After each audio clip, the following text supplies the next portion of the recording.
Welcome, dear friends, to our tranquil haven by the crackling fireplace.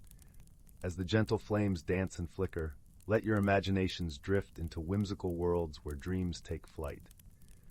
On these serene spring nights, relaxation and soothing dreams are more important than ever. We are grateful you've chosen to spend your evening with us, and we invite you to settle in and embrace the delightful and calming stories that await. Story 1. In the heart of the village, where the cobblestone streets wove like ancient rivers through the charming cottages, Lily's life began to unfold in unexpected ways.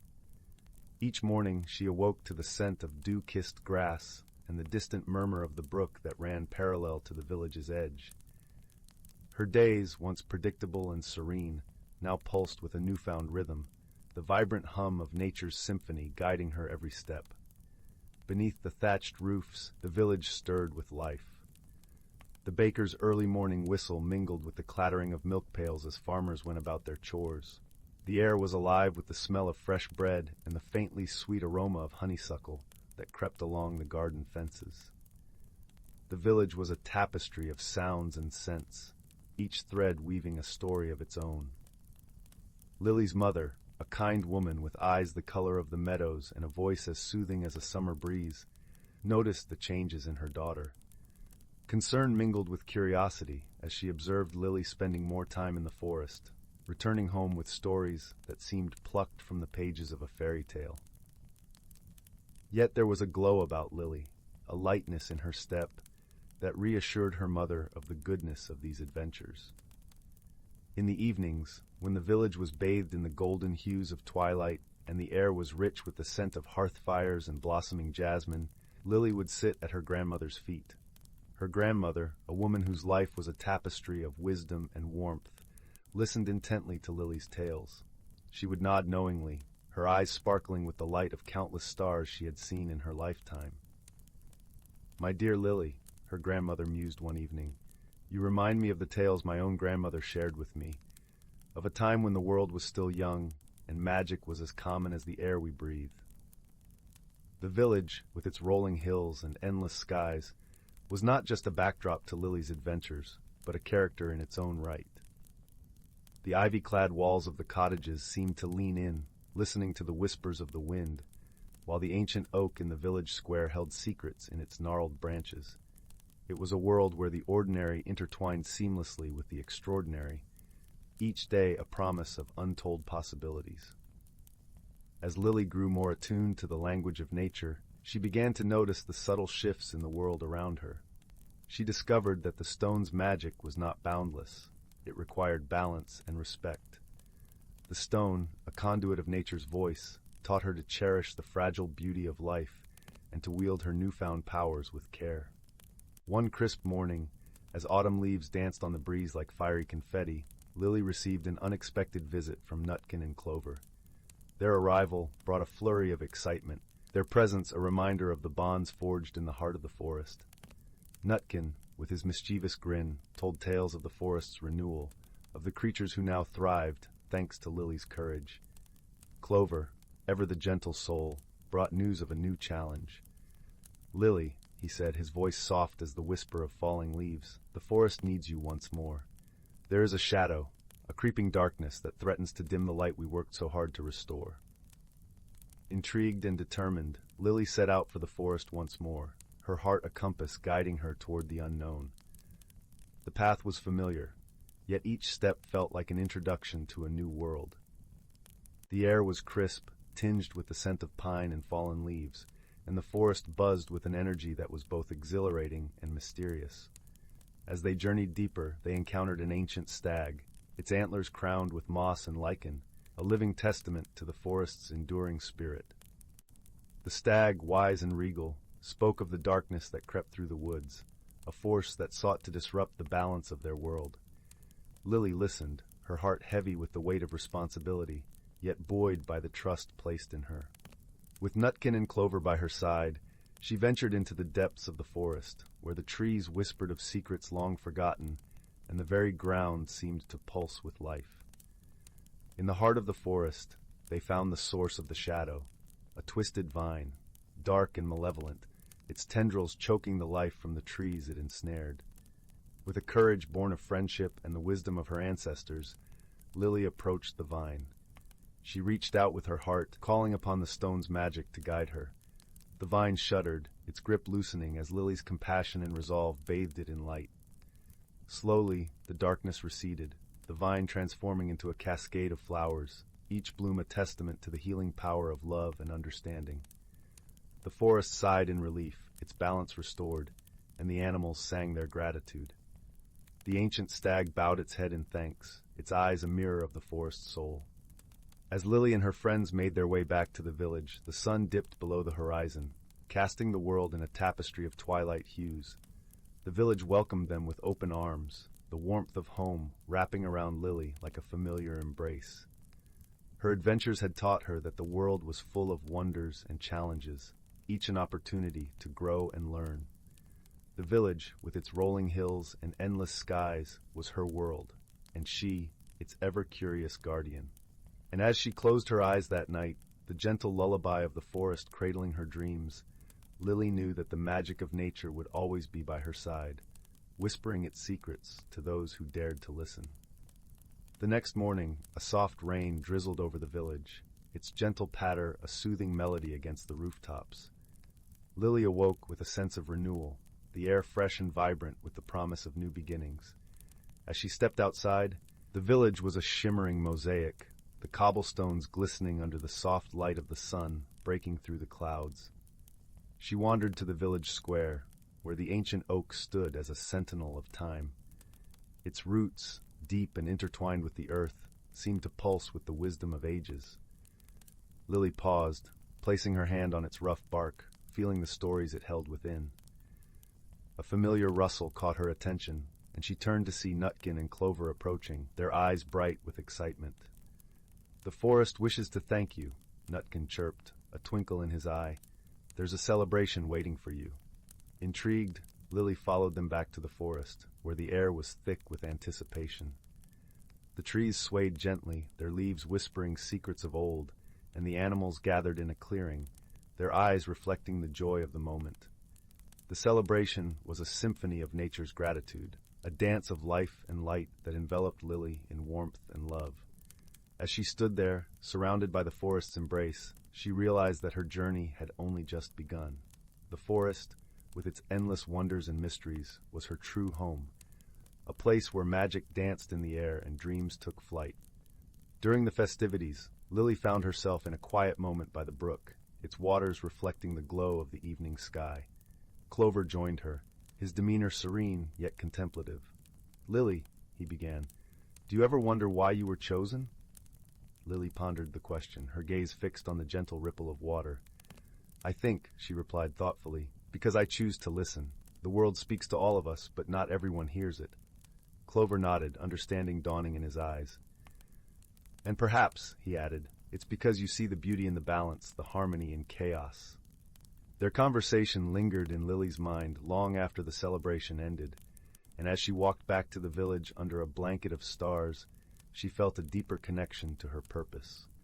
The forest had gifted her with its secrets, and in return, she vowed to protect its mysteries and nurture its magic. And so, with a heart full of hope and wonder, Lily embraced her role as the guardian of the forest, knowing that each day would bring new adventures and lessons.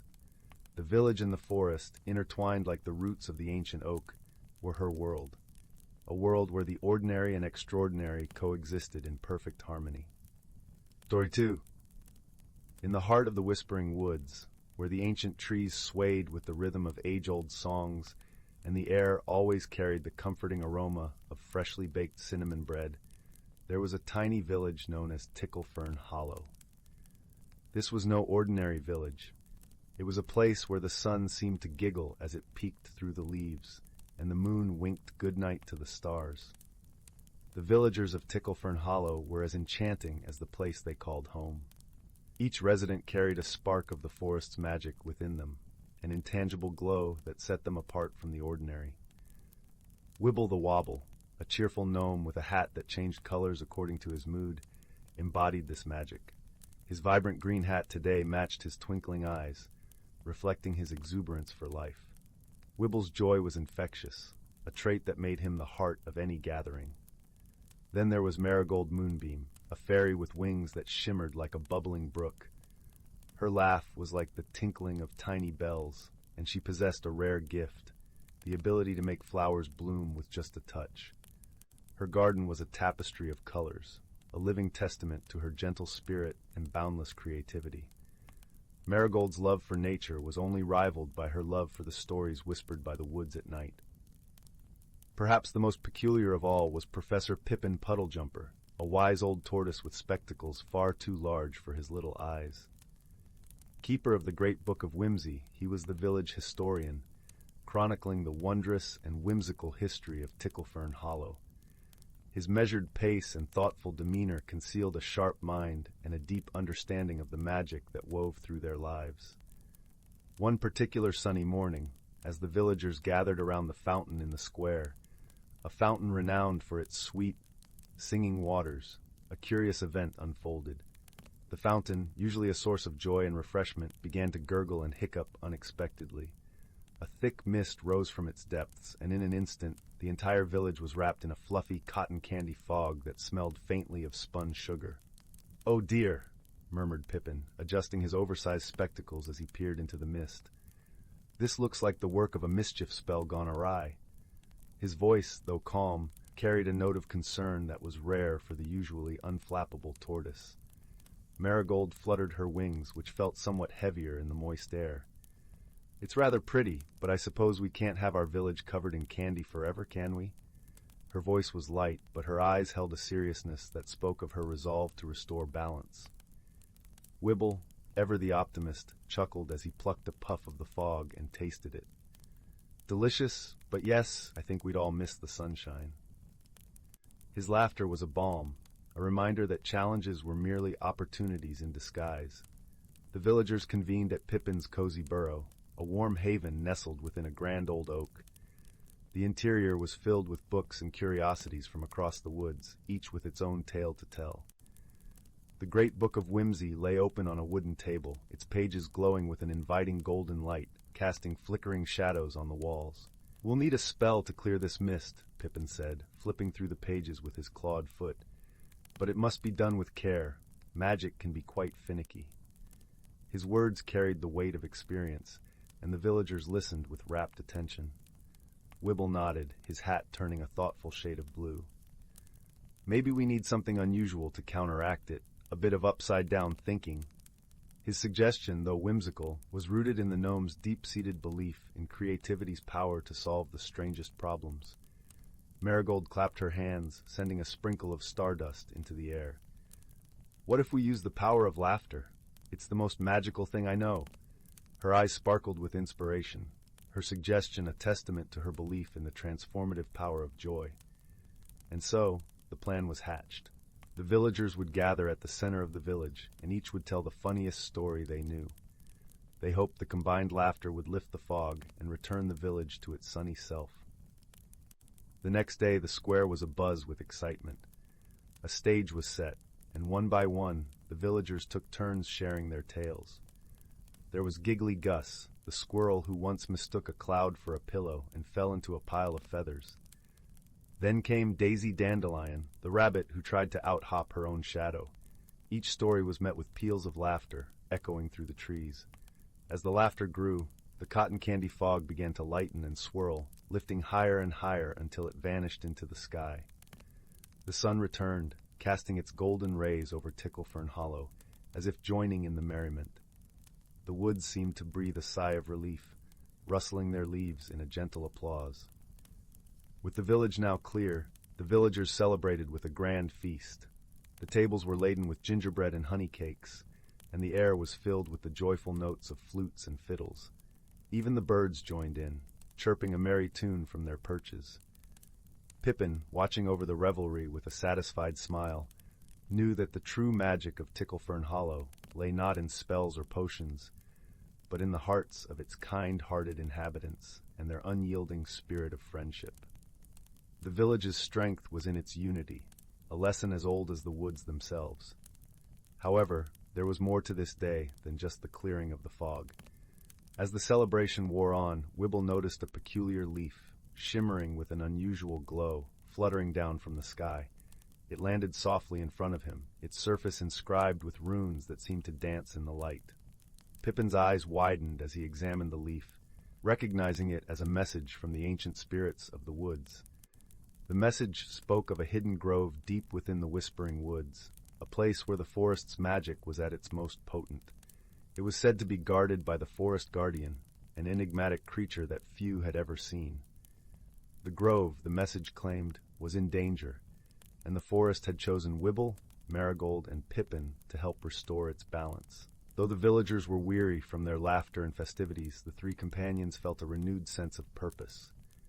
Marigold's wings shimmered with determination, and Wibble's hat shifted to a courageous crimson.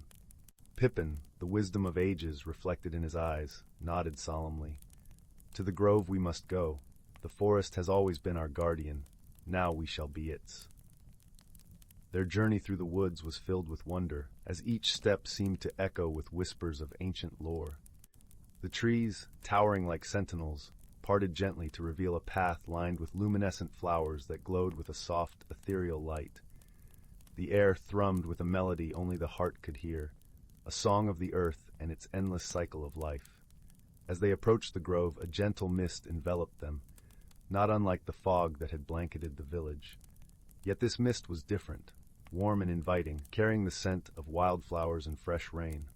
Within the grove, a shimmering pool reflected the stars, even in daylight, as if the sky itself had come to rest upon the earth. There, amidst the tranquil beauty, stood the forest guardian, a majestic stag with antlers entwined with vines and blossoms.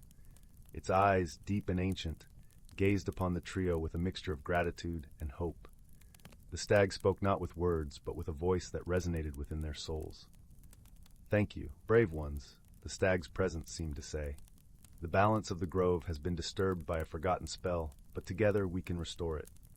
With Pippin's guidance, Marigold's touch, and Wibble's laughter, the three set about weaving a new enchantment, a spell of harmony, a blend of their unique gifts.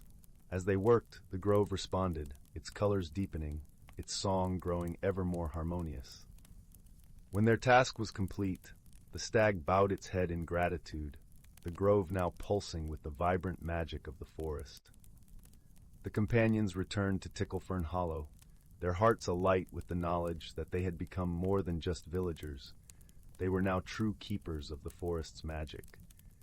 As the stars twinkled above, the villagers of Ticklefern Hollow drifted to sleep, their dreams as sweet as the cotton candy mist that had once danced above their heads.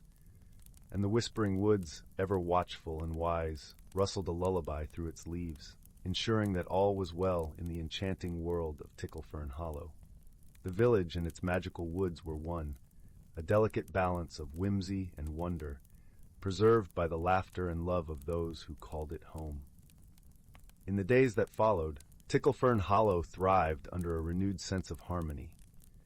The villagers, inspired by their recent adventure, took to exploring the woods with a newfound appreciation for its mysteries. Marigold expanded her garden, planting seeds gathered from the grove, each sprouting into a unique flower with petals that glimmered with the colors of dusk. Wibble began crafting hats infused with the magic of the forest, each one carrying a whisper of the wood's ancient songs. Pippin, meanwhile, became more engaged with his role as the village historian, dedicating his time to transcribing the tales of the Whispering Woods and its inhabitants. He often gathered the young ones of Ticklefern Hollow around the great book of whimsy, imparting the wisdom of the ages to ensure that the magic of their world would be cherished by future generations. As the seasons changed, the village continued to celebrate its unity and the magic that bound them to their home. They held festivals under the moonlit sky, danced to the tunes of woodland creatures, and shared stories that echoed through the trees, reaffirming their connection to the forest. On one such evening, as the villagers gathered for the annual moonlit revelry, a festival celebrating the bond between Ticklefern Hollow and the Whispering Woods, something extraordinary transpired. The moon hung low, casting a silvery light that turned the forest into a tapestry of shadows and brilliance. The villagers had prepared a great banquet, their tables laden with delicacies crafted from the forest's bounty. As the festivities reached their peak, A soft melody floated through the air, one that was unfamiliar yet deeply resonant. It was the forest guardian, the majestic stag, who had come to join the celebration. Its presence was a testament to the village's renewed harmony with the woods. As the villagers watched in awe, the stag began to dance, its movements fluid and graceful, a living embodiment of the forest's spirit. In a moment of pure magic, the boundaries between the village and the woods seemed to dissolve. The trees leaned closer, their leaves shimmering with an otherworldly glow, and the animals of the forest joined the dance, weaving through the villagers with joyous abandon. The air was alive with the music of the earth, a symphony that spoke of unity and eternal wonder. As dawn approached, the stag bowed once more to the villagers before disappearing into the depths of the woods, leaving behind a lingering sense of peace. The villagers watched until it vanished from sight, their hearts full of gratitude and reverence for the bond they shared with their enchanted home. And so, Ticklefern Hollow thrived, a beacon of enchantment and camaraderie, nestled within the embrace of the Whispering Woods. The village, its people, and the magical forest around them remained forever intertwined, a timeless tapestry of whimsy, wonder, and the enduring spirit of friendship. In the quiet days that followed, the villagers discovered a newfound sense of belonging, not just to their magical village, but to the world beyond the Whispering Woods. Inspired by their adventure, they began to craft small tokens of their journey, amulets made of twigs and leaves, each imbued with a touch of the forest's magic. These tokens were shared with travelers who passed through Ticklefern Hollow, a gesture of goodwill and a reminder of the wonders of their enchanted home. Wibble, Marigold, and Pippin often found themselves reflecting on their journey to the grove, each moment a vivid tapestry of sights and sounds etched into their memories. They knew that their bond with the forest was a living thing, a relationship that required care and stewardship. Together, they continued to protect and nurture the delicate balance of magic that defined their world. As the whispers of the woods sang their nightly lullabies, the villagers of Ticklefern Hollow rested easy, knowing that their home was a place of beauty and harmony, a sanctuary where the laughter of the village and the whispers of the woods intertwined seamlessly. They had become more than just keepers of the forest. They were its heart, its soul, and its enduring legacy. The Whispering Woods stood as a testament to the power of unity and friendship, a haven where whimsy and wonder danced hand in hand. And in Ticklefern Hollow, the villagers embraced their role as guardians of this magical realm, their lives forever enriched by the journey they had undertaken together. Story 3. Once upon a time, in the gentle embrace of a sweeping valley, nestled within the majestic folds of the Whispering Woods, there lay a quaint village called Willowbrook. This village, with its cobblestone paths and thatched roof cottages, seemed to be perpetually bathed in the golden glow of an eternal spring. In this idyllic place, the air was always filled with the sweet songs of thrushes and the scent of blooming honeysuckle. The villagers, a simple yet spirited folk, lived in harmony with the land, tending to their gardens and caring for the creatures that shared their home. Amidst this picturesque community lived a young girl named Lila. With hair the color of toasted chestnuts and eyes that sparkled like the morning dew, Lila was known for her boundless curiosity and imagination. She often wandered beyond the village bounds, into the mysterious depths of the Whispering Woods, where she would weave tales of wonder and magic for anyone who cared to listen. In her heart, Lila longed for an adventure that would take her beyond the familiar horizon of her beloved village. One serene morning, as the first rays of dawn kissed the treetops, Lila embarked on one of her solitary wanderings.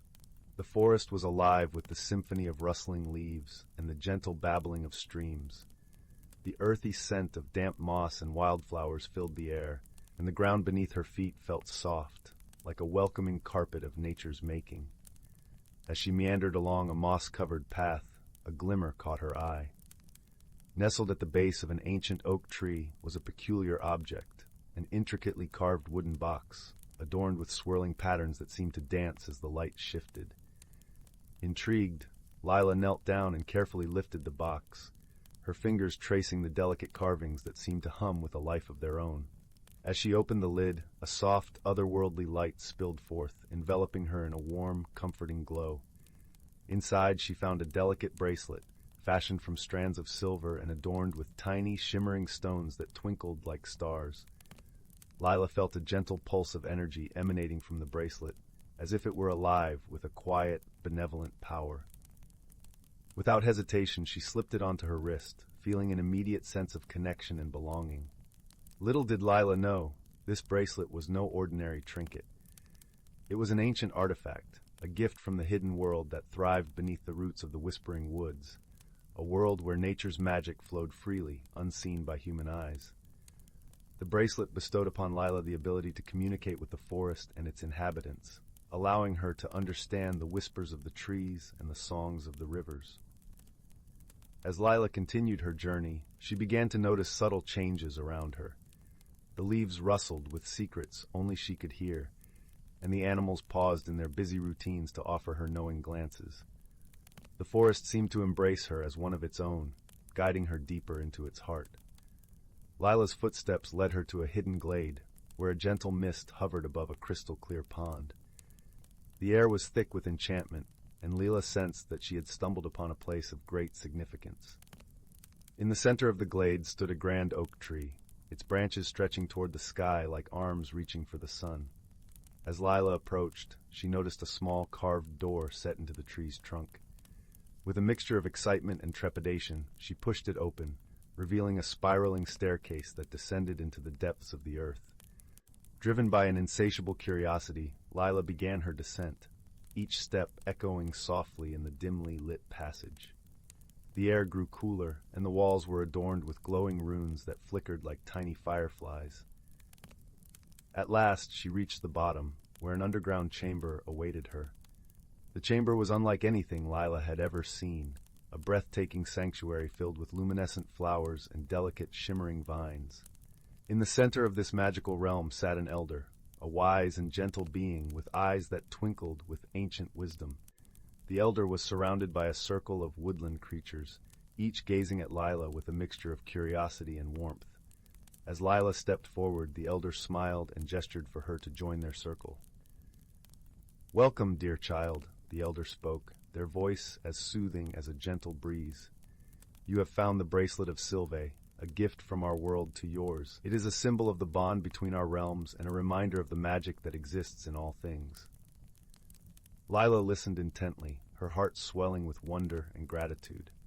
The elder continued, "This bracelet grants you the ability to hear the voice of nature and the wisdom of the forest.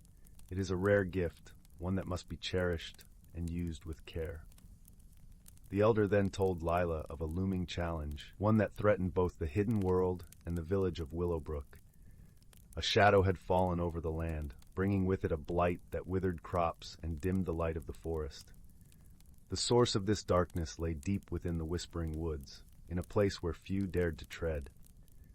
Lila felt a surge of determination. She knew that she was meant to help, to use the gift she had been given to restore balance and harmony. The elder placed a gentle hand on her shoulder, offering reassurance. "You will not face this challenge alone," they said. "The forest will guide you, and you will find friends in unexpected places." With newfound resolve, Lila thanked the elder and bid farewell to the enchanting chamber. As she ascended the staircase, the creatures of the forest followed her with watchful eyes, their presence a comforting promise of support. Emerging once more into the sunlight, Lila felt a renewed sense of purpose.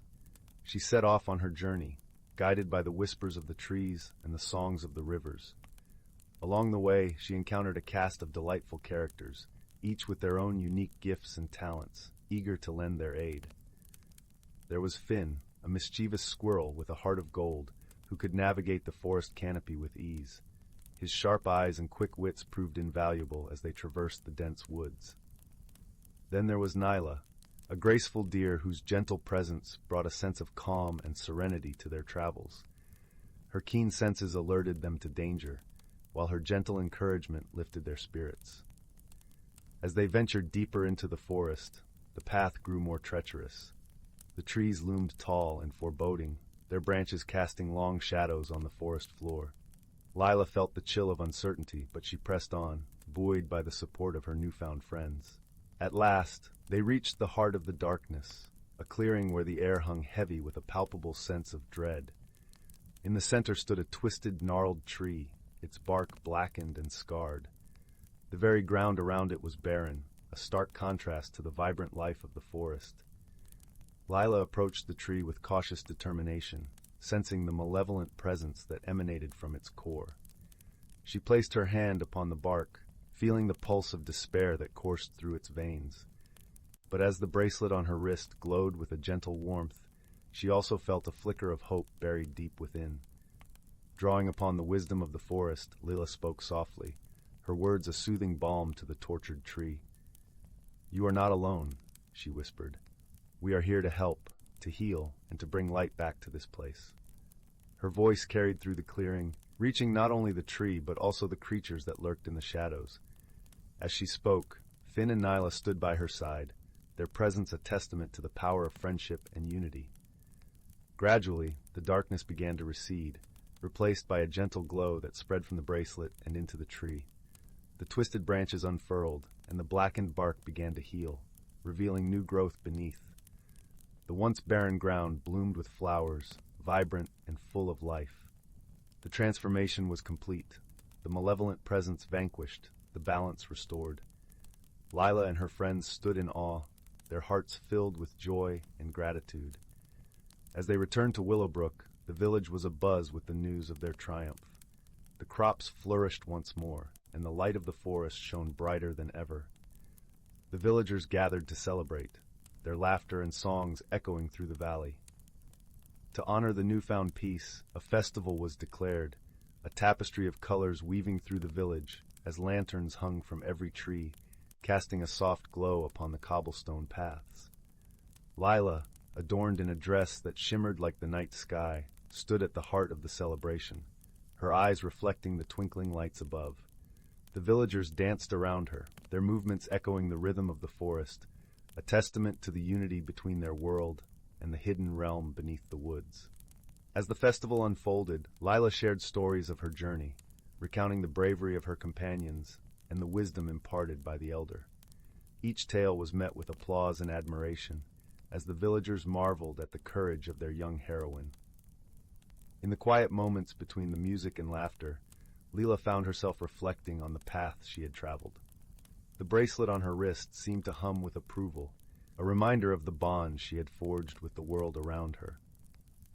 Amidst the festivities, Lila took a moment to slip away, seeking the solace of the whispering woods. The forest welcomed her with open arms, the leaves whispering secrets only she could hear.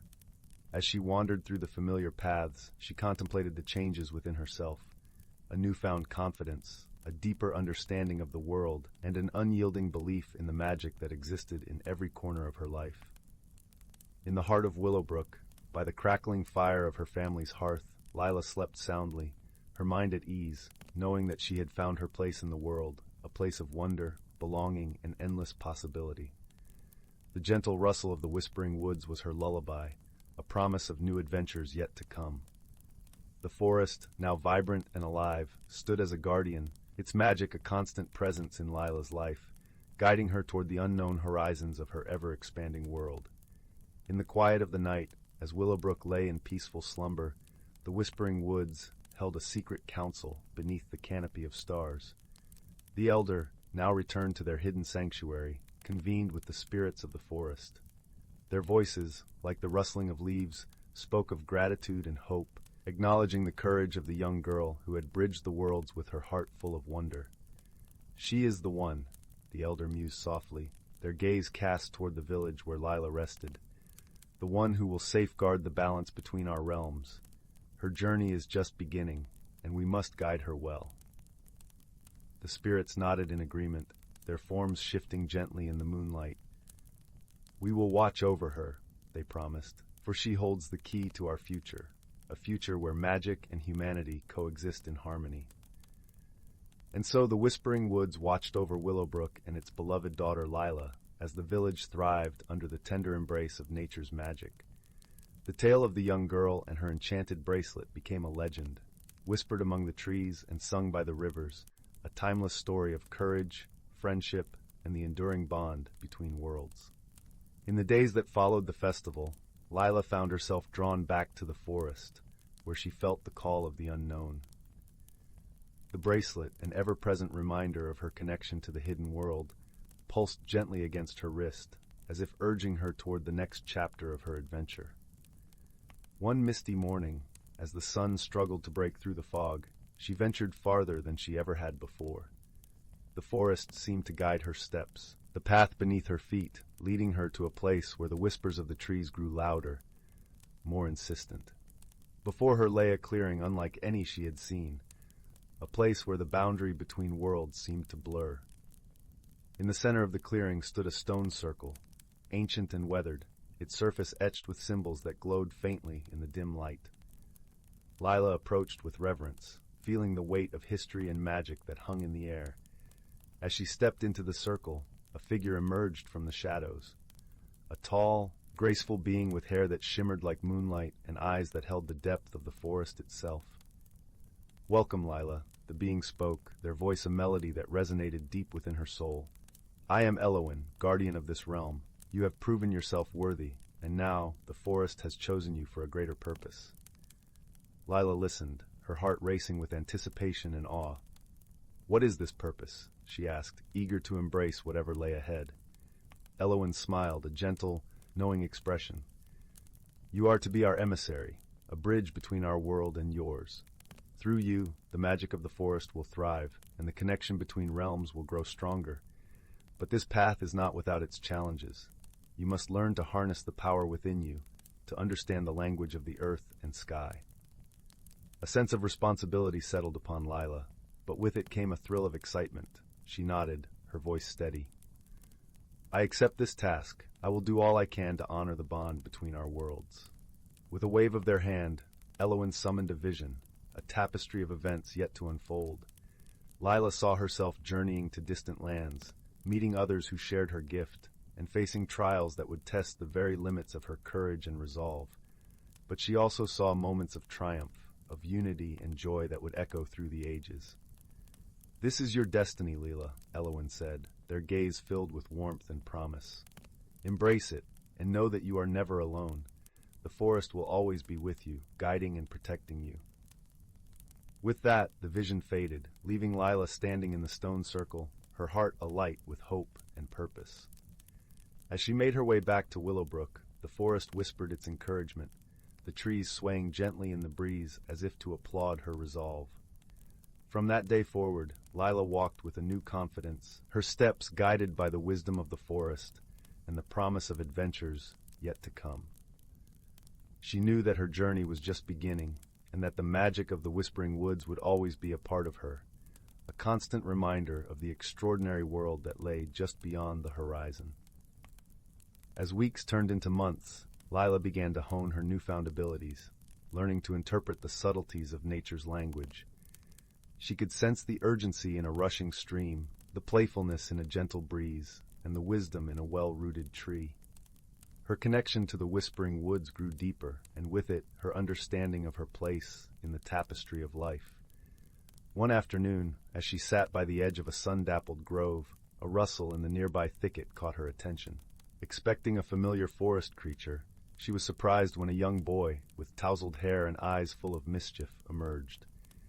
He was Peter, a newcomer to Willowbrook, having recently moved from a distant town. "Hello," he called out, a wide grin on his face. "I've heard tales of the girl who speaks to the forest, and here you are." Lila laughed, a sound like tinkling bells. "And who might you be to seek such tales in these woods?" Peter introduced himself, explaining that he had always felt a mysterious pull toward the forest and its secrets. Intrigued by the stories of Lila's adventures, he wished to learn more. Together, they explored the woods, Lila sharing her knowledge and Peter offering fresh perspectives with his keen sense of observation. Their friendship bloomed, adding a new dimension to Lila's journey. Over time, Peter revealed his own gift, an innate talent for understanding the patterns of the stars. His knowledge unlocked new pathways of exploration, guiding their adventures to the night sky, where constellations whispered their ancient songs. Under the moonlit canopy, as fireflies danced in rhythm with the flickering stars, Lila and Peter discovered that their combined talents could unravel even deeper mysteries. They learned to weave the forest's whispers with the celestial music, creating harmonies that resonated with the very essence of the world around them. Their bond not only strengthened their individual powers, but also forged an unbreakable connection between earth and sky, uniting the realms in a harmonious balance. Thus, Lila's journey continued, enriched by friendship, boundless curiosity, and the promise of magic that thrived within the heart of the Whispering Woods. With the forest as her guide and the stars as her map, she embraced the endless possibilities that lay ahead, ready to illuminate the path for others to follow. Story 4. In the heart of a tranquil valley, nestled between rolling hills that undulated like the gentle waves of a slumbering sea and whispering forests that held secrets as old as time itself, lay the quaint village of Elder Grove. The village seemed cradled by nature's hands, a place where the earth exhaled its gentle breath, carrying the scents of pine and earth, and where the sky, a vast canvas of endless azure, stretched above like a protective guardian.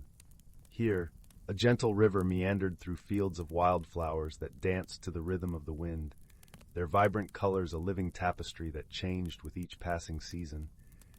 And at night, the sky was a tapestry of shimmering stars, each one a distant dream waiting to be realized. Elder Grove was a place where time seemed to slow, every breath filled with the scents of lavender and honey, and where the soul could find peace in the simple beauty of the world. In this village lived a young woman named Amara, known far and wide for her kind heart and gentle spirit. Her laughter, like the tinkling of distant chimes, was a balm to those who heard it, and her presence brought a sense of calm to the bustling village life. Amara had always found solace in the rhythmic dance of village life, tending to her garden where vibrant flowers bloomed under her care, and weaving baskets from willow branches, each thread a testament to her patience and creativity. Her hands, skilled and steady, could coax life from the earth and transform mere twigs into works of art. Yet as the seasons turned and the days stretched into one another, an unease began to stir within her, an unfamiliar restlessness that wrapped itself around her thoughts like a creeping vine, whispering of unknown paths and untold stories. Amara often found herself wandering the forest paths, the ancient trees standing sentinel as she sought answers among their gnarled branches and whispering leaves. One evening, beneath the soft glow of a crescent moon that bathed the world in silvery light, she encountered a peculiar sight, a shimmering pool that had never been there before. The water was as clear as crystal, reflecting the moon's gentle light, and it seemed to hum with a quiet, magical energy that resonated with something deep within her.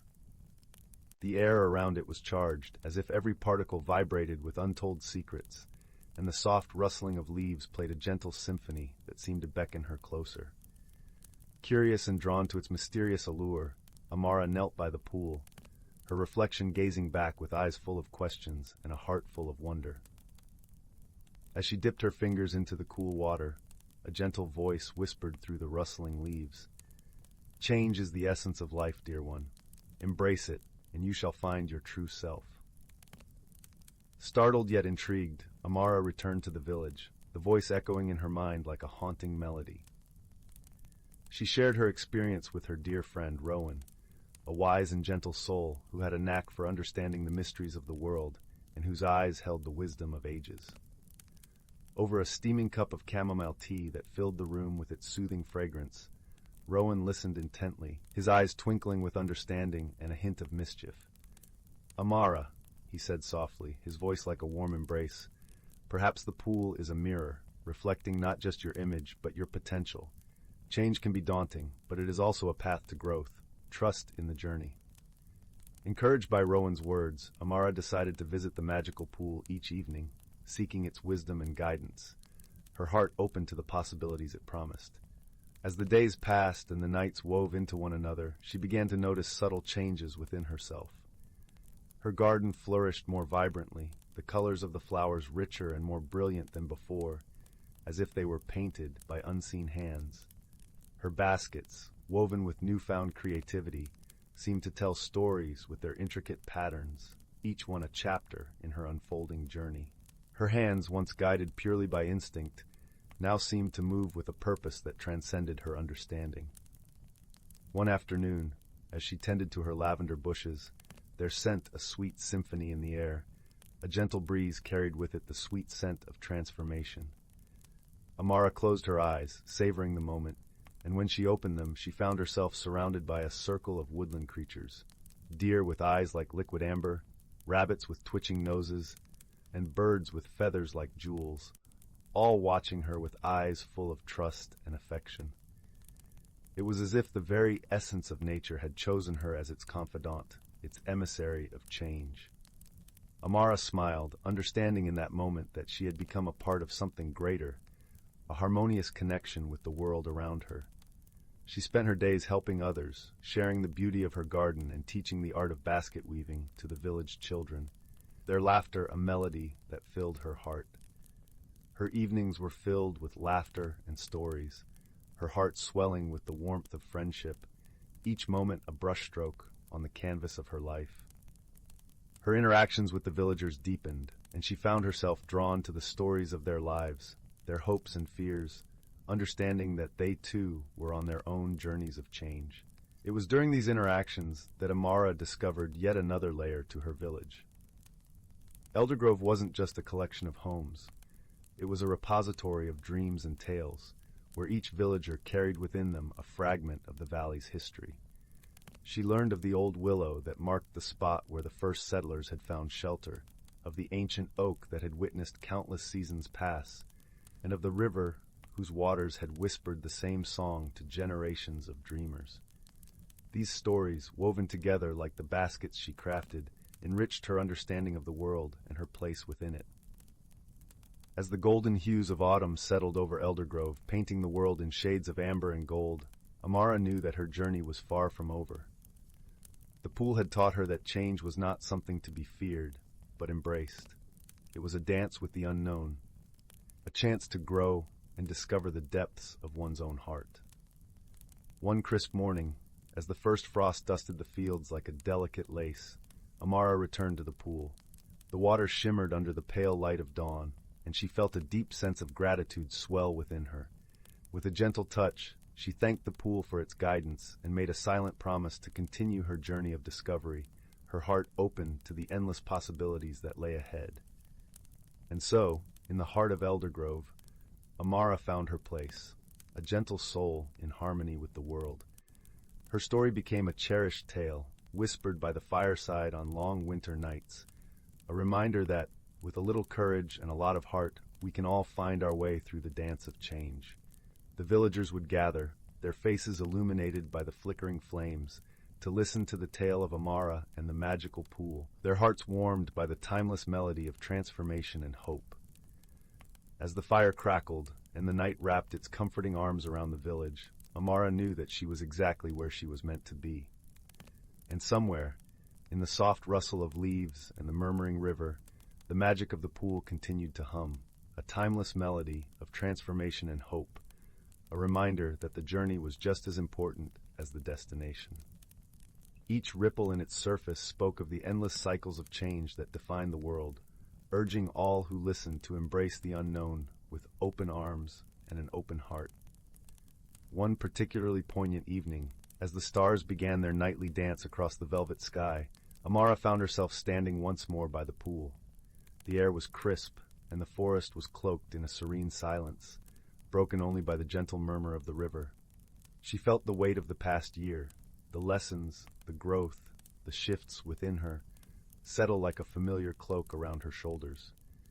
As she gazed into the water, she noticed something new. Her reflection was surrounded by a faint golden glow, as if the light of all the stars had somehow found their way into her being. In that moment, understanding blossomed within her, a realization as gentle and profound as the dawn. She saw herself not just as Amara, the weaver of baskets, the tender of gardens, but as a part of a vast, interconnected tapestry of life. Each decision she made, each change she embraced, was a thread woven into that tapestry, adding to its richness and beauty. With renewed resolve, Amara turned away from the pool, her heart light and full of purpose. The journey was still unfolding, and she was eager to walk its path with courage and grace. As she made her way back through the forest, the moonlit path guiding her steps, she felt a deep sense of peace, knowing that whatever lay ahead, she would face it with an open heart and a spirit willing to embrace the transformative dance of life. As she walked, the forest seemed to whisper its own stories to her, tales of resilience, growth, and the eternal cycle of beginnings and endings. It was a reminder that she was never alone. She was part of a grander narrative, one that transcended time and space, one where every soul had a role to play. In the weeks that followed, Amara's transformative journey inspired the village. Eldergrove, with its tapestry of history and dreams, became a beacon for those seeking change. The villagers, once bound by routine, began to explore their own paths, each inspired by Amara's courage. The old blacksmith, with hands hardened by years of work, took to writing poetry, his words capturing the essence of the valley's beauty. The schoolteacher, inspired by Amara's stories, introduced lessons of nature and change to the children, fostering a new generation of dreamers. Amara's life became a symphony of shared experiences and newfound connections. She organized gatherings by the pool, where villagers shared their stories under the starlit sky. These gatherings became a cherished tradition, a testament to the village's unity and the power of shared dreams. The pool, with its shimmering surface, remained a silent witness to these tales, its magic weaving through the hearts of all who gathered there.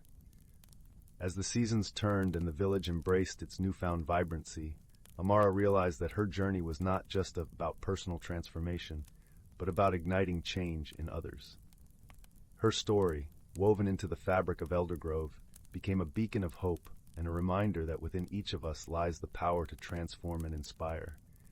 And so, in the heart of the valley, Amara continued to weave her tale, one thread at a time, a living testament to the magic of change and the enduring strength of community. Story 5. In the heart of the whispering woods, where the trees swayed like graceful dancers and the stars blinked like old friends, there lay a quaint little village known as Bramblebrook. The village was a tapestry of cobblestone paths winding between thatched roof cottages, each surrounded by gardens bursting with the sweet scent of honeysuckle and lavender.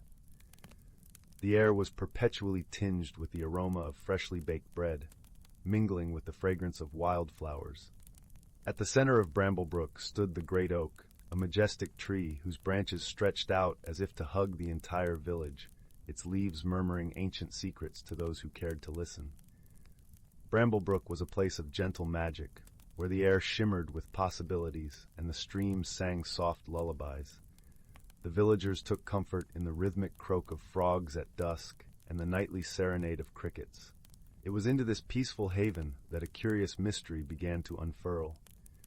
It started on a cool autumn evening when the moon hung low and golden in the sky, casting a warm glow over the village. The villagers noticed something peculiar.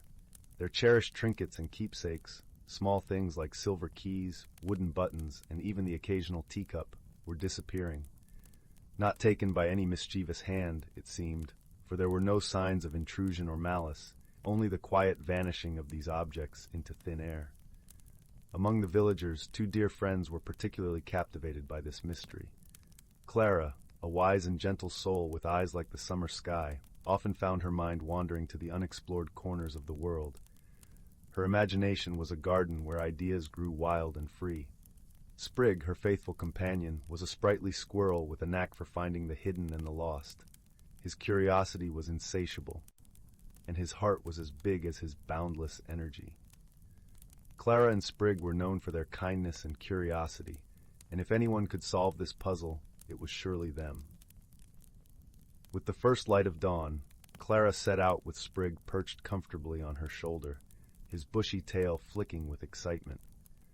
They began their search at the edge of the whispering woods, where the morning mist clung to the ground like a soft blanket, wrapping around their ankles as they stepped forward. "Sprig," Clara said softly, her voice like the rustle of leaves, "we must listen to the forest. It will guide us." Sprig nodded, his bright eyes scanning the underbrush for any unusual signs. As they wandered deeper into the woods, the light filtering through the canopy, dappled their path with a mosaic of shadows and sunlight. The air was filled with the earthy scent of moss and the distant chirping of early morning birds, creating a symphony of nature that accompanied their every step. The forest seemed to breathe around them, alive with whispers and secrets. As they ventured further, Clara shared stories of the woods with Sprig, tales of ancient times when creatures of magic roamed freely. Her voice, soft and melodic, seemed to weave into the very fabric of the forest, as if the trees themselves were listening. Sprig, ever attentive, absorbed each tale with a flicker of his ears, his eyes wide with wonder. In the quiet moments between stories, Clara would pause, sensing the life around them. The trees, ancient and wise, seemed to lean closer, their branches offering silent encouragement. She felt a kinship with the forest, a deep connection that resonated with her soul. They soon came across a path of shimmering leaves, each one a different hue, glowing softly in the early light. This was unusual, even for the magical woods, and Clara felt a tingle of anticipation run through her. She could sense that they were getting closer to the heart of the mystery. The leaves whispered of forgotten paths and hidden treasures, guiding their steps with an invisible hand. Following the path, Clara and Sprig soon found themselves at the edge of a small, hidden glen. In the center of the glen stood a circle of ancient stones, their surfaces etched with runes that spoke of forgotten lore. The stones hummed with a soft, rhythmic pulse like the heartbeat of the earth itself. Nestled within was a tiny, glowing creature. It was a glimmerwing, a rare and gentle sprite known for its love of all things shiny and forgotten. The glimmerwing, sensing their approach, fluttered up to greet them with a delicate hum. Its wings sparkled like the morning dew, and its eyes twinkled with a mischievous but kind-hearted light. The sprite's presence infused the air with a gentle warmth, like the embrace of a long-lost friend. "Hello, little one," Clara greeted with a warm smile. "Have you seen anything strange in the woods lately?" The glimmerwing nodded, its wings fluttering rapidly, creating a soft, tinkling melody. It pointed with a tiny, glowing finger towards a hollow log nearby, where the morning light seemed to dance and shimmer. The log, covered in a blanket of emerald moss, held an air of mystery as if it guarded secrets of the forest. Curious, Clara and Sprig peered inside the log, and there they found a collection of the missing trinkets, each glowing softly in the presence of the sprite's magic. Clara chuckled softly, understanding dawning upon her like the morning sun. "Ah, I see," she said gently. "You've been collecting these treasures, haven't you? They are lovely indeed." The glimmerwing nodded, looking a little sheepish, but not at all regretful. It had not meant to worry the villagers. It simply couldn't resist gathering such delightful things. In that moment, Clara realized the glimmerwing's actions were not driven by malice, but a simple desire for beauty. She saw a reflection of herself in the sprite, a kindred spirit who found joy in the small wonders of the world. This understanding deepened her resolve to resolve the situation with empathy. "Perhaps we can make a trade," she suggested kindly. "If you return these items, I'll bring you something even more wonderful tomorrow." The sprite's eyes widened with excitement, and it nodded eagerly, its wings shimmering with anticipation. Clara knew just the thing, a basket of moonberries, which sparkled like stars and were a rare treat even in the magical woods. With a gentle agreement reached, Clara and Sprig gathered the trinkets, bidding farewell to their new friend. They returned to Bramblebrook as the sun climbed higher, casting a golden light over the village. The villagers were delighted to have their keepsakes returned and were even more amused by the tale of the glimmerwing. Their laughter echoed through the village, a melody of relief and joy. That evening, as Clara and Sprig sat by the fireside, warm and content, Clara reflected on the day's adventure. "Sometimes," she murmured, "the answers we seek are in the gentle understanding of those we meet along the way." Sprig chattered in agreement, snuggling closer, and soon they both drifted into a peaceful sleep, the crackle of the fire weaving its way into their dreams like a comforting lullaby. Meanwhile, as the night deepened, the glimmerwing fluttered back to its glen, the moon casting a silvery glow on its wings. It hummed softly, contemplating the kindness it had encountered. The sprite had always been drawn to beauty in all its forms, and now it realized that the most exquisite treasures were not always found in material things, but in the warmth of new friendships and mutual respect. The next morning, as promised, Clara returned to the glen with a basket of moonberries, their soft luminescence catching the sunlight in a dance of colors. The glimmerwing greeted her with a joyful buzz, its tiny heart fluttering with gratitude. As it tasted the first berry, a look of pure delight spread across its face, and Clara knew she had chosen well. In the days that followed, the glimmerwing became a frequent visitor to Bramblebrook, its presence a subtle reminder of the harmonious balance between the village and the magical woods. The villagers embraced their new friend, crafting tiny mirrors and shiny baubles to leave at the edge of the woods as offerings of goodwill. In return, the glimmerwing would occasionally leave a delicate feather or a drop of dew that never dried, tokens of its own appreciation. Clara and Sprig's bond only grew stronger. The adventure had deepened their understanding of each other, revealing Clara's capacity for empathy and Sprig's unwavering loyalty. They learned that the greatest mysteries often lead to the most rewarding discoveries, especially when approached with an open heart. One crisp evening, as the leaves began to gild in the gentle brush of autumn, Clara sat under the great oak, her thoughts a whirl of reflections and dreams. The whispers of the tree were clearer now, like an old friend sharing secrets long kept. It spoke of a time when the woods had been home to a myriad of magical creatures, each with their own stories and desires. Clara felt a profound connection, a sense that she was part of something much larger than herself. Sprig, sensing her introspection, scampered up the oak's trunk, his tiny claws barely making a sound. From his perch, he observed the village, the life that pulsed through its cobblestone veins, and the gentle hum of the woods beyond. For the first time, he truly understood the delicate balance of their world, the dance between human and nature, magic and mundane. Together, they planned to create a space in Bramblebrook where stories of old could be shared, and where creatures like the Glimmerwing could visit openly. They envisioned a gathering place, a circle of stones like those in the glen, where the villagers could come to listen and learn, to celebrate the harmony of their lives with the magical tapestry surrounding them. As the days turned to weeks, Clara and Sprig dedicated themselves to this vision. They sought the advice of the village elder, a wise woman with hair like silver threads and eyes that had seen the passing of countless seasons. She spoke of a time when Bramblebrook was a haven for magical beings, a place where humans and creatures of the woods lived in harmony.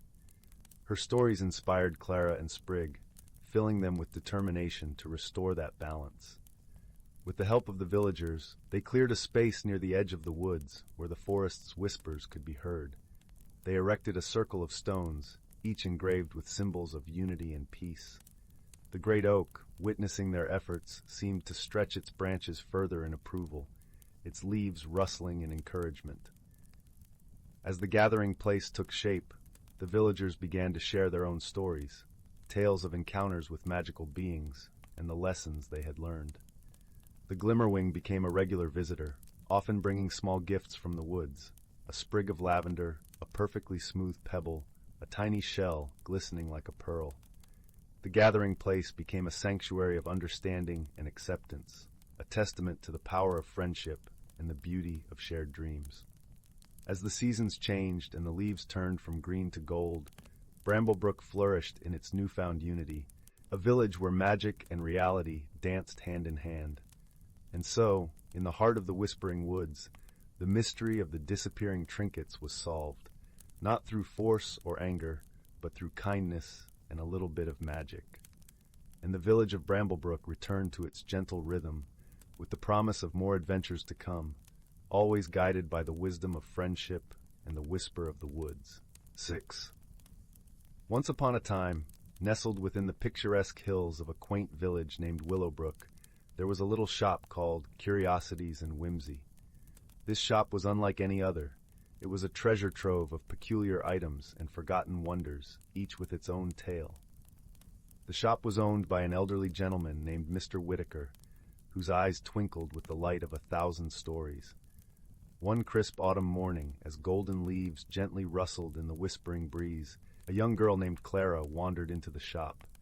Her curiosity was as boundless as the sky, and her heart was open to the mysteries the world had to offer. Clara had visited Mr. Whitaker many times, enchanted by his tales of far-off lands and enchanted objects. She was drawn to the shop's warm, inviting atmosphere, where the scent of old books mingled with the faint aroma of lavender tea. On this particular day, Clara's eyes fell upon a small, unassuming music box, tucked away on a dusty shelf. It was intricately carved with delicate vines and tiny woodland creatures, and it seemed to hum with a quiet allure.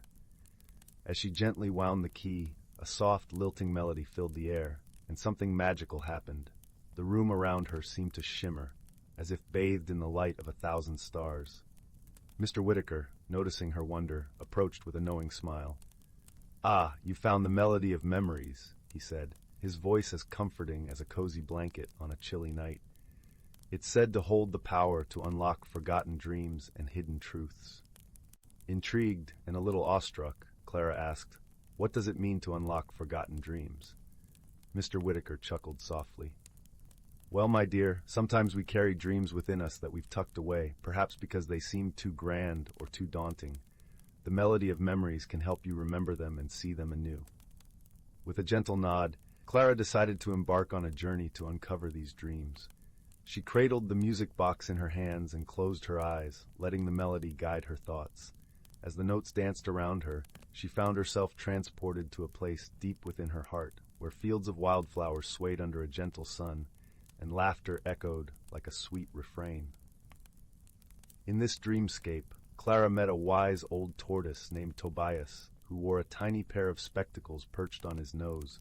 Tobias was known for his patience and gentle wisdom, and he greeted her with a slow, amiable smile. "Welcome, young dreamer," he said in a voice that rumbled like distant thunder. "I've been waiting for you." Clara smiled back, feeling an immediate kinship with the kind tortoise.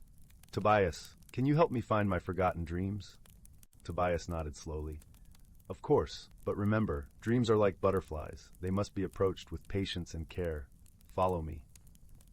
As they meandered through the dreamscape, they encountered a friendly squirrel named Pippin, whose boundless energy and zest for life were contagious. Pippin chattered excitedly, darting from branch to branch, and offered to help Clara with her quest. The trio journeyed together, their path winding through a forest where sunlight dappled the ground and the air was filled with the sweet scent of pine. Along the way they faced a challenge. A bridge guarded by a riddle-spouting owl named Oliver. His feathers were as soft as the night sky, and his eyes gleamed with intelligence. Oliver hooted softly. "To cross this bridge, you must answer my riddle. What is always within your reach, but often overlooked?" Clara pondered the question, feeling the music box's melody gently reminding her of the answer that lay within her. With a serene smile, she replied, "It's the present moment, isn't it? Always here, but sometimes we forget to truly embrace it." Oliver nodded approvingly, his feathers ruffling with delight. "Indeed, my dear, you may pass." As they crossed the bridge, Clara's heart swelled with newfound understanding. She realized that her forgotten dreams were not grand or daunting after all. They were simple and beautiful, moments of joy and wonder waiting to be cherished and lived fully. With Tobias and Pippin by her side, Clara's journey continued, each step guided by the gentle wisdom she had discovered. The melody of memories played on, weaving its enchanting notes through her heart, helping her see the world with fresh eyes. Eventually, Clara returned to the shop, her spirit light and her heart full. Mr. Whitaker greeted her with a warm smile. "I see you've found what you were looking for," he said, his voice as soothing as a lullaby. Clara nodded, clutching the music box close. "Thank you, Mr. Whitaker. I've learned that the magic of dreams lies not in their grandeur, but in their simplicity, and the friends who help us find them." And so, as the sun set over Willowbrook, painting the sky with hues of amber and gold, Clara walked home, her heart aglow with the light of newfound dreams. The music box gently hummed in her hands, a reminder of the journey she had taken and the treasures she had found within. In the warmth of her home, Clara placed the music box by her bedside, its melody a comforting presence as she drifted into a peaceful sleep, knowing that her dreams were always with her, ready to be cherished anew each day. And in the quiet of the night, the village of Willowbrook slumbered serenely, cradled in the gentle embrace of dreams and wonder. Story 7. Once upon a time, deep within the heart of an ancient forest, where the towering trees stood as silent sentinels and the undergrowth whispered secrets of bygone eras, there lived a community of creatures unlike any other. These beings, born of the very essence of nature itself, were the guardians of the delicate balance that permeated every corner of their verdant realm. Among them was a wise old oak tree, whose branches reached high into the canopy, twisting and turning like the arms of a benevolent protector. Beneath its bark lay a spirit as ancient as the forest itself, a being who had witnessed countless seasons come and go, each one bringing with it a unique tapestry of life and change. As the first rays of dawn filtered through the leaves, the forest would awaken to a symphony of birdsong and the gentle rustling of creatures stirring from their slumber. Tiny field mice scurried about, gathering seeds and nuts for the day ahead, while rabbits hopped across the mossy floor, their noses twitching with curiosity. But these were no ordinary creatures, for they possessed a deep connection to the very fabric of nature itself. They could sense the ebb and flow of the seasons, the whispers of the wind, and the rhythms of the earth beneath their feet. They were attuned to the delicate dance of life that unfolded around them, and they moved in harmony with its intricate steps. As the sun climbed higher in the sky, the forest would come alive with a vibrant energy that pulsed through every living thing. Rays of golden light would paint the leaves in a warm, radiant glow, and the air would be filled with the sweet scent of wildflowers in bloom. It was during these times that the old oak tree would share its wisdom with the creatures that called the forest home. Its deep, rumbling voice would carry across the glen, weaving tales of seasons past and the ancient secrets of the natural world. "Listen closely, my friends," the tree would say, its branches swaying gently in the breeze. "For within these woods lies a magic as old as time itself, a force that binds us all together in a delicate tapestry of life." The creatures would gather around, their eyes wide with wonder, as the tree spoke of the changing seasons and the cycles that governed their existence. It told of the first buds of spring, when the world awoke from its slumber and the forest floor was blanketed in a carpet of vibrant colors. It spoke of the long, lazy days of summer, when the air was thick with the buzz of insects and the gentle murmur of streams. It recounted the golden hues of autumn, when the leaves danced upon the wind like flickering flames, and the crisp chill of winter, when the forest slept beneath a blanket of pristine snow. But the tree's tales were not mere recountings of the past. They were lessons in the delicate balance that sustained their world. It taught the creatures to respect the land that nourished them, to take only what they needed, and to give back in equal measure. It showed them the intricate web of life that bound them all together, from the smallest insect to the mightiest oak. And as the seasons shifted and the years rolled by, the creatures of the forest thrived, their lives intertwined with the rhythms of nature itself. They danced beneath the silvery light of the full moon, their steps guided by an ancient melody that echoed through the trees. They basked in the warmth of summer's embrace, reveling in the abundance of life that surrounded them. But it was during the changing of the seasons that the true magic of the forest revealed itself. As autumn's vibrant hues gave way to the stark beauty of winter, the creatures would witness a phenomenon that defied explanation. The air would grow crisp and still, and a hushed silence would fall over the forest. Then, as if guided by an unseen hand, the first snowflakes would begin to drift downward, each one a delicate crystalline marvel. And as they touched the ground, a soft glow would emanate from the earth itself, bathing the forest in a gentle, ethereal light. It was in these moments that the creatures understood the true meaning of the old oak tree's teachings. They were not mere inhabitants of the forest, but integral threads in the tapestry of life itself. Their existence was woven into the very fabric of nature, and their actions, no matter how small, rippled outward like stones cast upon a still pond. And so they danced and sang, their voices rising in joyful harmony with the ancient melodies of the forest. They tended to the land with reverence and care, ensuring that the delicate balance was maintained for generations to come. For in this realm, where the boundaries between reality and magic blurred, the creatures understood that true wisdom lay not in dominion over nature, but in living in harmony with its eternal rhythms.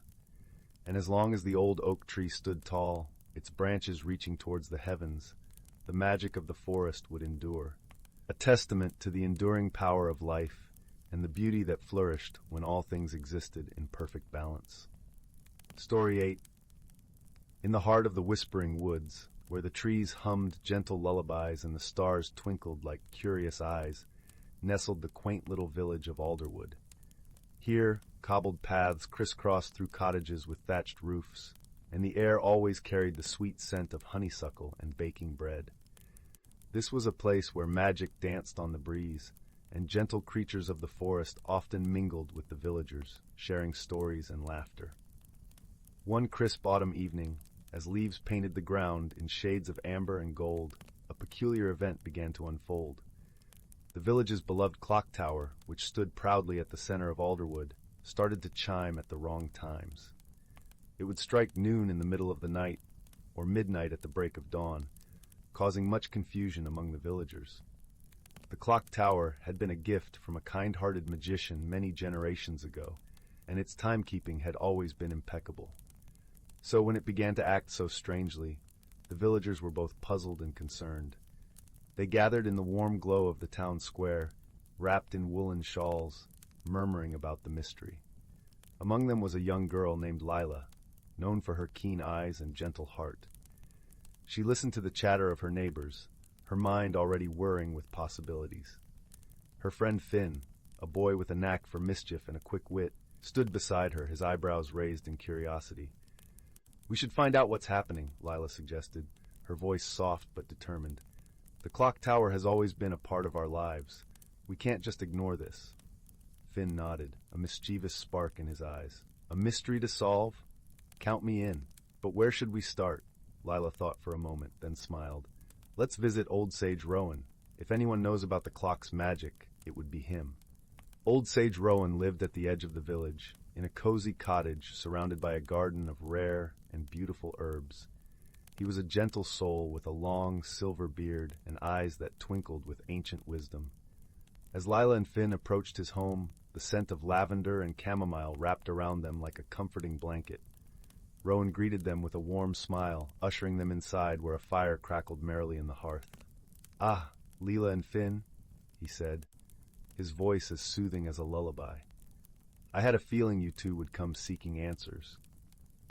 Lila and Finn exchanged a glance, then explained the odd happenings with the clock tower. Rowan listened intently, nodding slowly. "The clock is indeed enchanted," he began, "but its magic is intertwined with the harmony of the village and the forest. If it's out of balance, something must have disturbed that harmony." Finn leaned forward, curiosity dancing in his eyes. "But what could disturb the harmony, Sage Rowan?" Rowan stroked his beard thoughtfully. "Sometimes the smallest things can cause the greatest ripples. You must observe carefully and listen to the forest. She often whispers secrets to those willing to hear." Thanking Rowan for his advice, Lila and Finn set off toward the forest.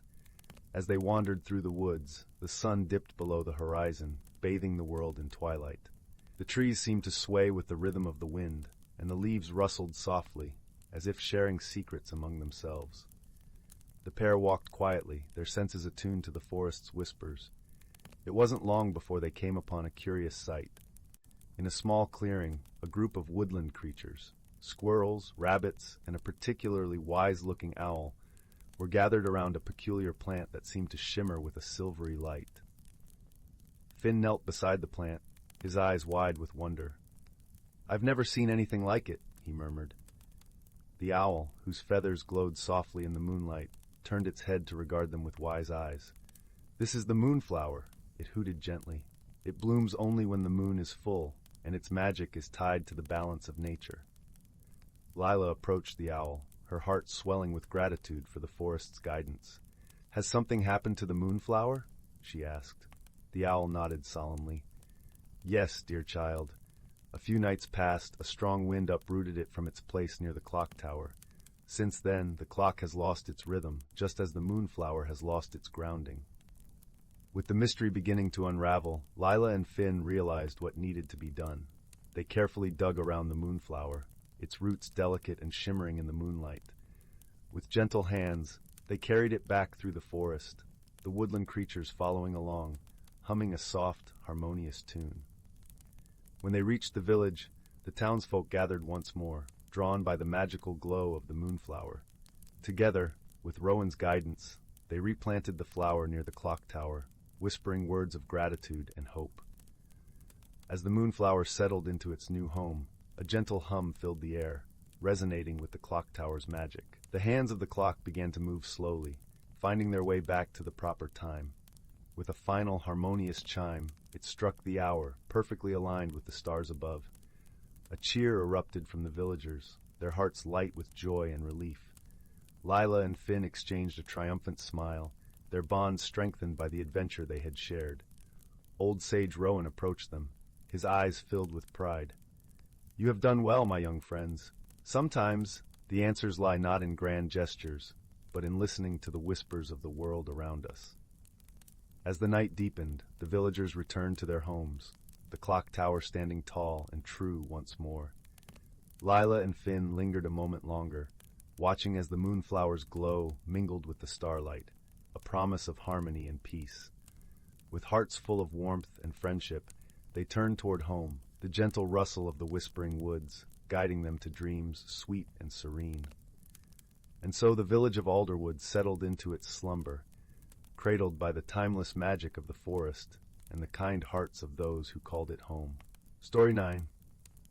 In a secluded woodland where the whispers of the wind carried forgotten tales and the misty breath of dawn lingered like an ancient lullaby, there existed a realm where magic and nature danced in seamless harmony.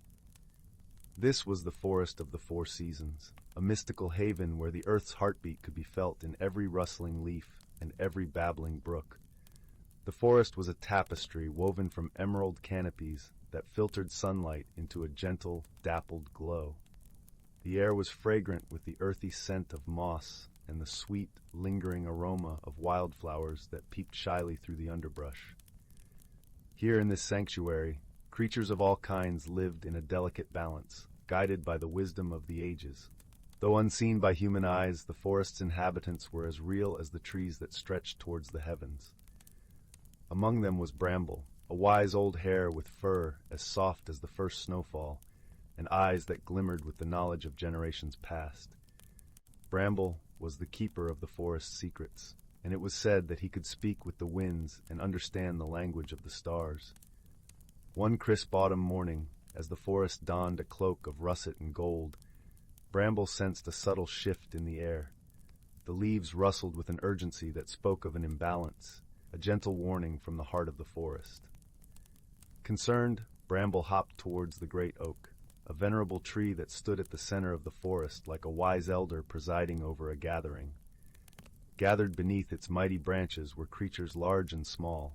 Luna, the graceful deer whose coat shimmered with the silver of moonlight. Thistle, the mischievous squirrel with a heart of gold. And Finch, the small but spirited bird with a song that could melt the hardest winter frost. "We must listen to the forest," Bramble began, his voice as soft as the rustling leaves. "The balance that sustains us is shifting, and we must find the cause." The creatures nodded, their eyes filled with trust and determination.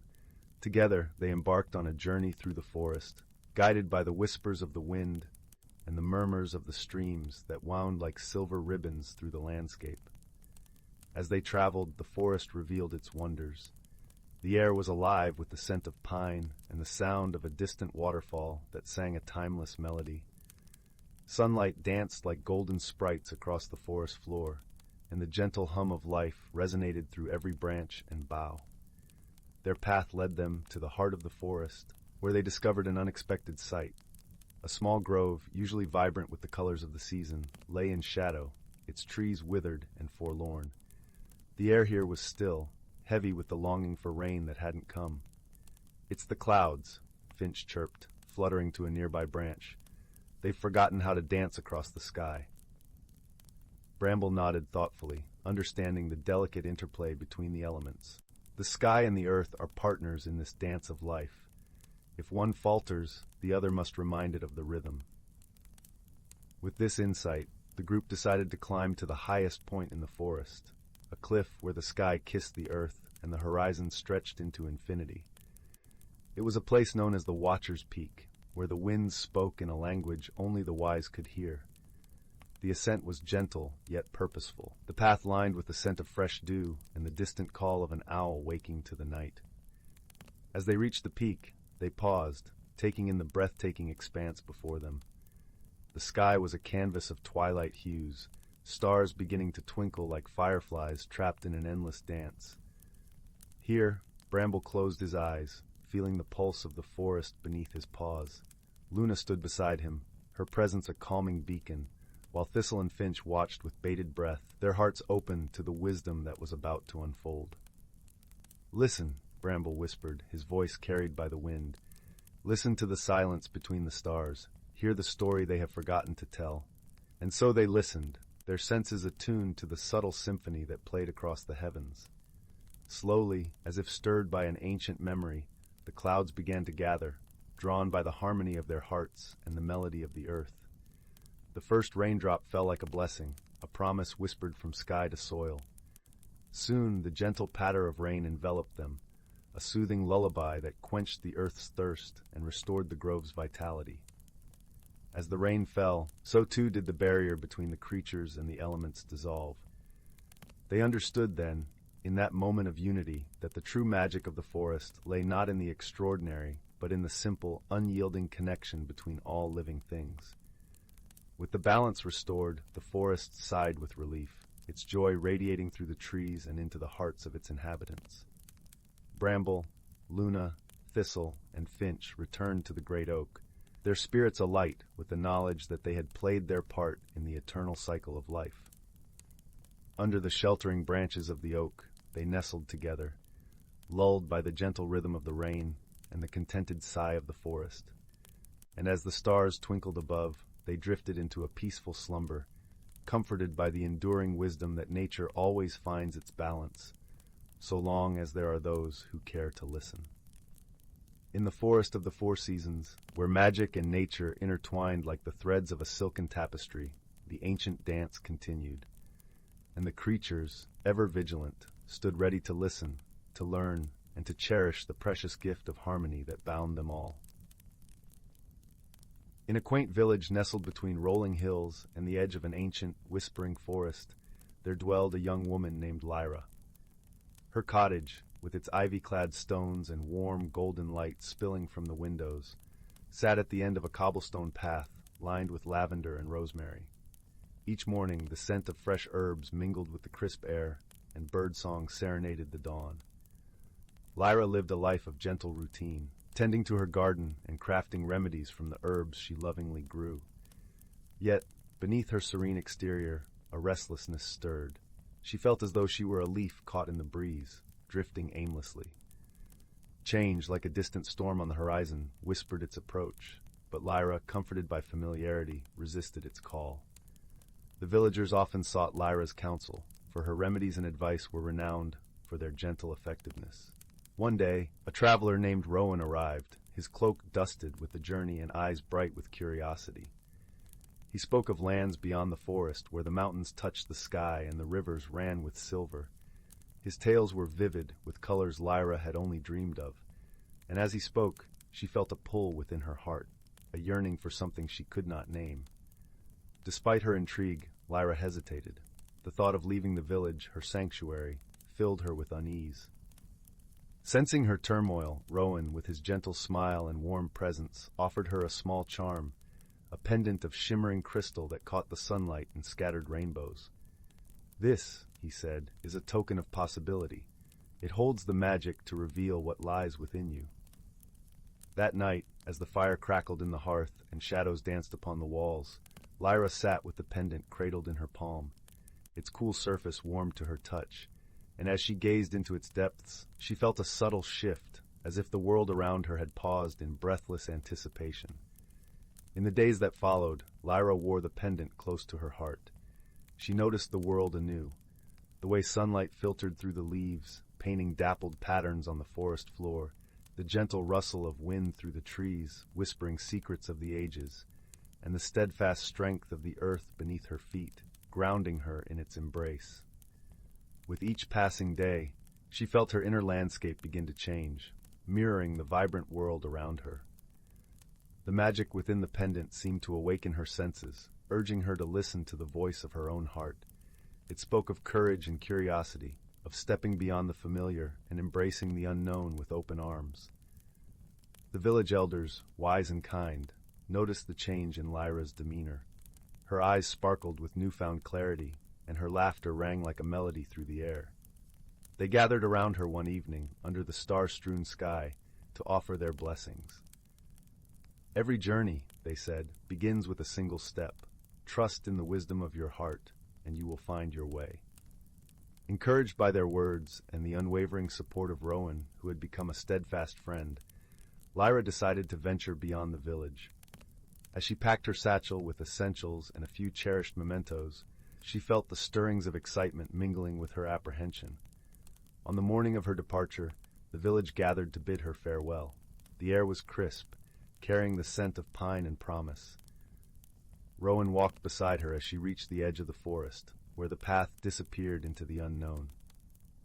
"Remember," he said softly, "the magic within you is your greatest guide." With a heart full of gratitude and hope, Lyra stepped onto the path, each footfall echoing with the whispers of the forest. The trees, ancient sentinels, watched over her as she ventured deeper into their embrace, the pendant around her neck shimmering with a light of its own. As the days turned to weeks, Lyra's journey unfolded like a tapestry, each thread weaving a story of discovery and transformation. She encountered valleys awash with wildflowers, their vibrant hues reflecting the joy she found in the simple beauty of the world. She climbed mountains, their peaks piercing the sky, where she learned the art of perseverance and the value of a steady heart. Through every trial, the pendant glowed with a gentle warmth, a reminder of the inner strength she had come to trust. She met travelers and wanderers, each with stories and lessons of their own, enriching her understanding of the world and her place within it. One evening, as the sun dipped below the horizon and painted the sky in shades of rose and gold, Lyra found herself at the edge of a serene lake. Its surface mirrored the heavens, and as she gazed into its depths, she saw her reflection, illuminated by the soft glow of the pendant. In that moment of stillness, she realized the true magic of the pendant was not in its ability to show her the world, but in its revelation of her own heart's desires. It had been a mirror all along, reflecting the courage, wisdom, and beauty she had carried within her. With a heart full of peace, Lyra returned to the village, her spirit transformed by the journey. She brought with her tales of wonder and wisdom, sharing them by the fireside with those she held dear. The village, once her whole world, was now a beloved haven within a larger, more vibrant tapestry of life. The forest, the mountains, and the sky had become her teachers, and the magic of the pendant, now resting in a place of honor in her cottage, had shown her the greatest lesson of all. That true transformation begins within, guided by the light of understanding and the love of those who walk beside us. And so, in the gentle glow of the hearth, surrounded by friends and the comforting embrace of her home, Lyra found her place in the world, forever changed, yet true to herself, her heart as open and vast as the sky above. Story 11. Once upon a time, nestled at the edge of a quaint, sleepy village, there lay an ancient forest known as the Whispering Woods. It was a place of soft murmurs and gentle songs, where the trees swayed in rhythm with the wind's lullaby. The forest was shrouded in a misty allure, its emerald canopy woven with shafts of golden sunlight that danced like playful sprites. In a cozy cottage at the village's fringe lived a curious young adventurer named Finn. Finn had always been drawn to the mysteries of the Whispering Woods, where tales of extraordinary creatures and magical happenings whispered through the night air. Though the villagers often spoke of the woods with reverence and a hint of caution, Finn's heart brimmed with a yearning to explore its secrets. One serene morning, as the sun yawned awake, casting a gentle glow upon the world, Finn set out on a journey into the woods.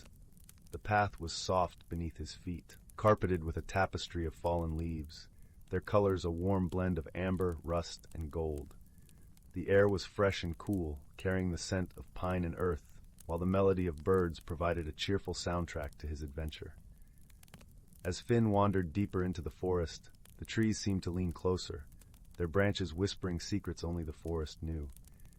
It wasn't long before he stumbled upon a peculiar grove, where the trees were adorned with luminous blossoms that glowed like tiny lanterns.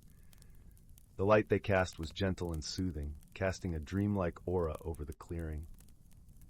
In the heart of this enchanted grove, Finn encountered his first whimsical creature, a gossamer-winged being known as a luminara. The luminara hovered gracefully, its wings shimmering with hues of lavender and silver. It regarded Finn with eyes that sparkled like the morning dew. "Welcome, young traveler." The luminara chimed, its voice as soft as a breeze through the leaves. "What brings you to our luminous haven?" "I seek to explore the wonders of the Whispering Woods," Finn replied, his voice filled with wonder. "I've heard tales of magic and mystery that dwell here." The luminara nodded, a gentle smile playing upon its lips. "To explore is to discover the world and oneself.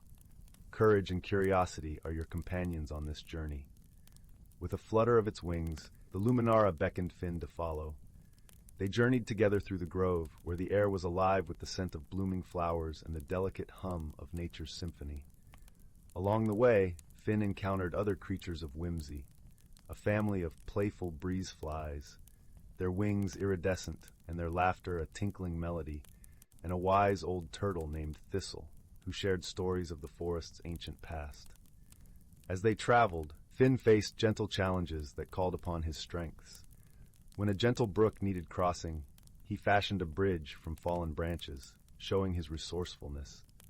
When the breezeflies' laughter echoed too loudly, disturbing the tranquility of the grove, Finn calmed them with a song, revealing his gentle spirit. Through each encounter, Finn's heart swelled with joy and gratitude, for he realized that every step into the unknown was a step toward understanding and growth. The Whispering Woods, with its enchanting wonders, taught him that the bravest journeys are those taken with an open heart and a willing spirit. As the day began to wane, painting the sky with strokes of rosy pink and soft lilac, Finn found himself at the edge of the forest once more. The luminara, who had been his guide and companion, hovered nearby, its glow a warm embrace against the encroaching twilight. "Thank you for sharing your world with me," Finn said, his voice filled with warmth and sincerity. The luminara's eyes twinkled like stars peeking through the evening sky. "The forest has shared its magic with you, as you have shared your heart with it. Remember, young adventurer, that the beauty of exploration lies not just in discovery, but in the connections you make along the way." With a final flutter, the luminara bid Finn farewell, and he turned toward the village, his heart light and his spirit soaring. As he walked, he carried with him the lessons of the Whispering Woods, the courage to explore, the wisdom to listen, and the warmth of newfound friendships. Back in the cozy embrace of his cottage, as the first stars began to twinkle in the night sky, Finn settled into bed. The whisper of the woods lingered in his mind, a comforting reminder of a journey well taken. And as he drifted into a peaceful slumber, he knew that the magic of the forest would always be with him, a gentle glow in the tapestry of his dreams. And so, the enchanting tale of Finn and the Whispering Woods came to a heartwarming close, with the promise of many more adventures yet to unfold beneath the watchful eyes of the stars and the soft, whispering breeze. Story 12. In the gentle embrace of a dusky evening, the small village of Willow Hollow lay nestled between rolling hills and whispering forests. The sun, a golden orb sinking beyond the horizon, painted the sky in hues of lavender and rose. It was a time when shadows began their soft dance, and the world seemed to hold its breath, waiting for the magic of night to unfold. In this tranquil setting, there lived a young girl named Lila, whose spirit was as bright as the stars that would soon twinkle above. Lila was known throughout Willow Hollow for her kind heart and curious mind, traits that endeared her to both the townsfolk and the creatures of the forest alike. She had a special place in her heart for the tales her grandmother used to tell, stories of hidden worlds and ancient secrets whispered by the trees. One evening, as Lila sat by the fireplace, the flames crackling softly and the scents of pine and cedar filling the air, she noticed something peculiar in her grandmother's old storybook, a faded map tucked between the pages. The parchment was delicate, its edges frayed with age, and marked with symbols Lila had never seen before. Intrigued, she traced a finger over the map's winding paths and mysterious landmarks. Her grandmother, noticing her fascination, leaned closer, her voice a gentle murmur. "That, my dear, is the map to the Whispering Woods, a place where magic breathes with the wind and secrets dwell within the earth." Lila's eyes widened with wonder. "Is it real, Grandma?" "Oh, indeed," her grandmother replied, a twinkle in her eye. "But the woods are not easily found. They reveal themselves only to those who seek with a pure heart and an open mind." The seed of adventure planted, Lila knew she had to find the Whispering Woods. That night, as she lay in bed, the moonlight casting silver patterns across her room, she dreamed of hidden paths and ancient trees, her heart tingling with anticipation. The following morning dawned bright and clear, the air crisp with the scent of autumn leaves. Lila set out with a small pack, her grandmother's words echoing in her mind. She wore a cloak of soft wool to ward off the morning chill and carried the map, now carefully rolled and tied with a piece of twine. As she ventured beyond the village, the landscape unfolded in a tapestry of color. The path wound through fields of golden wheat and past brooks that sang as they danced over stones. Birds flitted from branch to branch, their songs weaving a melody that guided Lila's steps. Hours passed in a dreamlike haze until Lila reached the edge of the forest. Here the trees stood tall and regal, their leaves whispering secrets as the wind teased them gently. She paused, taking a deep breath, feeling the pulse of life thrumming beneath her feet. "Whispering Woods," she whispered, clutching the map tightly. "Guide me." With renewed determination, she stepped into the forest. The air was cooler here, tinged with the earthy scent of moss and damp leaves. Sunlight filtered through the canopy in shafts of liquid gold, illuminating the forest floor in a warm glow. As Lila walked, she marveled at the beauty around her. Mushrooms of every shape and color dotted the ground, and ferns unfurled like ancient scrolls. The forest was alive with the rustle of unseen creatures, each sound a note in the symphony of nature. The path twisted and turned, sometimes disappearing altogether, but Lila felt an invisible thread guiding her forward. She followed it with an unshakable trust, her heart open to the wonders that lay ahead. After a while, Lila came upon a clearing bathed in sunlight. At its center stood a tree unlike any other, its trunk wide and gnarled, its roots twisting out of the earth like the limbs of a sleeping giant. The tree's bark shimmered with a silvery sheen, and its leaves were a vibrant emerald, whispering a melody that tugged at Lila's heartstrings. Drawn to the tree, Lila approached it with reverence. As she laid a hand on its bark, a warmth spread through her, a gentle pulse of energy that filled her with a sense of peace and belonging. It was as if the tree recognized her, welcomed her into its ancient embrace. At the base of the tree, half hidden beneath a carpet of leaves, lay a small, intricately carved box. The wood was dark and polished, etched with symbols that mirrored those on the map. Lila knelt to pick it up, her fingers brushing over the delicate carvings. As she opened the box, a soft glow emanated from within, casting a gentle light over her face. Inside lay a small crystalline pendant, its surface catching the sunlight and refracting it into a rainbow of colors. Lila's breath caught in her throat as she held the pendant up, feeling its weight and warmth. "Welcome, keeper of the pendant," a voice whispered, soft as a breeze. Startled, Lila looked around, but saw no one. The voice seemed to come from everywhere and nowhere, a part of the forest itself. "I am ready," Lila replied, her voice steady despite her pounding heart. She slipped the pendant around her neck, feeling its magic settle over her like a protective cloak. With the pendant in place, the forest seemed to come alive in a new way. Colors were brighter, sounds clearer, and Lila felt a deep connection to the world around her. It was as if she could feel the heartbeat of the earth, the whisper of the wind, the songs of the birds in a language she could now understand.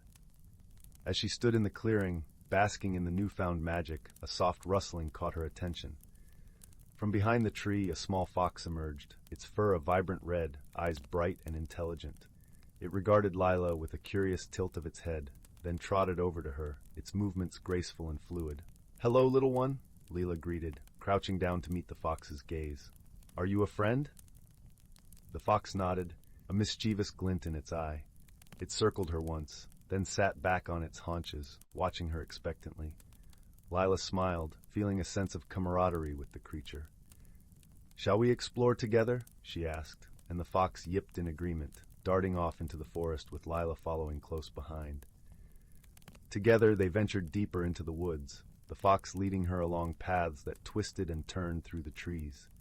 Each step felt like a discovery, the forest unfolding its secrets one by one. They passed glades filled with wildflowers, streams that sparkled like liquid crystal, and trees that seemed to hum with an ancient song. As they journeyed, Lila learned to listen with her heart, to understand the language of the forest. The trees spoke of time and patience, the streams of change and persistence, the wind of freedom and adventure. Each lesson was a gift, a piece of wisdom woven into the fabric of her being. Hours passed in a timeless dance until the sun began its descent once more, painting the sky in hues of crimson and gold. Lila and the fox reached the edge of the forest, where a hill rose, crowned with a single tree silhouetted against the sunset. Together they climbed the hill, the grass soft beneath their feet. At the top they paused to catch their breath. The world spread out before them in a panorama of beauty. The village of Willow Hollow lay in the distance, a tapestry of rooftops and chimneys curling smoke into the sky. Lila sat beneath the tree, the fox curling up beside her, its warmth a comforting presence. As the sun dipped below the horizon, the first stars appeared, twinkling like diamonds in the velvet sky. In that moment, Lila felt a profound sense of peace. She had discovered a hidden world, one that existed not only in the forest but within her own heart. She had learned the magic of listening, of understanding, of being present in the moment. It was a journey of transformation, a path that had led her to a deeper understanding of herself and the world around her. As the stars danced overhead, Lila leaned back against the tree, her eyes drifting closed. The fox nuzzled her hand, a silent promise of friendship and companionship. Together, they would face whatever challenges lay ahead, guided by the wisdom of the forest and the magic of the pendant. And so, beneath the starlit sky, in the embrace of the whispering woods, Lila found her place in the world, a place of wonder and discovery, of friendship and magic. It was a journey that had changed her forever, leaving her with a heart full of gratitude and a spirit as bright as the stars that watched over her. With a contented sigh, Lila drifted into a peaceful sleep, her dreams filled with the songs of the forest and the promise of new adventures to come. The night wrapped around her like a soft blanket, the world at peace as the moon cast its gentle glow over the land. And the whispering woods, with all its secrets and magic, kept watch over Lila and her fox, cradling them in its ancient embrace, a guardian of dreams and keeper of stories untold. Story 13. The Whispering Grove. Once upon a time, nestled under the gentle embrace of the moonlit sky, lay the tranquil village of Willowbrook. This village was surrounded by the lush expanse of the Whispering Grove, a forest so named because the wind danced through the leaves, creating a soft symphony that whispered secrets to those who would listen. The villagers lived in harmony with nature, tending to their gardens and weaving tales about the mysteries that the ancient trees might conceal. In this village lived a young girl named Lila. With hair the color of chestnuts and eyes that mirrored the deep blue of twilight, she was known for her curiosity and a heart as warm as the summer sun. Lila spent her days exploring the edges of the grove, where she imagined the trees shared secrets only with her. Her best friend, a kindly old tortoise named Tully, often accompanied her on these adventures. Tully, with his wise eyes and slow, deliberate movements, was a patient companion, always listening and occasionally offering a gentle nod or a soft grunt of agreement. One quiet morning, while the dew still clung to the grass like tiny jewels, Lila and Tully set out on another exploration. The forest seemed particularly alive that day, with shafts of golden light piercing through the canopy, playing upon the forest floor. As they wandered deeper than ever before, the familiar path gave way to a hidden trail, overgrown and forgotten.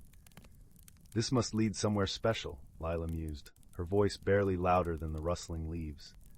Tully blinked in agreement, and so they ventured forth, the path winding like a secret whisper between the trees. The air grew cooler, carrying the scent of pine and earth, and all around them the forest seemed to hold its breath, as if anticipating their arrival. Before long, they stumbled upon a clearing. In its center stood an ancient oak, its trunk wide and gnarled with the weight of centuries.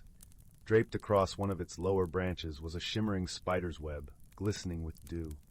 But this was no ordinary web, for woven into its intricate design was a delicate golden thread that seemed to pulse with a life of its own. Lila stepped closer, her heart pounding with a mixture of awe and curiosity.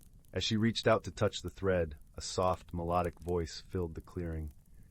"Welcome, dear child of Willowbrook," the voice sang, as gentle as a lullaby. It seemed to emanate from the tree itself, vibrating through the air. "I am the spirit of the grove, and you have found the thread of whispers." Lila gasped, her eyes wide with wonder. "What is the thread of whispers?" she asked, her voice barely more than a breath. "The thread is a gift," the spirit replied softly. "It holds the wisdom of the forest, the stories of those who have come before, and the power to weave connections between hearts." Lila's mind swirled with possibilities. "What must I do with it?" "Listen, dear one," the spirit instructed. "Listen to the stories that the thread wishes to share, and when the time is right, use its magic to bring joy and understanding to those around you." With reverence, Lila gently touched the golden thread. As her fingers brushed against it, a warmth spread through her, and images began to dance before her eyes. Scenes of the forest in its earliest days, creatures long forgotten, and people whose laughter and tears had mingled with the earth. She saw tales of friendship, courage, and love, each story a vibrant tapestry woven into the fabric of the forest's history. For hours, Lila sat beneath the ancient oak, absorbed in the stories that the thread shared. Beside her, Tully rested in the cool shade, his presence a comforting anchor.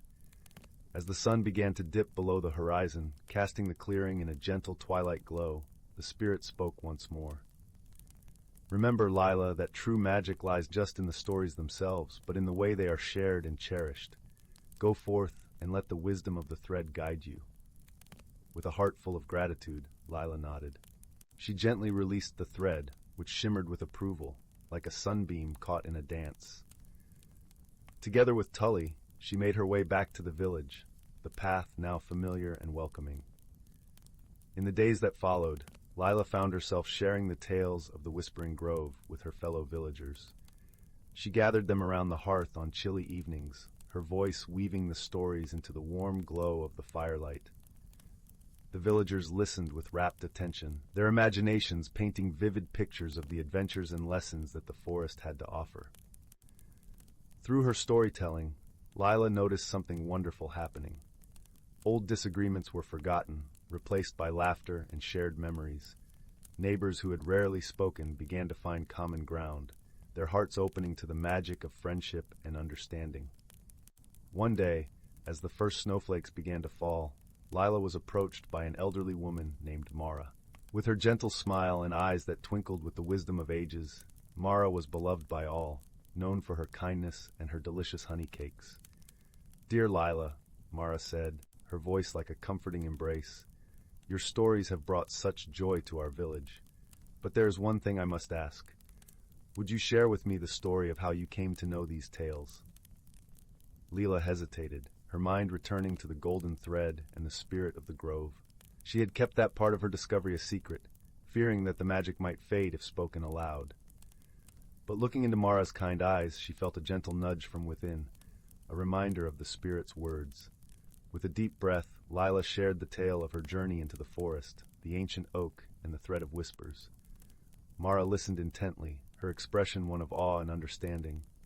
"Ah, the magic of the forest is truly marvelous," Mara said softly. "And you, dear Lila, are its chosen storyteller. Remember that the greatest power lies in the connections you make and the love you share." From that day forward, Lila embraced her role as the village storyteller, her tales a bridge between past and present, between the whispers of the forest and the hearts of her neighbors. The magic of the thread of whispers continued to flow through her, a gentle reminder that every story, no matter how small, holds the power to change the world. And so, under the watchful gaze of the moon and stars, the village of Willowbrook thrived, its people connected by the golden thread of stories and the warmth of friendship. As for Lila, She knew that as long as she listened to the whispers of the forest, she would never be alone, and the magic of the Whispering Grove would always be a part of her heart. As the years passed, Lila grew not only in age but in wisdom, her understanding of the forest's magic deepening with each tale she told. The Whispering Grove became a place of pilgrimage for those who sought solace and inspiration, for it was said that beneath the ancient oak one could hear the echoes of every story ever told, a symphony of whispers carried on the breeze. On a serene spring morning, as the sun bathed the village in a gentle golden light, Lila was visited by a young boy named Finn. His eyes sparkled with curiosity, much like Lila's had when she first discovered the hidden path. Finn had heard tales of the magical thread and the stories it inspired, and he longed to witness this wonder for himself. "Please, Lila," Finn implored, his voice filled with youthful eagerness. "Will you take me to see the thread of whispers?" Lila smiled, recalling her own journey into the heart of the grove. "Of course, Finn," she replied gently. "But remember, the true magic lies not in seeing, but in listening and sharing." And so, with Tully ambling alongside them, Lila led Finn through the forest. The path, once hidden and overgrown, was now well trodden by those who had come to seek the wisdom of the trees. As they reached the clearing, Finn's eyes widened in awe at the sight of the ancient oak, its branches stretching skyward like welcoming arms. Lila watched with a knowing heart as Finn approached the shimmering web, his fingers brushing the golden thread. A soft melody filled the air, the spirit of the grove greeting the young seeker. "Welcome, young Finn," the spirit sang, its voice a gentle caress. "You have come to listen to the whispers of the forest." Finn nodded, his eyes filled with wonder. As he listened, the tales of the forest wove themselves around him, vibrant and alive. He saw the world through the eyes of those who had walked the path before him, their stories a tapestry of life and love. With each story, Finn's heart swelled with understanding, his own desire to share the magic growing stronger. Lila watched as a bond formed between Finn and the spirit, a connection that transcended time and place. As the sun dipped below the horizon, painting the sky in hues of pink and gold, Lila and Finn made their way back to the village. The path was now illuminated by the soft glow of fireflies, their light a gentle reminder of the magic that surrounded them. In the weeks that followed, Finn became Lila's apprentice, eager to learn the art of storytelling and to share the wisdom of the forest with others.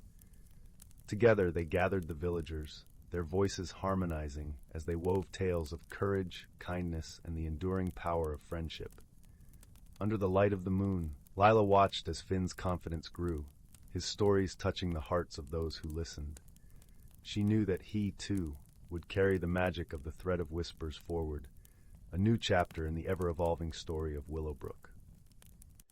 As the seasons changed, the village thrived, its people united by the stories that had become the heartbeat of their community. And in the heart of the Whispering Grove, the ancient oak stood watch, its branches sheltering the secrets and dreams of all who came to listen. For Lila, the journey had come full circle. She knew that the true magic of the Thread of Whispers lay not in the stories themselves, but in the love and understanding they inspired. And as she sat beneath the starry sky, listening to the symphony of the forest, she felt a deep sense of peace, knowing that the legacy of the Whispering Grove would continue to flourish in the hearts of those who believed in the power of stories. And so, the village of Willowbrook remained a place of enchantment and wonder, its people bound together by the golden thread of shared stories and the gentle whispers of the forest. In this haven of harmony, the magic of the Whispering Grove would forever be a guiding light, illuminating the path of friendship and love for generations to come. As the years continued to pass, the stories of the Whispering Grove spread far beyond the borders of Willowbrook.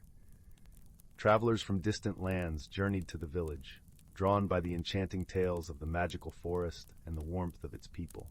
Guided by the stories woven by Lila and Finn, they found themselves welcomed into a community where kindness and connection thrived.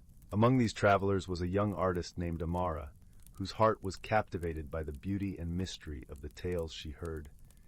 With a sketchbook in hand and a spirit eager for inspiration, Amara wandered the paths of the Whispering Grove, capturing the essence of the forest in her art. One day, as she sat beneath the ancient oak, Amara felt the gentle tug of the golden thread. With reverence, she touched it, her mind opening to the stories woven within. As the images unfolded, Amara realized that her art could become a vessel for the magic of the forest, offering a new way to share its wisdom with the world. Inspired, Amara began to create vibrant illustrations of the tales she had heard, each piece alive with the colors and emotions of the stories. Her artwork became a tapestry of the forest's magic, a visual symphony that resonated with all who beheld it. When Amara shared her creations with the villagers, they were captivated by the vivid depictions of their beloved tales. The artwork added a new dimension to the storytelling, allowing the stories to be experienced in a whole new way. Lila and Finn marveled at how Amara's art brought the stories to life, enhancing the magic of the Thread of Whispers. As the village continued to flourish, the bond between the villagers and the forest grew ever stronger. The Whispering Grove became a place of pilgrimage for those seeking inspiration, healing, and connection.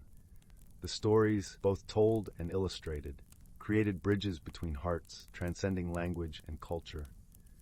One evening, as the village gathered around a crackling fire, Lila, Finn, and Amara shared a new tale, one that spoke of a future filled with hope and unity. Their voices, accompanied by the gentle rustle of leaves and the soft glow of the fire, wove a story that resonated with the dreams of all who listened. In the quiet that followed, the spirit of the grove whispered its gratitude, a melody of thanks that floated on the breeze. The villagers knew that they were part of something greater, a legacy of love and understanding that would endure for generations. As the fire's embers faded, Lila, Finn, and Amara sat together, their hearts full of gratitude for the magic they had been entrusted with. They knew that the stories of the Whispering Grove would continue to inspire and transform, a testament to the power of storytelling and the enduring magic of friendship. And so, the village of Willowbrook remained a beacon of light and love, its people united by the golden thread of stories and the whispers of the forest. As the moon rose high in the sky, casting its gentle glow upon the land, the villagers knew that as long as they listened and shared, the magic of the Whispering Grove would forever guide their hearts. In the years that followed, the legend of the Whispering Grove grew, its tales spreading like the tendrils of a vine, reaching hearts and minds across the world. The stories of Lila, Finn, and Amara became intertwined with the very fabric of the forest, creating a living legacy that transcended time. Visitors continued to flock to Willowbrook, each one touched by the enchantment of the village and the kindness of its people. The artists, the storytellers, and the dreamers all found a home in the embrace of the Whispering Grove, where their creativity flourished and their spirits found solace.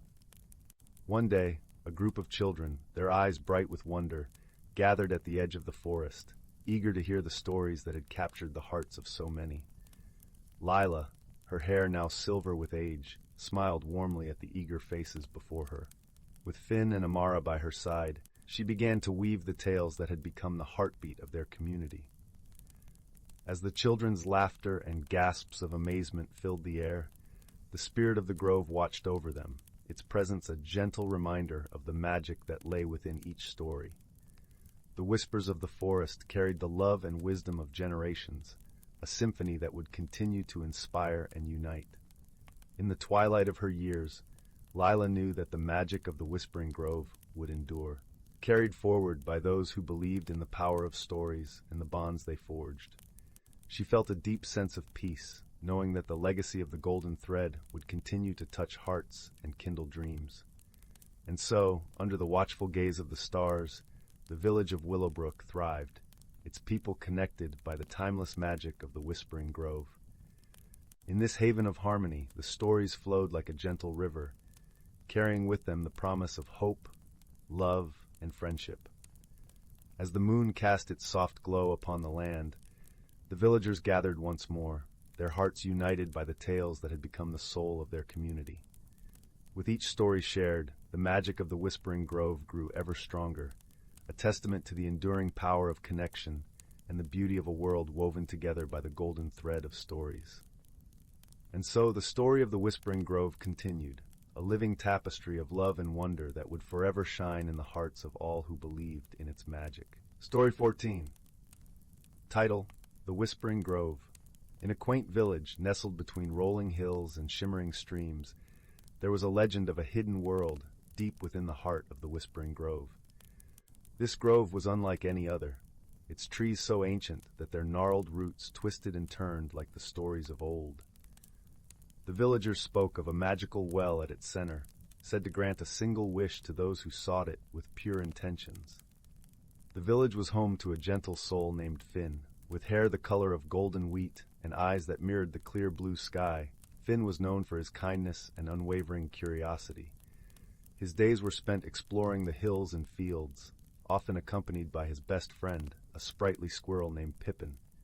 Together they roamed the countryside, Pippin chattering away as Finn listened, always finding wonder in the world around them. One crisp autumn morning, the air filled with the scent of fallen leaves and earth, Finn and Pippin sat by the village well, sharing stories and laughter. But today Finn seemed unusually quiet. Noticing his friend's pensive demeanor, Pippin tilted his head inquisitively. "What's on your mind, Finn?" the squirrel asked, his voice soft and musical. Finn sighed, running his fingers through the cool water. "I've been thinking about the Whispering Grove," he admitted. "It's said there's a well there that grants wishes. I wonder if it's true." Pippin's eyes sparkled with mischief and excitement. "Why don't we find out? We could use an adventure." Finn hesitated, the tales of the grove's magical yet mysterious nature echoing in his mind.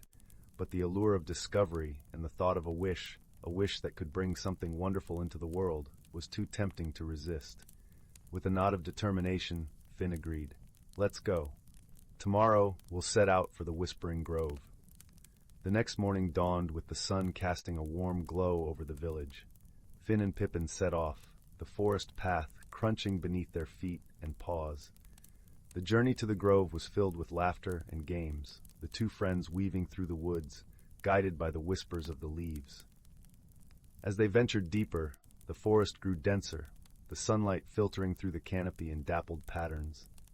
The air was rich with the scent of pine and moss, and the gentle rustle of the trees seemed to whisper secrets of old. Finn felt a sense of enchantment, as though the forest itself was alive, guiding them onward. Finally, after hours of wandering, they stumbled upon a clearing. In its center stood a circle of ancient trees, their trunks twisted and intertwined as if locked in an eternal embrace. And there, at the heart of the grove, was the legendary well. Finn approached cautiously, his heart pounding with a mix of awe and anticipation. The well was made of smooth, glistening stones, and the water within shimmered with an ethereal light. Pippin scampered to the edge, peering into its depths. "Make a wish, Finn," Pippin urged, his voice barely above a whisper. Finn closed his eyes, thinking of all the things he could wish for. But as he stood there, surrounded by the beauty of the grove and the warmth of his friend's presence, he realized what he truly desired. "I wish for the happiness and well-being of those I love," Finn whispered into the well, his words carried away by the gentle breeze. For a moment, the world seemed to hold its breath, the grove silent in its anticipation. Then, with a soft, musical chime, the water rippled, sending a cascade of light dancing across the clearing.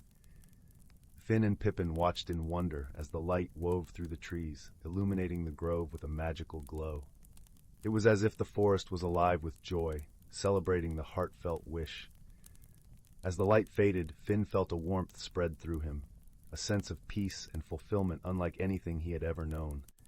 He turned to Pippin, who was watching him with a knowing smile. "Thank you, my friend," Finn said, his voice filled with gratitude. "This adventure has been everything I hoped for and more."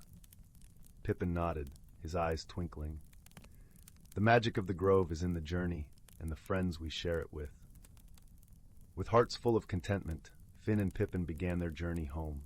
The path seemed brighter, the air filled with the songs of birds and the gentle rustling of leaves. As they walked, Finn realized that the true magic lay not in the wish itself, but in the love and friendship that surrounded him. When they returned to the village, Finn found that his wish had indeed come true. The people he cared for were happier, their lives touched by the unseen magic of the grove. And though the well's secret remained hidden, Finn knew that the true treasure was the bond he shared with Pippin and the memories of their journey. The Whispering Grove remained a place of mystery and wonder, its secrets guarded by the ancient trees and the whispers of the wind. And each year, as autumn painted the world in gold and crimson, Finn and Pippin would return, their hearts always open to the magic of friendship and the promise of new adventures. And so, in the gentle embrace of the village and the enduring magic of the grove, Finn and Pippin lived happily, their days filled with laughter, love, and the timeless joy of friendship. Story 15. In the quaint village of Willowbrook, nestled between vast fields of lavender and gentle, rolling hills, there stood a little cottage with a thatched roof and walls painted the softest shade of blue. Inside, the scent of freshly baked bread mingled with the faint aroma of lavender drifting in from the fields. The cottage belonged to a kind-hearted woman named Nella, known throughout the village for her warm smile and the delightful stories she shared by the fireside. One crisp autumn morning, as golden leaves danced in the breeze, Nella discovered something peculiar while tidying the attic. Behind an old rocking chair, she stumbled upon a small, unassuming wooden box. Its surface was engraved with delicate vines that seemed to shimmer ever so slightly in the dim light. Curiosity piqued, Nella carefully opened the box, revealing a simple, yet exquisitely crafted, silver spoon. As she held the spoon in her hand, a gentle warmth spread through her fingers, and she heard a soft whisper, like the rustling of leaves. "Stir the pot of life," it seemed to say, though the words were not spoken aloud. Intrigued and a little bewildered, Nella decided to experiment with this newfound treasure. That evening, as the sun dipped below the horizon, casting a golden glow across the village, Nella prepared her usual pot of vegetable stew. With a cautious yet excited heart, she stirred the pot with the silver spoon. To her amazement, the stew began to bubble with a life of its own, the aroma growing richer and more inviting than ever before. Eager to share this wonder, Nella invited her closest friends for dinner. Among them was Oliver, a cheerful baker with a penchant for jokes, and Marigold, an enthusiastic gardener who always wore a crown of flowers atop her head. As they gathered around the table, the air filled with laughter and the clinking of spoons against bowls. But as they dined, something extraordinary happened. The stew, infused with the spoon's magic, revealed stories from each person's heart. Oliver spoke of his dreams to create the finest pastries in the land, while Marigold shared her wish to cultivate a garden that could feed the entire village. Nella realized the spoon's magic was not just in enhancing flavors, but in uncovering the hidden desires and dreams of those who tasted her food. As the days passed, word of the magical stew spread throughout Willowbrook. The villagers, drawn by curiosity and the promise of uncovering their own dreams, began visiting Nella's cottage. With each meal, friendships deepened, and the bonds within the community grew stronger. One evening, as the first snowflakes of winter began to fall, a stranger arrived at Nella's door. He was a weary traveler named Elias, with eyes that spoke of distant lands and untold stories. Nella welcomed him warmly, offering him a bowl of her enchanted stew. As Elias savored each spoonful, his eyes brightened, and he shared tales of his journey across vast oceans and towering mountains, of friendships forged and lessons learned. Inspired by Elias's stories, Nella felt a longing to see the world beyond Willowbrook. With the village's encouragement and the magical spoon tucked safely in her pocket, she embarked on her own journey. From bustling cities to serene forests, Nella's travels opened her heart to new experiences and friendships, each one a new chapter in her life. Throughout her journey, Nella discovered that the true magic of the spoon was not in its ability to reveal dreams, but in its power to connect people, to bring them together in a shared moment of warmth and understanding.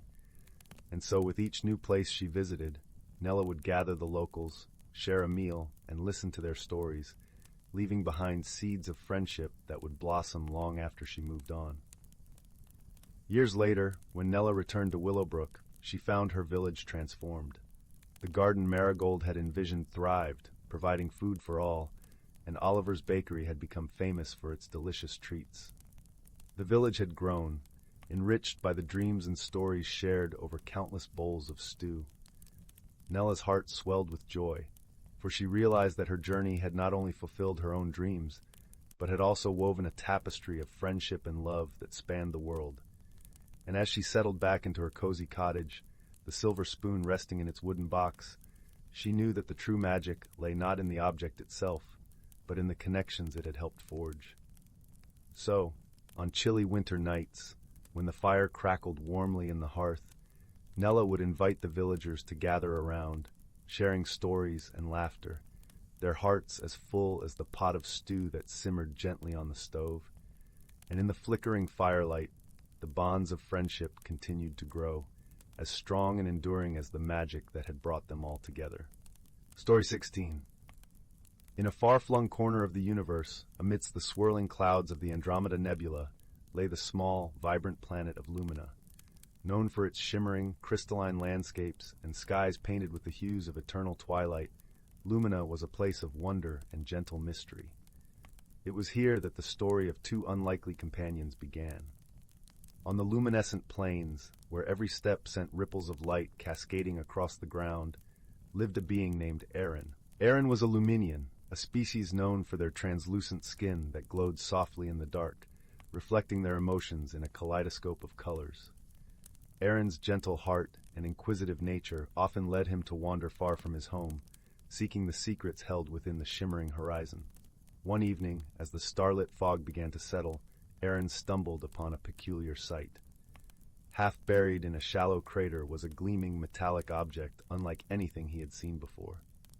As he drew closer, the object shuddered and hissed, unfolding into a small spherical craft. Out tumbled a creature unlike any Aaron had encountered, an earthling known as Leo. Leo was a traveler from a distant world, with eyes like deep pools of water and a curious smile that seemed to light up his face. His arrival on Lumina had been unintentional, the result of a navigational error sending his starship spiraling off course. As he dusted himself off, he looked up to find Aaron watching him with a mix of awe and caution. "Hello there!" Leo called, his voice warm and friendly, though tinged with uncertainty. Aaron's skin flickered a soft green, the color of curiosity, as he tried to decipher Leo's unfamiliar words. Misunderstandings were inevitable at first. Aaron communicated through colors and soft musical tones, while Leo spoke in words and gestures.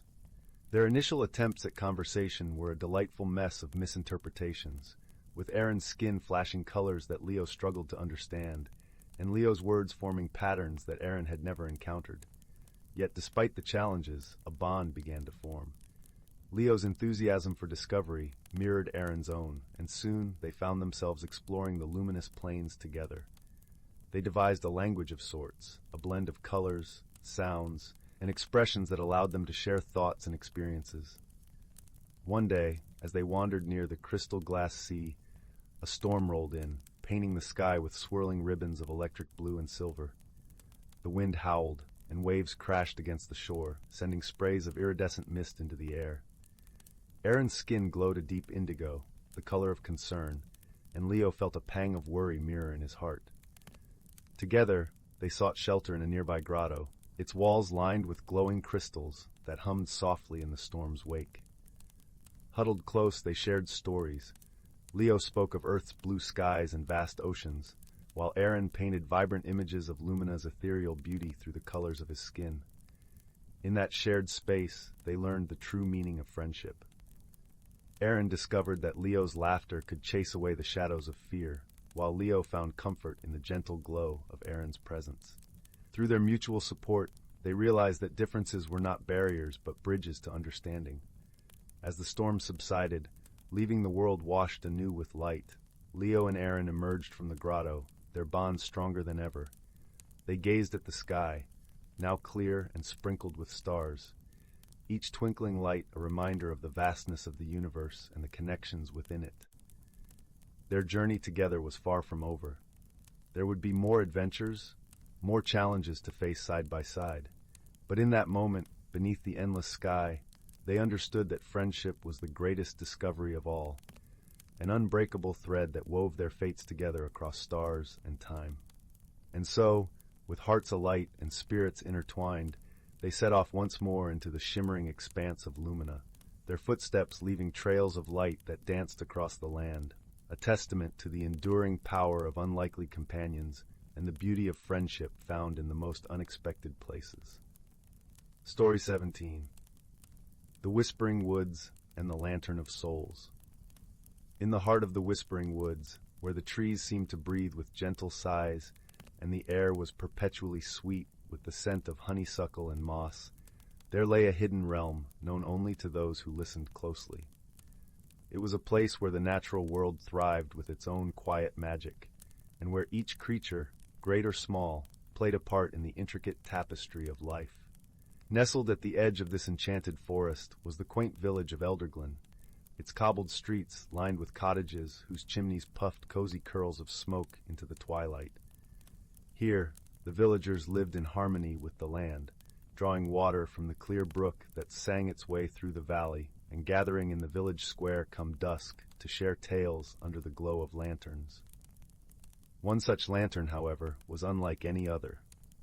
Crafted long ago by an ancient artisan, it was said to hold the warmth and wisdom of 1,000 souls. Its light was soft and golden, casting not just illumination, but a sense of peace and understanding upon those who gathered around it. This was the Lantern of Souls, guarded by the village elder, a kind-hearted woman named Mirabelle, whose gentle gaze seemed to see into the very hearts of men and women alike. Yet, despite its serene presence, the Lantern of Souls held a mystery that had long intrigued the villagers. For though it hung in the square each evening, its light would sometimes flicker and dance as if responding to secrets only it could hear, whispering back to the woods in a language of its own. One brisk autumn evening, as the leaves rustled like whispers in the trees and stars began to sprinkle the sky like scattered diamonds, a young boy named Finn sat beneath the lantern, his eyes wide with wonder. Finn was a dreamer, his heart captivated by the stories of old and the mysteries of the woods. His best friend, a sprightly girl named Lyra, sat beside him, her auburn hair catching the lantern's glow like threads of gold. "Do you ever wonder what it's really saying?"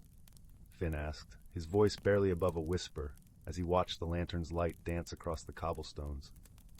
Lyra tilted her head, listening intently to the soft crackle of the lantern. "Maybe it knows secrets we can't even imagine," she replied, her eyes sparkling with curiosity. "Or maybe it's trying to tell us something important." Their conversation was interrupted by the gentle chime of the village bell, signaling the start of the evening story. Mirabelle, her silver hair glinting under the lantern's glow, stepped forward to address the gathered villagers. Her voice was like the warm embrace of a cherished quilt, wrapping everyone in its comfort. "Tonight," she began, "I will tell you of the time when the Lantern of Souls guided us through the darkest of nights, reminding us of the strength found in friendship and the light that resides within us all." The villagers settled in, the air thick with anticipation. But just as Mirabelle opened her mouth to begin, a sudden gust of wind swept through the square, extinguishing the lantern's light and plunging them into shadow. A collective gasp rose from the crowd, and Finn felt a shiver run down his spine. "Fear not," Mirabelle reassured them, though her eyes reflected a hint of concern.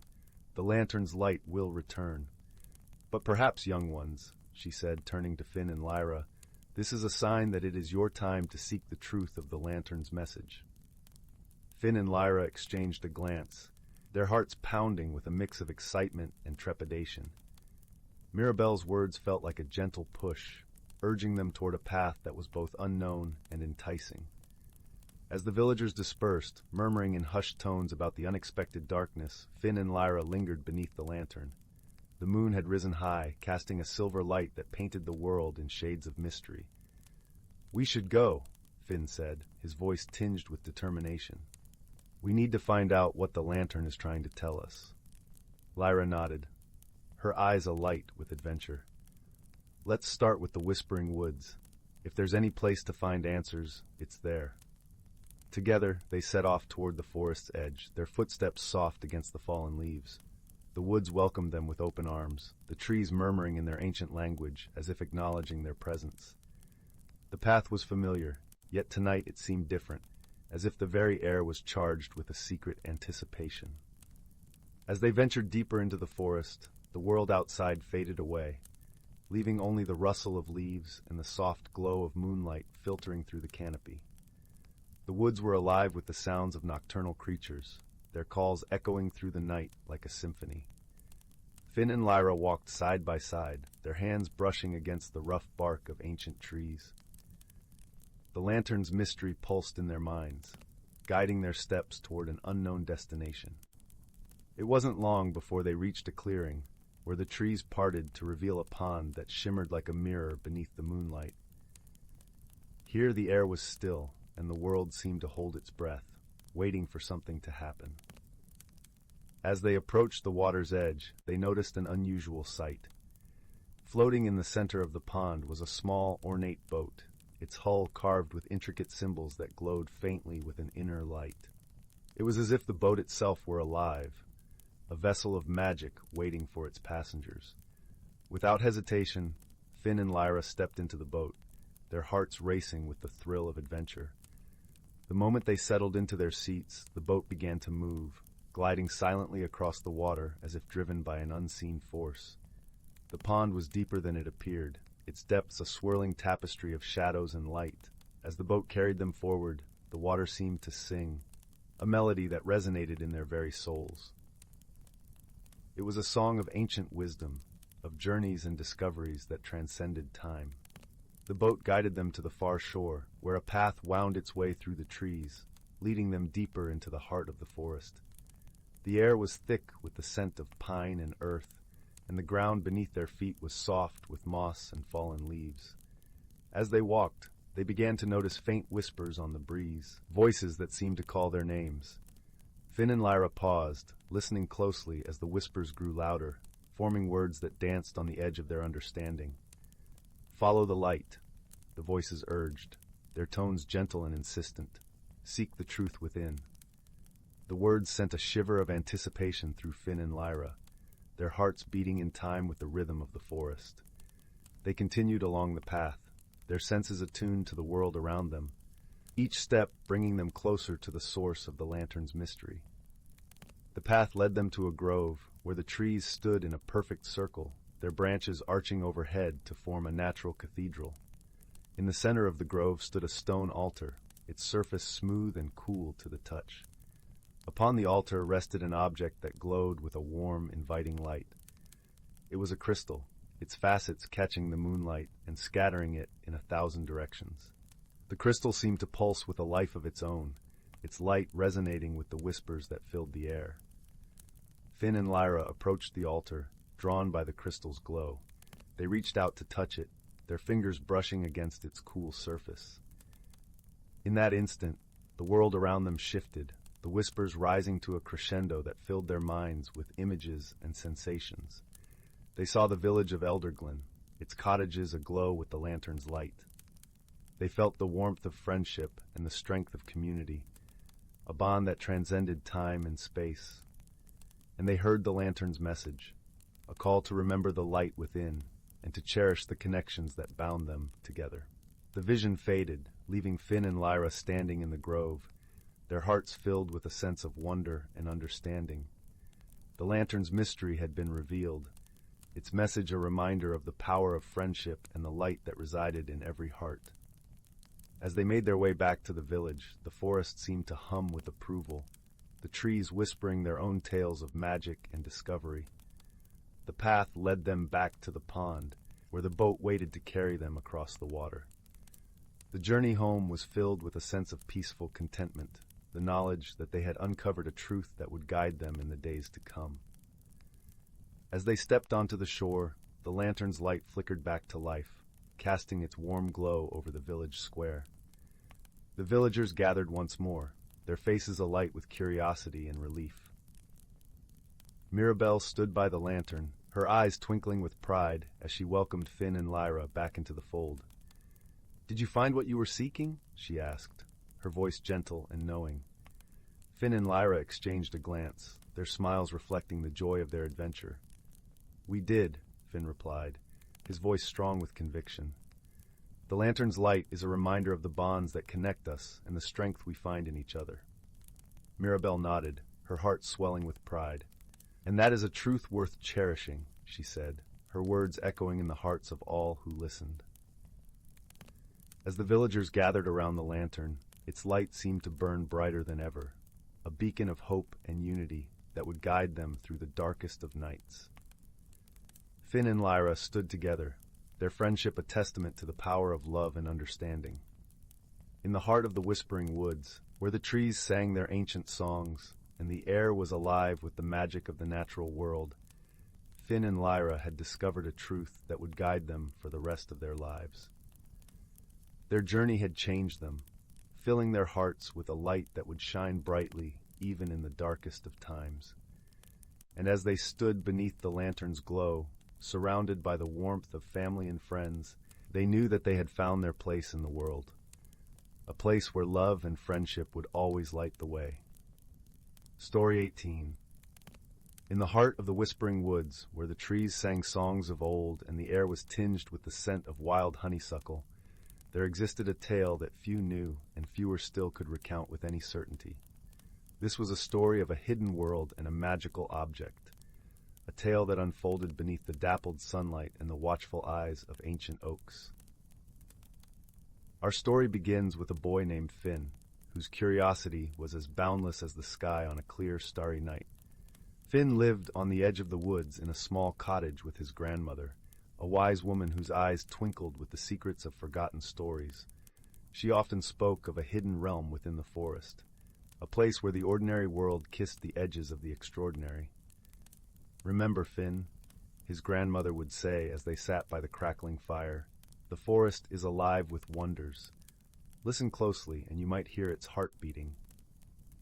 Finn loved these evenings, wrapped in the warmth of the hearth, the shadows dancing on the walls like playful spirits. But it was one particular story his grandmother told that lingered in his mind, a story of the silver leaf, a magical object that had the power to reveal the hidden world of the forest and the mysteries it held. They said the silver leaf was crafted by the forest itself, its veins pulsing with the magic of the earth. It could only be found by those who believed in the unseen and dared to follow their hearts into the unknown. On a crisp autumn morning, when the air was filled with the scent of fallen leaves and the promise of adventure, Finn decided he would seek out the silver leaf.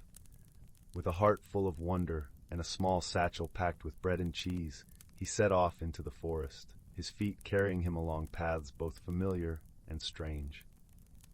The whispering woods embraced him like an old friend, the leaves rustling softly as if sharing secrets with the wind. Finn paused often, listening to the symphony of nature, the distant call of a bird, the rustle of a hidden creature, the gentle murmur of a brook that wound its way through the trees like a silver ribbon. As he journeyed deeper into the woods, the world around him seemed to shift. Sunlight filtered through the canopy, casting playful patterns on the forest floor, and the air seemed to hum with a melody only the heart could hear. Finn's excitement grew with each step, his senses alive to the wonders around him. It was then that he met Willow, a kind-hearted squirrel with eyes that sparkled like acorns kissed by morning dew. Willow was known throughout the forest for her wisdom and gentle spirit, and she quickly took a liking to Finn. "Where are you off to, young one?" she chattered, her voice as soft as a breeze through the leaves. "I'm searching for the silver leaf," Finn replied, his voice filled with determination. "I want to see the hidden world of the forest." Willow's eyes twinkled with understanding. "Ah, the silver leaf. Many have sought it, but few have found its glimmer. The forest reveals its secrets only to those who seek with an open heart." Together, Finn and Willow ventured deeper into the woods, their friendship growing with each shared story and laugh. Willow taught Finn to read the signs of the forest, the tracks of a deer, the whisper of a stream, the language of the trees. In turn, Finn shared tales of the world beyond the woods, painting pictures with his words that made Willow's heart soar. As they traveled, the forest seemed to change around them, the trees parting to reveal hidden glades and sun-dappled clearings. The air was filled with the perfume of wildflowers, and the ground was soft beneath their feet, as if the forest itself was guiding them toward their destination. It was in one such clearing, where the sunlight danced upon the leaves like liquid gold, that they encountered the next piece of their journey, a mysterious creature named Thorn. a fox with fur as red as the setting sun, and eyes that held the wisdom of the stars. Thorn was a guardian of the forest, his presence both calming and commanding. He looked at Finn and Willow with a gaze that seemed to see beyond the surface, into the very essence of their beings. "You seek the silver leaf," Thorn said, his voice deep and resonant like the echo of a distant thunderclap. "To find it, you must first understand the forest's heart. Are you ready to listen?" Finn and Willow nodded, their hearts beating with anticipation. Thorn led them through the woods, his steps silent as shadows, until they reached a place where the earth seemed to breathe beneath their feet. It was here, in the embrace of ancient trees and the melody of a nearby brook, that Finn and Willow learned the true nature of the forest. They listened to the stories of the trees, heard the laughter of the wind, and felt the warmth of the sun as if for the first time. They learned that the forest was not just a place, but a living, breathing entity, filled with magic and mystery. With each lesson, Finn felt himself changing, his understanding of the world deepening like the roots of the tallest oak. He realized that the silver leaf was not just about seeing the hidden world, but about understanding it, about becoming a part of the forest's timeless dance. Finally, after what felt like both an eternity and no time at all, Thorn stopped beside a great oak whose branches stretched toward the heavens like the arms of an ancient guardian. At its base, nestled among the roots, lay the silver leaf, shimmering with a light that seemed to pulse with the very heartbeat of the forest. Finn knelt before the leaf, his heart filled with gratitude and awe. He reached out, his fingers brushing its surface, and in that moment the world around him seemed to expand. The colors of the forest grew more vibrant, the sounds more harmonious, as if he had been granted a glimpse into the very soul of nature. He understood then that the silver leaf was not just a key to the hidden world, but a symbol of the connection between all living things. It was a reminder that the greatest magic lay not in seeing, but in understanding and cherishing the world around us. As Finn rose, the silver leaf in his hand, he turned to Willow and Thorn, his heart overflowing with gratitude.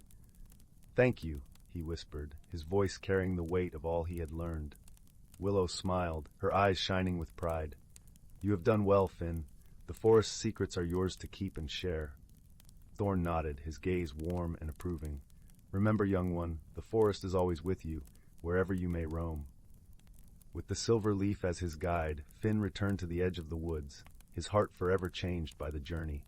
He knew that the world was filled with wonders, waiting to be discovered by those who dared to listen, to learn, and to love. That night, as he sat by the fire with his grandmother, he shared the story of his adventure, weaving tales of friendship, wisdom, and the hidden world of the forest. His grandmother listened, her eyes twinkling with the joy of a story well told, and together they watched the flames dance, the warmth of the hearth wrapping them in its gentle embrace. And so the tale of the silver leaf became a part of the Whispering Woods lore, a story passed down through the generations, a reminder that magic is all around us, waiting to be discovered by those who dare to seek it with open hearts. Story 19. Once upon a time, nestled between the soft, rolling hills and the whispering pines of the Luminara Valley, there was a quaint little village called Elderglen.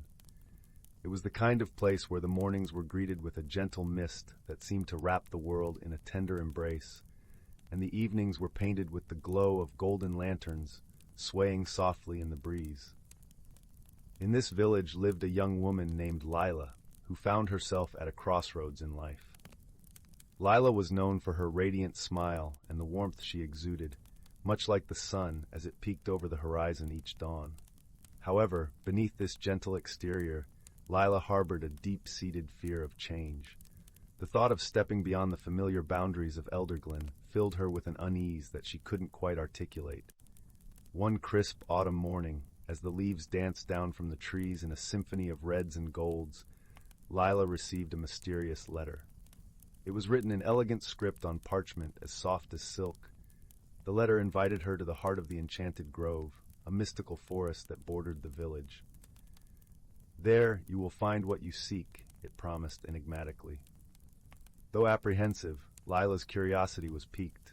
She confided in her dear friend, Rowan, a kind-hearted artist who saw the world through a palette of vibrant colors. Change is like a brushstroke in a painting, Rowan said gently. Sometimes unexpected, but often the beginning of something beautiful.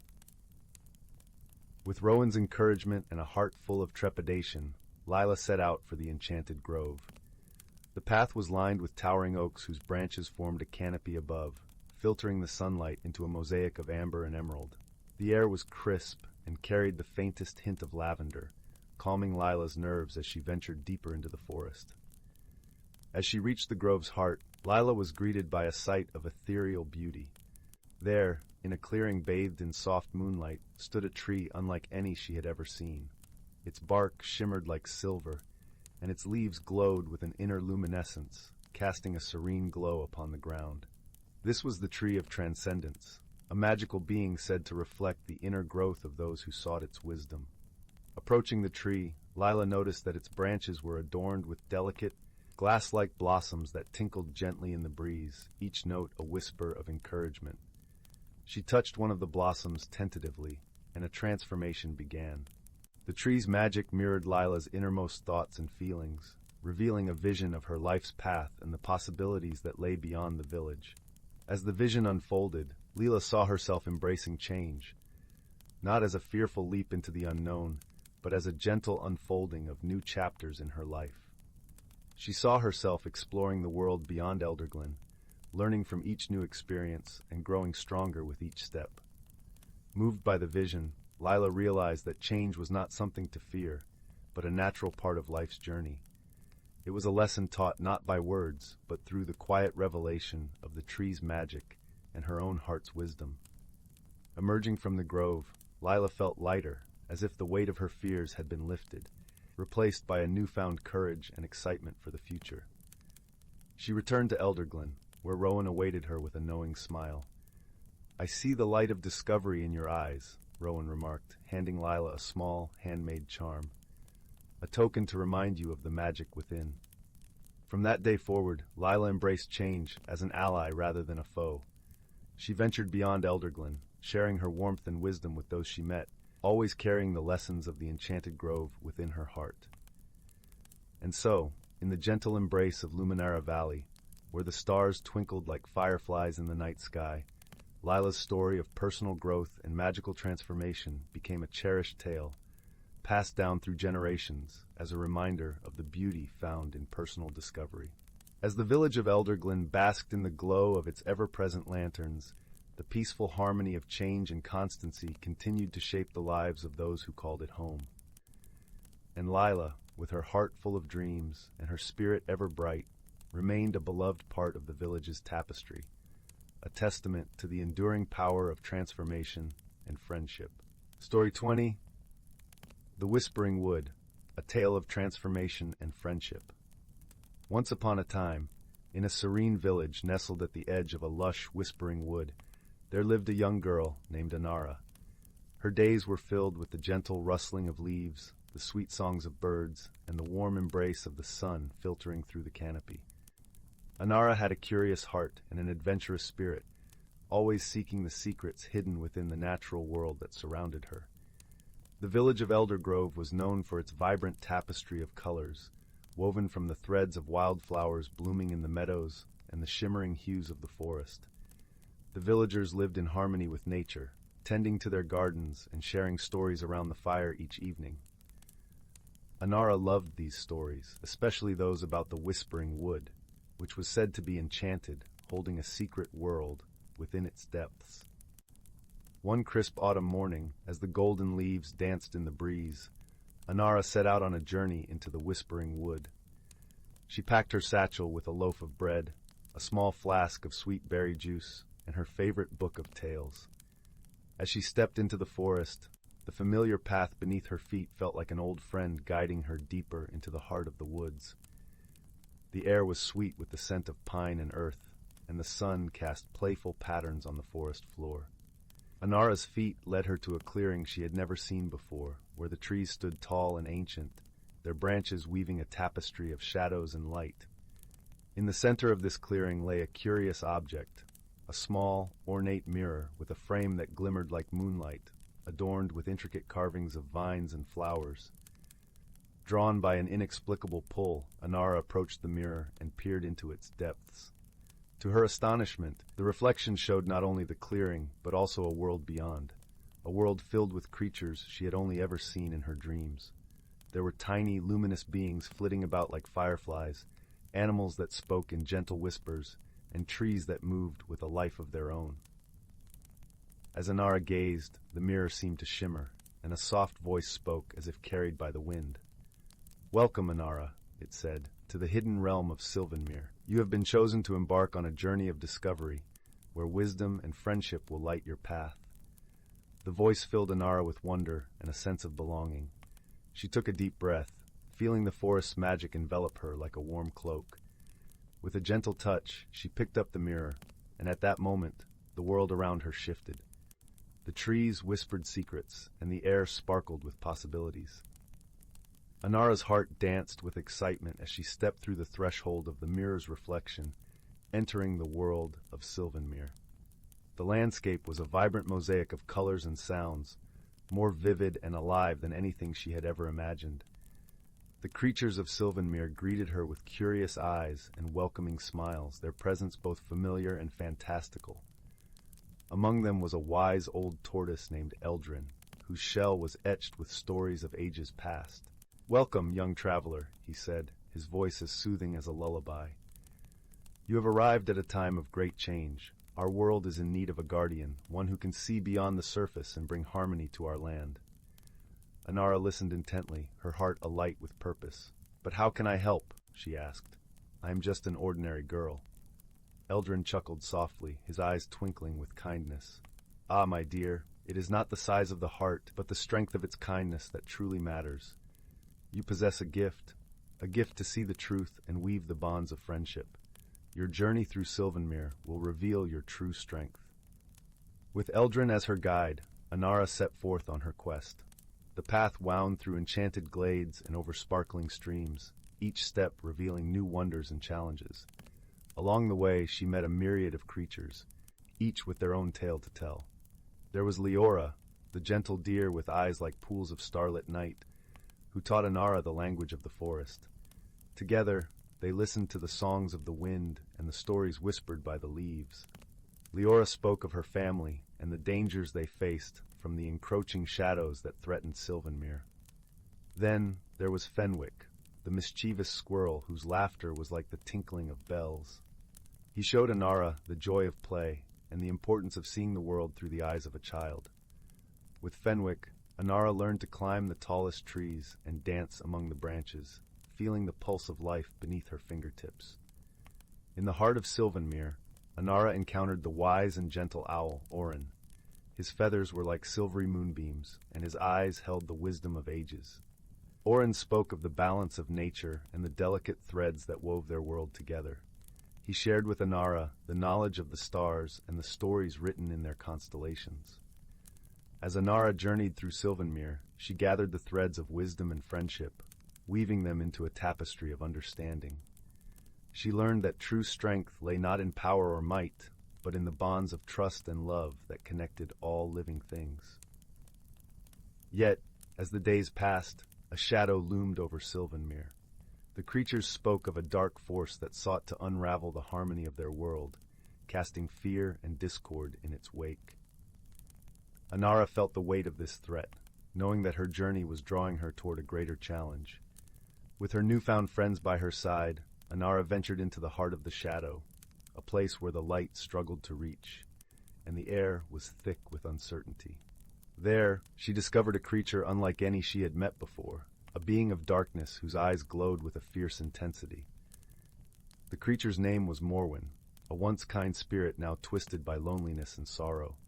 Anara felt a pang of understanding, recognizing the pain behind Morwen's actions. She approached the creature with compassion, her heart open and unafraid. "Why do you seek to bring darkness to Sylvanmere?" Anara asked softly, her voice carrying warmth and empathy. Morwen's eyes flickered with surprise, as if no one had ever asked such a question before. "I was forgotten," he replied, his voice a whisper of regret. "I was once the guardian of this realm, but as time passed, my presence faded into the shadows. I longed for the light, yet it slipped through my fingers like sand. Anara listened, her heart aching for Morwen's plight. She realized that the darkness was not born of malice, but of a longing to be remembered and cherished. With a gentle touch, she reached out to Morwen, offering friendship and understanding. "You are not alone," Anara said softly. "We can bring the light back together, weaving a new story for Sylvanmere, where every voice is heard and every heart is seen." In that moment, a transformation began. The darkness that had gripped Morwen's heart slowly dissolved, replaced by a soft glow that spread through Sylvanmere. The creatures of the realm gathered around, their voices rising in a harmonious chorus, welcoming Morwen into their fold. As the light returned to Sylvanmere, the land flourished with renewed vitality. The trees stood taller, their leaves shimmering with life, and the air was filled with the joyful songs of the creatures who called the realm home. Anara's heart swelled with joy, knowing that her journey had brought not only change to Sylvanmere, but also a transformation within herself. She had discovered the power of friendship, the strength of compassion, and the beauty of seeing beyond the surface.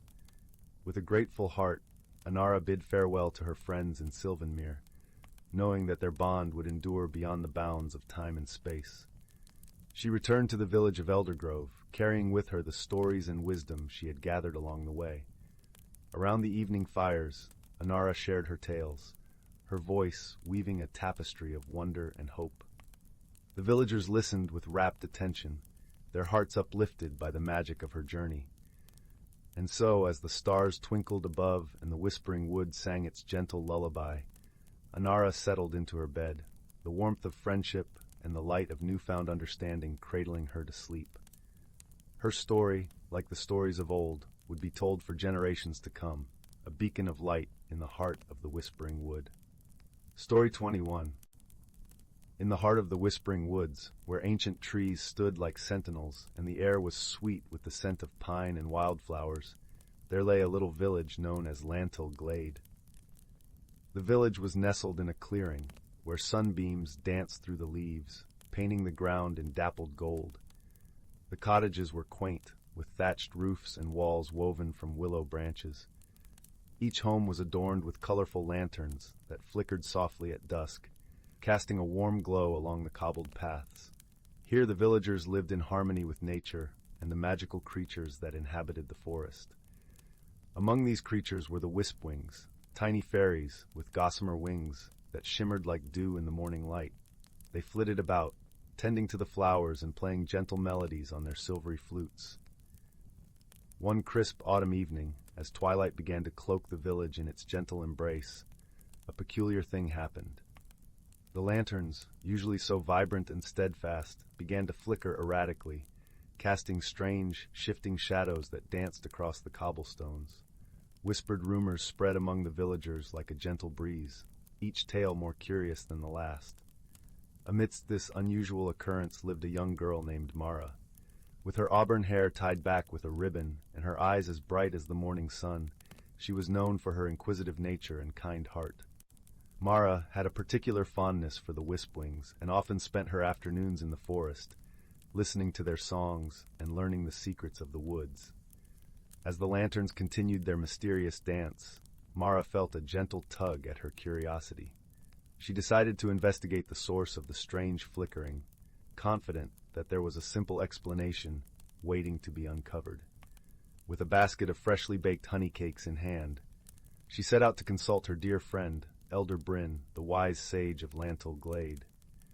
Elder Bryn's cottage was situated at the edge of the village, nestled beneath the sprawling branches of an ancient oak. The air was rich with the scent of herbs and spices, and the gentle crackle of a fireplace could be heard from within. As Mara approached, she could see the warm glow of candlelight filtering through the windows. "Elder Bryn," Mara called softly as she knocked on the door. "May I come in?" "Ah, Mara, my dear," came a warm voice from inside. Come in, come in. I've just brewed a pot of chamomile tea."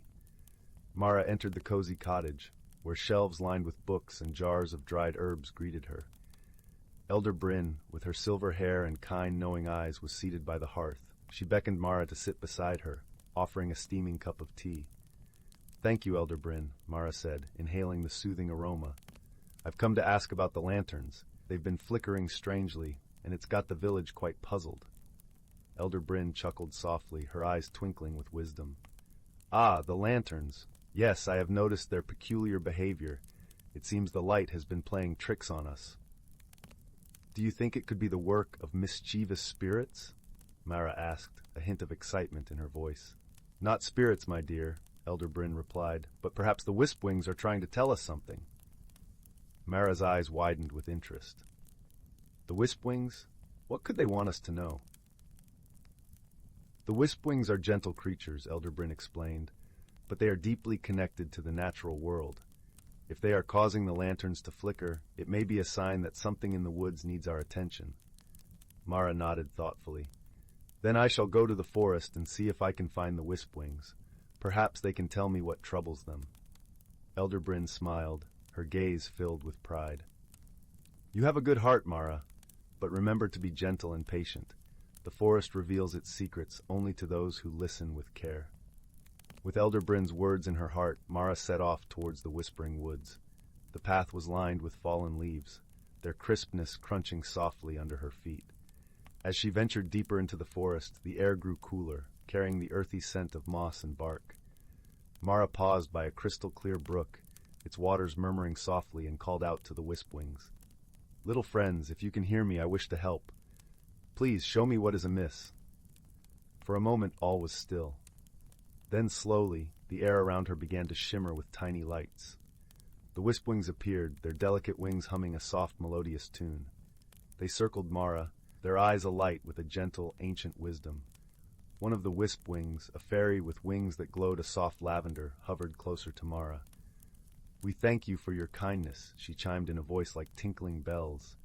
"The lanterns flicker because the great willow is unwell." "The great willow?" Mara repeated, remembering the majestic tree that stood at the heart of the woods, its branches a sanctuary for birds and creatures alike. "What has happened to it?" "The roots are thirsty," the Wispwing explained, her tiny face clouded with worry. "The stream that nourishes it has been blocked by fallen stones."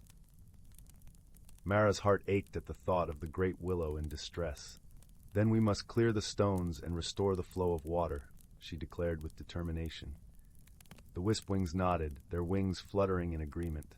Together, they guided Mara through the forest to the place where the stream had been obstructed. There, she found a pile of stones, dislodged during a recent storm, blocking the water's path. With care and patience, Mara began to remove the stones, one by one. The Wispwings lent their strength, using their magic to lift the heavier rocks. As they worked together, the stream gradually began to flow once more, its waters bubbling joyfully over the newly cleared path. When the last stone was removed, a cheer rose among the Wispwings, their wings shimmering in delight. Mara watched as the water surged forward, rushing to quench the thirst of the great willow. She could almost feel the tree's gratitude in the gentle rustling of its leaves.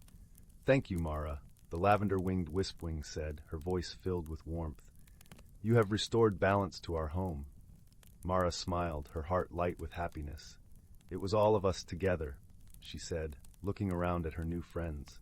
"We make a good team." As the sun dipped below the horizon, Mara made her way back to the village, her soul content with the day's adventure. The lanterns now glowed steadily, their light a beacon of peace and harmony.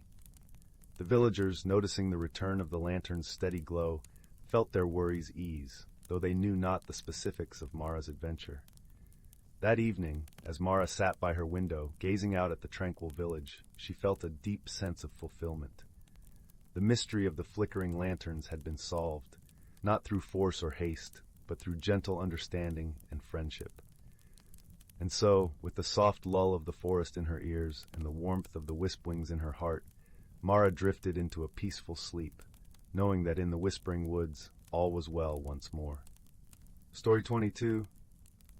In the heart of the galaxy, where stardust twirled like ethereal dancers across the velvet expanse, there existed a small, unassuming planet named Aloria. It was a world renowned for its breathtaking auroras that painted the night sky in hues of lavender and azure. Here the air was perpetually sweet with the scent of blooming starflowers, and the gentle hum of crystal streams filled the atmosphere with a serene melody. On this planet lived a curious creature named Lyra. She was a lumina, a species known for their luminous presence and ethereal grace. Her skin shimmered softly like moonlit opals, and her eyes held the deep, infinite wisdom of the cosmos. Lyra spent her days exploring the lush forests of Aloria, her heart in tune with the gentle rhythm of the world around her. One bright and sunlit morning, while wandering near the edge of the whispering woods, Lyra stumbled upon something peculiar. It was a small metallic object, half buried in the soft, mossy ground. As she reached out, her fingers brushing against the cool surface, the object emitted a soft beep, and with a whir, it opened to reveal a small holographic map flickering above it. Intrigued, Lyra studied the map, which depicted a series of planets within her sector of the galaxy. At the center of the map was a blinking dot, indicating a location that appeared unfamiliar to her. Driven by a sense of wonder and a longing for adventure, she decided to embark on a journey to uncover the mystery. Meanwhile, on the distant, arid world of Xylor, a young engineer named Caden was preparing for his own journey. Xylor was a planet of vast deserts and towering crystalline spires that shimmered under the harsh sun. Caden, a skilled mechanic, had been tasked with an unusual mission: to retrieve a lost piece of technology believed to have landed on Aloria. It was a task he accepted with great enthusiasm, for he had always been fascinated by the stories of the verdant, life-filled planet. Caden's ship, the Star Strider, was a nimble vessel, gliding through the starry void with ease. He piloted it with deft hands, his heart racing with excitement and a touch of apprehension. He had never set foot on a world like Aloria, and the thought of its vibrant life forms filled him with both curiosity and a hint of trepidation. As fate would have it, their paths intersected on a misty afternoon beneath the sprawling canopy of the Whispering Woods. Lyra, following the holographic map, had ventured deep into the forest, where shafts of sunlight pierced through the thick foliage, illuminating the world in a dreamlike glow. It was here that she first caught sight of Caden, his silhouette outlined against the backdrop of towering trees. For a moment, both were startled by the sight of the other. Lyra, accustomed to the gentle creatures of Aloria, had never encountered anyone quite like Caden. His rugged appearance, with dusty clothes and a determined expression, seemed foreign amidst the tranquil beauty of her world. Similarly, Caden was taken aback by Lyra's ethereal presence, her shimmering skin casting a soft glow that seemed to merge with the dappled sunlight. Their initial meeting was fraught with misunderstandings. Caden, in his eagerness to retrieve the lost technology, inadvertently startled a flock of luminescent birds, sending them fluttering into the sky. Lyra, protective of her home, misinterpreted his actions as a threat, her voice gentle yet firm as she confronted him. Caden, equally anxious, tried to explain his mission, his words stumbling over each other like a babbling brook. Despite the rocky start, there was a spark of understanding between them. Lyra, sensing the genuine nature of Caden's intentions, softened her stance, her curiosity piqued by his tales of distant worlds. Caden, in turn, was captivated by Lyra's wisdom and the effortless grace with which she moved through the forest. As they journeyed together, a bond began to form. They navigated the lush landscapes of Aloria, each step bringing them closer to the blinking dot on the map. Along the way, they encountered challenges that tested their resolve and deepened their friendship. One evening, as they rested beside a crystal-clear stream, the air filled with the sound of trickling water and the scent of blooming starflowers, Lyra shared stories of her people, their connection to the land, and the ancient traditions that guided them. Her voice was like a gentle lullaby, weaving a tapestry of words that painted pictures of harmony and unity. Caden listened intently, his heart touched by the beauty of Lyra's tales. In return, he spoke of his own world, of the harsh deserts and the resilience of the Xylorans, who thrived despite the challenges posed by their environment. He shared stories of his family, his dreams, and the vast, starry sky that had always drawn him to explore beyond his home. Through these exchanges, they began to understand the true depth of friendship. It was not merely about shared experiences or similar backgrounds, but rather about empathy, respect, and the willingness to see the world through each other's eyes. As they neared their destination, the challenges grew more intense. They faced turbulent weather, with fierce winds that roared through the forest like a wild beast and torrential rains that drenched the earth in a cascade of silver. Yet, through it all, they supported each other, their companionship a beacon of hope and warmth in the midst of the storm. One night, as they huddled together for warmth beneath a makeshift shelter of leaves and branches, Lyra turned to Caden with a soft smile. "You know," she said, her voice barely above a whisper, "I've always believed that the universe brings people together for a reason." Caden nodded, his heart full. "I think you're right," he replied, his voice steady and sincere. "Meeting you has been the best part of this journey." Finally, after days of travel, they reached the location indicated by the map. Nestled in a secluded glade, surrounded by towering trees and bathed in the gentle glow of moonlight, they found the lost piece of technology. It was an ancient device, its surface etched with intricate patterns and symbols that seemed to hum with a quiet energy. As Caden carefully examined the device, Lyra watched in awe, her heart swelling with a sense of accomplishment and joy.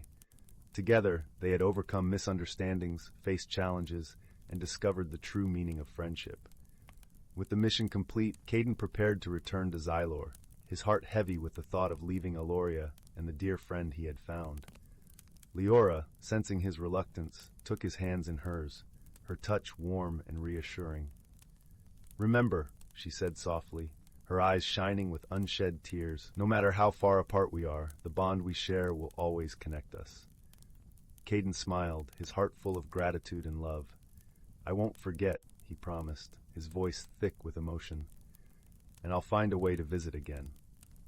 With a final embrace, they parted ways, their hearts forever linked by the friendship they had forged. As Caden's ship ascended into the starlit sky, Lyra watched from the ground, her heart alight with a newfound understanding of the universe's vast, interconnected tapestry. And so, beneath the shimmering auroras of Aloria, Illumina and Xyloran discovered the true meaning of friendship, a bond that transcended worlds and species, woven together by empathy, understanding, and the gentle light of the heart. Story 23. Once upon a time, in a cozy little village nestled between rolling hills, there lived a young girl named Willow. Though her days were filled with the simple joys of tending her family's garden and exploring the sun-dappled forests nearby, Willow often felt a tug of curiosity, a sense that there was something more wondrous waiting to be uncovered. One crisp autumn morning, as Willow was gathering windfall apples in the orchard, she noticed a peculiar glimmer beneath a gnarled tree root. Brushing aside the fallen leaves, she discovered a small, tarnished key, its intricate design unlike anything she had seen before. A strange warmth seemed to emanate from the metal, and Willow found herself clutching the key tightly, her heart fluttering with anticipation. That night, as she drifted off to sleep, Willow had the most vivid dream. She found herself in a vast, enchanted forest, where the trees whispered ancient secrets and the moonlight danced across shimmering streams. A kindly old owl perched on a nearby branch, its wise eyes twinkling. "Ah, you have found the key," the owl hooted softly. "But this is no ordinary key, child. It unlocks the wonders of the natural world, revealing the magic that lies hidden all around us." Willow awoke the next morning, the key still clutched in her hand, and she knew that her life had been forever changed. She could no longer simply admire the beauty of the forest. She had to understand its secrets, to unravel the mysteries that lay beneath the surface. And so began Willow's journey of discovery, guided by the wise old owl and a host of other extraordinary creatures she encountered along the way.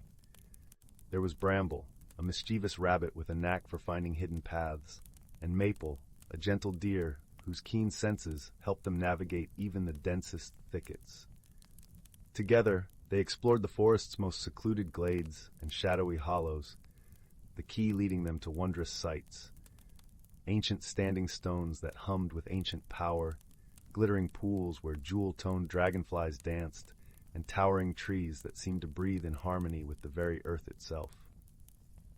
But not all their discoveries were joyful ones. As Willow's connection to the natural world deepened, she became increasingly aware of the threats it faced.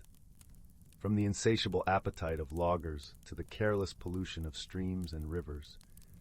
One day, as they ventured into a once verdant valley, they found the trees withered and the ground blackened, poisoned by a nearby factory's toxic waste. Willow's heart ached at the sight, and she knew that she could not stand idly by while such destruction occurred. With the help of her animal friends, Willow devised a plan to awaken the valley to new life. Using the key's ancient power, she coaxed the seeds and saplings to sprout, nurturing them with the pure waters of a hidden spring. Slowly but surely, vibrant green began to reclaim the scarred landscape, and the once silent valley rang with the songs of returning birds and buzzing insects. As the seasons turned and the years passed, Willow's reputation as a guardian of the forest grew. She became a bridge between the human and natural worlds, teaching others to respect and cherish the earth's bountiful gifts. And though the path was not always easy, and there were times when despair threatened to overwhelm her, Willow found solace and strength in the company of her animal companions and the eternal rhythms of the forest itself. For the key had not only unlocked the wonders of the natural world, but had opened Willow's heart to the true magic of friendship, compassion, and stewardship. And as she drifted off to sleep each night, cradled by the gentle rustling of leaves, she knew that her journey had only just begun. Story 24. In the heart of a serene, ancient forest where sunlight filtered through the canopy like liquid gold, there lay a hidden world of wonder. This forest, with its towering oaks and whispering pines, was a sanctuary of harmony and balance, a place where the natural and magical intertwined seamlessly. As dawn broke, the forest awoke with a symphony of sounds. The gentle rustle of leaves played in the breeze, harmonizing with the sweet songs of birds greeting the morning. A stream, clear as crystal and cool to the touch, meandered through the woods, its melody a soothing lullaby that echoed through the glades. In this enchanted place lived a community of creatures, each with a role in maintaining the delicate balance of their world. Among them was a wise old turtle named Amon, whose shell was covered in moss and whose eyes sparkled with the wisdom of ages past. Amon was a keeper of stories, passed down through generations, tales that taught the young ones of the forest the importance of harmony and respect for nature. Amon often spent his days by the stream, where the water's edge was lined with soft, lush grass. It was here that the creatures of the forest would gather to listen to his tales. With a voice as gentle as the flowing water, Amon would speak of the seasons, each with its own magic and mystery.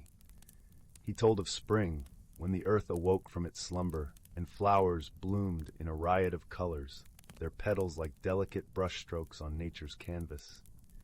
Spring was the season of renewal, a time when the forest creatures worked together to nurture the young plants. As spring melted into summer, the forest basked under the sun's warm embrace. The air was filled with the scent of wildflowers and the hum of busy bees. Amon taught the young ones about the importance of tending to their home, showing them how the bees pollinated the flowers and the role each creature played in the great cycle of life. When autumn arrived, the forest transformed into a tapestry of reds, oranges, and golds. The trees donned their fiery cloaks, and the air turned crisp and cool. Amon spoke of the magic in the falling leaves, which blanketed the forest floor like a patchwork quilt, preparing the earth for the coming winter. Autumn was a time of reflection and preparation, a reminder of the beauty in letting go and the promise of renewal. Winter, with its quiet elegance, brought a blanket of snow that muffled the sounds of the forest. The world seemed to hold its breath, wrapped in a cloak of white. Amon would tell stories of the frost fairies who danced on the wind, leaving trails of glittering ice behind. Winter was a time of rest and rejuvenation, a chance for the forest to gather strength for the burst of life that spring would bring. Each season was a chapter in the story of the forest, a reminder of the interconnectedness of all things. Amon's tales were more than just stories. They were lessons in living harmoniously with nature and with one another. One day, as the forest basked in the gentle warmth of a late summer afternoon, a young fox named Lyra approached Amon by the stream. Her fur was the color of autumn leaves, and her eyes sparkled with curiosity. "Amon," Lyra began, "I've heard your stories of the seasons, but I want to learn more about the magic that binds them together. How can we, as the creatures of this forest, ensure that harmony is maintained?" Amon smiled, the lines of his face deepening like the grooves of ancient bark. Ah, Lyra, he said, his voice warm and rich. The magic of the forest is in the balance we all strive to keep. It's in the respect we show to each other and to the world around us. The trees, the flowers, the animals, all are part of a great tapestry. Imon gestured with a slow, deliberate motion towards the stream, where the water glistened under the sun, catching the light like 1,000 tiny mirrors. See how the stream flows, Lyra? It nourishes the plants and provides for the creatures who come to drink. But it also needs the rain to keep its waters full and the earth to channel its path. Everything is connected. Lyra nodded, her eyes wide with understanding. And what of the magical creatures you speak of, like the frost fairies and the spirits of the spring blooms? They are the guardians of the seasons, Imon explained. They ensure the balance of nature is kept, but their magic is subtle and works best when we do our part. The harmony of the forest relies on us all working together. Lyra pondered this as she watched a butterfly dance lazily over the stream, its wings a mosaic of blues and greens. I want to help, Amon. Tell me how I can be a guardian of the forest. Listen to the forest, Lyra, Amon replied gently. It speaks in the rustle of leaves, the songs of birds, the whisper of the wind. Show kindness to all who dwell here, and be mindful of your actions. Even the smallest gesture can make a difference. With newfound determination, Lyra thanked Imon and set off into the forest, eager to begin her journey as a steward of the natural world. She wandered through the trees, greeting the creatures she met along the way with kindness and respect. She helped a family of mice gather seeds for the winter and guided a lost hedgehog back to its den. Each act, no matter how small, was a thread in the tapestry of harmony. As the days turned to weeks, Lyra became known as a friend to all, her presence a reminder of the wisdom Imon had shared. The forest thrived, its creatures working together to maintain the balance that was so vital to their world. One crisp autumn morning, as the leaves fell like a shower of gold, Lyra returned to Imon by the stream. She sat beside him, watching as the water carried fallen leaves downstream, their journey a symbol of the ever-turning wheel of the seasons. I've learned so much, Imon, Lyra said, her voice soft with gratitude. The forest is a wondrous place, full of magic and life. Thank you for guiding me. Amon nodded, his eyes twinkling like stars in the night sky. You have done well, Lyra. Remember, the magic of the forest is in the harmony we create together. Share your knowledge with others, and the balance will be preserved for generations to come. With those words, Lyra understood that the true magic of the forest lay not just in the changing seasons or the mystical creatures that danced on the breeze, but in the care and friendship of those who called it home. And so, the ancient forest continued to thrive, a sanctuary of peace and beauty, where tales of wisdom and wonder were passed down through the ages, ensuring that the magic of harmony endured forever. As the sun dipped below the horizon, painting the sky in hues of pink and orange, the forest settled into a gentle slumber. The creatures nestled into their burrows and nests, lulled to sleep by the symphony of the night, a chorus of crickets and the soft hoots of owls echoing through the trees. Lyra lay curled beneath a canopy of stars, her heart full of peace. She had found her place in the tapestry of life, woven with love and gratitude for the world around her. And as she drifted into dreams, she knew that the wisdom of the forest would guide her always, a gentle melody that sang of harmony and hope. Story 25. In the quaint village of Willowbrook, nestled between sprawling meadows and ancient forests, lived a young girl named Lyra. Her home was a cozy stone cottage covered with ivy and surrounded by vibrant wildflowers. Lyra had a knack for noticing the little things, how the dew on the morning grass sparkled like stars, or how the wind whispered secrets through the rustling leaves. One crisp autumn evening, as the sun dipped below the horizon, painting the sky with shades of orange and pink, Lyra sat on her favorite swing beneath the towering oak tree in her backyard. The air was filled with the scent of fallen leaves and the distant melody of chirping crickets. It was here that she often dreamed of adventures beyond the borders of Willowbrook, of places filled with magic and wonder. Her thoughts were interrupted by the soft hoot of an owl perched on a low branch. Its large, curious eyes seemed to beckon her closer. As Lyra approached, she noticed something glinting in the fading light at the base of the tree. It was a small, intricately carved wooden box, covered in patterns that seemed to dance in the twilight. With a gentle touch, she opened the box to reveal a delicate, shimmering key nestled inside. The key was unlike any she had ever seen, with intricate designs that caught the light in a way that made it seem almost alive. Clutching it tightly, Lyra felt a tingle of excitement, as if the key were whispering of hidden mysteries waiting to be uncovered. The following day, determined to discover the purpose of the mysterious key, Lyra set off towards the forest that bordered her village. The path wound through towering trees whose leaves formed a canopy of gold and crimson. The forest was alive with the sounds of rustling branches and the occasional scurry of woodland creatures. As she ventured deeper, Lyra came upon a clearing bathed in dappled sunlight. In the center stood an ancient weathered door embedded in the trunk of a massive tree. It was covered in the same swirling patterns as the key she held. Her heart raced with anticipation as she inserted the key into the lock. With a click, the door creaked open to reveal a shimmering portal of light. Taking a deep breath, Lyra stepped through and found herself in a hidden world, unlike anything she had imagined. The air was filled with the sweet scent of jasmine and the gentle hum of an unfamiliar melody. Lush greenery stretched as far as the eye could see, punctuated by vibrant flowers that seemed to glow with their own inner light. As she wandered through this enchanted realm, Lyra met a group of gentle creatures who welcomed her with warm smiles. There was Thistle, a wise old tortoise whose shell was adorned with tiny, twinkling jewels. Willow, a graceful deer with antlers woven with delicate vines, and Pippin, a mischievous squirrel with fur as soft as silk. They told her stories of their world, a place where magic flowed through every leaf and stone, and where friendship was the most powerful magic of all. In this hidden world, Lyra discovered a secret, an ancient tree whose roots spread deep into the earth, connecting every living thing. The tree was wilting, its leaves turning brittle and gray, and with it, the magic of their world was fading. The creatures explained that only a heart pure and brave could restore the tree's life force.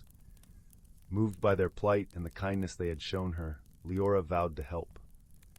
Guided by Thistle's wisdom, Willow's grace, and Pippin's daring spirit, she embarked on a quest to gather the fragments of an ancient song scattered across their land. It was said that when sung with a true heart, the melody would rekindle the tree's magic. Their journey led them through valleys of luminous crystals, across rivers of liquid silver, and over mountains that touched the sky. Along the way, Lyra learned the language of the wind, the secrets of the stars, and the strength found in unity. She discovered courage she never knew she had and a deep sense of belonging. As they gathered the final note, hidden within a field of singing blossoms, Lyra felt a sense of peace wash over her. With her new friends by her side, she returned to the ancient tree.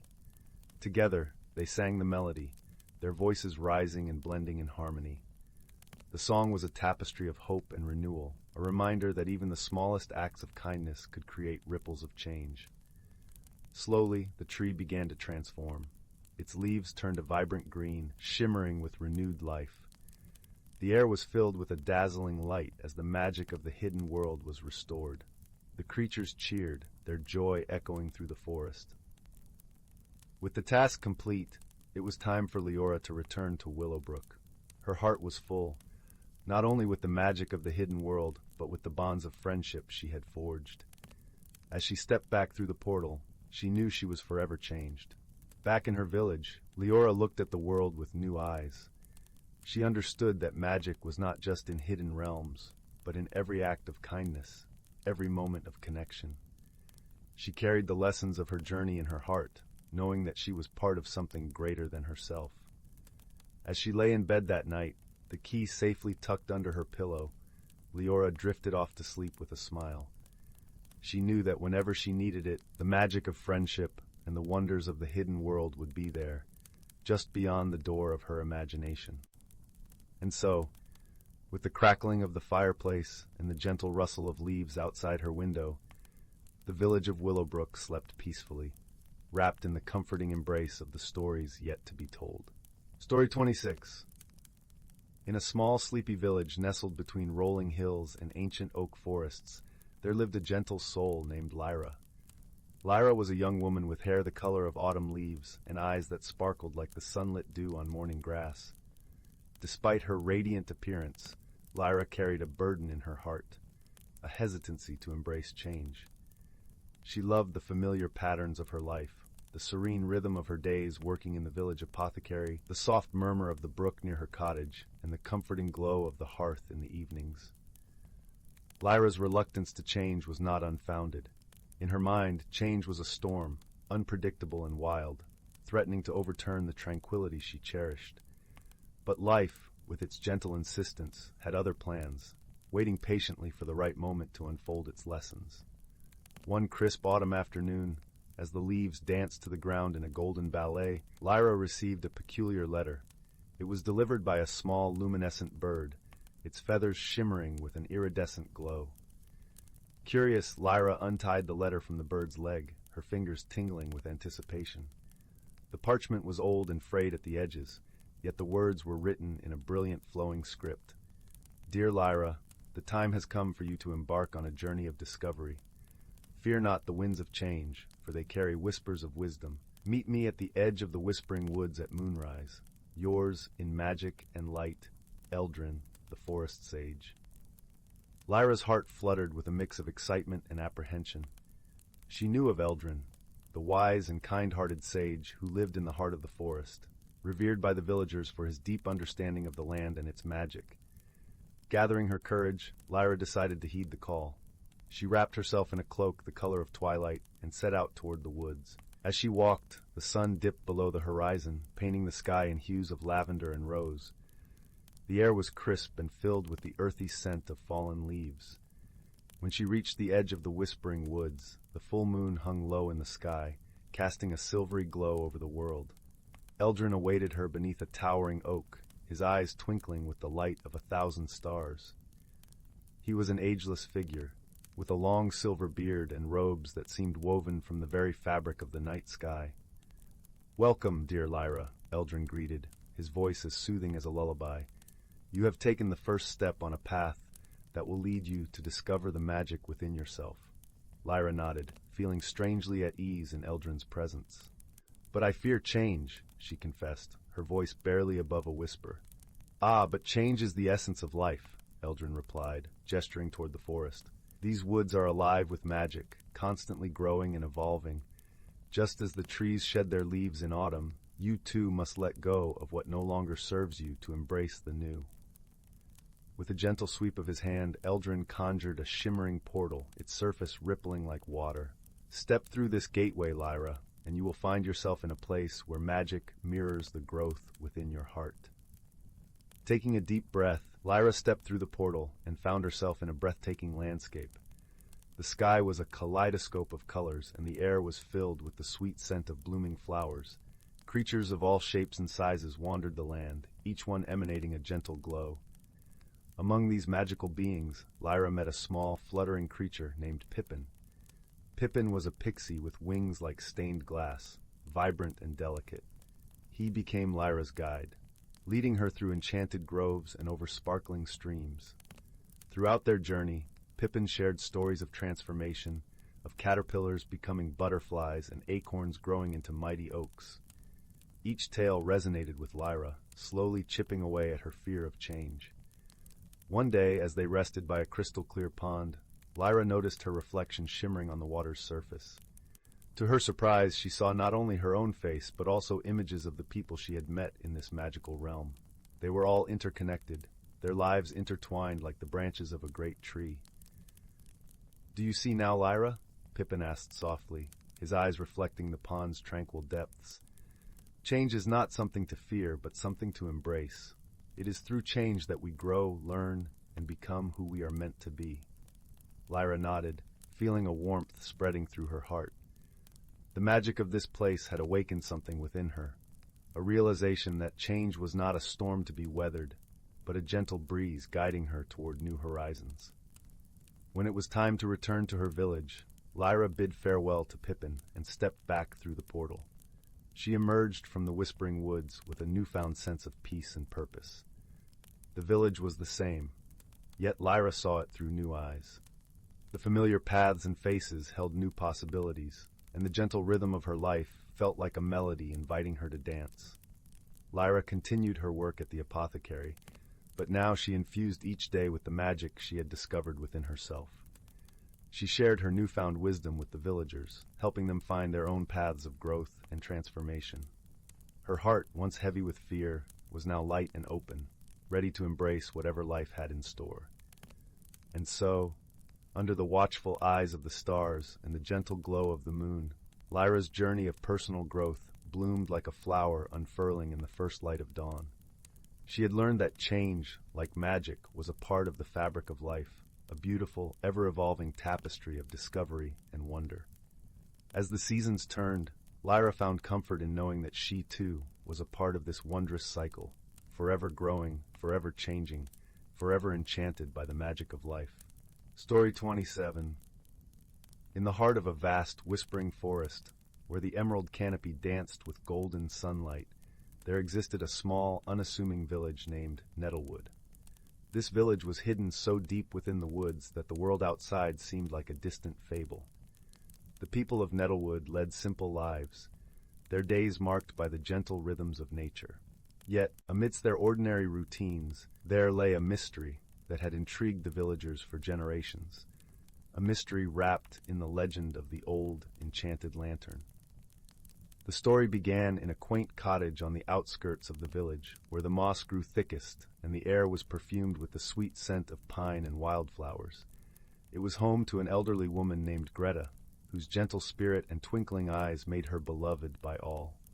Greta's cottage was filled with the comforting clutter of a life well lived. Shelves held jars of herbs and spices, old faded books lay stacked in precarious towers, and the walls were adorned with paintings of forest creatures. The centerpiece of her home, however, was an ancient lantern hanging on a hook by the door. This lantern was no ordinary one. Crafted from bronze that had aged to a soft, verdant patina, its glass was etched with delicate patterns that seemed to shift and shimmer with the changing light. It was said to hold a magic that could guide its holder to the hidden heart of the forest, a place whispered of in bedtime stories, a sanctuary where dreams were said to blossom into reality. On a crisp autumn evening, when the world was painted in hues of amber and crimson, a young boy named Finn sat by Greta's fireside. Finn was a curious soul, his eyes wide with wonder, and his pockets always full of treasures found in the forest. He was known throughout Nettlewood for his boundless imagination and his kindness, which seemed to pour from him like sunlight. "Tell me about the lantern again, Greta," Finn asked, his voice a soft murmur beneath the crackling of the fire. His cheeks were flushed with excitement, and his eyes sparkled with the reflection of the flames. Greta chuckled, the sound as warm and rich as the honey she drizzled over her morning porridge. "Ah, the lantern," she said, reaching up to touch its cool, metal surface. "This old thing has seen more adventures than any of us could dream of. They say it once belonged to a great explorer who discovered the secret paths of the forest." Finn leaned closer, eager for every detail. "And the heart of the forest? What's there?" "Ah, that's a question many have asked," Greta replied, her voice taking on a mysterious lilt. "They say it's a place where time stands still, where the trees sing songs older than the earth, and where the stars come down to dance. But it's not a place one can find easily. The journey is as important as the destination, my dear." Finn's heart leaped at the thought of such a place. He imagined trees as tall as mountains, their branches woven together to form a cathedral of leaves and light. He imagined streams that glittered like liquid crystal, and creatures that spoke in whispers only the wind could understand. "Have you ever been there, Greta?" he asked, his voice tinged with awe. Greta smiled, her eyes distant with memories. "Once, a very long time ago, when I was about your age, but the forest has changed since then, as all things do. The paths are hidden, and the way is known only to those who listen closely." Finn pondered her words, feeling the stirrings of an adventure in his heart. He knew he must see this place for himself, to uncover its secrets and perhaps even learn more about who he was. That night, as he lay in bed, the soft glow of the moon spilling through his window, he resolved to find the heart of the forest. The next morning, Finn awoke to a world blanketed in mist, the air crisp and alive with the promise of new beginnings. He packed a small satchel with essentials, a piece of bread, a flask of water, a notebook, and a pencil. With Greta's lantern in hand, he set off towards the forest, his heart thrumming with anticipation. As he walked, the village faded behind him, and the forest embraced him with its earthy scent and gentle rustlings. The lantern swung by his side, its glass catching the light in shifting hues of blue and green. Finn felt a strange comfort in its presence, as if it were an old friend guiding him forward. The path was not an easy one. The forest was a living maze, its trails twisting and turning, sometimes vanishing altogether. Yet Finn walked with a quiet determination, his footsteps steady and sure. He listened to the whispers of the trees, the songs of the birds, and the distant murmur of a stream. Time seemed to stretch and bend as he journeyed deeper into the woods. The sun filtered through the canopy in dappled patterns, casting a warm glow on the forest floor. The air was filled with the soothing symphony of nature, the rustle of leaves, the gentle babble of water, the soft hum of life. As Finn walked, he began to notice things he hadn't before.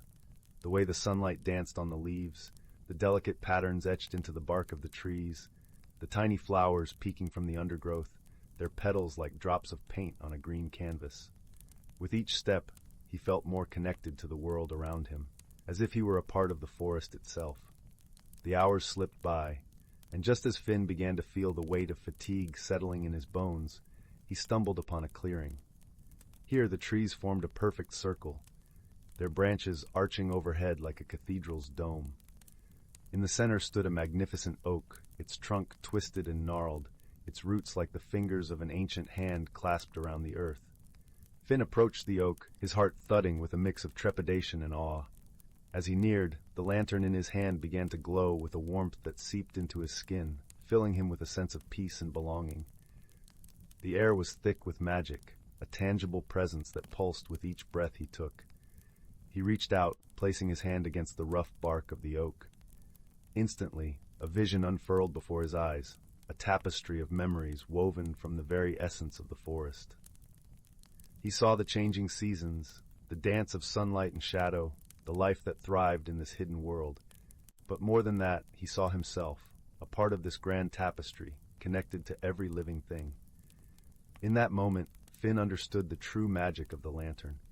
It was not a tool for finding hidden places, but a mirror reflecting the beauty and wonder within. The heart of the forest was not a destination, but a journey of discovery, a reminder that he was never truly alone. A sense of calm enveloped him, as if the forest itself were cradling him in its embrace. The lantern's glow faded, and Finn knew it was time to return home. The path back seemed shorter, as if the forest were guiding him, whispering its secrets in a language beyond words. When he emerged from the woods, the sun was setting, painting the sky in strokes of pink and gold. Greta was waiting for him at the edge of the village, her eyes filled with a knowing warmth. "Did you find what you were looking for?" she asked, her voice a gentle melody. Finn nodded, his heart full. "I did. I found myself." Greta smiled, wrapping him in a hug that felt like coming home. The forest has a way of showing us who we are, if only we take the time to listen. Together, they walked back to the village, the lantern swinging softly between them, its magic woven into the fabric of their lives. And as the stars began to twinkle above, Finn knew that the heart of the forest would always be with him, a guiding light in the depths of the night. And so, with the lantern's glow as their beacon, Finn and Greta shared stories by the fireside, their laughter mingling with the crackle of the flames, a testament to the enduring magic of friendship and the boundless wonder of the world. Story 28. In the heart of an ancient forest, where the sun's rays painted dappled patterns on the forest floor, a gentle breeze carried the whispers of the past. This forest was a world unto itself, a place where the boundaries of reality and magic blurred like the mist that rose from the dewy earth each morning. It was here that the creatures of the forest lived their hidden lives, in harmony with the rhythm of the seasons. The forest was alive with the symphony of nature, the soft rustling of leaves, the melodic call of distant birds, and the gentle gurgle of a stream winding its way through moss-covered stones. It was a place of peace, where the air was thick with the scent of pine and the promise of rain. Among the inhabitants of this verdant realm was a wise old turtle named Thistle. His shell, a mosaic of greens and browns, bore the marks of countless seasons. Thistle was known far and wide for his gentle demeanor and the ancient wisdom he shared with those who sought it. His eyes, deep and knowing, reflected the history of the forest itself. Thistle's days were spent in quiet contemplation by a crystal-clear pond, its surface a mirror reflecting the sky's ever-changing moods. It was here that creatures of all kinds would gather, drawn by the comforting presence of the venerable turtle.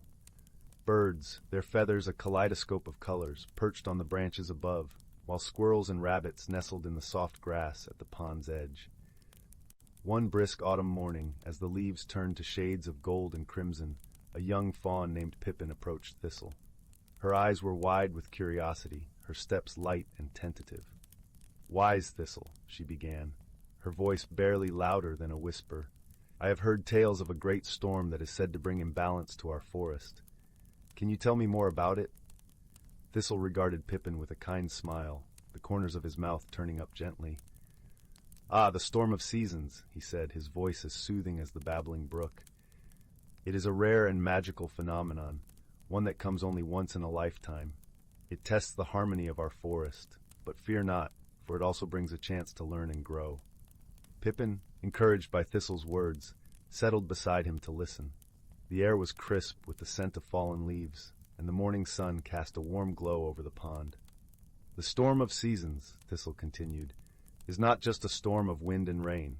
It is a dance of the elements, a meeting of seasons where autumn, winter, spring, and summer converge.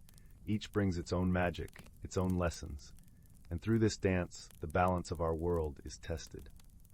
As Thistle spoke, the forest seemed to hold its breath, every creature listening intently. "It is said," he went on, "that those who witness the storm with open hearts and minds will gain a deeper understanding of the world and their place within it." Pippin's eyes sparkled with wonder. "But what can we do, wise Thistle? How can we ensure the balance is maintained?" Thistle chuckled softly, a sound like the rustle of leaves in the breeze. "By living with kindness and respect for all things, dear Pippin, we contribute to the balance. By helping one another, by understanding that each season, each creature, has its role and its value." As the days passed, the forest prepared for the storm of seasons. Creatures worked together, gathering food and strengthening their homes. The air buzzed with anticipation, the scent of pine mingling with the earthy aroma of the forest floor. And then it came, one evening when the sky was a tapestry of swirling clouds and the wind sang a haunting melody. The storm arrived with a gentle roar, a symphony of rain and wind and light. But rather than fear, the creatures felt a sense of awe, a connection to something greater. Rain fell in shimmering sheets, nourishing the earth and filling the streams. The wind danced through the trees, its touch both gentle and firm, urging leaves to release their hold and blanket the ground in a patchwork quilt of color. Lightning flashed like the heartbeat of the sky, illuminating the forest in bursts of silver light.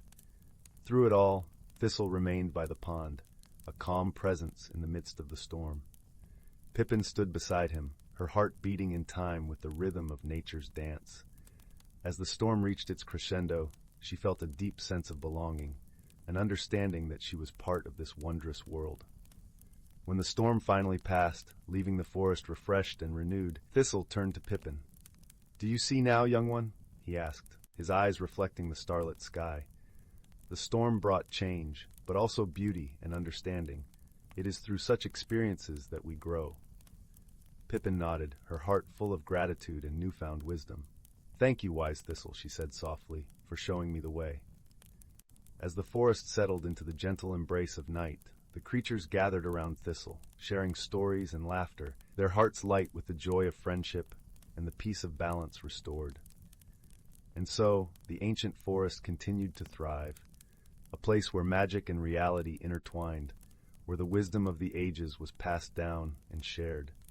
It was a world of harmony, where every creature played its part in the delicate dance of life, and where the lessons of the storm of seasons lived on in the hearts of all who called the forest home. Story 29. In the vast expanse of the galaxy, where stars twinkled like scattered gems across a velvet sky, there existed a peculiar little planet known as Lumina. Bathed in perpetual twilight, Lumina was a serene world, its air filled with the soft hum of gentle winds brushing through silver-leaved trees. It was here that our story begins, with a luminarian named Neris. Neris, with her luminous skin that shimmered faintly in the dim light, was a gentle soul. She spent her days tending to the bioluminescent gardens that glowed like patches of starlight on the ground. Her people, the luminarians, were known for their ability to harness the light within, using it to heal and nurture. One day, as she wandered through the forest, Neris stumbled upon a curious sight. There, amidst the radiant flora, stood a creature unlike any she had ever seen. It was a towering figure with a metallic sheen, its body composed of intricate gears and panels. It was an automaton from the distant mechanical world of Mechaterra. Its name was Aaron. Aaron had arrived on Lumina quite by accident. A malfunction in his navigation system had sent him spiraling through the galaxy, crash-landing on this gentle planet. His mission was to explore the universe and bring back stories of different worlds to his creators. However, now he found himself stranded, unable to communicate with the Luminarians who spoke only in soft, melodic tones.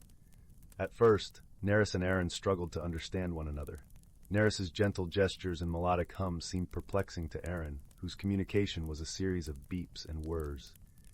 Their initial encounters were filled with misunderstandings as Neris attempted to offer help, and Aaron, wary and confused, misinterpreted her intentions. Despite the confusion, Neris felt a kinship with Aaron. She could see the loneliness in his glowing eyes, the longing for connection that mirrored her own. Determined to help, she decided to learn his language. Night after night, she sat beside him, listening intently to his mechanical rhythms, slowly piecing together a way to communicate. As the days turned into weeks, Neris and Aaron began to understand each other. Their conversations, though limited, grew richer with shared meanings and gestures. Neris showed Aaron the beauty of her world, guiding him through the glowing gardens and whispering the stories of the stars. In return, Aaron shared tales of his mechanical homeland, where the skies were a tapestry of metal and light. One evening, as they sat beneath the canopy of shimmering leaves, a sudden storm swept across Lumina. The winds howled and the trees shivered under the weight of the rain. Neris, not used to such fierce weather, found herself frightened. But Aaron, with his sturdy frame and logical mind, offered her shelter. He raised a protective arm, creating a canopy with his metallic body, shielding her from the deluge. In that moment, Neris realized that Aaron, despite his mechanical nature, had a heart as warm as any luminarian. Her gratitude was boundless, and she placed a gentle hand on his gleaming surface, letting her light flow into him, a silent promise of friendship. As the storm passed, leaving behind a sky washed clean and a land sparkling with freshly fallen rain, Neris and Aaron sat together, basking in their newfound understanding. The challenge had brought them closer, and they both knew that their bond was stronger than any language barrier. With time, Aaron's ship was repaired, thanks to the combined efforts of the Luminarians and Aaron's knowledge of technology. But when the day arrived for Aaron to leave, he hesitated. The world of Mechaterra beckoned, yet the thought of leaving Neris and Lumina filled him with an unfamiliar ache. Neris, sensing his turmoil, took his hand. She hummed a melody that spoke of journeys and returns, of the stars that always guided travelers home. She understood that Aaron's mission was important, just as she understood the nature of true friendship. It never truly ends, and distance could not diminish it. With a promise to return, Aaron took to the skies, leaving a trail of shimmering light in his wake. Neris watched until he became a twinkle among the stars, her heart full but peaceful, knowing that she had gained a friend who spanned the universe. And so, in the quiet glow of Lumina, under a sky painted with the colors of dusk and dawn, Neris continued to tend to her gardens, her heart warmed by the memory of a friendship that had bridged worlds, teaching her and Aaron that true friendship is a light that never fades. Story 30. In the heart of the whispering woods, where the trees swayed like gentle giants and the air was thick with the scent of pine and earth, there lived a young girl named Lila. Lila was not like the other children in her village. She had hair the color of autumn leaves and eyes that mirrored the deepest parts of the forest. Yet it wasn't her appearance that set her apart. It was the restlessness in her heart. Lila loved the woods, but she often felt a stirring within her, a longing for something more than the familiar paths she walked daily. Change, however, was a daunting specter, and Lila found herself rooted in fear of the unknown. She would spend her days by the brook, watching the water twist and turn over stones, wondering why she couldn't flow with such ease. One evening, as the sun dipped below the horizon and painted the sky in hues of lavender and rose, Lila sat by her favorite oak tree. The air was cool, and the first stars began to twinkle like diamonds in the blanket of night. As she gazed upwards, a soft rustle echoed through the leaves, and a gentle warm light began to glow from within the thicket. Curiosity piqued. Lila rose and followed the light deeper into the woods, her feet brushing through the soft carpet of fallen leaves. The glow led her to a hidden glade, where moonlight pooled like liquid silver. In the center stood a magnificent willow, its branches cascading like a waterfall of glimmering lights. At the base of the tree sat an ancient tortoise, its shell etched with swirling patterns that seemed to shift and dance under the moonbeams. "Welcome, young seeker," the tortoise spoke, its voice as deep and resonant as the earth itself. Lila blinked in surprise but found comfort in the tortoise's wise gaze. "I was drawn here," she confessed, her voice barely above a whisper. The tortoise nodded slowly. "This willow is a mirror of the soul. It reveals the changes within us that we often fear to face." Lila approached the willow, her fingers reaching out to touch its shimmering bark. As she did, the light intensified, and visions swirled before her, images of herself, not as she was, but as she could be. A brave girl, unafraid to explore beyond the boundaries of her comfort, capable of embracing the unknown with open arms. Tears welled in Lila's eyes. "But how?" she asked, turning to the tortoise. "How do I become this person?" "By seeking the wisdom of the forest and the kindness of those around you," the tortoise replied. "And by understanding that change is not something to fear, but to welcome, for it is a part of life's natural rhythm." Over the following days, Lila returned to the glade, always welcomed by the tortoise and the illuminating presence of the willow. She began to listen to the whispers of the woods, learning the language of the birds and the secrets of the wind. Each visit she felt a little braver, a little more in tune with herself and the world around her. One particular day, as she sat beneath the willow's gentle branches, a young deer with eyes like pools of honey appeared. The deer, sensing Lila's gentle spirit, approached her without fear, nuzzling her hand with its velvety nose.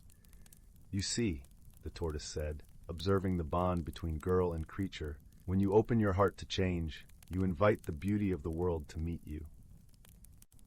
Lila smiled, understanding now that the forest was teaching her more than just the secrets of nature. It was teaching her the beauty of personal growth, the magic that happens when one dares to step beyond fear. As the seasons turned, Lila's transformation mirrored the forest's own changes. She became a beacon of warmth and wisdom in her village, sharing her newfound insights with others. With the tortoise's guidance and the forest's embrace, Lila learned that the journey of self-discovery was not a destination but a continuous unfolding. And so, under the watchful eyes of the willow and the tortoise, Lila blossomed. She learned to dance with the wind, to sing with the brook, and to find peace in the ever-changing tapestry of life. The fear of change melted away, replaced by a deeper understanding that life itself was a magical, wondrous journey. In the whispering woods, where the trees stood as timeless sentinels and the air was alive with the songs of nature, Lila found her true self. And as she sat once more beneath the willow, the stars above twinkling in the vast expanse of night, she knew that she was no longer bound by fear. She had become like the brook she once watched, flowing freely and beautifully through the landscape of her life. Story 31. In the quaint village of Willowbrook, nestled between lush green hills and shimmering streams, there was a little shop called Whispering Trinkets. It was a cozy, dimly lit store, with shelves brimming with peculiar objects that seemed to hum with secrets of their own. The shop was owned by Mr. Finnegan, a kind-hearted gentleman with twinkling eyes who had a knack for finding the extraordinary in the seemingly ordinary. one brisk autumn morning, as the golden leaves danced down the cobblestone streets, a young girl named Clara wandered into the shop. Clara was a curious soul, with a heart as warm as her woolen scarf. She loved exploring new things, and the whispering trinkets had always intrigued her. As she meandered through the aisles, her eyes fell upon a small, unassuming compass nestled in a corner. Its brass casing was worn with age, but the needle glimmered like a star. Clara felt drawn to it, and when she picked it up, a gentle warmth spread through her fingers. Mr. Finnegan noticed her interest and came over with a smile. "Ah, you found the compass of whispers," he said, his voice soft like the rustle of autumn leaves. "It's said to guide its bearer to where they truly need to be, not necessarily where they want to go." Intrigued, Clara decided to purchase the compass. She tucked it into her satchel, feeling a flutter of excitement in her heart. Little did she know, the compass was about to lead her on a journey of discovery and wonder. The following day, Clara set off on her usual walk through the woods. The air was crisp, and the scent of pine mingled with the earthy aroma of fallen leaves. As she ambled along the path, she felt a gentle tug from the compass in her satchel. Curious, she pulled it out and watched as the needle spun, then settled, pointing towards a direction she had never explored. Trusting the compass, Clara veered off the beaten path. The deeper she ventured into the forest, the more vibrant the world around her became. Sunlight filtered through the canopy, casting playful patterns on the forest floor, and birds serenaded her with their melodious tunes. After a while, Clara came across a clearing she had never seen before. In the center stood an ancient oak tree, its gnarled branches reaching for the sky. At its base, nestled among the roots, was a small, shimmering pond. Clara knelt beside it and peered into the water. To her astonishment, she saw not her own reflection, but visions of places and people she had never encountered. As she gazed into the pond, a gentle voice drifted through the air. "Welcome, seeker of truths," it said. Clara turned to find a wise old turtle perched on a nearby rock, its eyes gleaming with wisdom. "I am Tiberius, guardian of the Forest of Whispers." Clara introduced herself, and Tiberius nodded sagely. "The compass has brought you here for a reason," he said. "This is a place of reflection and understanding. But first, you must help someone in need." Just then, a small, timid rabbit emerged from the underbrush, its nose twitching nervously. "Hello, I'm Nibbles," the rabbit said, its voice a soft whisper. "I've lost my family, and I don't know how to find them." Clara's heart went out to the little rabbit. She knelt down and gently stroked its soft fur. "Don't worry, Nibbles," she said kindly. "We'll find them together." With Tiberius's guidance, Clara and Nibbles set off through the forest. They encountered many creatures along the way: a wise old owl who shared tales of the forest's history, a cheerful squirrel who offered acorns for the journey, and a family of deer who showed them the safest paths. Each creature they met was unique, with their own quirks and personalities, but all shared a common bond of kindness and willingness to help. Clara realized that the forest was a tapestry of friendship, woven together by creatures who cared for one another. As they traveled, Clara began to understand the true magic of the compass. It wasn't just guiding her through the forest. It was leading her to the realization that the greatest treasures in life were the connections she made with others. Finally, after a long day of searching, they reached a sunlit meadow where Nibbles' family was waiting anxiously. The reunion was joyous, with bunnies hopping and nuzzling in delight. Clara watched with a heart full of warmth, knowing she had played a part in bringing them back together. As the sun dipped below the horizon, casting a golden glow over the meadow, Clara felt a gentle nudge from the compass. It was time to return home. She bid farewell to her new friends, promising to visit again. The journey back through the forest was peaceful, the air filled with the sweet scent of pine and the soothing sound of crickets serenading the night. Clara's heart was light, and she felt a newfound sense of purpose and contentment. When she finally returned to her village, the stars twinkling overhead like scattered gems, Clara knew she had changed. She had discovered that true magic lay not in objects or destinations, but in the kindness and connections shared with others. The compass of whispers had led her to where she truly needed to be, home, surrounded by the warmth of friendship and the beauty of understanding. and as Clara tucked the compass safely away, she knew it would always be there to guide her, whenever the path ahead seemed uncertain. And so, under the watchful gaze of the moon, Clara drifted off to sleep, her dreams filled with the gentle whispers of the forest and the promise of new adventures yet to come. Story 32. Once upon a time, in the vast expanse of the cosmos, where stars twinkled like scattered diamonds on a velvet tapestry, there existed a small, unassuming planet known to the galaxy as Zinthara. Zinthara was a place of rolling lavender fields and gentle, whispering winds that carried the scent of sweet nectar from its abundant flora. Its inhabitants, the Zinths, were known for their gentle nature and their ability to communicate through melodic hums that resonated with the heart. Far across the galaxy, on a planet called Dravon, life was quite different. Dravon was a rugged world, with jagged mountains and fiery volcanoes that painted the skies with hues of orange and red. The Dravonians were a resilient species, with scales as tough as armor and eyes that gleamed like molten gold. They were a proud people, often misunderstood for their gruff exterior, but beneath their formidable appearance lay hearts that burned with loyalty and courage. In a twist of fate, a young Zinth named Lyra found herself on an interstellar exploration mission that went astray. Her ship, a delicate craft designed for peaceful journeys, was caught in a meteor storm that sent it spiraling off course. As the stars blurred into streaks of light, Lyra held her breath, her heart humming with a melody of hope and fear. It was on Dravon that Lyra's ship crash-landed, her once smooth voyage ending in a tumble of dust and rock. Emerging from the wreckage, her lavender skin glowing softly under the twin suns, she found herself surrounded by towering Dravonians, their scales glinting like gemstones in the harsh light. Among them was a young Dravonian named Thorn, whose curiosity about the universe matched his fiery spirit. At first, Thorn regarded Lyra with suspicion, his golden eyes narrowing as he sized up the unexpected visitor. The Zinth's gentle hums were foreign to his ears, and her delicate form seemed a stark contrast to the rugged terrain of his homeland. However, the Zinth's eyes, pools of deep indigo, spoke of a kindness that Thorn could not ignore. Tentatively, he offered a clawed hand in greeting, his voice a rumble like distant thunder.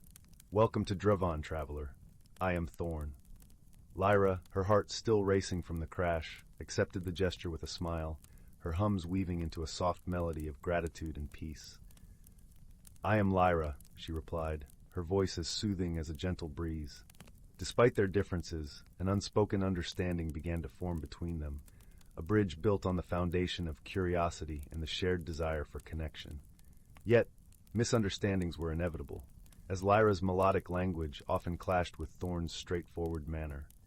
There were moments when Lyra's hums were misunderstood as hesitation, and Thorn's blunt words seemed harsh in contrast to her gentle nature. Their journey together began with repairing Lyra's ship, a task that required both patience and cooperation. Thorn, with his strength and knowledge of metals, became the hands that forged new parts, while Lyra, with her intricate understanding of technology, guided the repairs with precision and care. In the process, they discovered the beauty of their differences, each bringing a unique strength to their shared challenge. As days turned into weeks, the two unlikely companions faced the elements of Dravon together. They weathered fierce storms that howled across the plains, seeking refuge in the warmth of flickering campfires.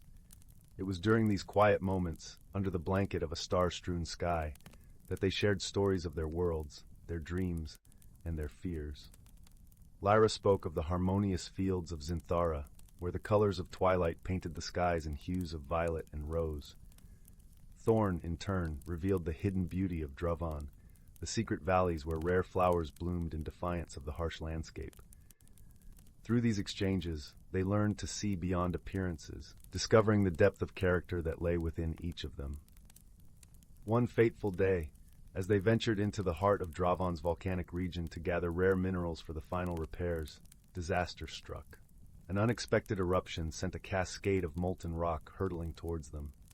Without hesitation, Thorn shielded Lyra with his body, his scales deflecting the burning projectiles. In that moment, Lyra's heart swelled with an appreciation for the Dravonians' bravery. In the aftermath of the eruption, as the air cooled and silence returned, They sat together amidst the ash, their hearts beating in a shared rhythm of relief and gratitude. Thorn, brushing the soot from his scales, turned to Lyra with a newfound softness in his gaze. "I never expected to find a friend in such a place," he admitted, his voice now gentle. Lyra, her eyes shimmering with unshed tears, nodded. "Nor did I, Thorn, but I am grateful for it." Their bond, forged in the crucible of adversity, grew stronger with each passing day. They learned to appreciate their differences, finding joy in the melodies of Lyra's hums and the strength of Thorn's resolve. They discovered that true friendship transcends boundaries, weaving a tapestry of understanding and compassion. Finally, the day came when Lyra's ship was ready for its journey home. As she prepared to leave, the lavender fields of Zinthara calling her back, Thorn stood by her side, his heart a mixture of pride and sadness. "You will always have a place on Dravan, Lyra," he said, his voice a warm rumble. Lyra, her heart full, embraced her friend, her hums a song of farewell and hope. "And you will always have a place in my heart, Thorn." With a final wave, Lyra boarded her ship, the engines humming to life as it rose into the sky. As she soared towards the stars, her heart was filled with the knowledge that friendship was a journey without end, a bond that bridged the distance between worlds. And so, in the vastness of the cosmos, two unlikely companions discovered the true meaning of friendship, their hearts forever entwined in a melody of understanding and love. As the stars watched over them, the warmth of their bond shone brightly, a beacon of hope and harmony in the galaxy. Story 33. In a quaint little village nestled between rolling hills and whispering woods, there lived a gentle soul named Finn. Finn was known for his kind heart and curious nature, always eager to explore the world around him. His days were spent tending to the gardens and lending a hand to his neighbors, and in the evenings he would sit by the hearth, dreaming of the wonders beyond the lush meadows and babbling brooks of his home. One crisp autumn morning, as the sun cast its golden glow over the dewdrops that clung to the leaves, Finn embarked on a leisurely stroll through the forest. The air was filled with the sweet scent of pine and the soft rustle of leaves underfoot. It was a day like any other, or so he thought, until he stumbled upon something quite peculiar, a small, weathered box nestled beneath the roots of a great oak tree. Curiosity piqued, Finn knelt down to examine the box. It was made of dark wood, intricately carved with swirling patterns that seemed to dance under his fingers. As he opened the lid, a soft, melodious hum filled the air, and a gentle light flickered from within. Nestled inside was a delicate silver pendant shaped like a crescent moon, its surface shimmering with a mysterious iridescence. Finn felt an inexplicable pull towards the pendant. As he slipped it over his neck, a warm sensation spread through his chest, as if he were being wrapped in a blanket of starlight. He could feel the forest around him come alive in a way he had never experienced before, the whispers of the wind, the songs of the birds, the heartbeat of the earth itself. Unsure of what this newfound connection meant, Finn sought the counsel of the village elder, a wise old woman named Melis, who was known for her deep understanding of the natural world and its secrets. Melis listened intently as Finn recounted his discovery, her eyes twinkling with the light of ancient knowledge. "The pendant you found, dear Finn, is a moon's whisper," Melis explained in her soothing voice. "It is a rare gift that allows you to hear the forgotten language of the world, the stories of the rivers, the dreams of the trees, the secrets that lie within the stars. But remember, with such a gift comes a responsibility to use it with care and wisdom." Determined to understand the true purpose of the moon's whisper, Finn embarked on a journey through the forest, guided by the soft whispers of the pendant. Along the way, he met a host of enchanting companions who aided him on his quest. There was Bramble, the mischievous fox, with a coat as red as autumn leaves, who had a knack for finding hidden paths and secret glades. Bramble's laughter was infectious, and his clever tricks often brought smiles to Finn's face, even in the most challenging of times. Then there was Seraphina, the gentle doe with eyes as deep as the forest pools. She moved with grace and quiet strength, teaching Finn to listen with his heart and see the beauty in the simplest of things. Her presence was a balm to his soul, a reminder of the peace that could be found in stillness.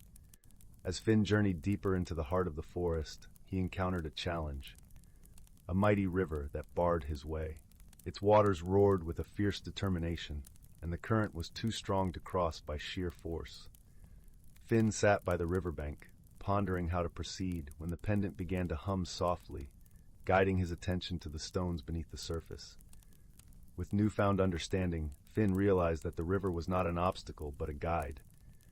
He began to arrange the stones in a pattern that mirrored the flow of the water, creating a gentle path that led him safely across.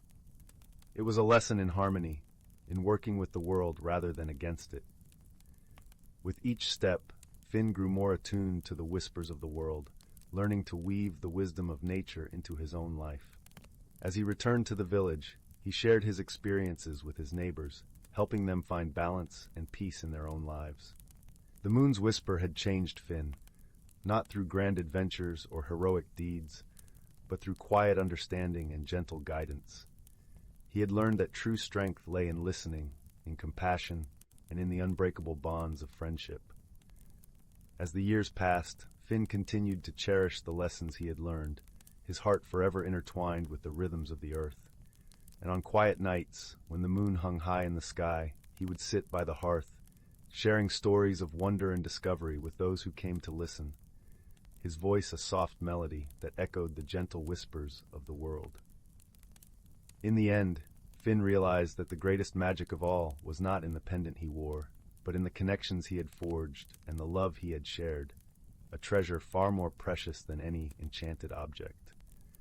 And so, with a heart full of gratitude and peace, he settled into the warmth of his home, content in the knowledge that he was exactly where he was meant to be. Story 34. In the heart of an ancient forest, where the whispers of wind wove through towering evergreens and sunlight danced upon the emerald canopy, there existed a hidden realm known only to those who moved with the rhythms of nature. This was a place where the boundaries between the mundane and the magical faded like morning mist, where creatures both great and small lived in harmony with the earth. As the first light of dawn brushed the sky with hues of rose and gold, the forest stirred with life. Leaves rustled softly, and the air shimmered with the promise of a new day. Among the towering oaks and whispering pines, a gentle breeze carried the scent of pine needles and rich, loamy earth. It was here in this tranquil sanctuary that a family of wise old owls presided over the balance of nature. The matriarch of the owl family, a venerable bird with feathers as soft and tawny as autumn leaves, was known for her wisdom and kindness. Her eyes, deep and knowing, had watched seasons shift and cycles renew countless times. She was revered by the creatures of the forest, who often sought her counsel in times of need. One such creature was a young fox, whose fur was the color of ripe chestnuts, and whose heart was as curious and bright as the stars that twinkled above the forest canopy. This fox, ever inquisitive, often wandered the woodland trails, eager to learn the secrets held by the ancient trees and the songs sung by the babbling brook. One crisp autumn morning, as the forest was draped in a quilt of amber and crimson leaves, the fox approached the wise owl with a question that had been simmering in his mind like a pot of fragrant stew.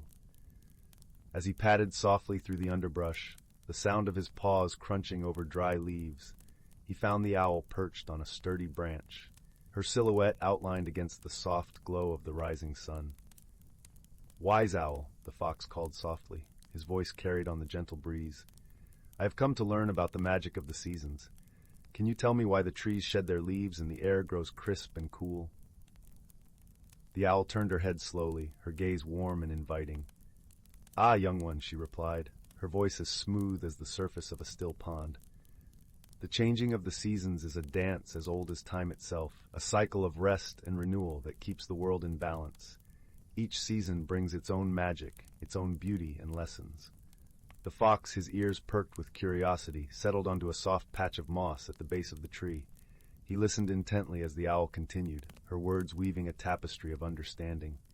"In spring, the world awakens," the owl explained, her eyes reflecting the vibrant greens of the forest.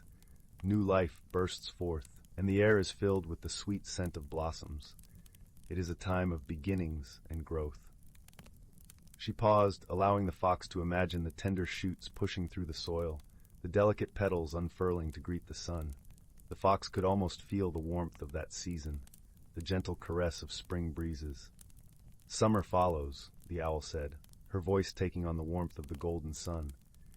"The days are long and bright, and the earth is lush and full. It is a season of abundance, when creatures thrive and the forest hums with life."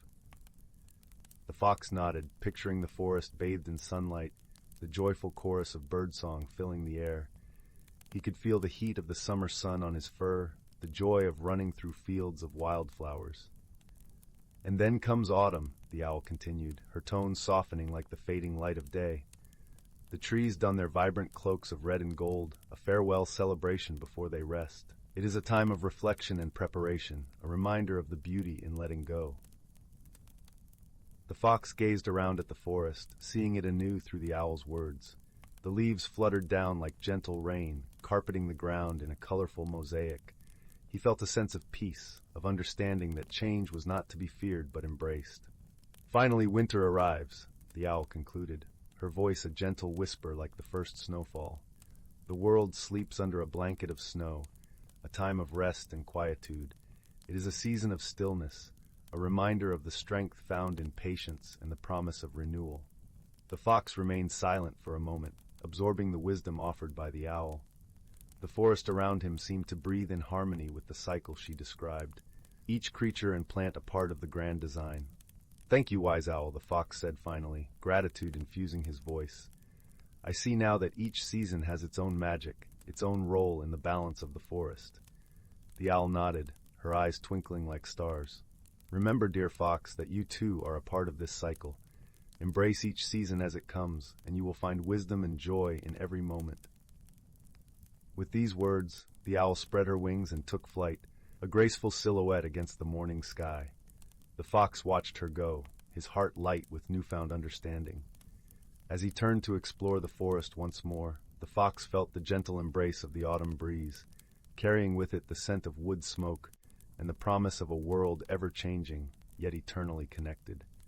With each step, he felt the pulse of the earth beneath his paws, a comforting reminder that he belonged to this timeless dance, and that the magic of the seasons was a gift to cherish. And so the fox continued his journey, a guardian of the forest and its stories, his heart open to the lessons whispered by the wind and the wisdom shared by those who came before. In the quiet of the ancient woods, he found that harmony was not just a state of being, but a journey, one that he would walk with joy and wonder, season after magical season. Story 35. Once upon a time, in a small village nestled among the rolling hills, there lived a young girl named Willow. Although her life seemed ordinary, she possessed a remarkable gift, the ability to communicate with the trees and plants that surrounded her home. From a tender age, Willow had felt a deep connection to nature, as if the very essence of the forest coursed through her veins. She would spend countless hours wandering through the trees, listening to their gentle whispers and marveling at the intricate tapestry of life that flourished beneath their boughs. One fateful day, as Willow sat beneath the boughs of her favorite oak tree, she heard a faint murmur that seemed to beckon her deeper into the forest. Intrigued, she followed the call, her heart pounding with excitement and a touch of apprehension. As she ventured farther into the woods, the sounds of the world she knew faded away, replaced by a symphony of unfamiliar melodies, the rustling of leaves, the gentle trickle of a hidden stream, and the melodic trills of birds she had never encountered before. Suddenly, Willow found herself standing before an ancient, gnarled tree unlike any she had ever seen. Its twisted branches seemed to reach out to her, beckoning her closer. Without hesitation, she placed her hand upon its weathered bark, and in that moment, the world around her shimmered and shifted. Willow gasped as she found herself transported to a realm where the boundaries between reality and dreams blurred. This was the hidden world within the heart of the forest, a place where magic thrived and the impossible became possible. As she explored this wondrous realm, Willow encountered beings she had only heard of in fairy tales, playful sprites darting amongst the wildflowers, wise old tree guardians whose bark had been etched with the stories of centuries, and gentle creatures that seemed to be made of living leaves and petals. One such being, a kindly old willow tree named Rowan, took Willow under his gentle guidance, teaching her the ways of this enchanted realm and the secrets of the natural world. He revealed to her the existence of a powerful, ancient artifact, the Emerald Seed, which had the ability to restore balance and harmony to any ecosystem it touched. Rowan explained that the Emerald Seed had been stolen by a group of mischievous sprites who, in their playful ignorance, had disrupted the delicate balance of the forest.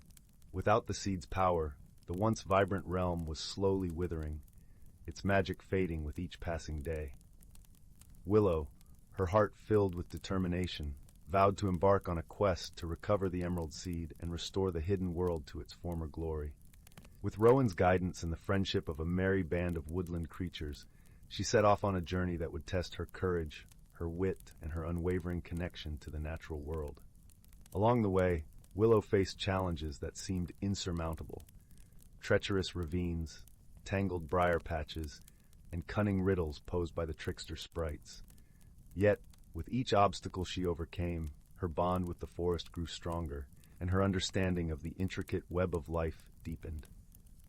In one particularly harrowing encounter, Willow found herself trapped in the lair of a fearsome wyvern, a beast whose very breath could wither the mightiest of trees.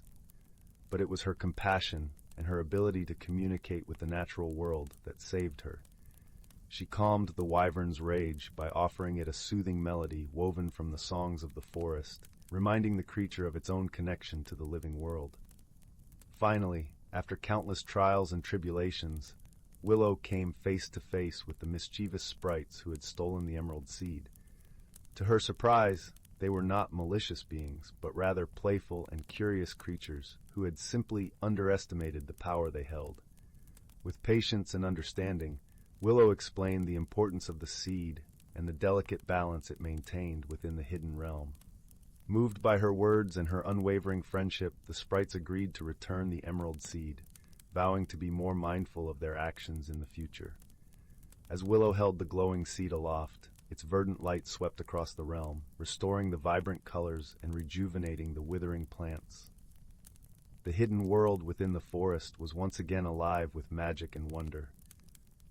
But Willow's journey had changed her in ways she could never have imagined. She had grown from a wide-eyed child into a wise and compassionate young woman, her heart firmly rooted in the natural world and her spirit emboldened by the friendships she had forged. As she made her way back to the familiar paths of her village, Willow carried with her the lessons she had learned: the importance of balance, the power of understanding, and the unbreakable bonds that connect all living beings. From that day forward, Willow became a guardian of the hidden realm, serving as a bridge between the world of humans and the enchanted realm within the forest. She shared her wisdom with all who would listen, teaching them to appreciate the wonders of nature and to tread lightly upon the earth. And in the quiet moments, when the world seemed to hold its breath, Willow would sit beneath the boughs of her favorite oak tree, listening to the whispers of the forest and smiling at the memories of her extraordinary journey, a journey that had transformed her into a true child of the wild, forever connected to the beating heart of the natural world. Once upon a time, in a small village nestled among the rolling hills, there lived a young girl named Willow. Although her life seemed ordinary, she possessed a remarkable gift: the ability to communicate with the trees and plants that surrounded her home. From a tender age, Willow had felt a deep connection to nature, as if the very essence of the forest coursed through her veins. She would spend countless hours wandering through the trees, listening to their gentle whispers and marveling at the intricate tapestry of life that flourished beneath their boughs. One fateful day, as Willow sat beneath the boughs of her favorite oak tree, she heard a faint murmur that seemed to beckon her deeper into the forest. Intrigued, she followed the call, her heart pounding with excitement and a touch of apprehension. As she ventured farther into the woods, the sounds of the world she knew faded away, replaced by a symphony of unfamiliar melodies, the rustling of leaves, the gentle trickle of a hidden stream, and the melodic trills of birds she had never encountered before. Suddenly, Willow found herself standing before an ancient, gnarled tree unlike any she had ever seen.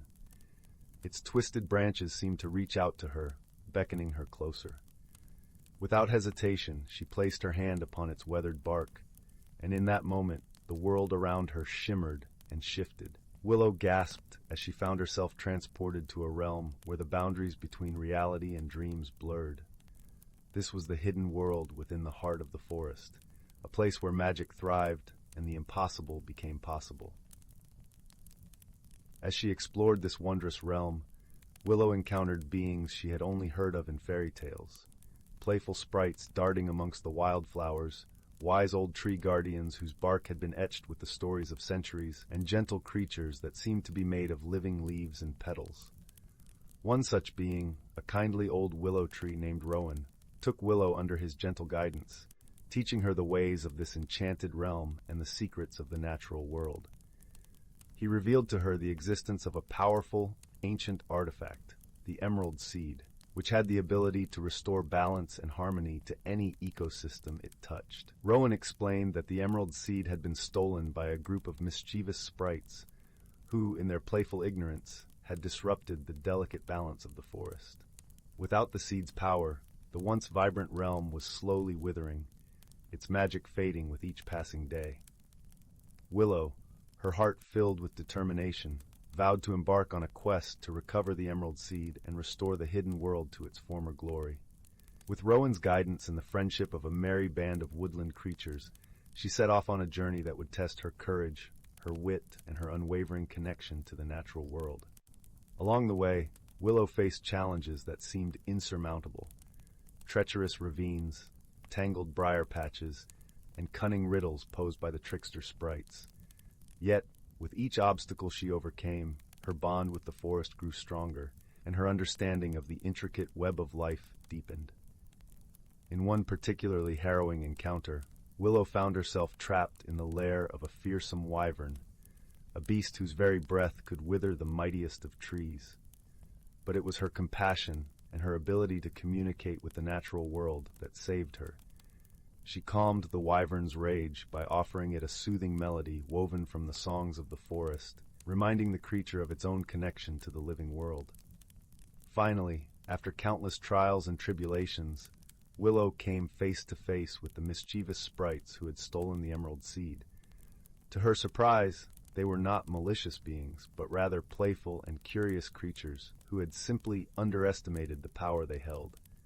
With patience and understanding, Willow explained the importance of the seed and the delicate balance it maintained within the hidden realm. Moved by her words and her unwavering friendship, the sprites agreed to return the emerald seed, vowing to be more mindful of their actions in the future. As Willow held the glowing seed aloft, its verdant light swept across the realm, restoring the vibrant colors and rejuvenating the withering plants. The hidden world within the forest was once again alive with magic and wonder. But Willow's journey had changed her in ways she could never have imagined. She had grown from a wide-eyed child into a wise and compassionate young woman, her heart firmly rooted in the natural world and her spirit emboldened by the friendships she had forged. As she made her way back to the familiar paths of her village, Willow carried with her the lessons she had learned, the importance of balance, the power of understanding, and the unbreakable bonds that connect all living beings.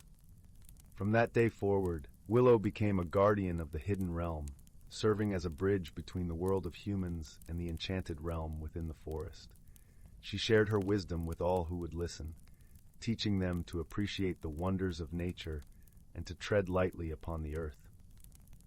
And in the quiet moments, when the world seemed to hold its breath, Willow would sit beneath the boughs of her favorite oak tree, listening to the whispers of the forest and smiling at the memories of her extraordinary journey, a journey that had transformed her into a true child of the wild, forever connected to the beating heart of the natural world.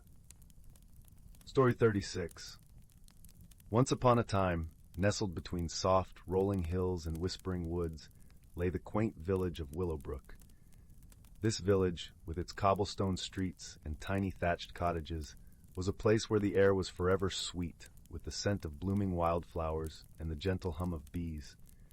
Shadows danced playfully across the village square as the sun dipped low, casting the world in a warm, golden glow that made everything feel like a dream. In this village lived a young girl named Flora. She was as curious as a fox and as gentle as the morning dew. Flora had eyes like pools of honey and hair the color of autumn leaves. She spent her days exploring the meadows and forests surrounding Willowbrook, always searching for the next adventure. Her closest companion was a wise old tortoise named Gilbert, who had a shell as rugged as the ancient stones that lined the village paths. Despite his slow pace, Gilbert's mind was sharp, and his stories were filled with the wisdom of the ages.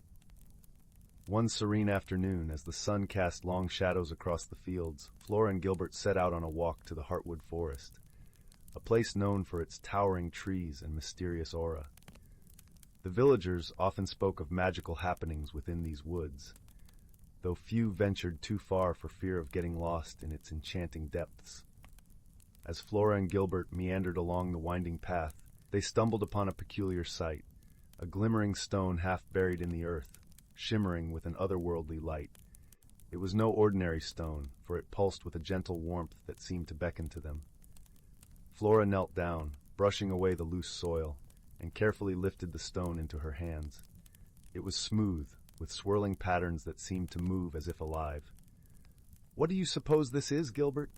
Flora asked, her voice filled with wonder. Gilbert peered at the stone through his wise old eyes. "Ah, my dear Flora," he rumbled in his deep, soothing voice, "this is a heartstone. Legends speak of its power to reveal hidden worlds and grant its bearer great insight." Flora's eyes widened with excitement. "Hidden worlds? Oh, Gilbert, do you think it could be true?" "Only one way to find out," he replied with a slow, deliberate nod. With the heartstone safely tucked into her satchel, Flora and Gilbert continued their journey deeper into the Heartwood Forest. The trees grew taller, and the air felt thicker with magic as they walked. The forest seemed to breathe around them, the leaves whispering secrets only they could hear. As they ventured further, Flora noticed something strange. The forest floor began to shimmer, and the trees seemed to sway to a rhythm that was not of this world. Before her eyes, the landscape shifted, revealing a hidden path that led to a realm she had never seen before. This hidden world was a place of breathtaking beauty. The sky was a patchwork of colors, a blend of twilight blues and dawn pinks, and the air was filled with the sweet scent of jasmine and lavender. Streams of crystal-clear water wove through fields of wildflowers, and creatures both strange and wonderful roamed freely. Flora and Gilbert walked along the path, marveling at the wonders around them. They encountered a family of luminescent butterflies that danced in the air like living jewels, and a gentle breeze that seemed to carry the laughter of invisible spirits. It was a place of peace and harmony, where the troubles of the world felt as distant as a forgotten dream. As they explored, Flora began to notice a change within herself. Her senses felt heightened, her mind clearer. The Heartstone's magic was not just revealing this hidden realm, it was awakening something within her, a deeper understanding of the world and her place in it. In the heart of this magical land, they came upon an ancient tree, its trunk wide and twisted, its branches stretching towards the heavens. Beneath its boughs sat a group of creatures, each one unique and extraordinary. There was a fox with fur that glimmered like stardust, a wise old owl with eyes like twin moons, and a graceful deer with antlers that seemed to be woven from the very light itself. "Welcome, Flora and Gilbert," said the owl, its voice as soft as a feather's touch. "We have been expecting you." Flora's heart skipped a beat.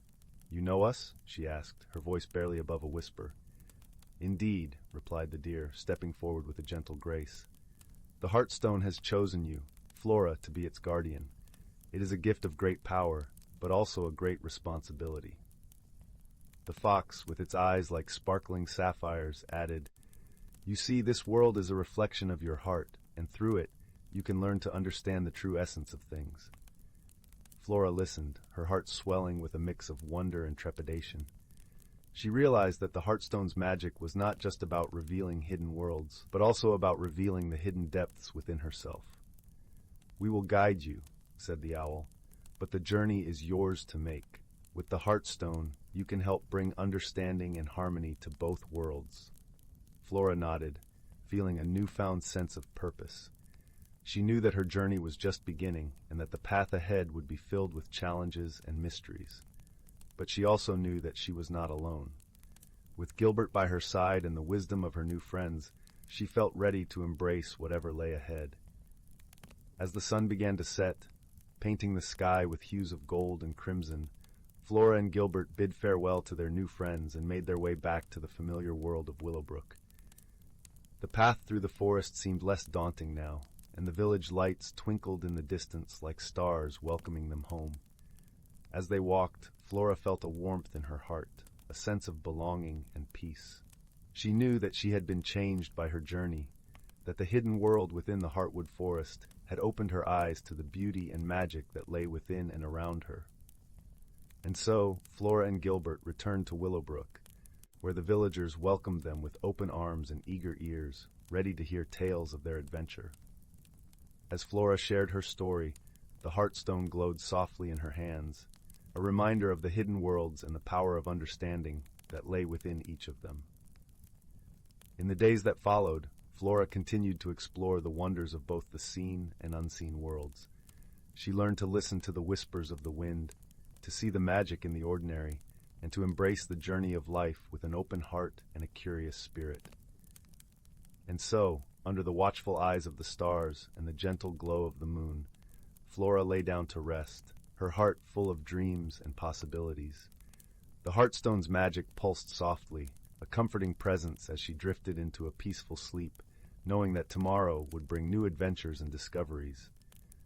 In the quiet of the night, the village of Willowbrook slumbered, embraced by the magic of the Heartwood Forest and the gentle spirit of a young girl who had found her place in the world.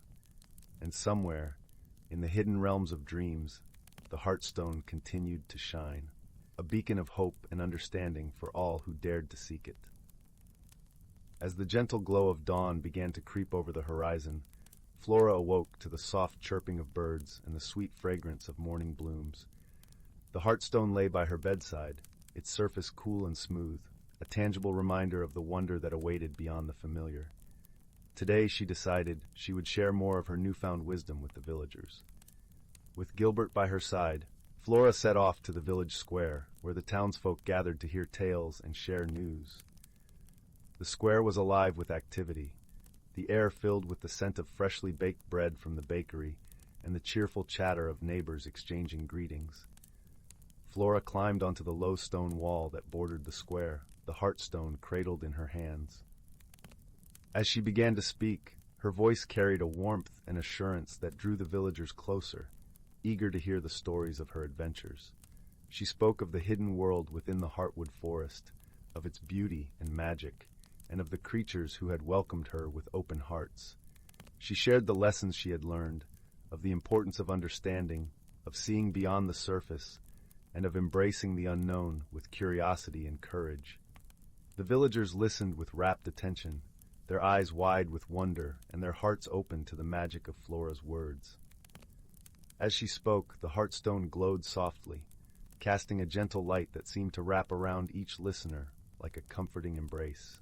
When Flora finished her tale, there was a moment of stillness, a collective breath as the villagers absorbed the wisdom she had shared. Then, one by one, they began to speak, sharing their own stories of wonder and discovery, of moments when they had glimpsed the magic in their everyday lives.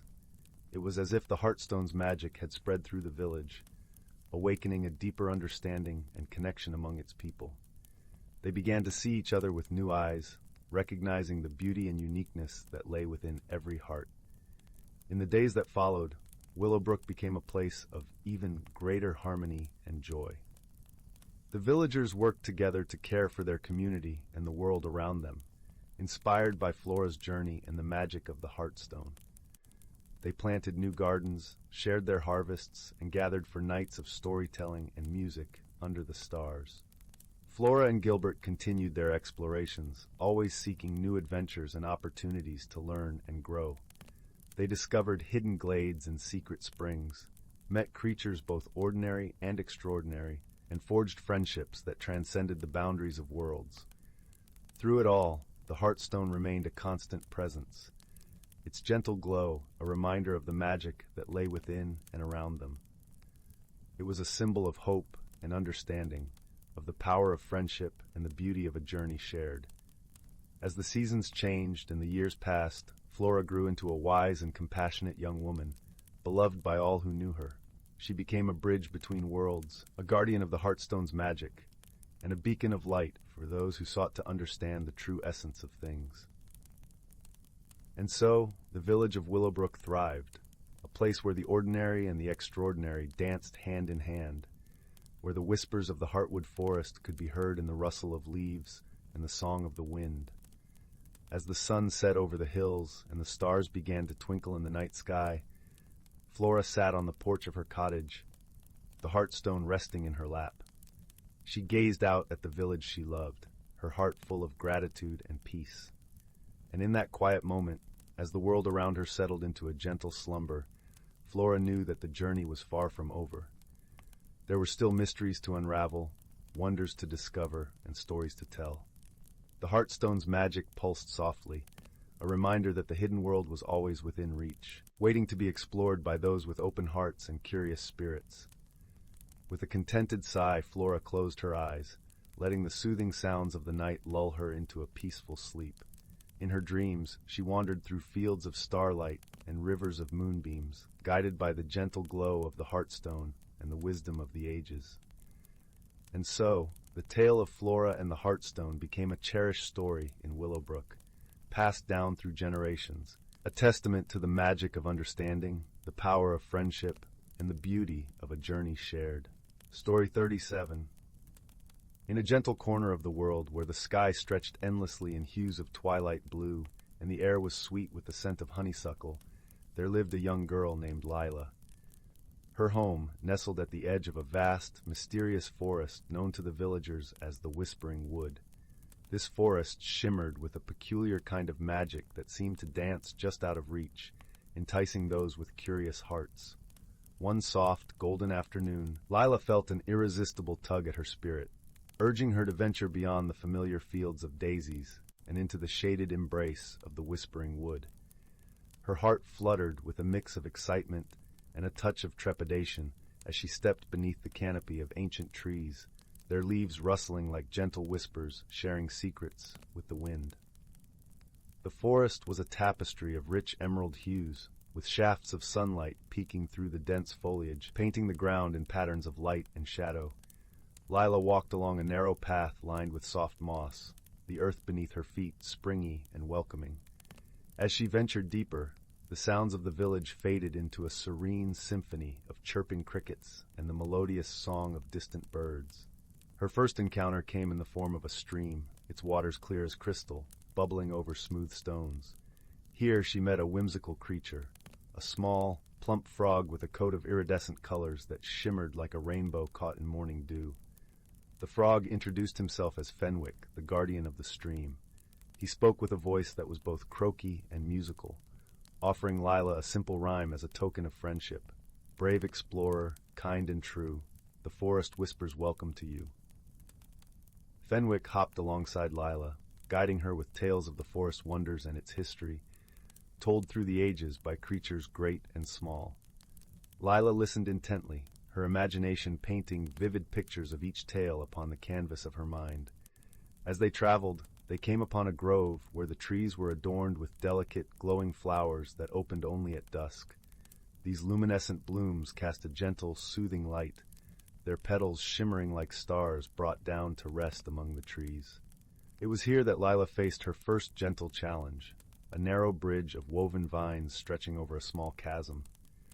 Fenwick encouraged her with a song, his voice blending with the rustle of leaves. Step with courage, step with heart, trust the path and play your part. Taking a deep breath, Lila placed one foot on the vine bridge. Her heart beat a steady rhythm as she crossed, each step a testament to her growing courage. With Fenwick's melodic encouragement, she reached the other side, her heart swelling with newfound confidence. As twilight deepened, they arrived at a meadow bathed in moonlight, where fireflies danced in choreographed patterns, their lights twinkling like tiny lanterns. In the center of this magical display stood an ancient oak, its branches reaching skyward, cradling the stars. Beneath its boughs, a gathering of woodland creatures awaited, a fox with eyes like amber jewels, a wise old owl with feathers the color of midnight, and a pair of curious squirrels chattering excitedly. The creatures welcomed Lila with warmth and gentle curiosity.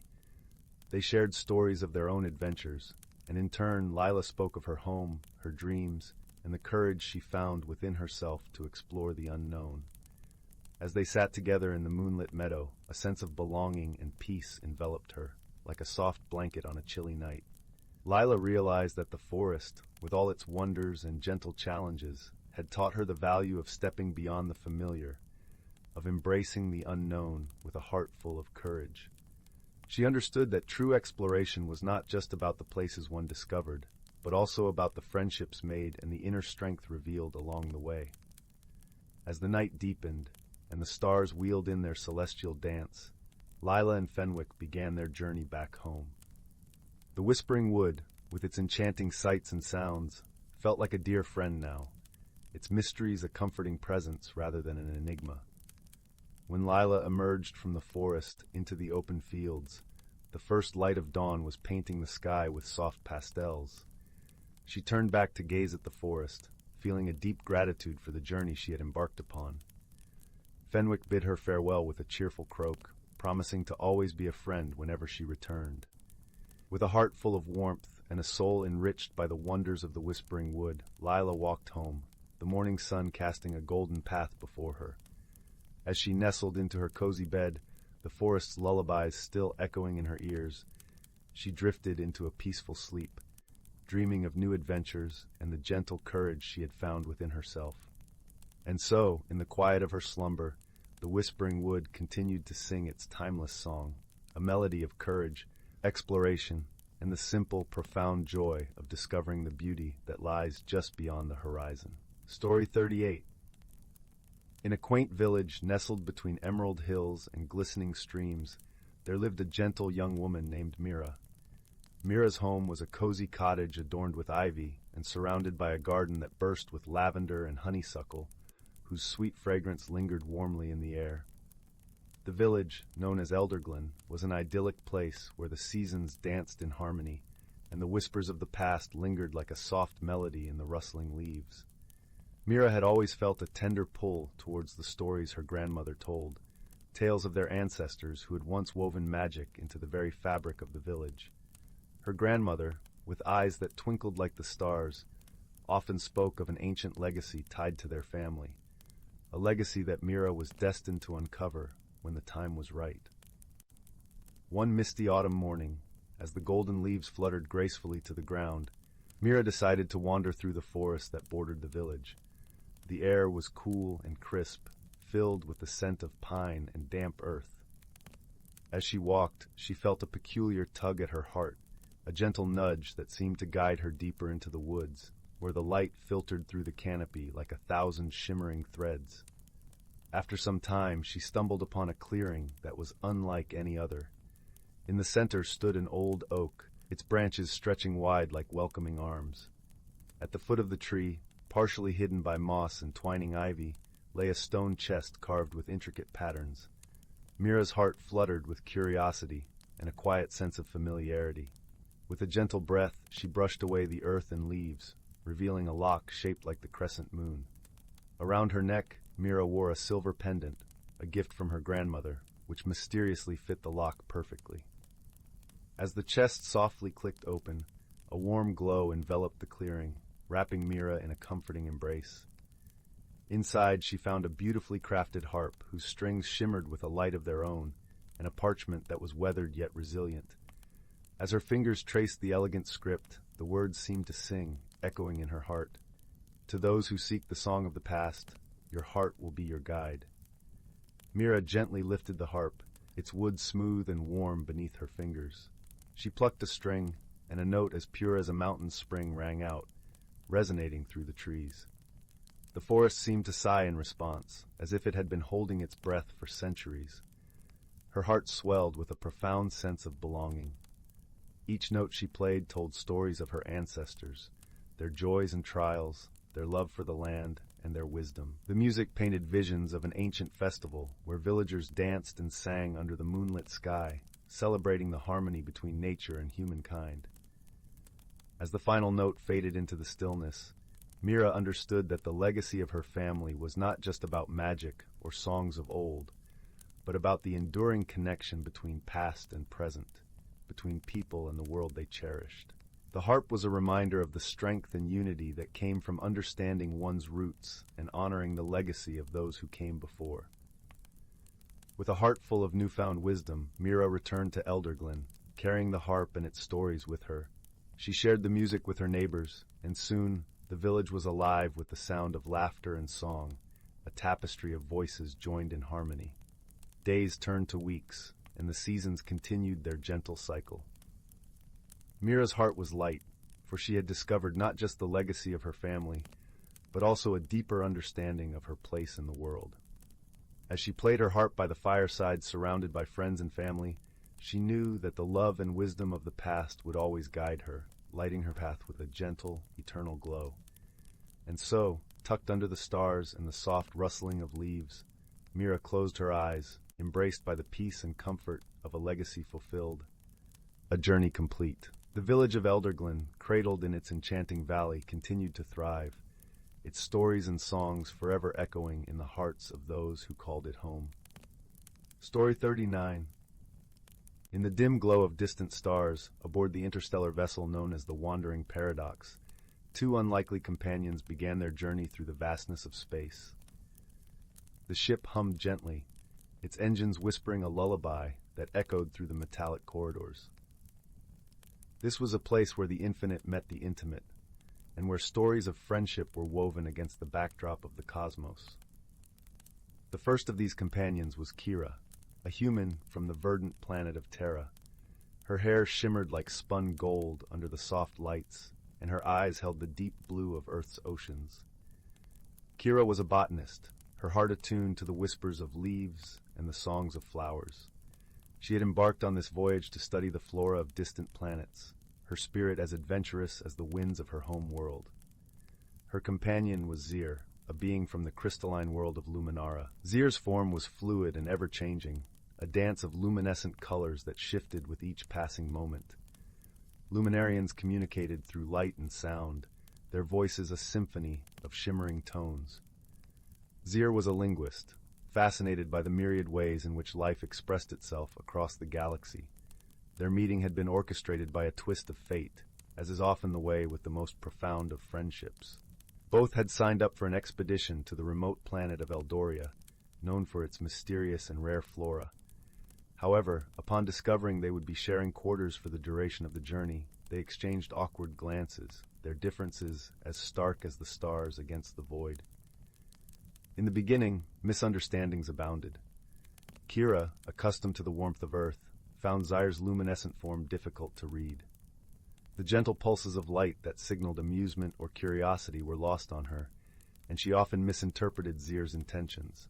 Similarly, Zir struggled with the intricacies of verbal communication, finding Kira's expressions and tone perplexing.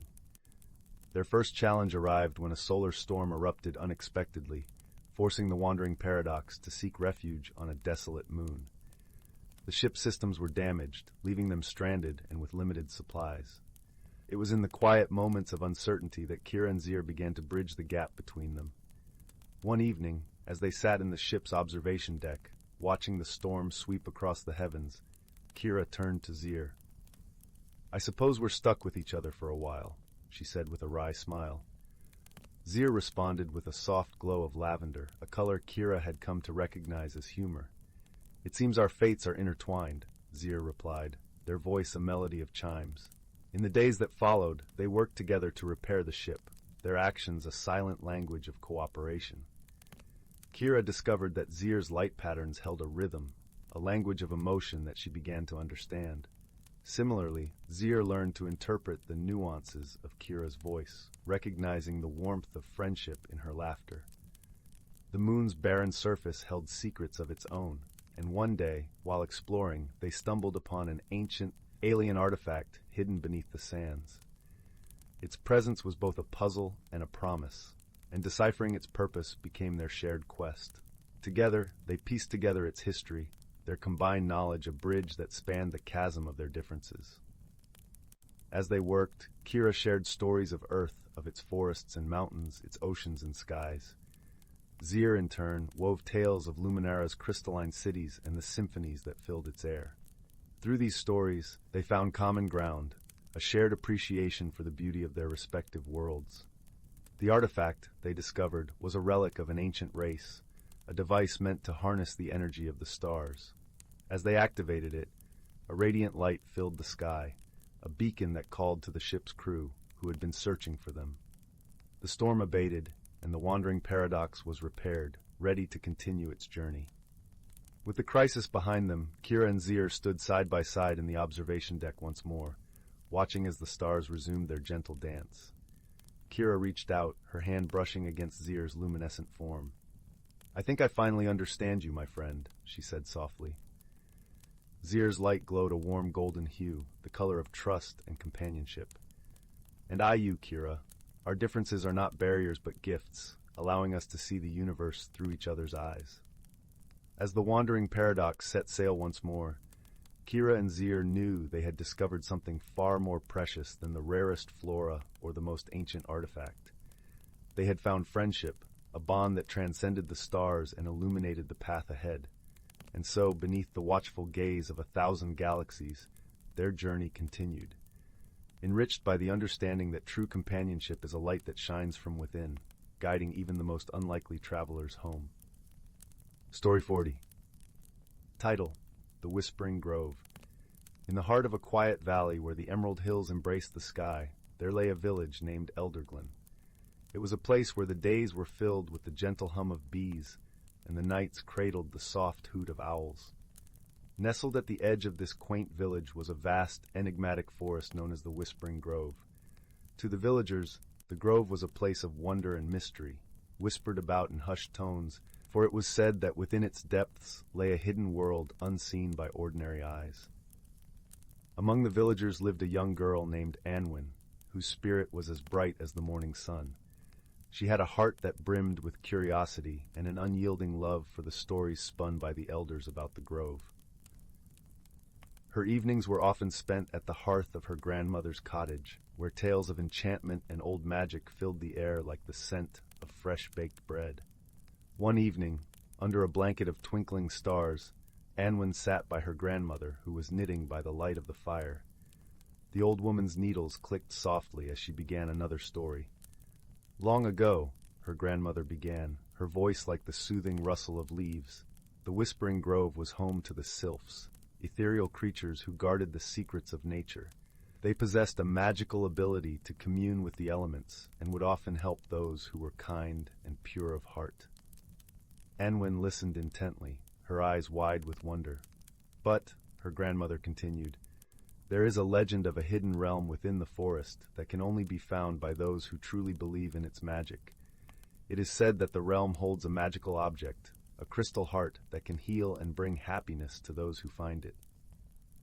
As the fire crackled and the shadows danced on the walls, Anwen felt a stirring in her heart. She longed to explore the grove and witness its wonders for herself. Her grandmother, seeing the spark in her granddaughter's eyes, placed a gentle hand on hers. "Remember, my dear," she said softly, "the forest will reveal its secrets only to those who seek with a pure heart and a kind spirit." The following morning, Anwen awoke with the first light of dawn, the air crisp with the scent of dew-kissed grass. She packed a small satchel with bread, cheese, and her favorite apple, and set off toward the Whispering Grove. As she approached the forest edge, the towering trees seemed to welcome her with open arms, their leaves whispering secrets in the gentle breeze. With each step, Anwen felt the world around her shift. The air was filled with the sweet perfume of wildflowers and the soft chirping of crickets. Sunlight filtered through the canopy, creating a patchwork of light and shadow on the forest floor. The path ahead was winding and mysterious, but Anwen felt a comforting presence as though the forest itself was guiding her. As she ventured deeper, she noticed a gentle rustling in the underbrush. From the leaves emerged a small, furry creature with wide, curious eyes. It was a woodland mouse, its tiny nose twitching inquisitively. Anwen knelt down, extending a piece of bread. "Hello, little friend," she whispered, her voice gentle as the breeze. "Would you like some breakfast?" The mouse, sensing her kindness, scurried forward and nibbled gratefully at the morsel. Anwen laughed softly, a sound that mingled with the song of the forest. Together, they continued along the path, the mouse leading the way with a confidence that belied its size. Soon they arrived at a clearing bathed in golden light, where a stream bubbled merrily over smooth stones. The water sparkled like diamonds, and on its banks grew a profusion of vibrant flowers, their petals painted in every hue of the rainbow. Among them stood a majestic willow tree, its branches swaying gracefully in the breeze. Anwen approached the willow, drawn by an unexplainable pull. As she touched its bark, a soft hum resonated through her fingers, as if the tree were alive with a gentle energy. Suddenly, the leaves above rustled more fervently, and from the branches descended a figure cloaked in shimmering light. It was a sylph, her form delicate and ethereal, with wings that glimmered like gossamer in the sunlight. Her voice was a melody that echoed in the air. "Welcome, Anwen, seeker of truth and friend of the forest." The sylph's eyes were kind, reflecting the wisdom of ages. Anwen's heart soared with awe and excitement. "Are you here to show me the hidden realm?" she asked, her voice trembling with anticipation. The sylph nodded, extending a hand. "Come, and let your heart guide you." As Anwen took the sylph's hand, the world around her shimmered and blurred, like a dream unfolding into reality. When the light settled, Anwen found herself in a realm unlike any she had ever imagined. The trees were taller, their leaves a brilliant shade of emerald. The air was filled with the soft luminescence of floating lights, and the ground was carpeted with flowers that glowed like stars. In the center of this magical place stood a crystalline structure, its surface shimmering with every color of the spectrum. "This is the heart of the grove," the sylph explained, her voice a gentle breeze. "It holds the power to heal and bring joy, but only if one approaches with love and compassion." Anwen stepped forward, her heart open and full of wonder. As she placed her hand upon the crystal, a warm light enveloped her, filling her with a profound sense of peace and happiness. In that moment, she understood the true meaning of the forest's magic. It was the joy of giving, the beauty of nature, and the strength of friendship. When Anwen returned to Elderglen, she carried with her not just the memory of the hidden realm, but a small crystal shard given to her by the sylph. It glowed softly, a reminder of her journey and the wisdom she had gained. From that day on, she shared her story with the villagers, inspiring them to cherish the magic within their hearts and the world around them. And so, the legend of the Whispering Grove lived on, a tale of wonder and friendship that warmed the hearts of all who heard it. As the years passed, Anwen grew into a wise and gentle elder, her spirit as bright as ever, and the village flourished in harmony with the forest, a testament to the enduring power of belief and kindness. Story 41. Story 42. Story 43. Story 44. Story 45. Story 46. Story 47. Story 48. Story 49. Story 50. Story 51. Story 52. Story 53. Story 54. Story 55. Story 56. In a quaint village nestled between rolling hills and whispering woods, there lived a young woman named Clara. Her home was a charming cottage draped in ivy, its stone walls warmed by the golden glow of the evening sun. Clara was known for her gentle heart and a smile that could light up the darkest days. But beneath her cheerful exterior, Clara wrestled with a secret discomfort, an unease that stemmed from the changes she felt lurking in the shadows of her life. The seasons were shifting from summer's lush greenery to autumn's fiery palette, and with this change, Clara felt a stirring within her soul. She often strolled through the village, her feet crunching over fallen leaves, her thoughts a flurry of uncertainty. "Why must things change?" she would whisper to the rustling trees, as if seeking solace in their ancient wisdom. One crisp morning, while gathering herbs in the forest, Clara stumbled upon a peculiar sight. There, nestled among the roots of an old oak, was a tiny door, intricately carved with symbols that seemed to dance in the dappled sunlight. Curiosity piqued, Clara knelt down and lightly traced the carvings with her fingers. Suddenly she heard a soft, musical voice. "Do you wish to enter, dear one?" the voice asked, gentle as the breeze. Startled, Clara looked around but saw no one. With her heart fluttering like the wings of a sparrow, she nodded. The door creaked open, revealing a shimmering pathway that seemed to beckon her onward. As she stepped through the threshold, Clara found herself in a wondrous realm where the air was fragrant with the scent of wildflowers and the sky blushed with hues of lavender and rose. The landscape was alive with magic. Trees with leaves spun from silver, streams that sang as they flowed, and creatures that glimmered with a luminescent glow. It was here she met Silas, a wise and gentle creature resembling both a fox and a deer, with eyes like pools of starlight. "Welcome, Clara," he said, his voice as soothing as a lullaby. "You've entered the realm of reflection, where inner truths are revealed through the magic that surrounds you." Silas became Clara's guide, leading her through this enchanted land where every step seemed to mirror the transformations she feared. Together, they wandered through fields of golden grass that whispered secrets in the wind, and visited groves where the trees sang songs of old. One afternoon, as they rested by a crystal-clear pond, Silas spoke gently. "Change is like the seasons, dear Clara. It is the nature of life to evolve and grow. It is not something to fear, but to embrace." Clara watched her reflection ripple in the pond, noticing how the water distorted and reshaped her image. She realized that just as the pond could change her reflection, so too could she adapt to the changes within and around her. With each passing day in the magical realm, Clara found herself growing more attuned to the subtle rhythms of life.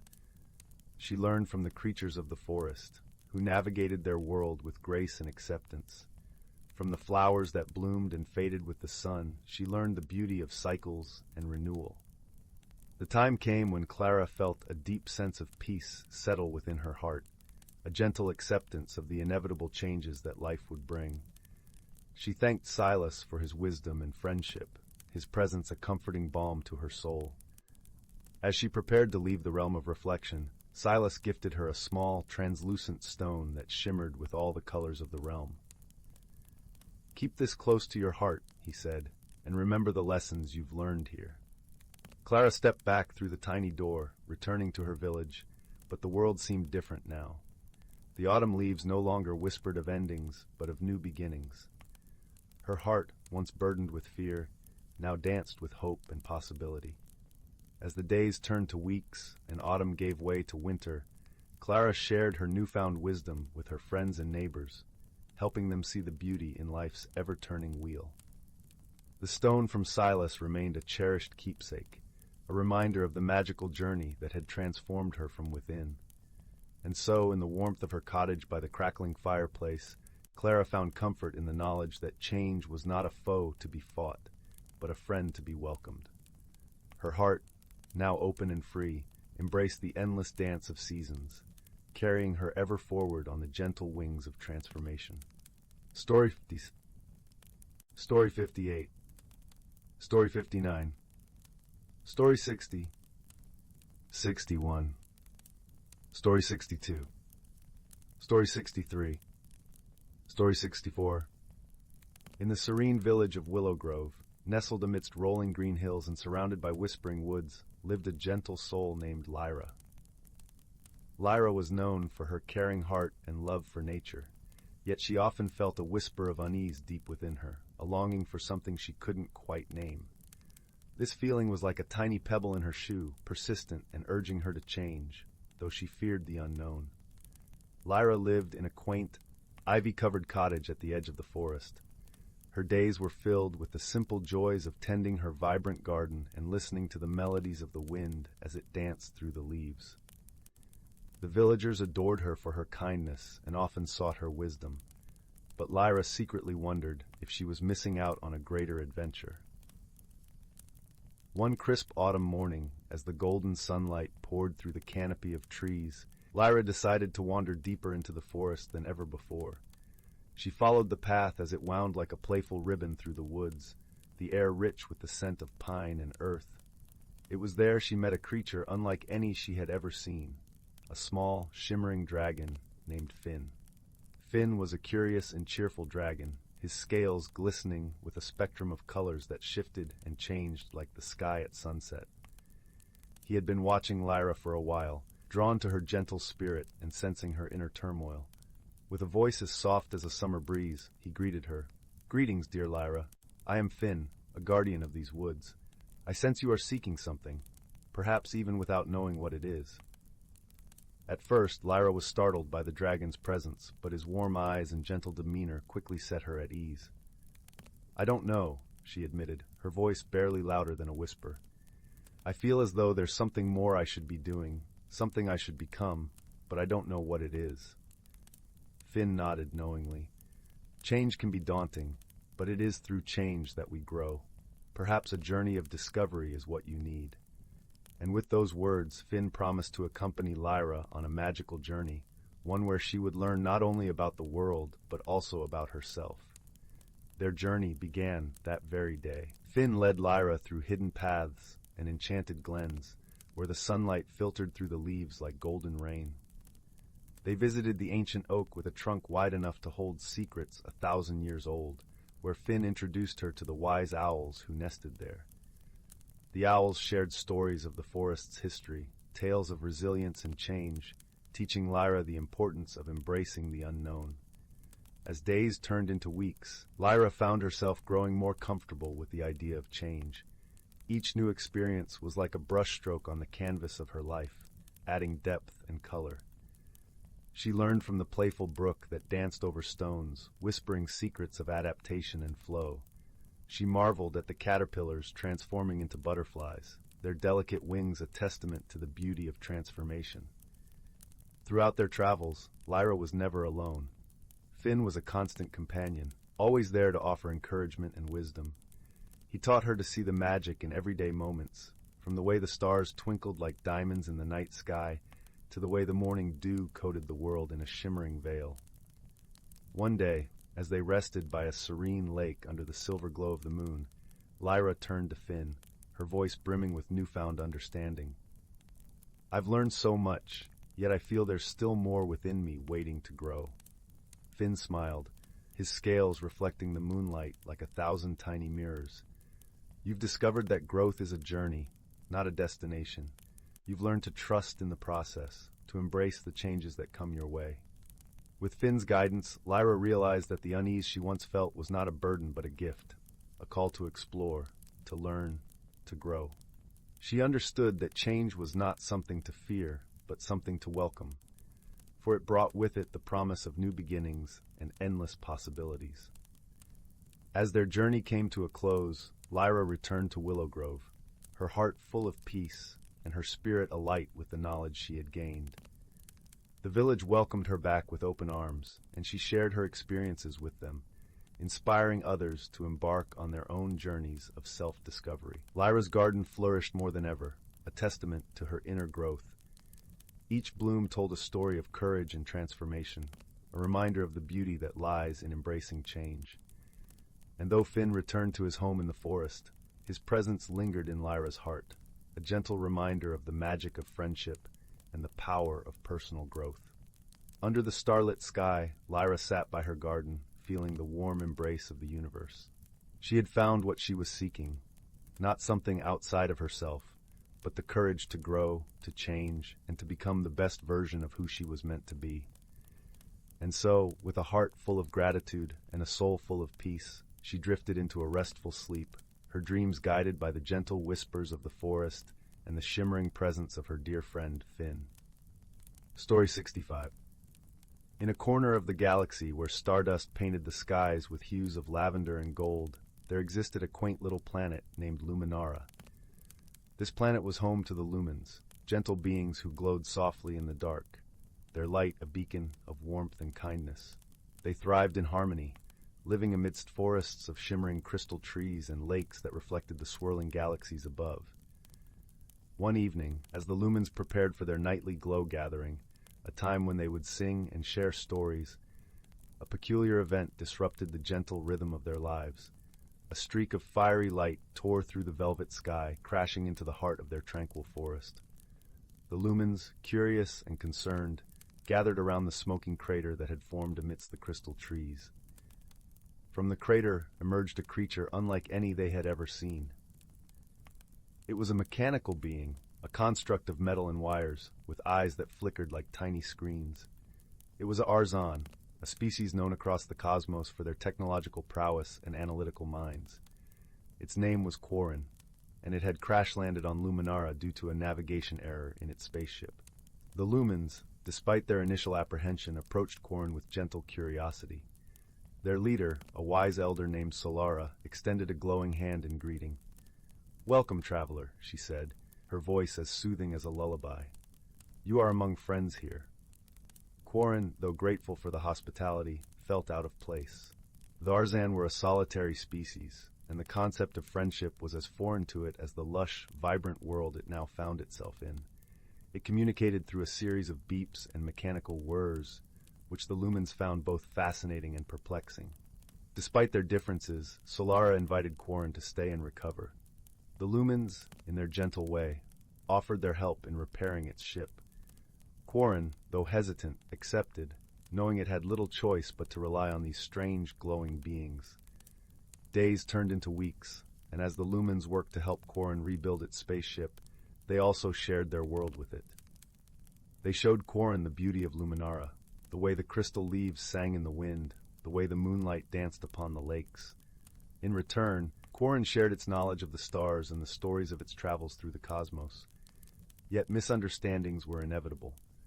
The Lumens, who thrived on emotion and intuition, often found Quarren's logical nature perplexing. One day, as they gathered by the lakeside, a young Lumen named Lyra expressed her sadness over a wilting crystal tree. Quarren, in its analytical way, suggested cutting it down to make room for new growth.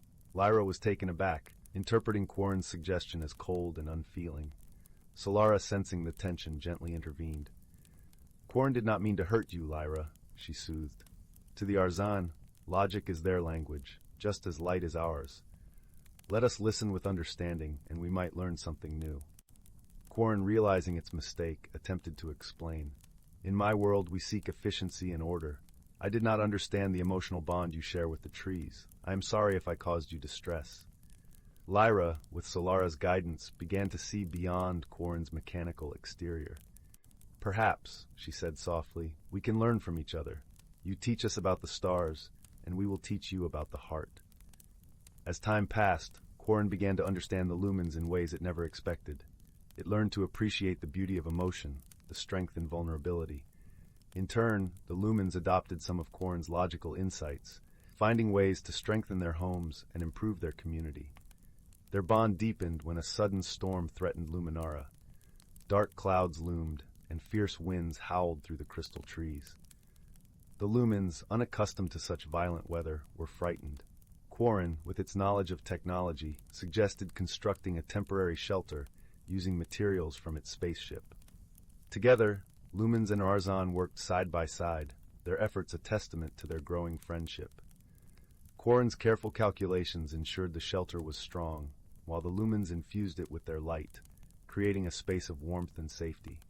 As the storm raged outside, they huddled together, sharing stories and laughter, their fears dissipating in the glow of their companionship. Quarren, feeling a strange warmth in its circuits, realized it had found something it never knew it was missing, a sense of belonging. When the storm finally passed, leaving the air crisp and clean, Quarren's ship was finally ready. The Lumens gathered to bid farewell, their hearts heavy yet full of gratitude for the lessons learned and the bonds forged. Before departing, Quarren addressed the Lumens, its voice filled with newfound emotion. "I came to your planet as a stranger, and I leave as a friend. You have taught me the beauty of connection, the power of understanding. For that, I am eternally grateful." Solara smiled, her light brighter than ever. "And you have shown us the stars, Quarren. May your journey be safe, and may you carry our light with you wherever you go." With that, Quarren's ship ascended into the azure skies, its path marked by the shimmering luminescence of its newfound friends. The Lumens watched until the ship was but a speck against the vast tapestry of the universe, their hearts aglow with the knowledge that true friendship transcends all boundaries, be they of stars, species, or worlds. And so, in the gentle embrace of Luminara's nights, the Lumens continued their glow gatherings with stories of a mechanical being who taught them to see the stars and themselves anew. Story 66. Story 67. Story 68. Story 69. Story 70. Once upon a time, in the quaint little village of Willowbrook, where cobblestone paths wound through clusters of thatched cottages, there stood an old, ivy-covered library. The library was a place of warmth, where the scent of aged parchment mingled with the sweet aroma of the librarian's freshly baked scones. It was here that a young girl named Clara spent her afternoons, her nose buried deep in the mysteries of the bookshelves, dreaming of adventures beyond the village. Clara had always been a curious soul, with eyes that sparkled like the brook at sunrise and a heart as gentle as the whispering willows. One chilly autumn day, as the leaves rustled softly outside, she discovered a peculiar book, bound in deep green leather, tucked away in the library's farthest corner. The book was adorned with intricate golden vines that seemed to shimmer in the flickering candlelight. Intrigued, Clara carefully pulled the book from the shelf and found it surprisingly heavy. As she opened it, a gentle breeze, warm and fragrant like summer flowers, swept through the room, ruffling the pages with a soft musical rustle. The pages revealed delicate illustrations of enchanted forests, talking animals, and distant mountains. But the most curious thing was an old brass key nestled between two pages, glimmering mysteriously. Curiosity piqued. Clara took the key to the librarian, a kind-hearted woman named Mrs. Whittle, whose spectacles perched precariously on the tip of her nose. Mrs. Whittle, with her silver hair and eyes like wise, twinkling stars, examined the key thoughtfully. "This key," she mused, "is not just any key, dear Clara. It holds the power to unlock secrets hidden from ordinary eyes. But remember, the true magic lies not in the key itself, but in the journey it inspires." Enthralled by the prospect of adventure, Clara decided to embark on a journey to discover what the key might unlock. Her first stop was the cozy inn at the edge of the village, where she met Finn, the innkeeper's son. Finn was a cheerful boy, with a mop of curly hair and a laugh that could chase away the gloomiest of clouds. He eagerly joined Clara, bringing along his trusty satchel filled with his favorite snacks and a worn-out map of the village and its surroundings. Together, they set off down the winding path that led away from Willowbrook, the autumn leaves crunching softly beneath their feet. As they ventured deeper into the forest, the air grew crisp and the light dappled through the branches, casting playful shadows on the ground. Their journey soon brought them to the edge of a serene, shimmering lake, where the water mirrored the sky in perfect tranquility. It was here they encountered an old turtle named Humphrey. Humphrey was not just any turtle, he was the wisest creature in the forest, with a shell worn smooth by the passage of time, and eyes that held the knowledge of countless seasons. "Ah, young travelers," Humphrey greeted them in a voice as soothing as the lake's gentle waves. "I see you carry a key of great potential. But remember, the greatest treasure is often the wisdom we gain along the way." Clara and Finn shared their story, and Humphrey nodded sagely. "To find what you seek, you must listen to the whispers of the forest and trust in the kindness of those you meet." Thanking Humphrey, the duo continued their journey, guided by the whispers of the wind and the rustling leaves. They traveled through meadows where the air was filled with the sweet scent of wildflowers and along rocky paths where the distant mountains loomed like ancient sentinels. Their path eventually led them to a small, forgotten cottage, nestled beneath a canopy of towering trees. The cottage seemed to have grown from the forest itself, with vines curling lovingly around its stone walls and flowers blooming in its window boxes. Clara felt a gentle tug at her heart, as though the cottage had been waiting for her. With a deep breath, Clara inserted the old brass key into the cottage's weathered wooden door. To her amazement, the lock clicked open with a soft, welcoming sound. Inside, the cottage was filled with a warm glow, as if bathed in perpetual twilight. Shelves lined the walls, crammed with jars of herbs and shelves of books whose spines were worn with love. As Clara and Finn explored the cozy interior, they discovered an ancient book resting on a pedestal in the center of the room. The book was open, and its pages were filled with stories of Willowbrook, of journeys past and present, and of the enduring magic found in friendship and bravery. Clara realized in that moment that the journey had already unlocked something far greater than any physical treasure. It had opened her heart to the wonders of the world and the magic of friendship. With a sense of peace and fulfillment, Clara and Finn returned to Willowbrook, their hearts light and their spirits soaring. They shared the stories they had discovered with Mrs. Whittle, who listened with a knowing smile.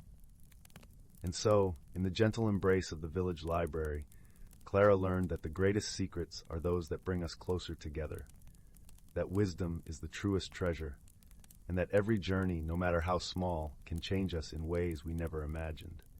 And from that day on, Clara and Finn spent many afternoons in the old library, dreaming of new adventures with their hearts full of wonder and their spirits forever enchanted by the magic of discovery. As the sun dipped below the horizon, casting a golden glow over Willowbrook, they knew that every ending was just another beginning. And in the quiet of the evening, with the soft crackle of the fireplace and the comforting scent of Mrs. Whittle's scones wafting through the air, they drifted into dreams filled with the promise of tomorrow's adventures. Story 71. Story 72. Story 73. Story 74. In the heart of an ancient forest, where towering trees whispered secrets to the skies and streams danced over smooth stones, lay a world hidden from the hurried eyes of humankind. Here, in the gentle embrace of nature, the creatures of the forest lived in harmonious balance, guided by the rhythms of the earth and the wisdom passed down through countless generations. The forest was alive with the gentle symphony of life. The air was rich with the scent of pine needles and moss, while the ground was cushioned by soft layers of fallen leaves that crunched lightly underfoot. Sunlight filtered through the thick canopy, casting dappled patterns on the forest floor and lending a golden glow to the world beneath. It was spring, the season of renewal, when the earth awakened from its winter slumber. The forest creatures were busy with the tasks of the season. Birds flitted from branch to branch, their songs weaving a melodious tapestry through the air. Squirrels chattered merrily as they gathered nuts, their bushy tails flicking with excitement. And in the sheltered glades, the deer moved gracefully, their eyes soft and watchful. Among these creatures lived an old, wise tortoise named Elder Mossback. His shell was a tapestry of lichen and moss, and his eyes held the depth of centuries. Elder Mossback was known far and wide for his stories, which he shared beneath the ancient oak that stood at the heart of the forest. Creatures of all kinds would gather there, drawn by his gentle voice and the warmth of his tales. One particular spring morning, as the mist lifted from the forest floor and the first rays of sun kissed the dew-laden leaves, Elder Mossback began to speak. The animals gathered around, their eyes wide with anticipation. Once, in a time long forgotten, the forest was threatened by a great imbalance. He began, his voice a soothing rumble that seemed to resonate with the very earth itself. The seasons had forgotten their dance, and winter lingered too long, casting a chill over the land. A shiver ran through the assembled creatures, for they knew the importance of the season's dance, each one flowing into the next, bringing with it the changes that nurtured life. In those days, continued Elder Mossback, there lived a young fox named Fern. She was clever and kind-hearted, with a coat as red as the autumn leaves and eyes that sparkled like the stars. Fern had always been a curious soul, eager to learn the secrets of the forest and her inhabitants. The animals leaned in closer, captivated by the tale of Fern, who was known to them as a figure of legend. Fern was troubled by the endless winter, Elder Mossback said, his voice dropping to a conspiratorial whisper. She saw the hardship it brought to her friends, the struggle for food and warmth. Determined to help, she sought the wisdom of the ancient beings who dwelled in the forest's hidden places. The forest seemed to hold its breath as Elder Mossback spoke of Fern's journey. She traveled to the heart of the forest, where the trees grew so tall and thick that they whispered only to the sky. There, in a grove untouched by time, lived the season's circle, ancient spirits who watched over the world. As Fern approached, the spirits appeared before her, he said, describing their forms, spirits of mist and shadow, of light and wind, each one embodying the essence of a season. Fern bowed her head respectfully, her heart full of hope and courage. The spirits listened as Fern spoke of the forest's plight, her voice steady and sincere. Winter, represented by a figure draped in frost and snow, stepped forward. "We did not realize our dance had faltered," Winter said, his voice like the soft crunch of snow underfoot. "We have become lost in our own rhythms." Fern, with her gentle wisdom, proposed a solution. "Perhaps," she suggested, "if you each share your gifts with us, the forest can remind you of your dance." The spirits considered her words, and slowly they nodded in agreement. Thus, a pact was made. Spring brought forth a rain of blossoms, new life unfurling in vibrant hues. Summer followed with warm breezes and sunlight that kissed the earth. Autumn painted the world in gold and crimson, while winter, now mindful of his place, brought the gentle hush of snow. Through Fern's courage and kindness, Elder Mossback concluded, the seasons found their balance once more, and the forest thrived in harmony. The creatures around Elder Mossback nodded, their hearts warmed by the tale. They understood the lesson woven into the story, the importance of balance, of listening and understanding, and the power of a single kind heart to make a difference. As the sun dipped below the horizon, casting a soft twilight over the forest, the animals slowly dispersed, each carrying a piece of the story with them. Elder Mossback watched them go, a gentle smile on his ancient face. In the heart of the forest, beneath the watchful eyes of the stars, life continued its timeless dance, guided by the wisdom of the past and the promise of the future. And so, the forest remained a sanctuary of harmony and peace, where the whispers of old stories lingered like a gentle breeze, reminding all who listened of the beauty of balance and the magic of the natural world. Story 75, Story 76, Story 77, Story 78, Story 79, Story 80, Story 81, Story 82, Story 83, Story 84, Story 85, Story 86, Story 87. In the heart of the whispering woods, where the trees sang softly to the rhythm of the wind, nestled a quaint village named Willowbrook. It was a place where the sky stretched in hues of lavender and gold at dusk, and mornings were greeted with the gentle caress of mist. The villagers were warm-hearted, and each day was filled with the comforting hum of a community in harmony with nature. In this village lived a young woman named Anwen. Anwen was known for her gentle spirit and thoughtful nature, but she carried a burden within her heart, a fear of change.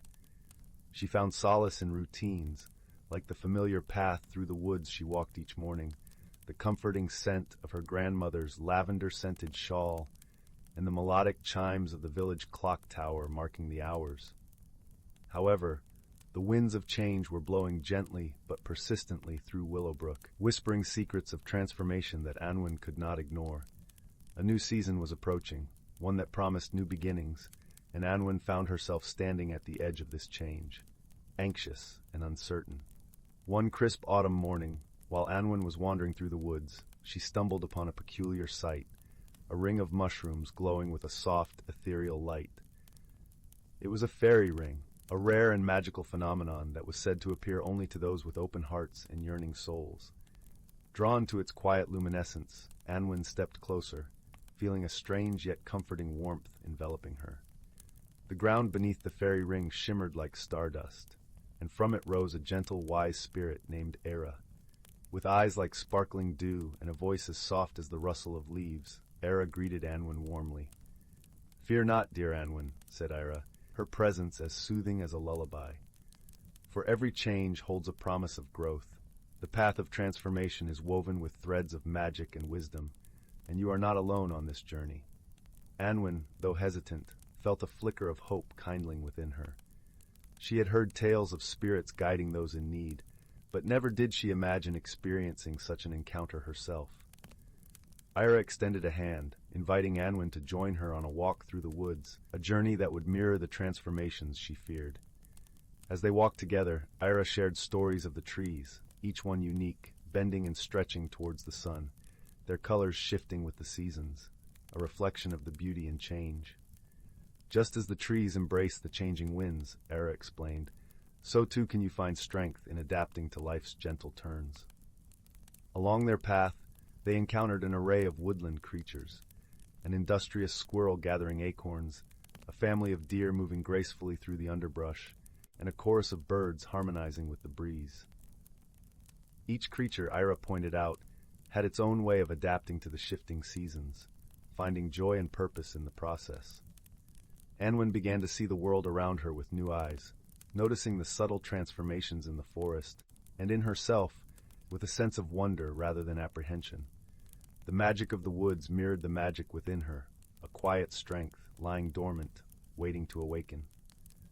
As twilight descended, painting the sky in soft shades of indigo, Anwen and Lyra returned to the fairy ring.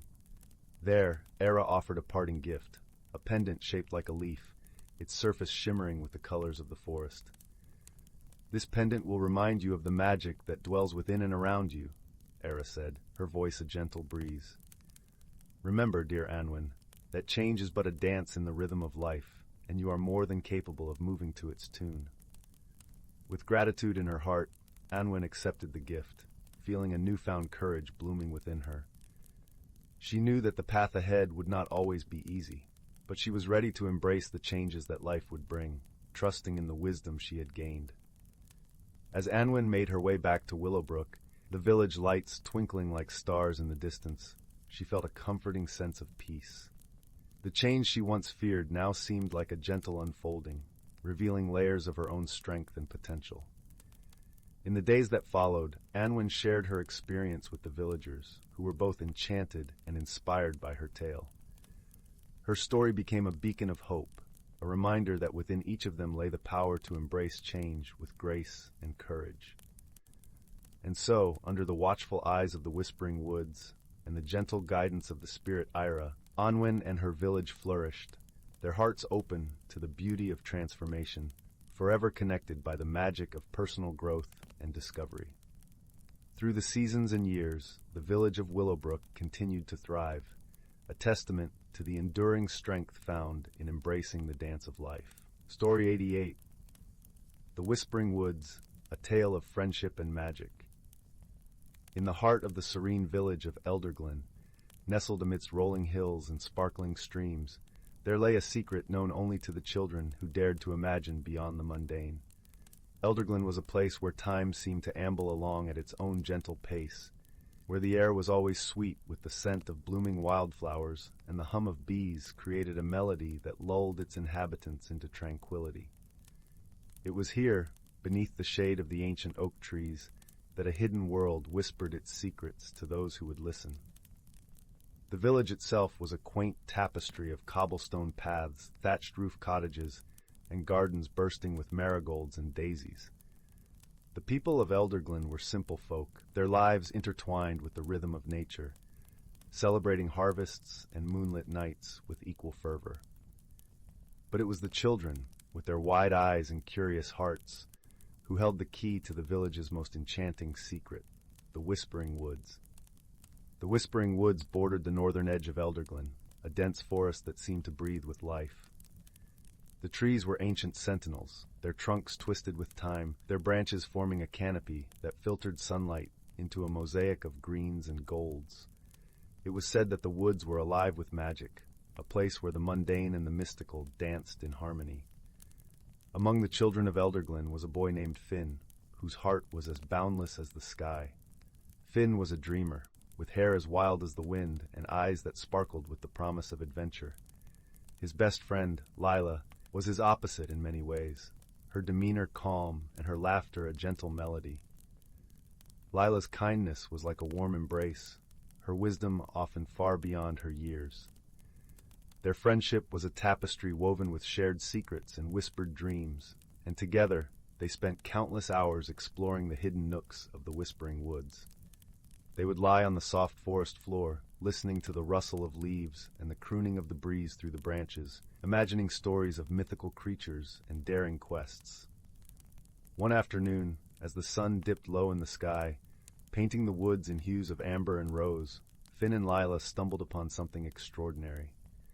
They had ventured deeper into the forest than ever before, drawn by a faint melodic chiming that seemed to beckon them forward.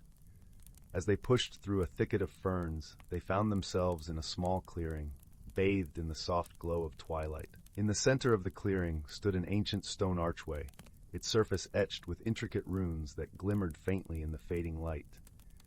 Hanging from the archway was a small, delicate bell, crafted from a metal that shimmered like the stars. It was this bell that sang the enchanting melody, a sound so pure it seemed to resonate within their very souls. "What do you think it is?" Lila whispered, her voice tinged with awe. Finn stepped closer, his eyes wide with wonder. "I think it's magic," he replied, reaching out to gently touch the bell. As his fingers brushed against it, the bell rang out with a clear, sweet note that echoed through the clearing. In that moment, the air around them shimmered, and the forest seemed to hold its breath. The runes on the archway glowed brighter, casting a warm light that enveloped Finn and Lila. They could feel the magic of the woods coursing through them, a sensation both exhilarating and comforting. "Do you feel that?" Finn asked, his voice barely more than a whisper. Lila nodded, her eyes alight with wonder. "It's like the woods are speaking to us," she said softly. As the light from the runes gradually faded, the world around them seemed to settle into a gentle stillness. The bell continued to chime softly, its melody weaving through the air like a tender lullaby. From that day forward, the clearing and its magical bell became a sanctuary for Finn and Lila. They visited it often, sharing their hopes and dreams, their laughter and their silence. The bell seemed to understand them in a way words could not, its song a soothing balm that eased their worries and fears. One crisp autumn morning, as the leaves turned to gold and crimson, Finn and Lila made their way to the clearing. The air was cool and invigorating, carrying the earthy scent of fallen leaves. As they approached the archway, they noticed something different.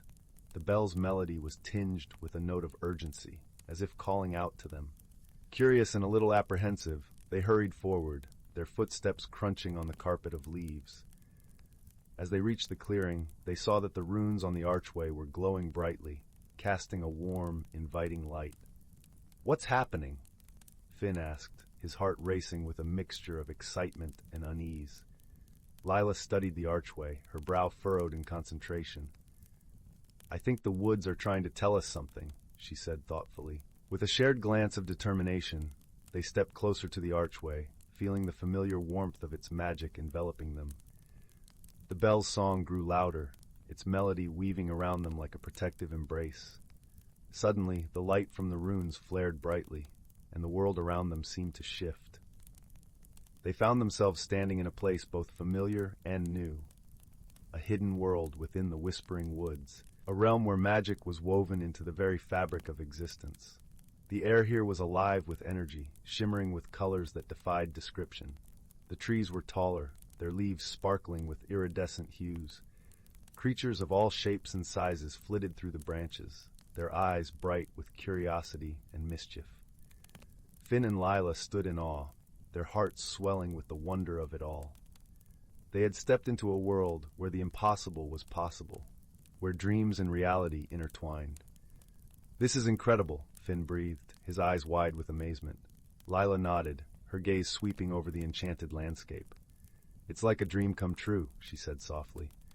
As they explored this magical realm, they discovered a community of gentle, kind-hearted beings who called the woods their home.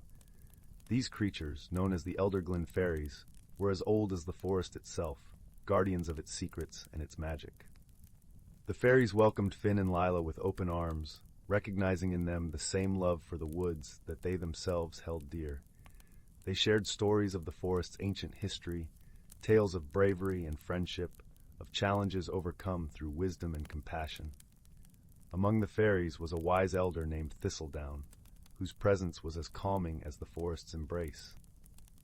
Thistledown took a special interest in Finn and Lila, seeing in them the potential to become protectors of the Whispering Woods.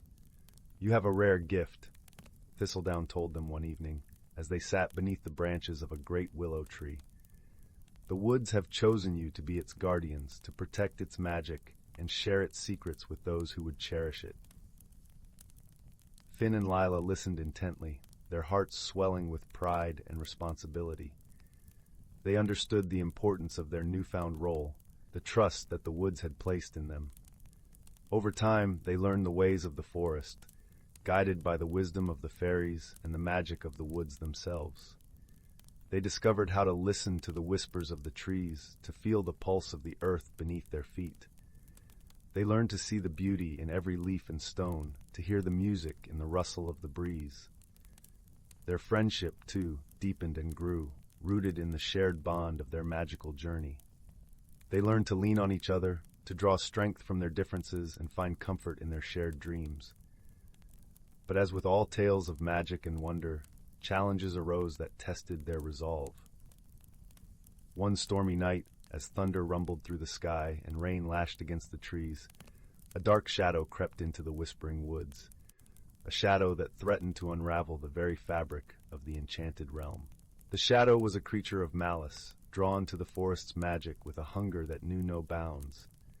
It sought to consume the light and wonder of the woods, to turn it into a place of fear and darkness. The fairies were powerless against such a force, their magic unable to repel the creature's malevolent presence. It was then that Finn and Lila, guided by the bell's urgent song, stepped forward to protect the woods they loved. With the wisdom they had gained and the strength of their friendship, they devised a plan to confront the shadow. They knew that only by working together, by combining their unique gifts, could they hope to banish the darkness and restore the forest's light. The battle was fierce, the air crackling with energy as the shadow writhed and howled in defiance. But Finn and Lila stood strong, their hearts united in purpose, their determination unwavering. With each step they took, the forest rallied around them, lending its magic to their cause. The trees whispered words of encouragement, the fairies sang songs of hope, and the bell's melody wove through it all, a beacon of light in the darkness. In the end, it was not brute strength that vanquished the shadow, but the power of their friendship and the love they held for the whispering woods. As the first light of dawn broke through the clouds, the shadow dissolved into nothingness, leaving the forest bathed in a golden glow. The woods sighed with relief, its magic restored, its beauty undimmed. The fairies rejoiced, their songs filling the air with joy and gratitude. And Finn and Lila, though weary from their ordeal, felt a deep sense of fulfillment, a knowledge that they had done something truly meaningful. From that day forward, they continued to protect the whispering woods, their bond with the forest and its inhabitants unbreakable. They shared their story with the villagers of Elderglen, inviting those with open hearts to discover the magic that lay hidden within the woods. As the years passed, Finn and Lila grew into wise and gentle souls, their lives intertwined with the rhythms of the forest. They carried with them the lessons of their journey, the importance of friendship, the power of love, and the magic that could be found in the most unexpected of places. And so, the Whispering Woods remained a place of enchantment, a haven for dreamers and believers, its secrets whispered on the breeze for those who dared to listen. And Finn and Lila, the guardians of its magic, stood watch over it all, their hearts forever entwined with the forest they called home. In the cozy glow of the village hearths, where stories were told and dreams took flight, the tale of Finn and Lila and the Whispering Woods lived on, a gentle reminder that in the heart of nature, true magic could always be found. Story 89. Story 90. Story 91. Story 92. Story 93. Story 94. Story 95. Title: The Whispering Woods Secret. In the tranquil village of Elderglow, nestled within the embrace of a lush, ancient forest, there lived a young girl named Mabel. Elderglow was a place where the air was always sweet with the scent of blooming lilacs, and the gentle rustle of leaves in the whispering woods seemed to carry secrets from times long past. The village was small, with stone cottages dotting the landscape like scattered pebbles, each one warmed by the glow of hearth fires that never seemed to fade. Mabel, with her curious hazel eyes and a heart full of wonder, was no ordinary child. She had a penchant for exploring, often venturing to the edges of the village where the Whispering Wood began.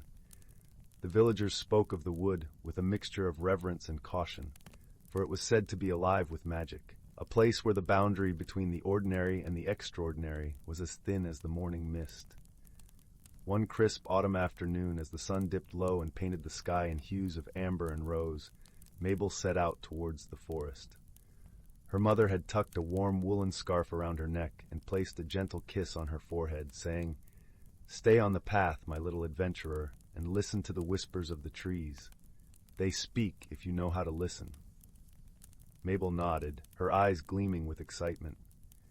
She knew the woods well, having spent countless afternoons beneath its towering oaks and whispering pines. Today, however, felt different. There was a tingling in the air, a sense of anticipation that danced along her skin like the first touch of winter's breath. As she wandered deeper into the forest, the world around her shifted subtly. The light filtering through the canopy was dappled and golden, casting playful shadows on the forest floor. The leaves crunched softly under her boots, and the air was filled with the earthy scent of fallen leaves and damp moss. It wasn't long before Mabel came across something unusual, a glimmering stone, half buried in the soft earth. It was the size of a robin's egg, and shimmered with an iridescent glow that seemed to pulse with its own gentle light. Mabel knelt down, her heart pounding with the thrill of discovery. As she reached out to touch it, a soft, melodic voice filled the air, so faint it was almost a sigh. "Seek the heart of the wood, little one, and the truth shall be revealed." Startled, Mabel glanced around, her eyes wide. The voice seemed to come from nowhere and everywhere at once, as if the forest itself had spoken to her. She picked up the stone, feeling its warmth seep into her palm, and slipped it into her pocket, determined to follow its silent call. The deeper she ventured, the more the forest seemed to change. The trees grew taller and more ancient, their bark etched with patterns that looked like mystic runes. The air grew cooler, and a gentle breeze whispered through the branches, carrying with it a soft, tinkling sound like distant chimes. As she walked, Mabel noticed something extraordinary. The forest floor was dotted with clusters of tiny, luminescent mushrooms that glowed with a soft blue light, illuminating her path. She followed the trail of light deeper into the heart of the wood, her breath visible in the cool air. At last, Mabel arrived at a clearing bathed in moonlight. In the center stood an ancient oak, its gnarled branches stretching skyward like the arms of a wise old guardian. At the base of the tree, nestled among its roots, was a small door carved into the trunk. It was adorned with intricate carvings of woodland creatures and swirling vines. With a mixture of awe and trepidation, Mabel approached the door. She felt the stone in her pocket grow warm, and the carvings on the door seemed to shimmer in response. Taking a deep breath, she gently pushed it open and stepped inside. The interior was a wonderland of light and color. The walls glowed with a soft golden hue, and the air was filled with the scent of honeysuckle and wild roses. At the center of the room stood a table carved from a single piece of crystal, its surface reflecting the light in a myriad of colors. Seated at the table was a figure cloaked in shadows, yet Mabel felt no fear. There was a kindness in the air, a sense of welcome that put her at ease.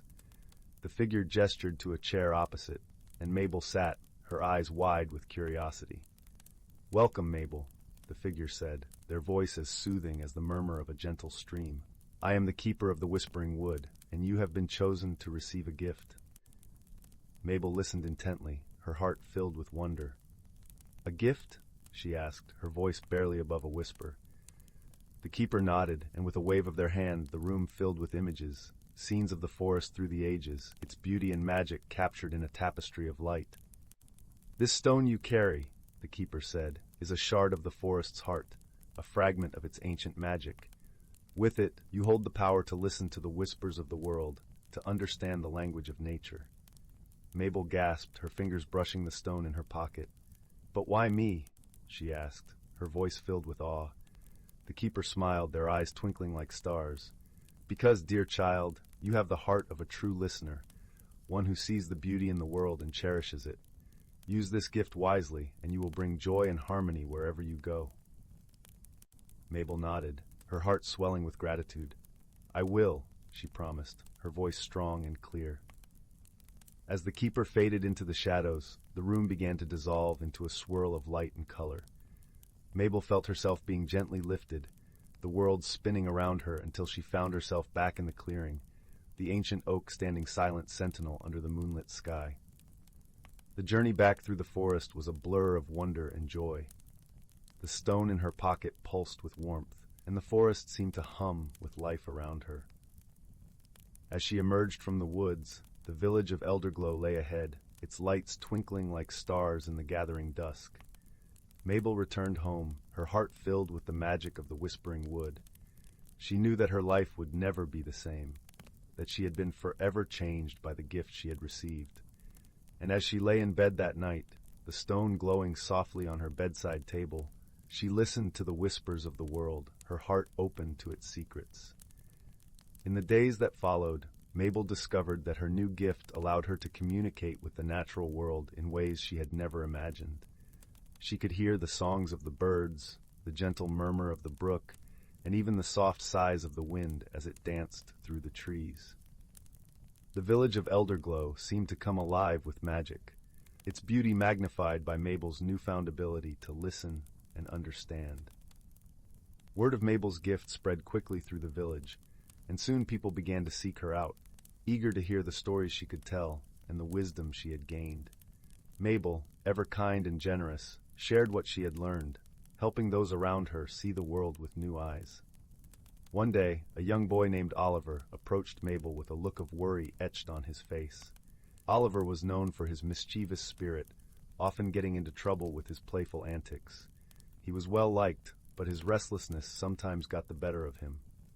"Mabel," Oliver said hesitantly, "there's something strange happening in the meadow near my house. The flowers have stopped blooming, and the bees are nowhere to be found. Can you help?" Mabel nodded, her heart filled with determination. "Of course, Oliver. Let's go see what we can do." Together, they made their way to the meadow, the soft grass whispering beneath their feet. As they arrived, Mabel noticed the silence that hung heavy in the air, the absence of the usual buzz of life that filled the summer days. Closing her eyes, Mabel reached out with her senses, listening to the whispers of the earth beneath her feet. She felt the pulse of the meadow, its energy dampened and subdued. Slowly the truth revealed itself. A patch of tangled brambles had grown unchecked, their thorny vines choking the life from the flowers and blocking the bees' path. "We need to clear the brambles," Mabel said, her voice filled with certainty. "Once the flowers can breathe again, the bees will return." With Oliver's help, they carefully cleared away the brambles, their fingers working gently to free the delicate blooms hidden beneath. As they worked, Mabel could feel the meadow's energy shift, the life returning to the soil and the air. By the time they finished, the sun had begun to set, painting the sky in shades of pink and gold.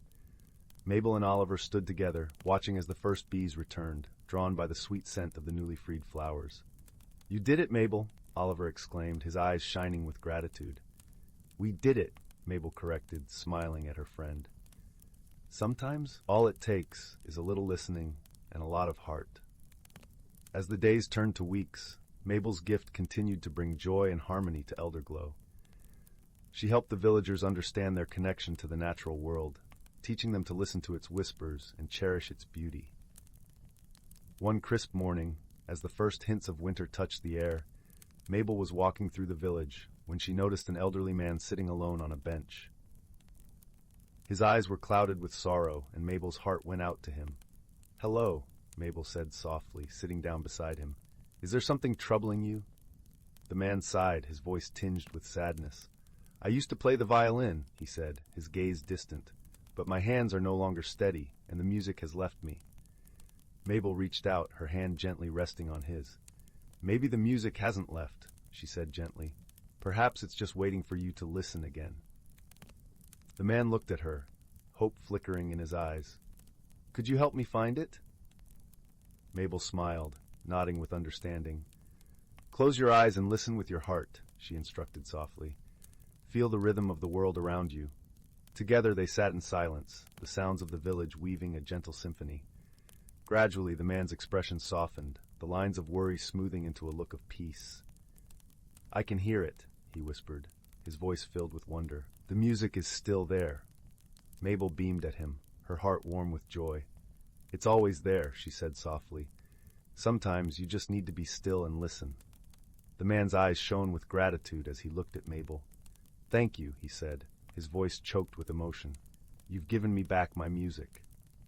As the first snowflakes began to fall, Elderglow was transformed into a winter wonderland, its rooftops blanketed in white and the air filled with the crisp scent of pine. Mabel continued to share her gift with the village, her heart full of the magic that had been entrusted to her. One evening, as she sat by the fireplace, her family gathered around her. Mabel's mother smiled at her daughter with pride and love. "You've brought so much light to our village, Mabel," she said softly. "The forest chose well." Mabel looked around at her family, her heart swelling with happiness. "The forest taught me to listen," she replied, her voice gentle and warm. "And in listening, I found a world full of wonder and friends." As the fire crackled and the wind whispered outside, Mabel knew that her journey had only just begun. With each new day, she would continue to listen, to learn, and to share the magic of the Whispering Wood with those around her. And as she drifted into a peaceful sleep, she dreamed of the endless possibilities that lay ahead, her heart open to the whispers of the world and the promise of tomorrow. And so, in the village of Elderglow, where the air was always sweet and the forest alive with magic, Mabel's story became a cherished tale of friendship and wisdom, a reminder that sometimes all it takes to change the world is a little listening and a lot of heart. Story 96. In the heart of an ancient forest, where the canopy overhead swayed like a sea of emeralds, there thrived a hidden world that few humans ever glimpsed. This was a place where sunlight dripped through the leaves like golden honey, where the air was sweet with the perfume of wildflowers and the earthy scent of moss. Here, the world pulsed with the quiet rhythm of life, orchestrated by the soft whispers of the wind and the gentle rustling of creatures unseen. Among the inhabitants of this enchanted realm were the Sylvans, gentle beings as old as the forest itself. They were small, with skin that shimmered like the bark of birch trees and hair that danced in colors of autumn leaves. The Sylvans were the forest's caretakers, guardians of the delicate balance that nurtured all life within. In this haven of tranquility, the Sylvans lived in harmony with the creatures of the woods. Deer with eyes like pools of melted chocolate grazed alongside them, and birds with feathers of sapphire and emerald sang songs that wove through the branches like ribbons of melody. Each creature knew its place in the intricate web of life, guided by the wisdom passed down through countless generations. One such Sylvan was a young guardian named Lyra. Her eyes reflected the deep greens of the forest, and her heart beat in tune with the ancient trees. Lyra had always been fascinated by the changing seasons, each one a story written in the language of nature. Her favorite time was the gentle transition from summer to autumn, when the forest donned its cloak of fiery hues and the air was crisp with the promise of change. It was during this time of transition that a peculiar phenomenon began to occur. The wind, usually a playful presence that danced through the trees, began to carry a murmur of distress. The leaves whispered of an imbalance, a disruption in the harmony that sustained their world. The forest, once vibrant and thriving, seemed to hold its breath, waiting for something to set it right. Lyra, with her deep connection to the forest, felt a stirring in her heart. She knew that the answer lay somewhere within the whispers of the wind and the rustle of the leaves. Gathering her courage, she set out to seek the wisdom of the elder oak, the oldest and wisest tree in the forest, whose roots delved deep into the earth and whose branches reached for the sky. The journey to the elder oak took Lyra through paths carpeted with fallen leaves, their colors a tapestry of gold and crimson. The air was filled with the sound of crunching beneath her feet and the occasional scurry of woodland creatures. As she walked, a gentle rain began to fall, each drop a crystal note in the symphony of the forest. When Lyra finally stood before the elder oak, she felt a sense of awe and reverence. The tree towered above her, its bark etched with the stories of ages past, its branches stretching wide as if to embrace the entire forest. Lyra placed her hand against the rough bark, feeling the life that thrummed beneath her fingertips. "O wise elder," she whispered, "the forest is troubled. The balance has shifted, and I seek your counsel." The elder oak's response was a soft rustling, a language that Lyra had learned to understand through years of listening. "The seasons are the breath of the forest," the tree seemed to say. "When one breathes too deeply, the others must adjust. The balance is delicate, like the web of a spider after rain. Lyra pondered these words, letting them settle in her heart. She realized that the forest's harmony was not just a matter of nature's rhythms, but of understanding and cooperation among all its inhabitants. With newfound clarity, Lyra returned to the sylvan village. She gathered the creatures of the forest, the deer, the birds, the squirrels with their bright eyes and bushy tails. Together, they listened as Lyra shared the elder oak's wisdom. "We must work together," she said, her voice as gentle as the breeze. "Each of us plays a part in maintaining the balance. The wind, the rain, the sun, and the soil, each has a role, and so do we." The creatures nodded, understanding that they were part of a greater whole. They set about their tasks, guided by Lyra's gentle leadership. The birds carried seeds to new places, ensuring the forest's renewal. The deer pruned the undergrowth, allowing light to reach the forest floor.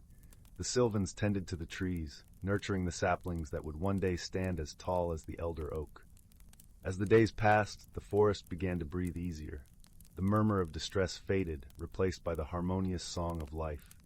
The balance had been restored, not by force but by understanding and cooperation. And so the seasons continued their dance, each one a chapter in the forest's story.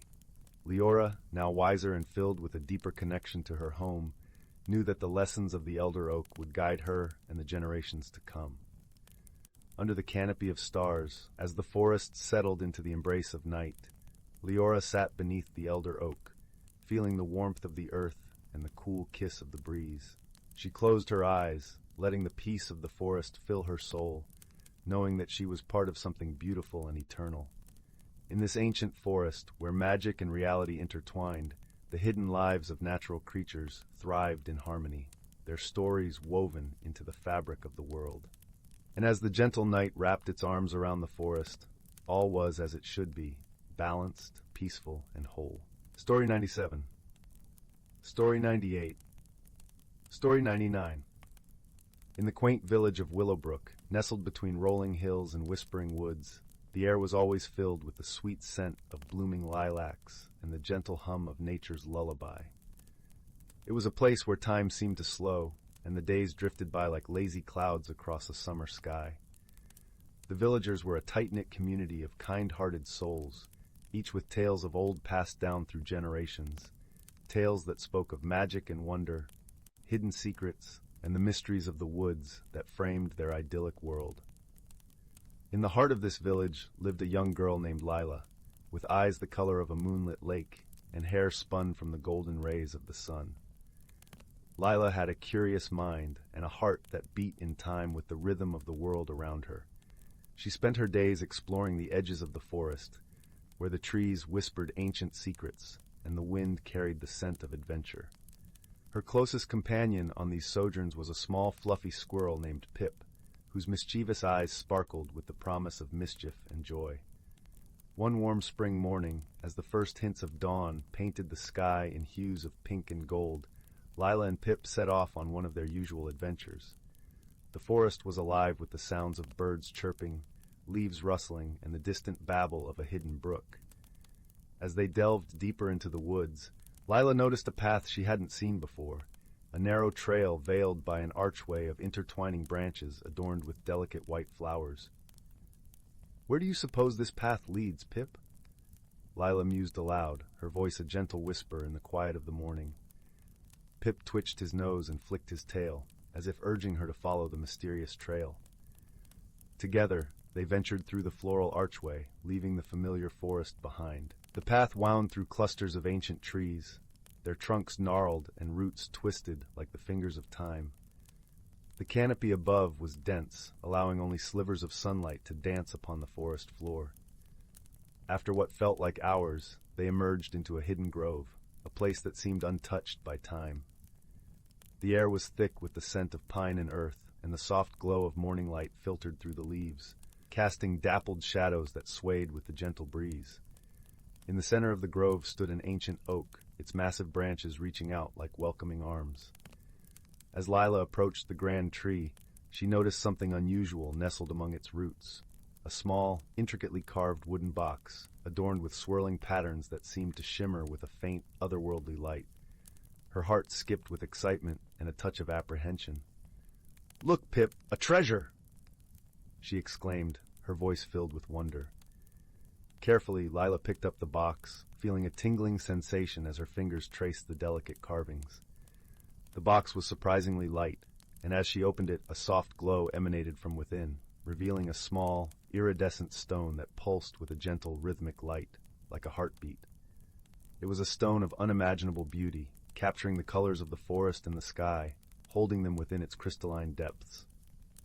"What do you think it is, Pip?" Lila asked, her voice hushed with awe. Pip chattered excitedly, his tiny paws reaching out to touch the stone, and as he did, a warm, comforting sensation washed over them both, like a gentle hug from the sun. Lila closed the box and tucked it safely into her satchel, a sense of purpose settling over her like a warm blanket. With the stone cradled against her side, Lila and Pip made their way back to the village, the grove's magic lingering in the air around them. The journey back seemed quicker, as if the forest itself was guiding them home. Along the way, Layla's mind buzzed with thoughts of the stone and its origins, the possibilities it held, and the mystery it presented. As they reached the edge of the village, the sun hung high in the sky, casting long shadows that stretched across the cobblestone streets. Lila's heart felt lighter, buoyed by the enchanting discovery and the promise of adventure that lay ahead. She knew the stone was special, a gift from the forest, and she was determined to uncover its secrets.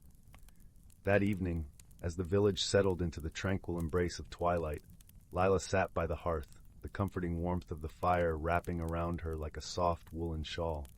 She carefully placed the box on the table, its carvings glowing softly in the flickering light. "I wonder if anyone in the village knows about this stone, Pip," Lila mused, her voice thoughtful. Pip nodded, his eyes wide with curiosity, and together they devised a plan to seek the counsel of the village elder, a wise and gentle soul named Eldrick, who was known for his vast knowledge and stories of the world beyond the village. The next morning, the village was alive with the vibrant energy of a new day. The sun's rays kissed the rooftops, and the air was filled with the cheerful sounds of villagers going about their daily routines. Lila and Pip made their way to Eldrick's cottage, nestled at the edge of the village, where the forest began to reclaim the land. Eldrick's home was a quaint, ivy-covered abode, with a garden overflowing with herbs and wildflowers.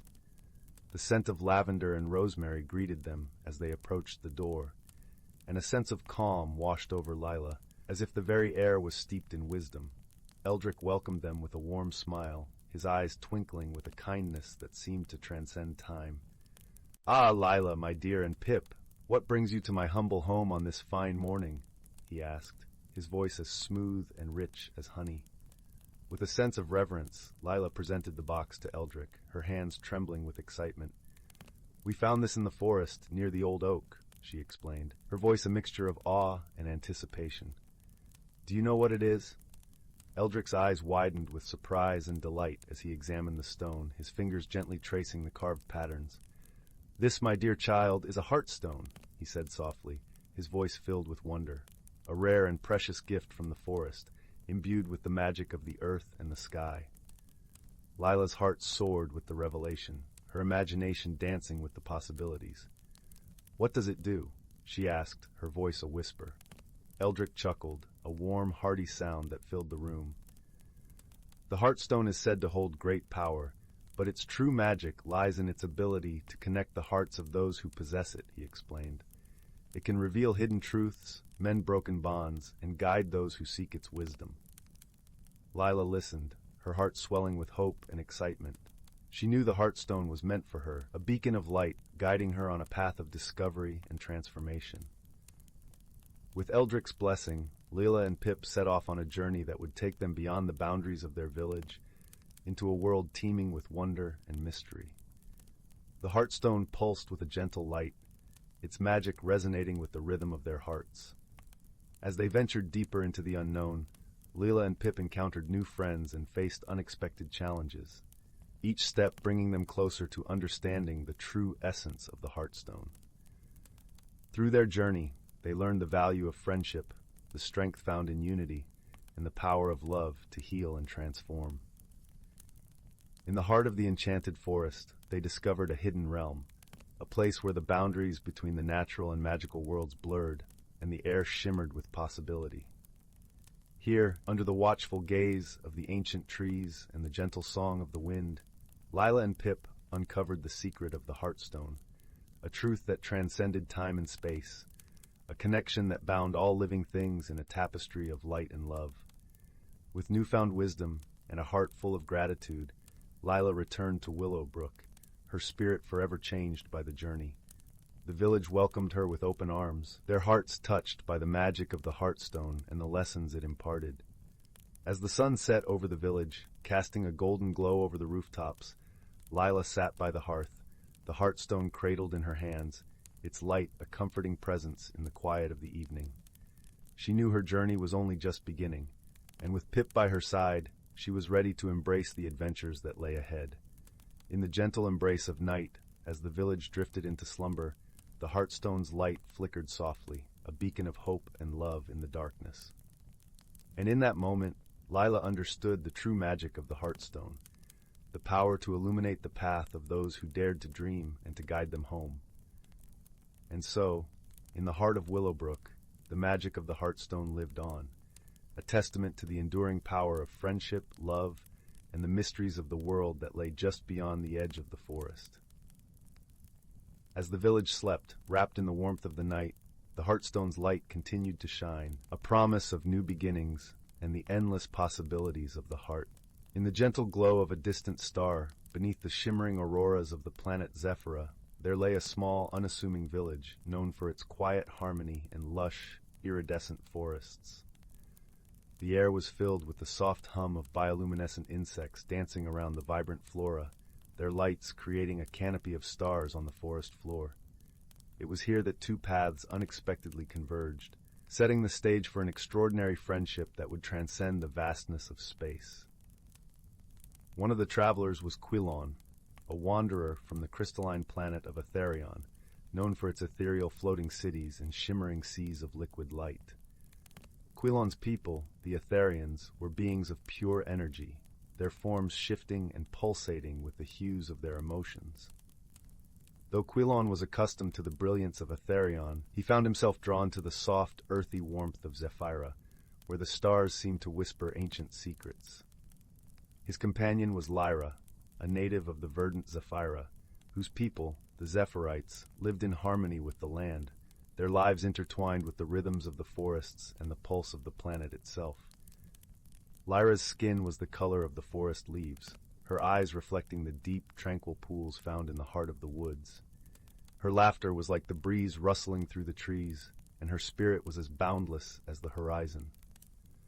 They met by chance, as many friendships do, when Quilon's wandering path led him to the village, seeking rest and solace. Lyra, curious and ever welcoming, approached the stranger with a warmth that could melt the coldest of hearts. "Welcome, traveler," she said, her voice as gentle as the evening wind. "What brings you to our corner of the universe?" Quilon, his form flickering with shades of intrigue and caution, replied, "I seek understanding and perhaps a sense of belonging in this vast cosmos." Their initial encounters were marked by curious misunderstandings. Quilon, unfamiliar with the tactile customs of the Zephyrites, often misinterpreted Lyra's gestures. A simple offer of a hand in Etherian culture signified a deep, unspoken bond, while for Lyra it was a gesture of greeting. They navigated these differences with patience, their conversations filled with laughter and learning. One evening, as the twin moons rose high in the sky, casting a silvery glow over the village, a challenge presented itself. A mysterious blight had begun to spread through the forest, threatening the delicate balance of Zephyra's ecosystem. The villagers, concerned and bewildered, gathered in the clearing, their faces etched with worry. Quilon, feeling the urgency of the situation, offered his help. "On Etherion, we have faced similar challenges. Perhaps my knowledge can aid in finding a solution." Lyra, moved by his willingness to assist a world not his own, nodded. "Together, we can find a way to heal the forest." As they worked side by side, their differences became strengths, complementing each other's perspectives. Quillen's analytical mind, honed by the crystalline logic of his world, combined with Lyra's intuitive understanding of the living forest, formed a powerful alliance. They discovered that the blight was caused by an imbalance in the soil, a problem that could be remedied with a mixture of Etherian minerals and zephyrite herbs. Throughout their efforts, moments of mutual support and understanding deepened their bond. One afternoon, as they rested beneath the sheltering boughs of an ancient tree, Lyra shared stories of her childhood adventures in the forest, her voice weaving a tapestry of memories. Keelan, in turn, spoke of the breathtaking vistas of Etherion, painting vivid pictures with his words. In those moments, they realized that despite their differences, they shared a fundamental connection, a desire to protect and cherish the beauty of the universe, to understand and embrace the unknown. As the blight receded and the forest began to heal, the villagers celebrated with a festival beneath the starlit sky. The air was filled with the scent of blooming flowers and the sound of joyous laughter. Quilon and Lyra stood together, their eyes reflecting the twinkling cosmos above. "Thank you," Lyra said, her voice filled with warmth, "for being a part of our world and for showing me the beauty of yours." Quilon's form glowed softly, his colors a serene blend of gratitude and joy.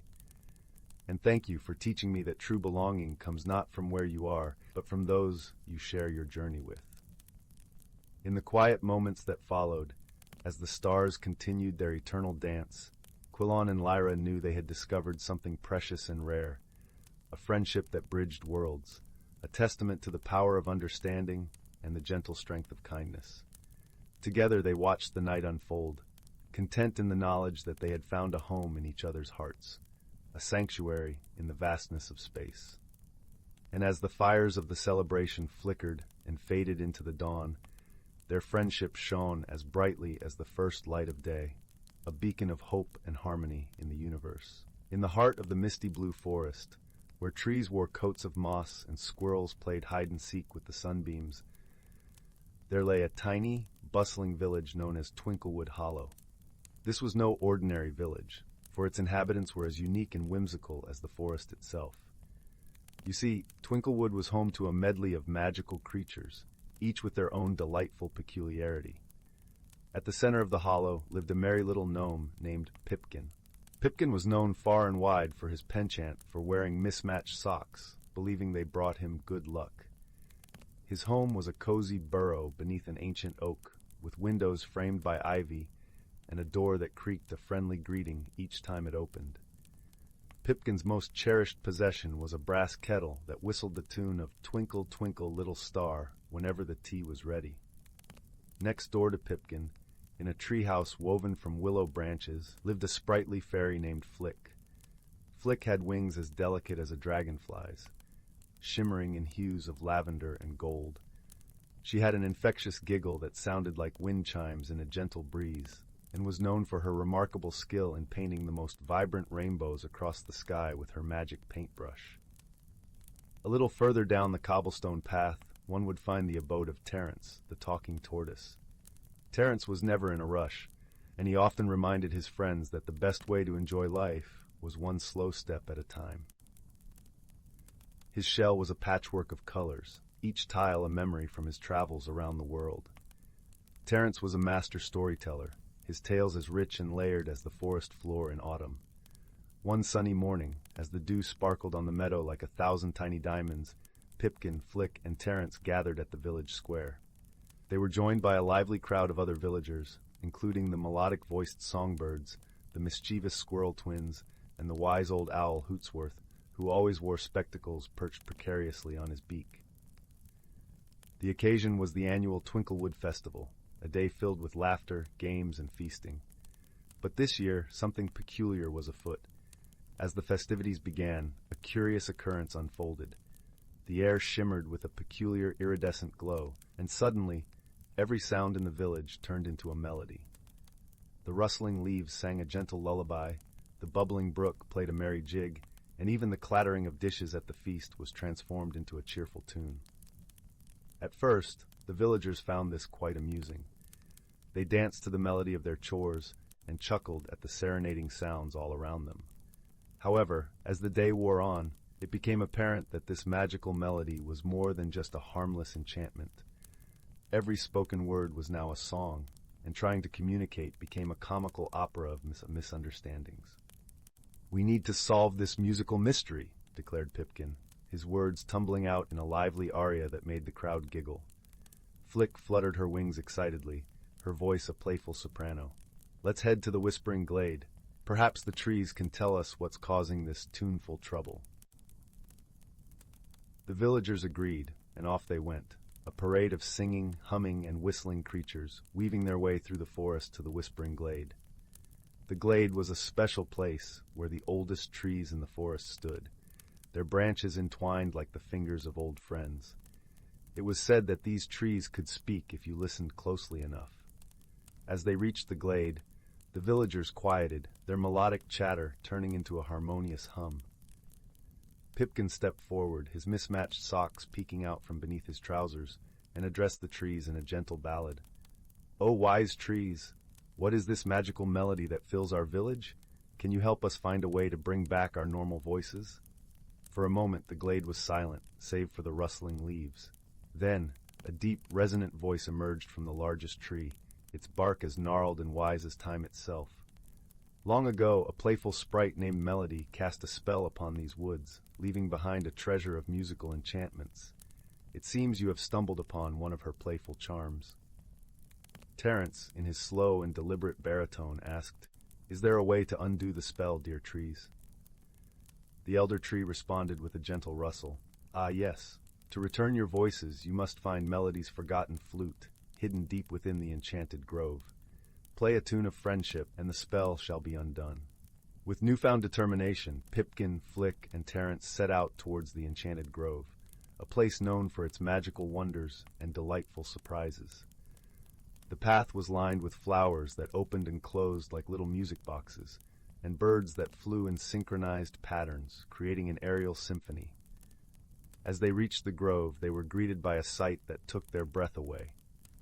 The trees here were not ordinary. Their trunks twisted into fantastical shapes, and their leaves glowed in every color imaginable.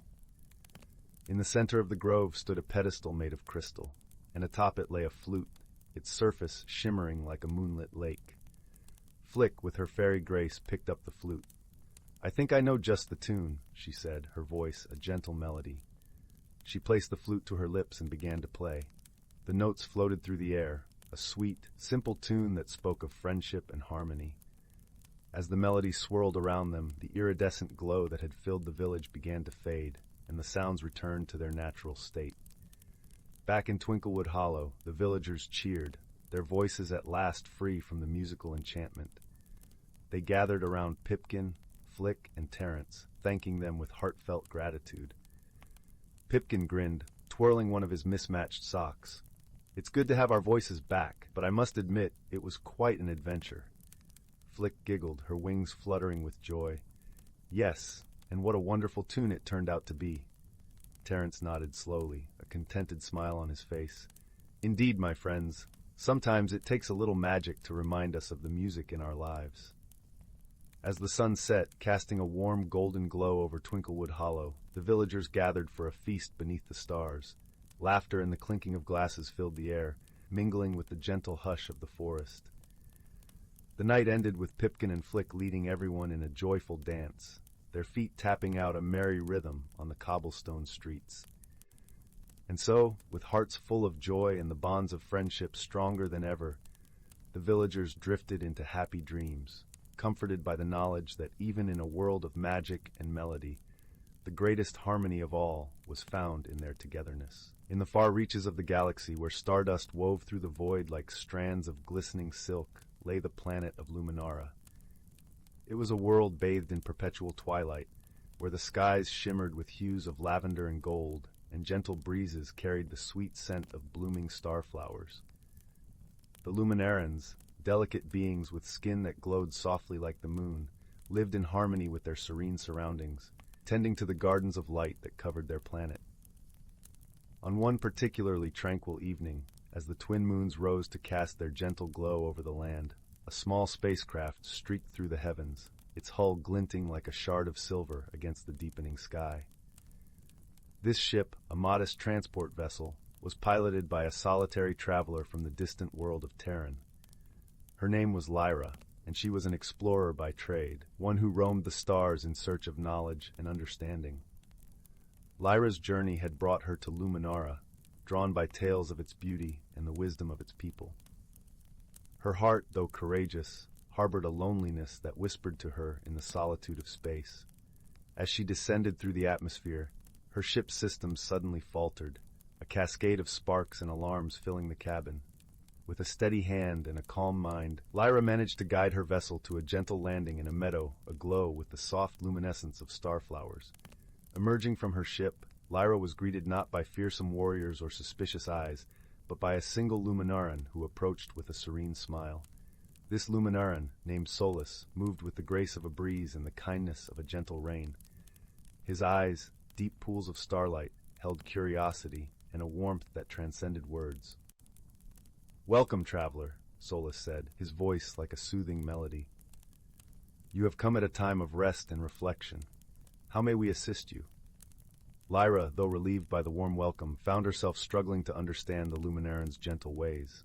She had prepared for hostility, for the mistrust of an outsider, and the kindness offered so freely was both comforting and perplexing. "My ship," she began, her voice tinged with the hesitance of uncertainty, "it needs repairs. I did not mean to intrude." Solus merely nodded, his understanding as deep as the night sky. "Here on Luminara, we believe in offering aid to those in need. Your presence is no intrusion, but a chance to share in the exchange of stories and wisdom." As days turned into weeks, Lyra found herself enveloped in the rhythms of Luminaran life. Guided by Solus, she learned the ways of the starflower gardens, their petals soft and fragrant, their glow a gentle caress against the skin. The Luminarans, in turn, listened with rapt attention to Lyra's tales of distant worlds and the marvels she had witnessed among the stars. Yet, not all was smooth in this newfound companionship. Misunderstandings arose, as they often do between those of different worlds. Lyra, eager to help, had attempted to rearrange a section of the garden, believing she was improving it.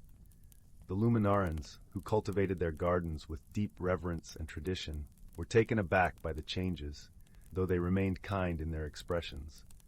Solus, sensing the discomfort that lingered like a shadow, approached Lyra with gentle understanding. "We cherish your enthusiasm, Lyra," he said, his voice a balm to her troubled heart. "But our ways are woven with the fabric of our being. Perhaps, together, we can learn from one another." Her cheeks flushed with embarrassment. Lyra nodded, her voice a whisper of contrition. "I meant no disrespect. I wished only to contribute, to belong." In this moment of vulnerability, a bond began to form, a bridge of understanding between two souls who had once been strangers.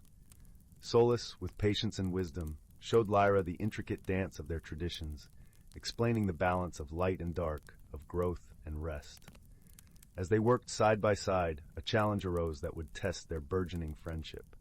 A rare celestial event, the eclipse of shadows, was approaching, a time when the twin moons would align and cast the land into temporary darkness. During this period, the gardens required careful tending, as the absence of light could harm the delicate starflowers. Together, Lyra and Solus faced the eclipse, their efforts a seamless blend of Terran ingenuity and Luminaran tradition. Lyra's knowledge of technology complemented Solus's deep understanding of the gardens, and their collaboration ensured the starflowers continued to thrive even in the absence of light. In the quiet hours of the eclipse, as they rested beneath the canopy of stars, Lyra spoke, her voice a gentle murmur in the darkness. "I have traveled far, seeking knowledge and adventure, yet it is here, in your gardens, that I have found something truly precious, a friend." Solus, his glow a gentle beacon in the night, nodded in agreement. "Our paths are like rivers, Lyra, flowing from different sources but meeting in the same ocean. Through understanding and friendship, we have enriched our journeys."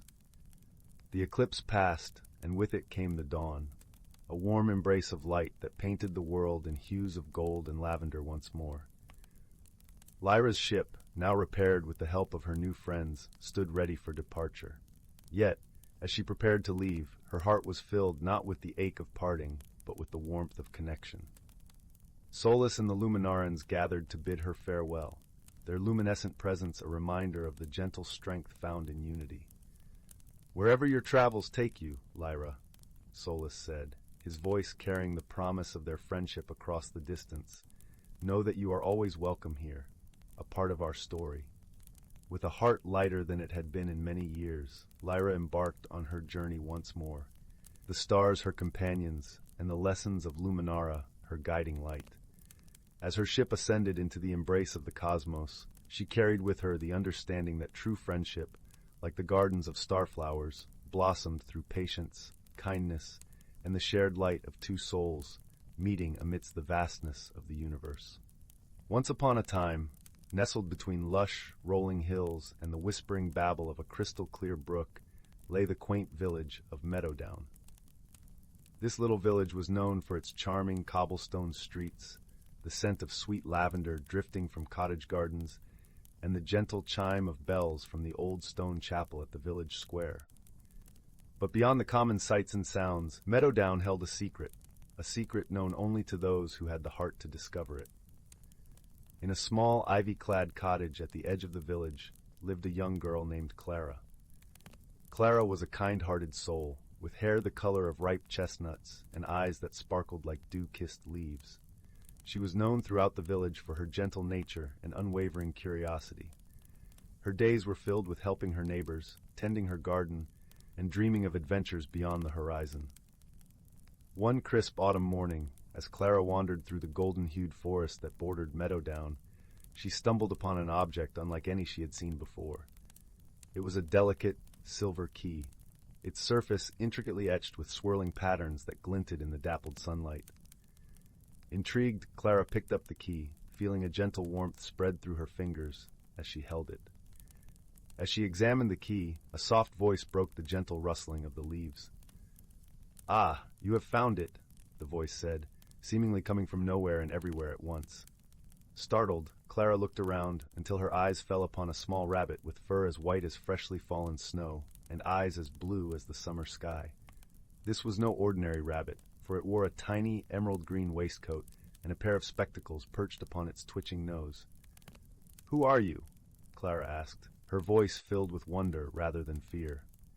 "My name is Thistle," the rabbit replied, adjusting his spectacles with a practiced paw. "I am the guardian of the Whispering Woods, and it seems you have found the Key of Whispers." Clara looked at the key in her hand, now understanding its significance. "What does the key unlock?" she asked, her curiosity piqued.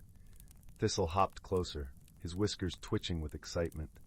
"The key unlocks the Door of Secrets, a magical portal that reveals the hidden wonders of the forest. But beware, only those with a pure heart and a wise mind can truly benefit from its magic." With Thistle guiding her, Clara embarked on a journey deeper into the forest. The path was lined with towering trees whose branches formed a canopy of vibrant reds and oranges, and the air was filled with the earthy scent of fallen leaves. As they walked, Thistle shared stories of the forest's hidden magic, of creatures that sang to the moon and flowers that bloomed only under starlight. Their journey was not without challenges. At one point, they came upon a wide, rushing stream, its waters too deep and swift to cross easily. Clara paused, thinking deeply. Instead of attempting to force her way across, she noticed the pattern of stepping stones hidden just beneath the surface, revealed only to those who took the time to truly observe. With careful steps, Clara and Thistle made their way across the stream, their trust in each other growing with every challenge they faced. Along the way, they encountered other forest inhabitants who offered their unique wisdom. There was Luna, the wise old owl with feathers like moonlit shadows, who taught Clara the importance of patience and listening to the world around her. And there was Fern, the playful squirrel with a tail like a plume, who showed Clara the joy of laughter and the beauty of small, everyday wonders. Finally, after a journey filled with learning and laughter, they reached the Door of Secrets. It stood nestled between two ancient oak trees, its surface shimmering with a light all its own. Clara hesitated for a moment, feeling the weight of the key in her hand before turning to Thistle. "Are you ready?" he asked, his eyes twinkling with encouragement. Taking a deep breath, Clara nodded and inserted the key into the lock. As she turned it, the door swung open with a gentle creak, revealing a world of breathtaking beauty. A world where the trees whispered secrets of the ages, and the air was filled with a melody only the heart could hear. Clara stepped through, feeling a sense of peace and belonging wash over her. She had embarked on this journey with a heart full of curiosity and returned with a heart full of wisdom and wonder. She realized that the true magic of the key was not in the wonders it revealed, but in the journey itself and the friendships she had forged along the way. As the sun began to set, painting the sky in hues of pink and gold, Clara and Thistle made their way back to Meadowdown. The village welcomed them with open arms, its lights twinkling like stars in the gathering dusk. Clara placed the key in a special place in her garden, knowing its magic would always be there, ready to guide those who were willing to listen and learn. And every evening, as the village settled into the comforting embrace of night, Clara would share stories of her adventures, her voice a gentle melody that lulled the village to sleep. And so in the heart of Meadowdown, where ordinary objects held extraordinary secrets, Clara's story of discovery and wonder was whispered from generation to generation, a reminder that the true magic of life lies not in the destination, but in the journey itself. In the distant reaches of the cosmos, where stars twinkled like scattered diamonds against the velvet backdrop of space, there existed a small, vibrant planet known as Luminara. Its skies shimmered in hues of lavender and gold, and its lush landscapes teemed with life. Among its gentle inhabitants was Lyra, a creature of light and song, whose translucent wings caught the sun's rays and scattered rainbows across the fields as she fluttered from one blossom to the next. On a nearby planet shrouded in twilight and mystery lived Corin, a towering being of earth and stone. His world, Teros, was a place of deep valleys and echoing caverns where the ground whispered ancient secrets. Corin's strength was matched by his gentle heart, and he wandered his land with a quiet reverence for the beauty of the stones and the life they cradled. One fateful day, as the stars aligned in a cosmic dance, a curious portal opened between these two worlds. Lyra, drawn by its shimmering allure, darted through the portal, her heart filled with wonder and a touch of trepidation. She found herself in the shadowed realm of Teros, where the air was cool and the scent of earth was rich and comforting. Corin, who had been exploring near the portal's edge, watched in awe as the delicate creature emerged. Her light was a stark contrast to the muted tones of his world, and for a moment they simply stared at one another, two beings from different worlds, brought together by the whims of the universe. Their initial attempts at communication were fraught with misunderstandings. Lyra's melodious trills and chirps seemed like mere music to Corin's ears, while his deep rumbling tones were too low for her to comprehend fully. Yet there was a spark of curiosity in both their hearts, a desire to bridge the gap between them. Over time, they learned to communicate through gestures and shared experiences. Lyra would guide Corin to the hidden nooks where flowers bloomed in the shadows, their colors vibrant even in the dim light, while Corin showed Lyra the secret paths within the caverns, where crystals glowed with an inner fire. Their bond deepened as they faced challenges together. One day, a fierce storm swept across Teros, its winds howling through the valleys, and its rains turning paths into torrents. Lyra, unused to such weather, found herself struggling against the gale. Corin, with his sturdy form, shielded her with his broad back, guiding her to the safety of a cavern where they waited for the storm to pass. In that quiet refuge, they shared warmth and stories, their differences fading as they found comfort in each other's presence. As the days turned into weeks, Lyra and Corin discovered the true meaning of friendship. They learned to appreciate each other's strengths and to lend support in times of need. Lyra taught Corin the joy of laughter, her tinkling giggles echoing through the caverns, while Corin showed Lyra the beauty of silence, the way it allowed the heart to listen more deeply. One day the portal shimmered once more, signaling that it was time for Lyra to return to Luminara. The thought of parting was bittersweet, yet both knew that their friendship had transcended the boundaries of their worlds. As Lyra prepared to leave, she touched her wings lightly to Corin's forehead, a gesture of gratitude and affection. Corin, in turn, placed a small crystal in her hands, its glow a reminder of the light they had found in each other.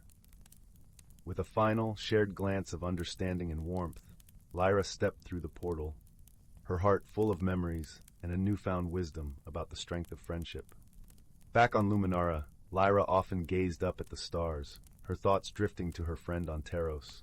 And on Teros, Corin would sit in the quiet of a cavern, feeling the gentle hum of the crystal Lyra had touched, knowing that their bond was as enduring as the stones of his world. In the vastness of the universe, Lyra and Corin had discovered the simple truth that true friendship knows no bounds, and that even the most unlikely companions can find understanding and joy in one another. And so, beneath the watchful gaze of the stars, their friendship endured, a testament to the harmony that could be found in diversity and the strength that could be born from shared hearts. In a secluded woodland, cradled between gently rolling hills and a silver-threaded brook, lay a world untouched by time. The air was sweetened with the scent of cedar and pine, mingling with the earthy aroma of moss-covered stones. Sunlight filtered through the canopy, dappling the forest floor with patches of golden warmth, while the whisper of leaves in the breeze sang a lullaby known only to those who listened closely.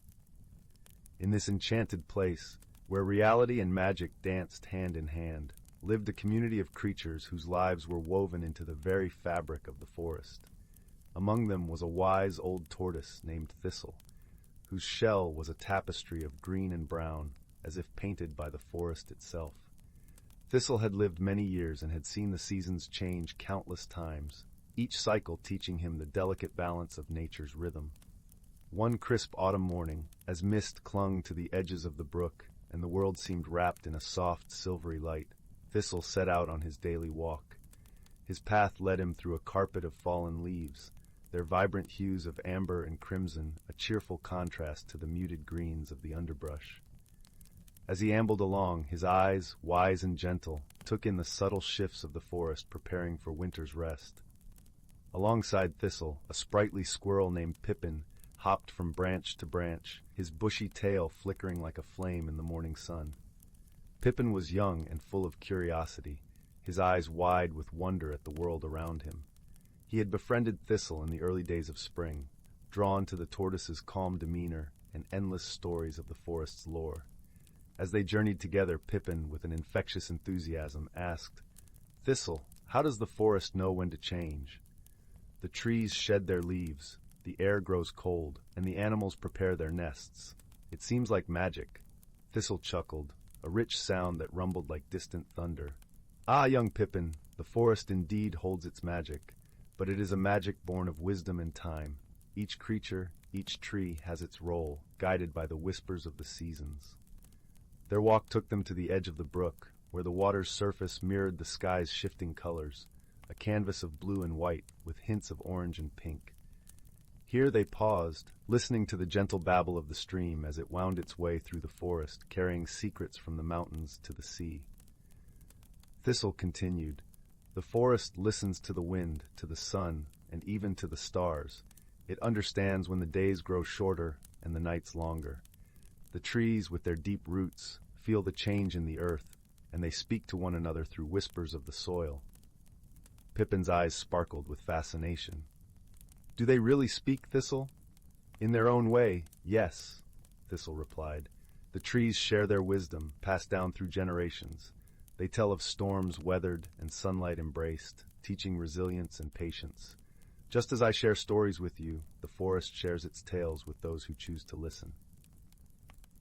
As they spoke, a gentle breeze swept through the trees, carrying with it a hint of winter's chill. The leaves rustled, a soft symphony that joined the brook's song, and in that moment, Pippin felt the harmony of the forest, a living, breathing entity, where each part played its role in a grand, eternal dance. With a newfound understanding, Pippin scampered ahead, eager to share this wisdom with his friends. Thistle watched him go, a fond smile on his lips, knowing that the young squirrel would carry the forest's magic into the future. As the sun dipped lower in the sky, painting the world in hues of lavender and rose, Thistle turned back toward his home. The forest, now bathed in the soft glow of twilight, felt alive with possibility. For in this hidden world, where the boundaries between reality and magic blurred, the wisdom of the ages was entrusted to those who cherished and respected its secrets. And so the forest thrived, a testament to the beauty of balance and the power of friendship, where each creature, great and small, played their part in the wondrous cycle of life. As night fell, the stars emerged, twinkling in the velvet sky, their light a promise of the dreams yet to come and the stories yet to be told. In a lush, whispering forest where sunbeams threaded through the canopy like golden threads, the air was perfumed with the sweet scent of blooming wildflowers and the earthy aroma of damp moss. Here, amid the rustling leaves and gentle babbling of a brook, lay a world both ancient and alive, where every creature understood its role in the grand tapestry of nature. In a cozy nook beneath the roots of a towering oak tree lived a wise old tortoise named Tullius. His shell was a mosaic of green and brown, polished smooth by the passage of time. Tullius was known far and wide for his deep understanding of the forest's mysteries, and many sought his counsel when the balance of nature seemed to waver. One crisp autumn morning, as the forest was adorned in a brilliant cloak of amber and crimson, a young squirrel named Pippin scampered up to Tullius's doorstep. Pippin's eyes were wide with worry, reflecting the dappled sunlight like polished hazelnuts. "Tullius," he chattered, his voice a blend of youthful eagerness and concern, "the acorns are not falling as they should. The trees are whispering of a change, and the wind carries a chill that speaks of something amiss." Tullius nodded, his eyes twinkling with ancient wisdom. "Ah, young Pippin," he said, his voice as warm as a sunlit glade, "the forest speaks to those who listen. Let us venture to the heart of the woods, where the oldest tree, the grandfather oak, may offer guidance." Together they embarked on their journey, their path cushioned by a carpet of fallen leaves that crunched softly underfoot.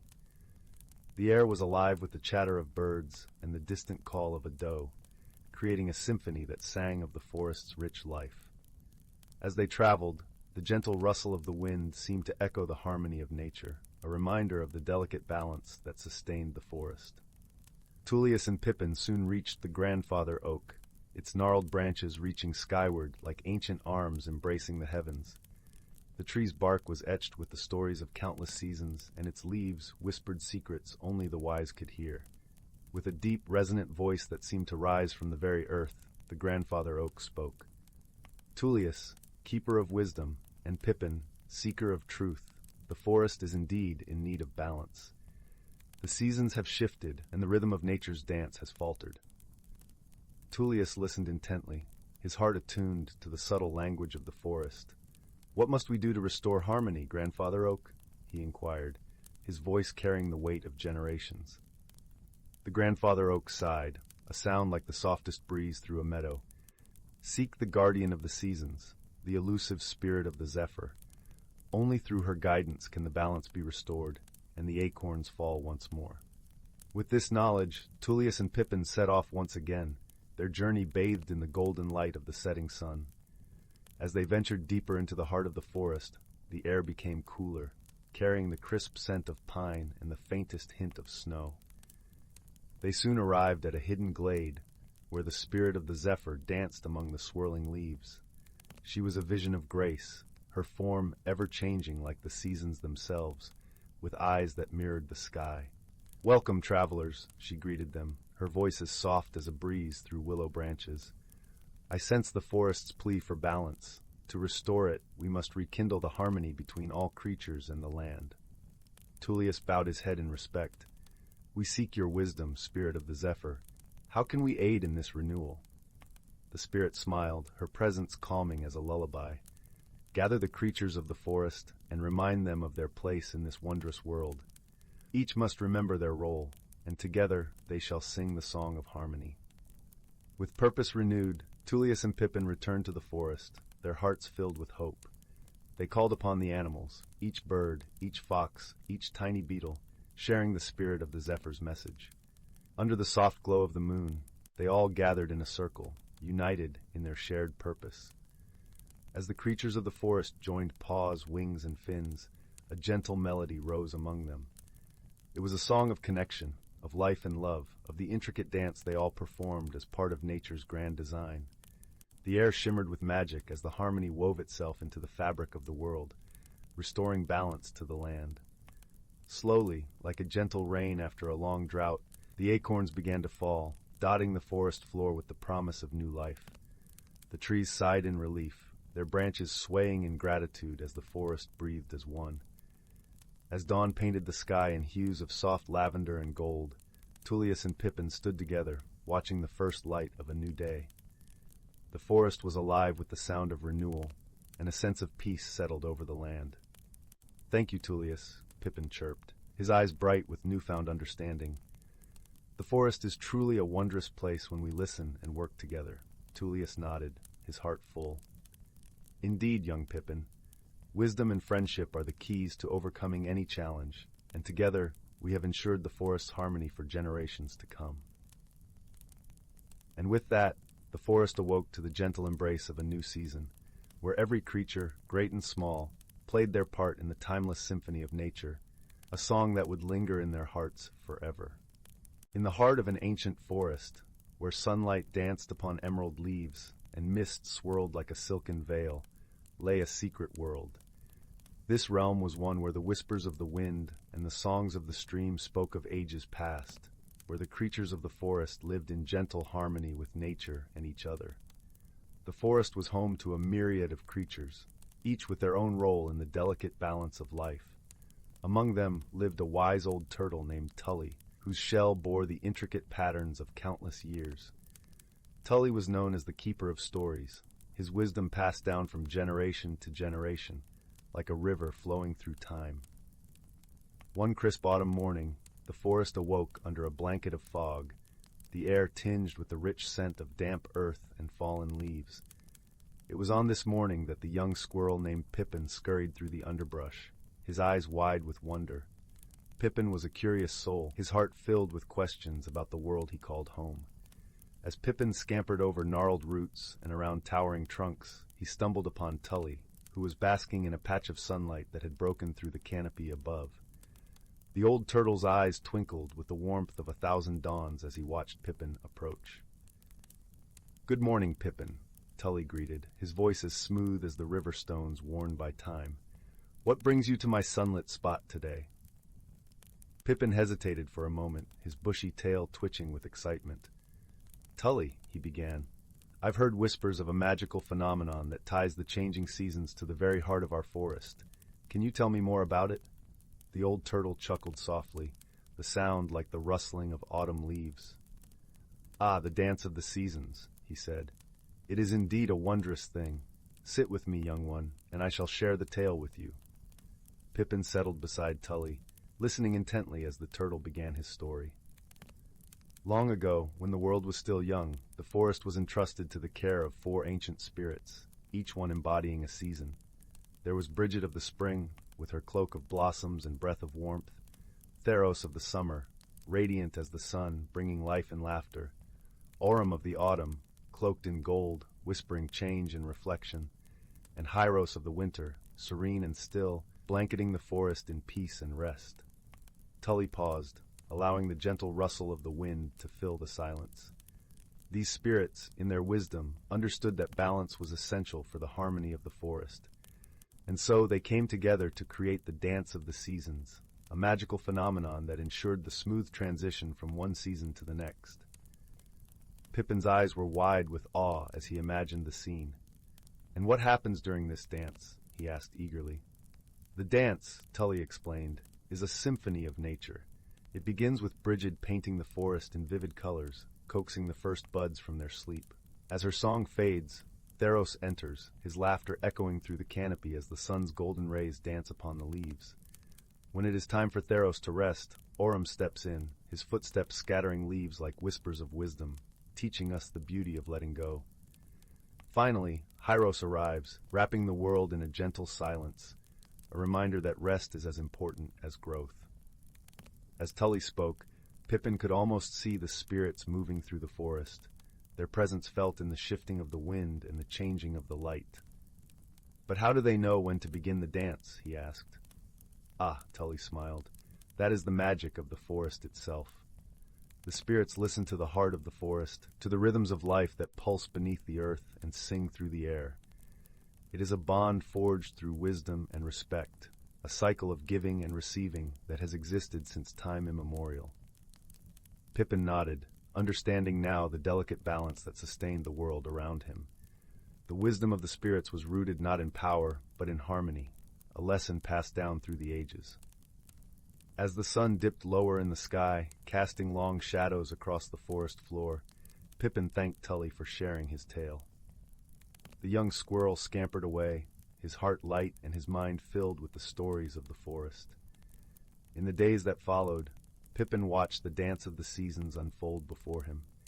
He saw the first blush of spring color the world, felt the warmth of summer's embrace, marveled at the vibrant tapestry of autumn, and found solace in the quiet peace of winter.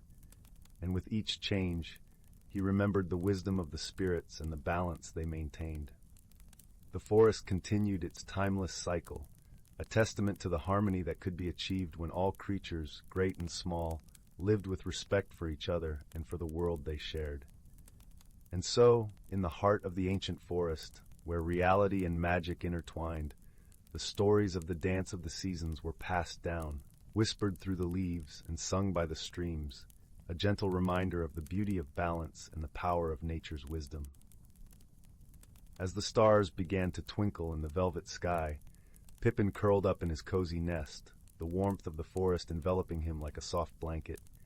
He closed his eyes, his dreams filled with visions of the spirits' dance and the gentle lessons of harmony they imparted. And so, with peace in his heart and the promise of a new day, Pippin drifted into a deep and restful sleep. Once upon a time, in a village nestled between rolling hills and whispering forests, there lived a curious young girl named Lila. Her eyes were the color of the morning sky, and her heart was as vast as the ocean. Lila spent her days exploring the meadows and woods around her home, but her dreams were filled with places she had yet to discover. One crisp autumn morning, as the leaves danced in the gentle breeze, Lila stumbled upon an ancient map tucked inside an old book in her grandmother's attic. The map was unlike any she had seen, with swirling lines and shimmering ink that seemed to change color in the light. At its center was a place called the Enchanted Hollow, a realm rumored to be filled with wonder and magic. With a spark of excitement in her heart, Lila decided she would find this mysterious place. She packed a small satchel with her favorite blanket, a loaf of bread, and a flask of warm tea. As she stepped outside, the morning sun painted the sky in hues of pink and gold, and she could feel the promise of adventure in the crisp air. Lila followed the map's winding path through towering trees and across babbling brooks. The forest was alive with the rustling of leaves and the songs of birds, creating a symphony that carried her forward. As she ventured deeper, she encountered a peculiar creature, a fox with fur as white as snow and eyes that gleamed like emeralds. The fox greeted her with a nod and, sensing her quest, offered to guide her through the forest. Together, they traversed paths cloaked in mist and fields carpeted with wildflowers, their colors vivid against the earth. The fox led Lila to a clearing where the air was sweet with the scent of honey, and a gentle stream sparkled under the sun's golden rays. Here, the fox pointed to a small, hidden trail that seemed to disappear into the earth itself. With a grateful heart, Lila thanked her new friend and ventured down the trail. The path led into a tunnel of vines and twinkling lights, and as she walked, the air shimmered with a gentle hum, like the whisper of a lullaby. The tunnel opened into the Enchanted Hollow, a place that seemed to exist just between a dream and reality. The hollow was a world of wonders. Trees with trunks of silver leaves stretched up to the sky, their branches swaying gently in the breeze.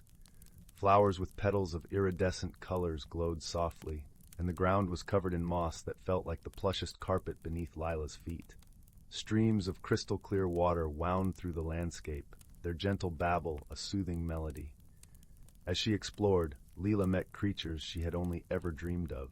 There were butterflies with wings like stained glass windows, glowing softly in the dim light. She watched as a family of gentle deer with antlers adorned in soft ferns grazed nearby, their presence serene and calming.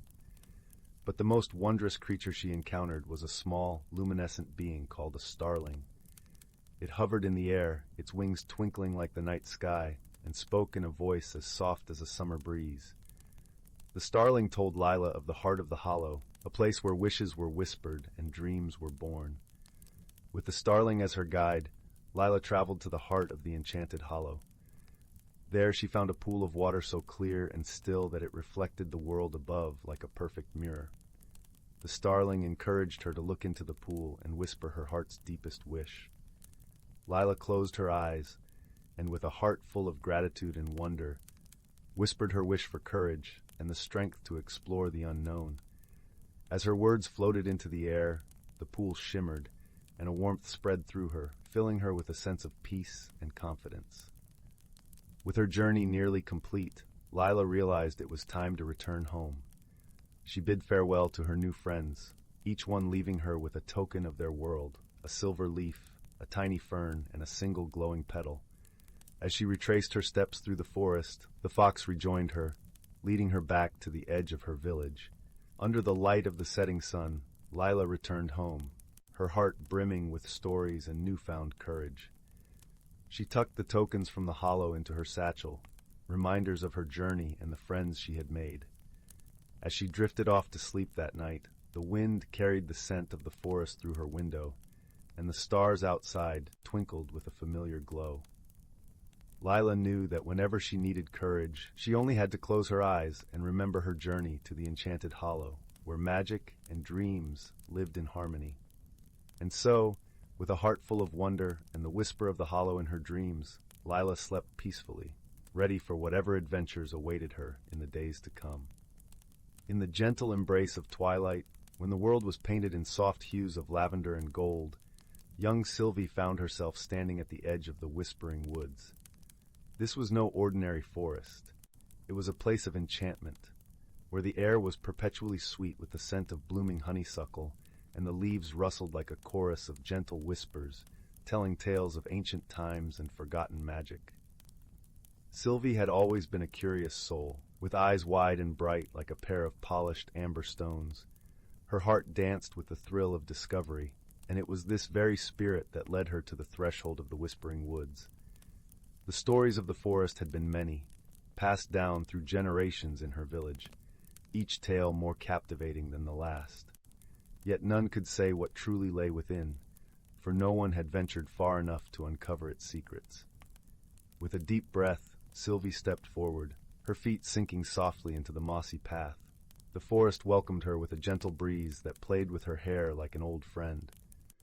As she walked, the air was filled with the soothing sound of a babbling brook nearby, its waters glistening like a trail of diamonds under the fading light.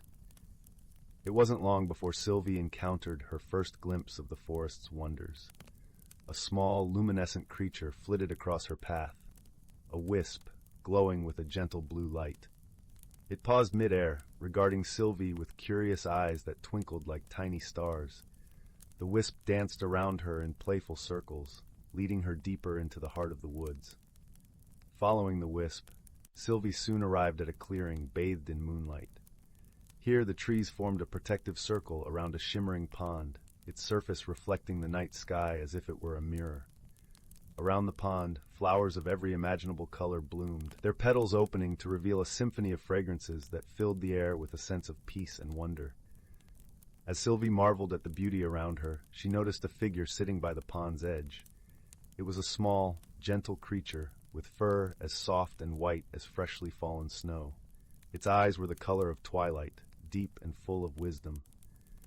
The creature, a moonlit hare, greeted Sylvie with a nod, as if acknowledging her courage to explore the unknown. "Welcome, brave traveler," the hare spoke, its voice as soft as the rustle of leaves. "Few have come this far, but those who do are often rewarded with the forest's secrets." Sylvie felt a warmth spread through her chest, a mixture of pride and gratitude. "I've always wondered what lay beyond the stories," she confessed, sitting down beside the hare. "It feels like a dream." The moonlit hare chuckled, a sound like the tinkling of distant bells. "This place is indeed magical, but it is your heart that makes it a dream. Your courage to step into the unknown is what brings the wonders of this forest to life." As they spoke, other creatures began to emerge from the shadows, drawn by Sylvie's presence. A family of glow foxes, their tails trailing streams of golden light, played in the underbrush. Above, a pair of sky owls glided silently through the treetops, their feathers glistening like silver in the moonlight. Sylvie listened as the hare shared stories of the Whispering Woods, tales of friendship and harmony among its inhabitants. She learned that the forest was a place of balance, where each creature played a part in maintaining its delicate beauty. As the night deepened, Sylvie felt a gentle tug on her heart, a reminder of home and the comfort of her own bed. The moonlit hare noticed her gaze drifting back toward the path she had come from and smiled knowingly. Every journey must find its end, just as every night must yield to dawn, the hare said softly. But remember, Sylvie, the courage you showed here tonight is a light that will guide you wherever you go. With a heart full of newfound wisdom and a promise of return, Sylvie bid farewell to her new friends. As she retraced her steps through the forest, the path seemed to glow with a welcoming light, as if the whispering woods itself were guiding her safely home.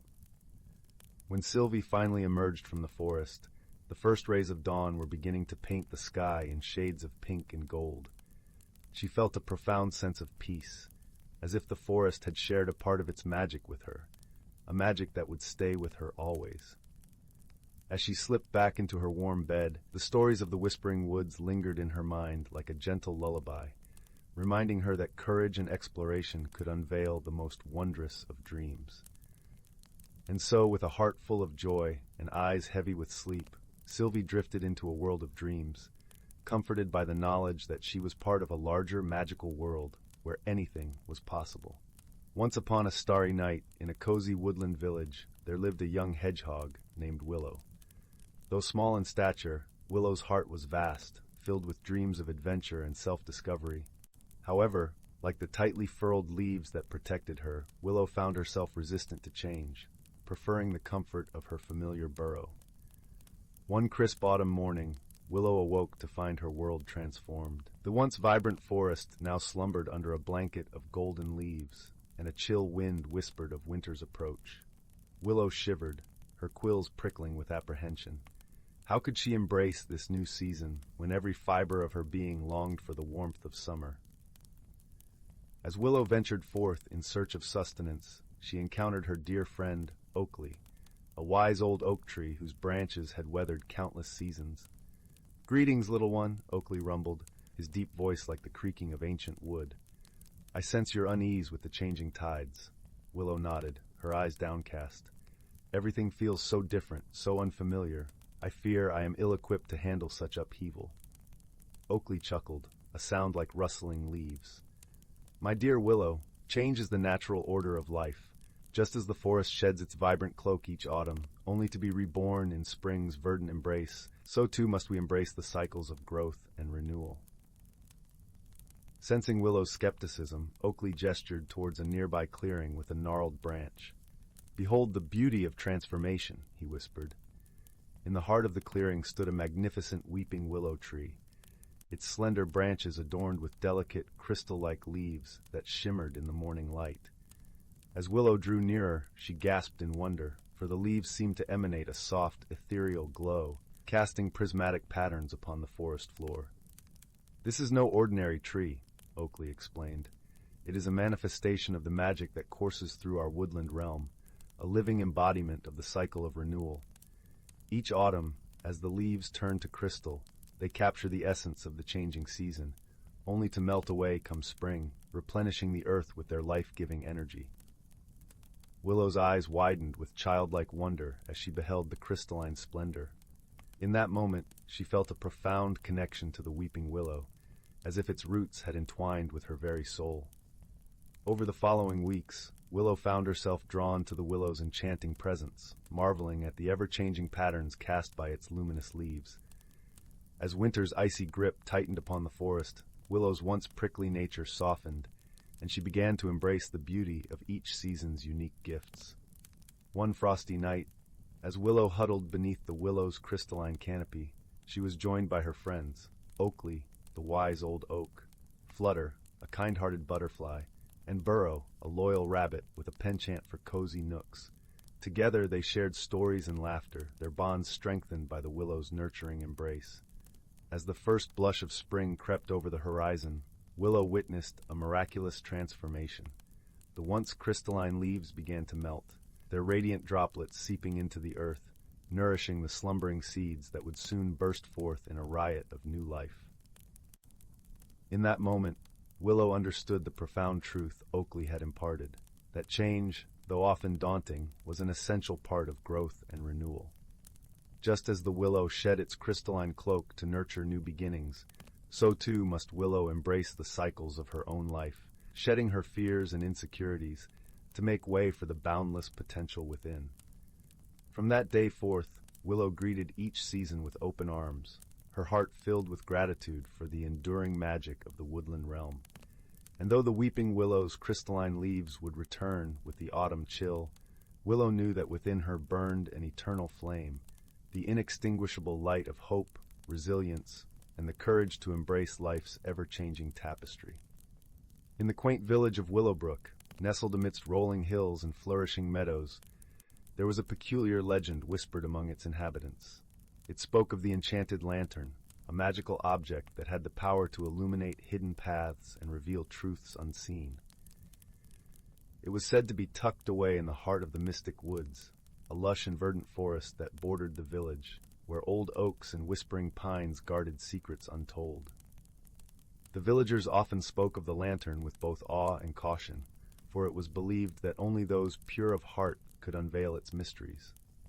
Among the listeners was a young boy named Finn, whose eyes sparkled with an insatiable curiosity. Finn was known for his gentle nature and boundless imagination. He loved exploring the woods with his best friend, a clever raccoon named Pip, who often perched on his shoulder or scurried alongside him.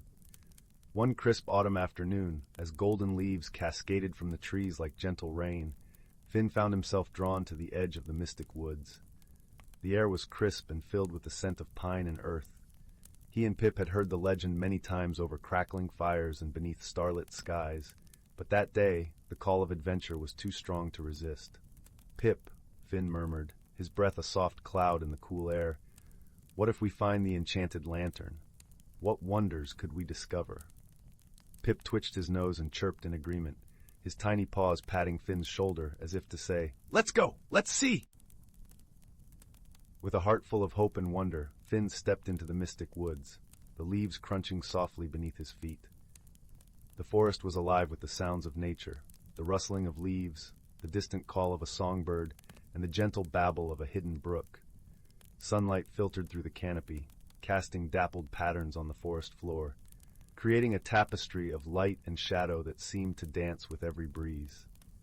As they ventured deeper, the world around them seemed to shift. The forest was more than just trees and trails. It was a living, breathing entity that wrapped them in its embrace. The path wound its way through towering ferns and beneath ancient trees whose branches reached out like welcoming arms.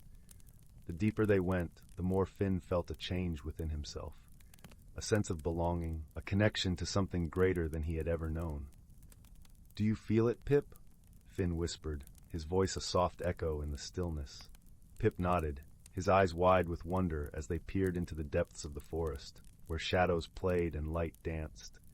Hours passed like minutes as they wandered, until they came upon a clearing bathed in a gentle golden glow. In the center stood an old stone pedestal, and upon it rested the enchanted lantern. Its glass was etched with intricate patterns that seemed to shift and shimmer, reflecting the colors of the forest around it. Finn approached with reverence, his heart pounding with a mix of excitement and trepidation. He reached out a tentative hand, and as his fingers brushed the cool metal, a warm light blossomed from within the lantern, casting a soft radiance that filled the clearing. In that moment, Finn felt a warmth spread through him, a gentle reassurance that whispered of possibilities and dreams yet to be realized. The world seemed to hold its breath, and the forest hushed as if in anticipation. Pip chirped softly, his eyes reflecting the light of the lantern as he watched his friend with unwavering trust. With the lantern in hand, Finn turned to the path ahead, which now glowed with a luminescent trail that beckoned them onward. It was a path that wove through the heart of the forest, revealing vistas of breathtaking beauty, hidden groves where flowers bloomed in riotous colors, and crystal-clear streams that sang as they danced over stones. As they walked, the lantern's light revealed more than just the path.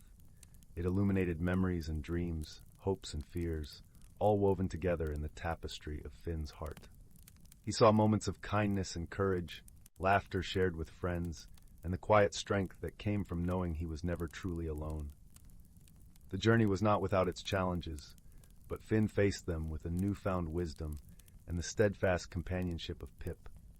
They crossed rickety bridges that swayed over deep chasms, clambered over rocky outcrops that tested their resolve, and weathered sudden storms that sought to turn them back.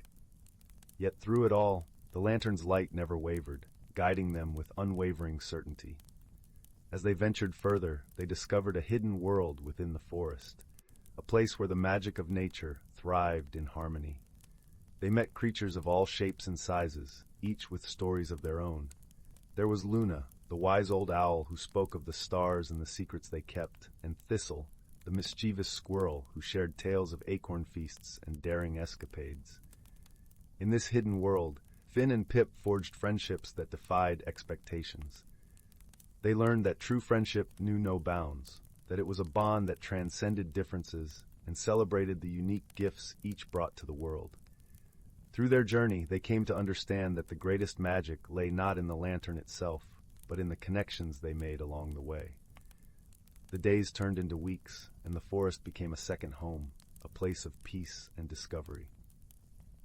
Yet, as all journeys do, theirs too had to find its end.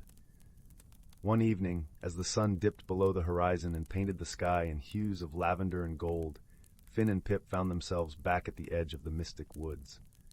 The enchanted lantern, now a part of their story, rested gently in Finn's hands. He knew that its light was meant to be shared, that it was a gift for all who sought its wisdom. With a heart full of gratitude, he placed the lantern back upon its pedestal, where it would await the next seeker of dreams. As they made their way home, the village welcomed them with open arms, the warmth of familiarity and love wrapping around them like a cozy blanket. Finn's journey had changed him in ways he could not have imagined. He carried with him the lessons of the forest, the importance of friendship, the courage to face the unknown, and the magic that dwells within every heart. And so, with Pip by his side, Finn returned to the world he knew, forever changed by the journey he had taken. The enchanted lantern remained in the heart of the mystic woods, a beacon of hope and wonder, its light waiting to guide those with the courage to seek it. In the quiet of the night, beneath a sky strewn with stars, Finn and Pip lay in the warmth of their home, knowing that the magic of their adventure would live on in their hearts and in the stories they would share. And as they drifted into a peaceful slumber, the gentle glow of the lantern lit the path for the dreams yet to come, promising new adventures, new friendships, and the enduring magic of a kind heart.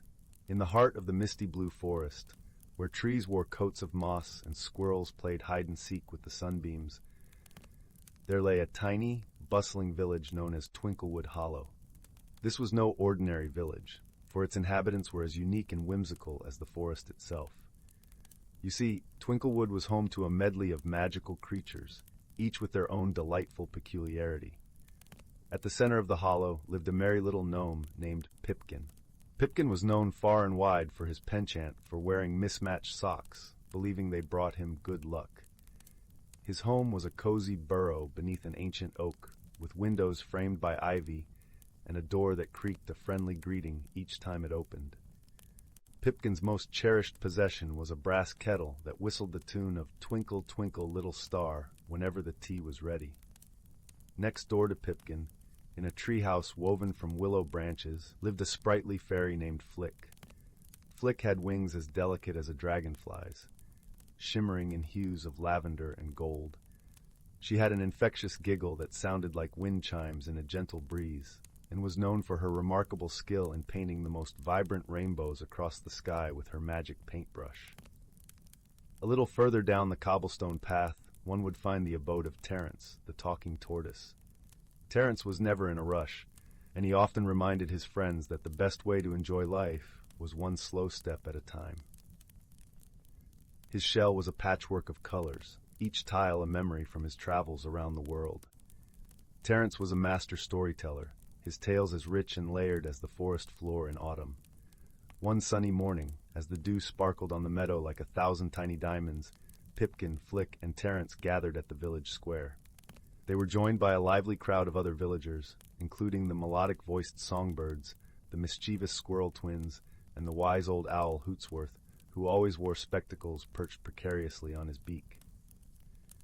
The occasion was the annual Twinklewood Festival, a day filled with laughter, games, and feasting. But this year, something peculiar was afoot. As the festivities began, a curious occurrence unfolded. The air shimmered with a peculiar iridescent glow, and suddenly, every sound in the village turned into a melody. The rustling leaves sang a gentle lullaby, the bubbling brook played a merry jig, and even the clattering of dishes at the feast was transformed into a cheerful tune. At first, the villagers found this quite amusing. They danced to the melody of their chores and chuckled at the serenading sounds all around them. However, as the day wore on, it became apparent that this magical melody was more than just a harmless enchantment. Every spoken word was now a song, and trying to communicate became a comical opera of misunderstandings. "We need to solve this musical mystery," declared Pipkin, his words tumbling out in a lively aria that made the crowd giggle. Flick fluttered her wings excitedly, her voice a playful soprano. "Let's head to the Whispering Glade. Perhaps the trees can tell us what's causing this tuneful trouble." The villagers agreed, and off they went, a parade of singing, humming, and whistling creatures, weaving their way through the forest to the Whispering Glade. The glade was a special place where the oldest trees in the forest stood, their branches entwined like the fingers of old friends. It was said that these trees could speak if you listened closely enough. As they reached the glade, the villagers quieted, their melodic chatter turning into a harmonious hum. Pipkin stepped forward, his mismatched socks peeking out from beneath his trousers, and addressed the trees in a gentle ballad. "O wise trees, what is this magical melody that fills our village? Can you help us find a way to bring back our normal voices?" For a moment the glade was silent, save for the rustling leaves. Then, a deep, resonant voice emerged from the largest tree, its bark as gnarled and wise as time itself. "Long ago, a playful sprite named Melody cast a spell upon these woods, leaving behind a treasure of musical enchantments. It seems you have stumbled upon one of her playful charms." Terence, in his slow and deliberate baritone, asked, "Is there a way to undo the spell, dear trees?" The elder tree responded with a gentle rustle. "Ah, yes. To return your voices, you must find Melody's forgotten flute, hidden deep within the enchanted grove. Play a tune of friendship, and the spell shall be undone." With newfound determination, Pipkin, Flick, and Terence set out towards the enchanted grove, a place known for its magical wonders and delightful surprises. The path was lined with flowers that opened and closed like little music boxes, and birds that flew in synchronized patterns, creating an aerial symphony. As they reached the grove, they were greeted by a sight that took their breath away. The trees here were not ordinary. Their trunks twisted into fantastical shapes, and their leaves glowed in every color imaginable. In the center of the grove stood a pedestal made of crystal, and atop it lay a flute, its surface shimmering like a moonlit lake. Flick, with her fairy grace, picked up the flute. "I think I know just the tune," she said, her voice a gentle melody. She placed the flute to her lips and began to play. The notes floated through the air, a sweet, simple tune that spoke of friendship and harmony. As the melody swirled around them, the iridescent glow that had filled the village began to fade, and the sounds returned to their natural state. Back in Twinklewood Hollow, the villagers cheered, their voices at last free from the musical enchantment. They gathered around Pipkin, Flick, and Terence, thanking them with heartfelt gratitude. Pipkin grinned, twirling one of his mismatched socks. "It's good to have our voices back, but I must admit it was quite an adventure." Flick giggled, her wings fluttering with joy. "Yes, and what a wonderful tune it turned out to be." Terence nodded slowly, a contented smile on his face. "Indeed, my friends, sometimes it takes a little magic to remind us of the music in our lives." As the sun set, casting a warm golden glow over Twinklewood Hollow, the villagers gathered for a feast beneath the stars. Laughter and the clinking of glasses filled the air, mingling with the gentle hush of the forest. The night ended with Pipkin and Flick leading everyone in a joyful dance, their feet tapping out a merry rhythm on the cobblestone streets. And so, with hearts full of joy and the bonds of friendship stronger than ever, the villagers drifted into happy dreams, comforted by the knowledge that even in a world of magic and melody, the greatest harmony of all was found in their togetherness. In the heart of an ancient forest, where the whispers of time brushed through the leaves and the sunlight danced in dappled patterns on the forest floor, there lived a community of creatures whose lives were woven together like the roots of the towering trees. This forest, known only to those who listened to the secrets of the earth, was a sanctuary where magic and reality intertwined as naturally as the rivers flow. The creatures of this forest were gentle beings, each unique yet connected by the threads of their environment. There was Silva, the wise old owl, whose feathers shimmered like silver under the moonlight, and whose eyes held the knowledge of countless seasons. Her perch was an ancient oak, its gnarled branches stretching high above the canopy, offering a vantage point from which she could observe the world below. Beneath her, nestled in the soft moss that blanketed the forest floor, was a family of rabbits. The youngest among them, a curious little one named Thistle, was known for his playful spirit and boundless curiosity. His fur was the color of autumn leaves, and he moved with a nimbleness that spoke of his youth and his wonder for the world. Every year, as spring whispered its promise of renewal, the forest came alive with a symphony of sights and sounds. The babbling brook that wound through the trees became a ribbon of laughter, its banks adorned with clusters of wildflowers that swayed in the gentle breeze. The air was sweet with the fragrance of blooming honeysuckle, and the sunlight, warm and golden, filtered through the canopy in soft beams that kissed the earth. This particular spring, however, brought with it a peculiar phenomenon. As the first rains of the season fell, their droplets seemed to glisten with an ethereal glow, casting a rainbow of colors across the forest. It was said among the creatures that these were not ordinary rains, but the tears of joy from the spirit of the forest, celebrating the harmony and balance that had been preserved through the ages. Silva, with her keen wisdom, gathered the creatures for a meeting beneath her oak. The air was filled with anticipation as they assembled, each eager to hear the owl's insights. Her voice, when she spoke, was soft yet resonant, like the rustle of leaves in a gentle wind. "Dear friends," she began, "these magical rains are a gift, a reminder of our bond with this forest, but they are also a call to action. We must ensure that our home remains in balance, that we nurture and protect the delicate harmony that sustains us all." The creatures nodded in understanding, their hearts swelling with a shared sense of purpose. Thistle, ever curious, tilted his head and asked, "But how do we do that, Silva?" With a kind smile, Silva replied, "By listening to the wisdom of our ancestors and the whispers of the forest. We must remember that every action has an echo. The way we care for our home today will shape the world for the generations to come." As the days passed, the creatures set about their tasks, each contributing in their own way to the health of their shared home. The squirrels, with their swift movements and keen eyes, gathered seeds and nuts, ensuring that new life would sprout in the coming seasons. The deer, graceful and watchful, pruned the underbrush, allowing sunlight to reach the seedlings, struggling towards the sky. Even the brook, with its ceaseless flow, played its part, carrying nutrients across the land and quenching the thirst of all who dwelled nearby. The forest thrived under the care of its inhabitants, the magic of the rain seeping into every root and branch, every feather and paw. One evening, as the sun dipped below the horizon and the sky blushed with the colors of twilight, Thistle sat beneath Silva's oak, his eyes wide with wonder at the day's events. The forest was a symphony of chirping crickets and croaking frogs, their melodies a lullaby that wrapped around him like a warm blanket. "Silva," he said, his voice soft yet filled with awe, "I've learned so much. The forest is full of stories, isn't it?" "Indeed it is, little one," Silva replied, her eyes twinkling like stars. "And you are a part of this story. Remember, wisdom is not just knowing the past, but nurturing the future." Thistle nodded, his heart filled with a sense of belonging. As he nestled against the soft moss, his eyes grew heavy with sleep. The forest, with its ancient magic and timeless wisdom, cradled him in its embrace, whispering promises of dreams yet to come. And so the ancient forest continued to thrive, its creatures living in harmony with the land and each other. Through their gentle care and shared wisdom, the balance was preserved, and the magical rains of spring became a cherished legend, passed down through the generations.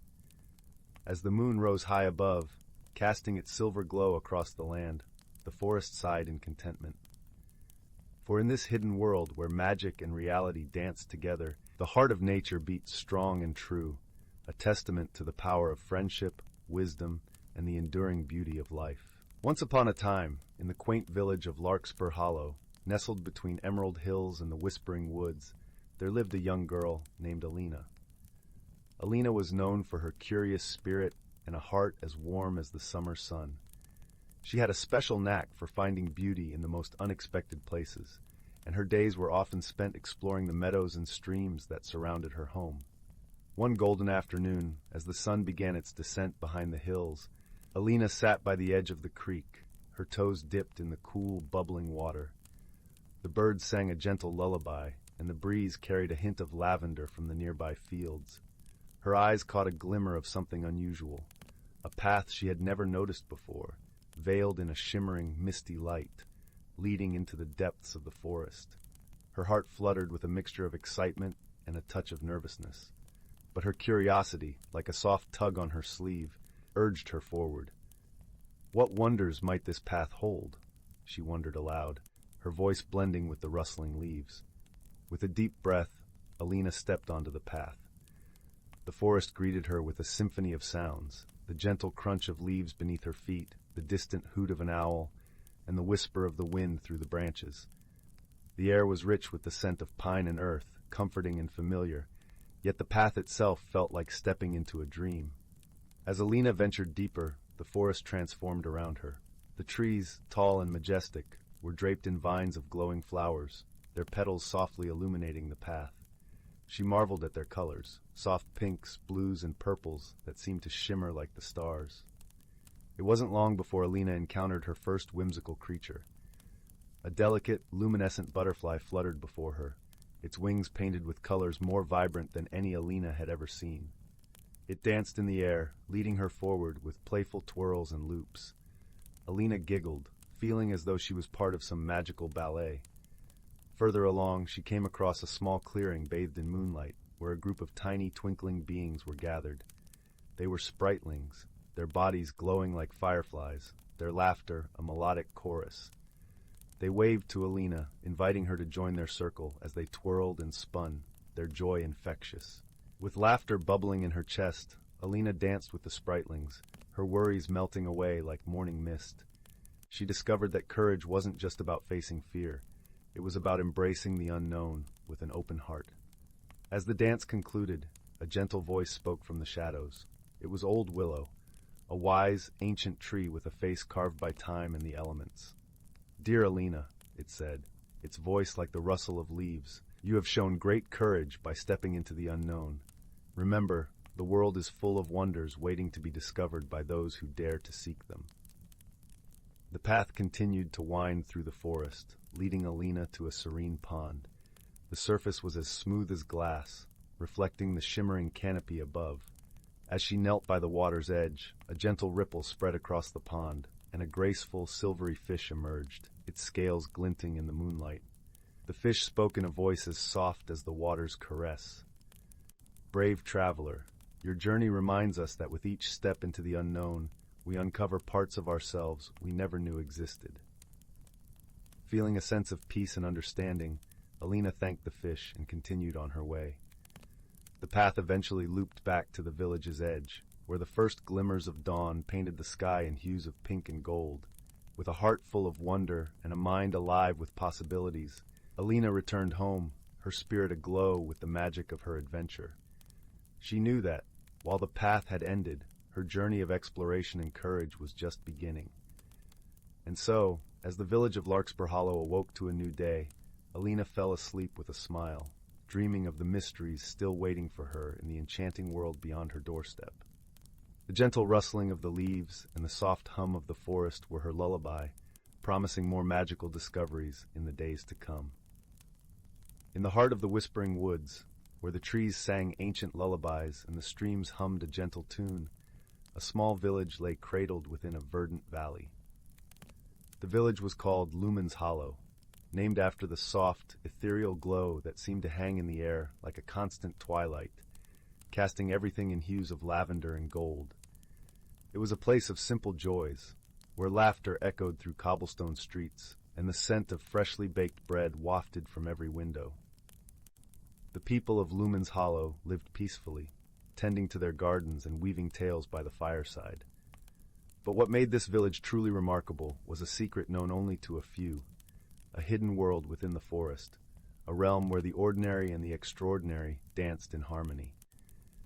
It was said that deep within the woods, past the ancient oak that stood like a sentinel, lay a portal to this enchanted world, guarded by creatures of light and shadow. In this village lived a young girl named Seraphine, with hair the color of moonlight and eyes as bright as the morning star. She was known for her boundless curiosity and a heart as open as the skies above. Seraphine often wandered the woods, her feet as familiar with the forest paths as a bird is with the wind. Her grandmother, wise and kind, often shared stories of the hidden world, tales spun from dreams and whispers, of creatures who spoke in riddles and streams that sang in harmony with the stars. One evening, as the sun dipped below the horizon and the sky donned its sapphire cloak, Seraphine sat by the fireside, her grandmother's voice weaving magic into the night. The old woman spoke of the prism stone, a magical object said to reside in the hidden world, capable of revealing one's true self and granting the deepest of desires. It was a tale Seraphine had heard many times, yet it never failed to stir a yearning deep within her soul.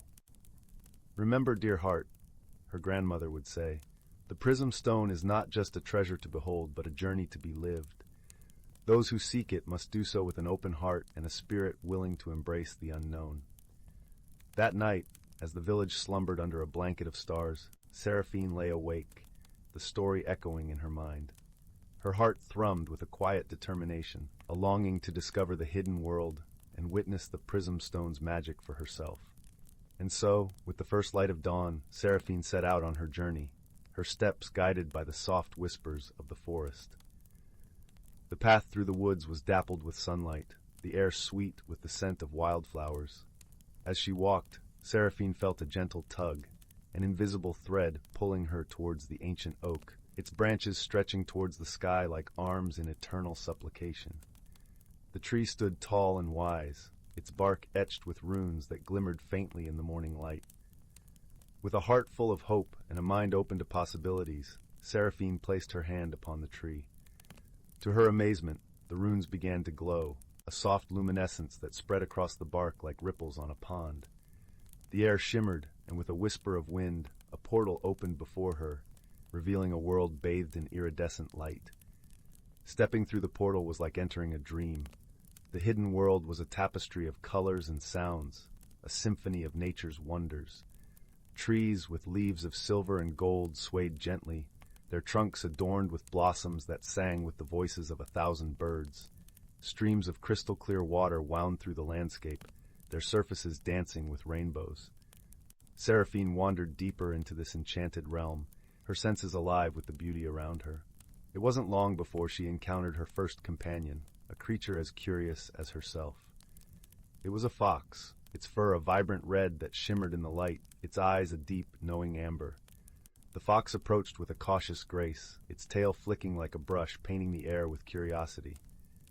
"Hello," Seraphine greeted softly, kneeling to meet the fox's gaze. "I am Seraphine. I'm searching for the prism stone." The fox tilted its head, a gesture both thoughtful and inquisitive. "The prism stone," it replied, its voice a gentle rustle like leaves in the breeze. "A treasure sought by many, found by few. Why do you seek it, young wanderer?" Seraphine pondered the fox's question, her heart speaking before her mind.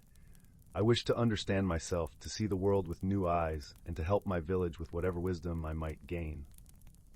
The fox regarded her for a moment, its eyes reflecting the forest's quiet wisdom. "Very well," it said finally. "I will guide you, but remember, the journey is as important as the destination." Together they ventured further into the hidden world, the forest unfolding like a story with every step. Along the way, they met other creatures, an owl with feathers of starlight, a rabbit with eyes like pools of moonlit water, and a deer whose antlers glimmered with the essence of twilight.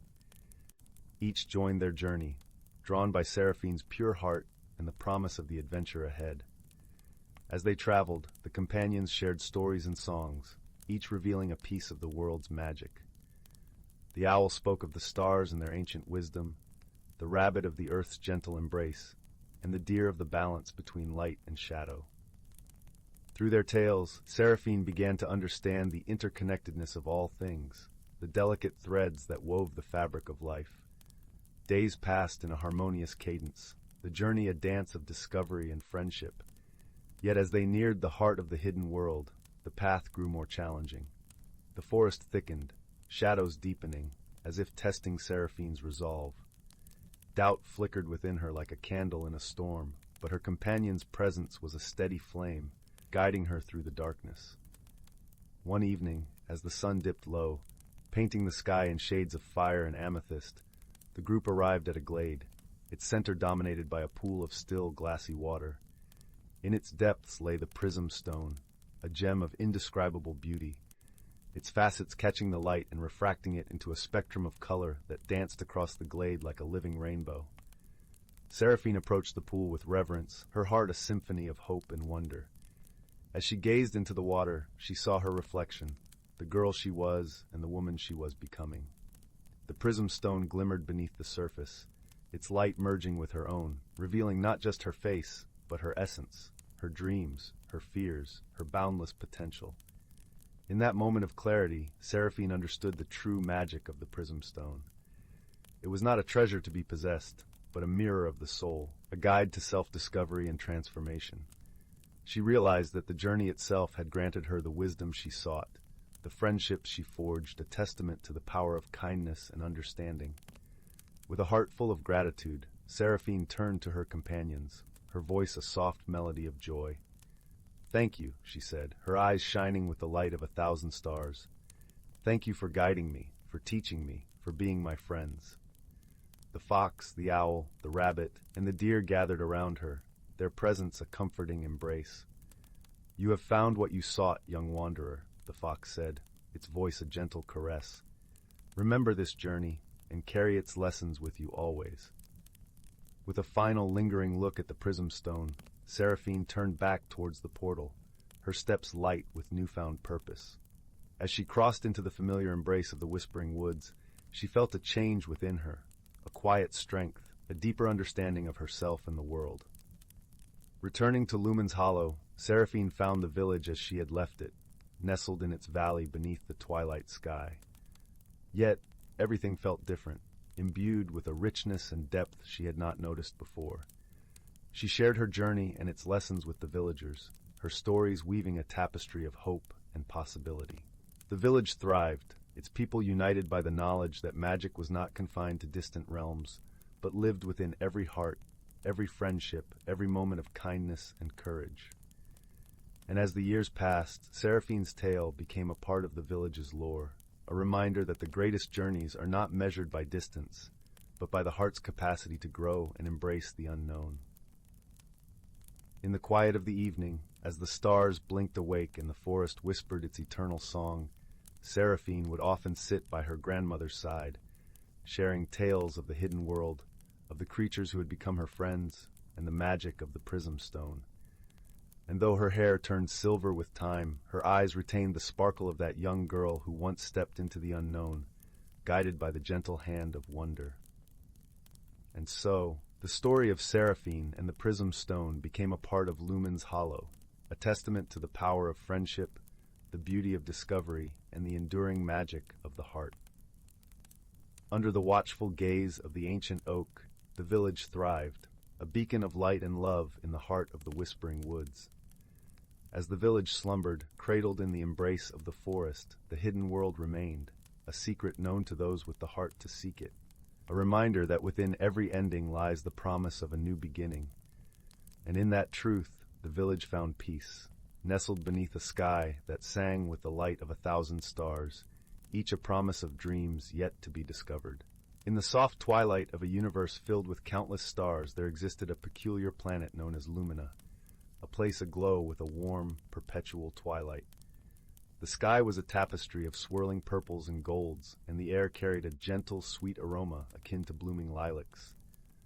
Lumina was known for its luminous flora and gentle creatures, but it was also a world where paths often crossed in unexpected ways.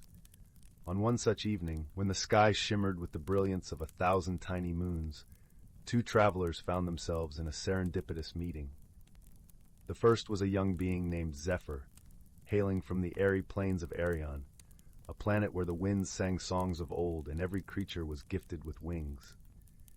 Zephyr's feathers were a soft azure, and his eyes sparkled with curiosity and wonder. His heart longed for adventure, to see beyond the horizon of his windswept home. The second was a wanderer named Mira, from the oceanic depths of Nereida, a world where the seas glowed with bioluminescent life. Mira's skin shimmered like the surface of the sea under a full moon. Her hair danced like seaweed in a gentle current, and her eyes held the depths of the ocean's mysteries. She had ventured beyond her watery domain in search of stories and the secrets of the stars. Their meeting was not a planned one. Zephyr had been gliding through the skies of Lumina, entranced by its beauty, when a sudden gust of unfamiliar wind threw him off course. He landed, rather ungracefully, in a clearing where Mira was setting up camp for the night. Startled by the sound, Mira turned, her eyes widening at the sight of the winged newcomer tangled in a thicket of luminous vines. "Oh dear," Mira exclaimed softly, her voice like the gentle lapping of waves. "Are you all right?" Zephyr, flustered and a little embarrassed, untangled himself with a sheepish grin. "I'm fine, just a bit wind-blown," he chuckled, brushing off his feathers. "I didn't mean to intrude." "Nonsense," Mira replied with a kind smile. "Any friend of the stars is welcome here." And so, under the canopy of twinkling lights, a friendship began to blossom. They spent the evening exchanging tales of their homelands, their voices mingling with the soft rustle of leaves and the distant calls of Lumina's nocturnal creatures. Zephyr spoke of the skies that carried the songs of Arion, while Mira shared the mysteries of the deep, the rhythm of the tides in her heart. Yet, as with all new friendships, misunderstandings were inevitable. Zephyr, ever the inquisitive one, was fascinated by Mira's tales of the sea, but often interrupted with a barrage of questions, eager to know more. Mira, unused to such interruptions, found herself growing frustrated, feeling that her stories were being lost in the whirlwind of Zephyr's curiosity.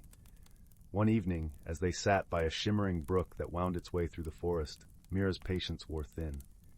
"Zephyr," she said gently, but with a hint of exasperation, "sometimes it's important to listen fully before asking more." Zephyr blinked, taken aback. "I didn't mean to be rude," he replied, his voice tinged with remorse. I find your stories so fascinating that I can't help myself." "Perhaps," Mira suggested softly, "we could learn to understand each other's ways. I will try to be more patient, and you, perhaps, could pause and reflect a little longer." Zephyr nodded, understanding dawning in his eyes. "I'll do my best," he promised, and they shared a warm, comforting silence, the brook's gentle babbling filling the space between them. Their bond grew stronger as they faced shared challenges in the days that followed. Lumina, for all its beauty, held its own mysteries and obstacles. There were paths that twisted and turned unexpectedly, and creatures that tested their wits and resolve.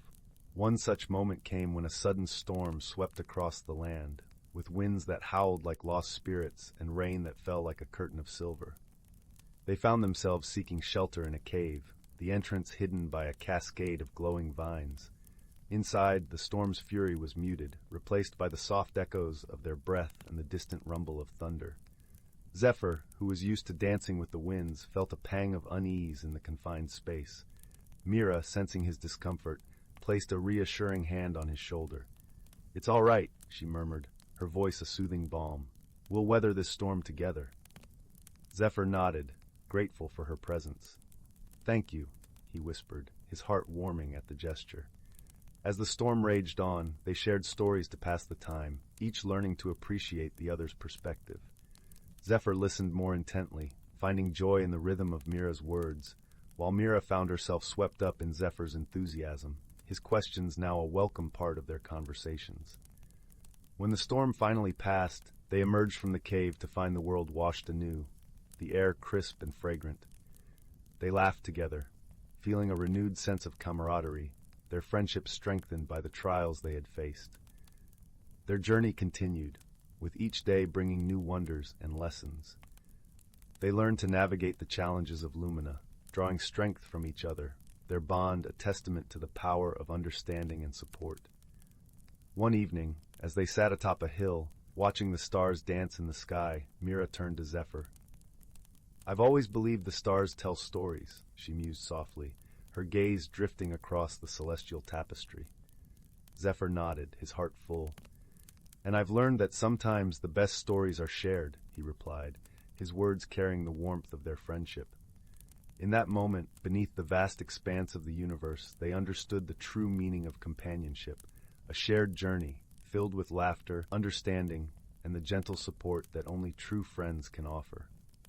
As the night deepened, they wrapped themselves in the comforting embrace of their newfound friendship, knowing that, no matter where their paths might lead, they would always carry the light of this connection within their hearts. And so, in the gentle glow of Lumina, under a sky that held the promise of infinite adventures, Zephyr and Mira drifted into a peaceful sleep, their dreams intertwined with the stars. In a quaint and quiet village nestled between rolling emerald hills and shimmering streams, there lived a gentle soul named Lyra. Her days were filled with the simple joys of tending to her garden, where sunflowers nodded lazily in the breeze and the scent of lavender hung sweetly in the air. Lyra had often felt a whispering call from the past, a gentle nudge that tugged at the edges of her consciousness. Her grandmother, a wise woman who seemed to know the secrets of the earth and sky, had once shared stories of their ancestors, guardians of an ancient legacy that had long been forgotten. These tales, softly spoken beside the warmth of the kitchen hearth, painted pictures of wondrous artifacts imbued with magic and meaning. One golden morning, as the first rays of dawn kissed the dewdrops on her garden leaves, Lyra discovered a curious object half buried in the soil. It was a small, intricately carved box of warm mahogany, its surface etched with symbols that seemed to dance in the light. Her heart skipped with a sense of familiarity, as if the box had been waiting for her all along. With gentle care, she brushed away the earth and opened the box. Inside lay a delicate necklace, its pendant a translucent stone that shimmered like captured starlight. As her fingers traced the cool surface, a warm glow enveloped her, and she felt a connection to something far greater than herself. It was as if the voices of her ancestors whispered through the ages, guiding her toward an understanding that had eluded her until now. Eager to uncover the story behind this enchanting find, Lyra sought the wisdom of the village elder, a kind-hearted sage named Tavian, known for his deep knowledge of the old ways. His cottage was a haven of serenity, filled with the comforting aroma of herbs and the soft, flickering light of candles. Tavian listened intently as Lyra recounted her discovery, nodding with a knowing smile. "Ah, my dear," he said, his voice as soothing as a lullaby. "You have found the Heartstone, a symbol of unity and strength passed down through generations. It holds the essence of our heritage and the wisdom of those who came before us." The elders shared tales of their ancestors, a community bound by friendship and harmony, who revered the natural world and lived in balance with its rhythms. The Heartstone, he explained, was a reminder of their values, kindness, courage, and the enduring power of love. As Lyra listened, she felt a deep sense of belonging, as if the threads of her life were weaving into a tapestry that spanned across time. The lessons of her ancestors resonated within her, teaching her that true strength lies in the bonds we forge and the love we share. With newfound clarity, Lyra returned to her garden, the Heartstone resting warmly against her chest. She began to see her world through different eyes, the vibrant colors of the flowers, the gentle rustle of the leaves, the symphony of birdsong that filled the air. Each moment was a gift, a reflection of the legacy she now carried forward. As the sun dipped below the horizon, painting the sky in hues of rose and gold, Lyra sat beneath the old willow tree, its branches swaying softly in the evening breeze. She felt at peace, embraced by the gentle glow of the Heartstone, a beacon of the love and wisdom that flowed through her veins. In that tranquil moment, she understood that the journey of discovery was not just about uncovering the past, but about embracing the present with gratitude and grace. The legacy of her ancestors was alive within her, a guiding light that would illuminate her path and inspire others to seek the beauty in their own stories. And so, with the stars twinkling like distant ancestors watching over her, Lyra closed her eyes, her heart full and content. She had found her place in the world, a place of connection, understanding, and endless possibilities. As she drifted into a peaceful slumber, she knew that the legacy of the Heartstone would continue to glow brightly, a timeless testament to the enduring power of love and unity.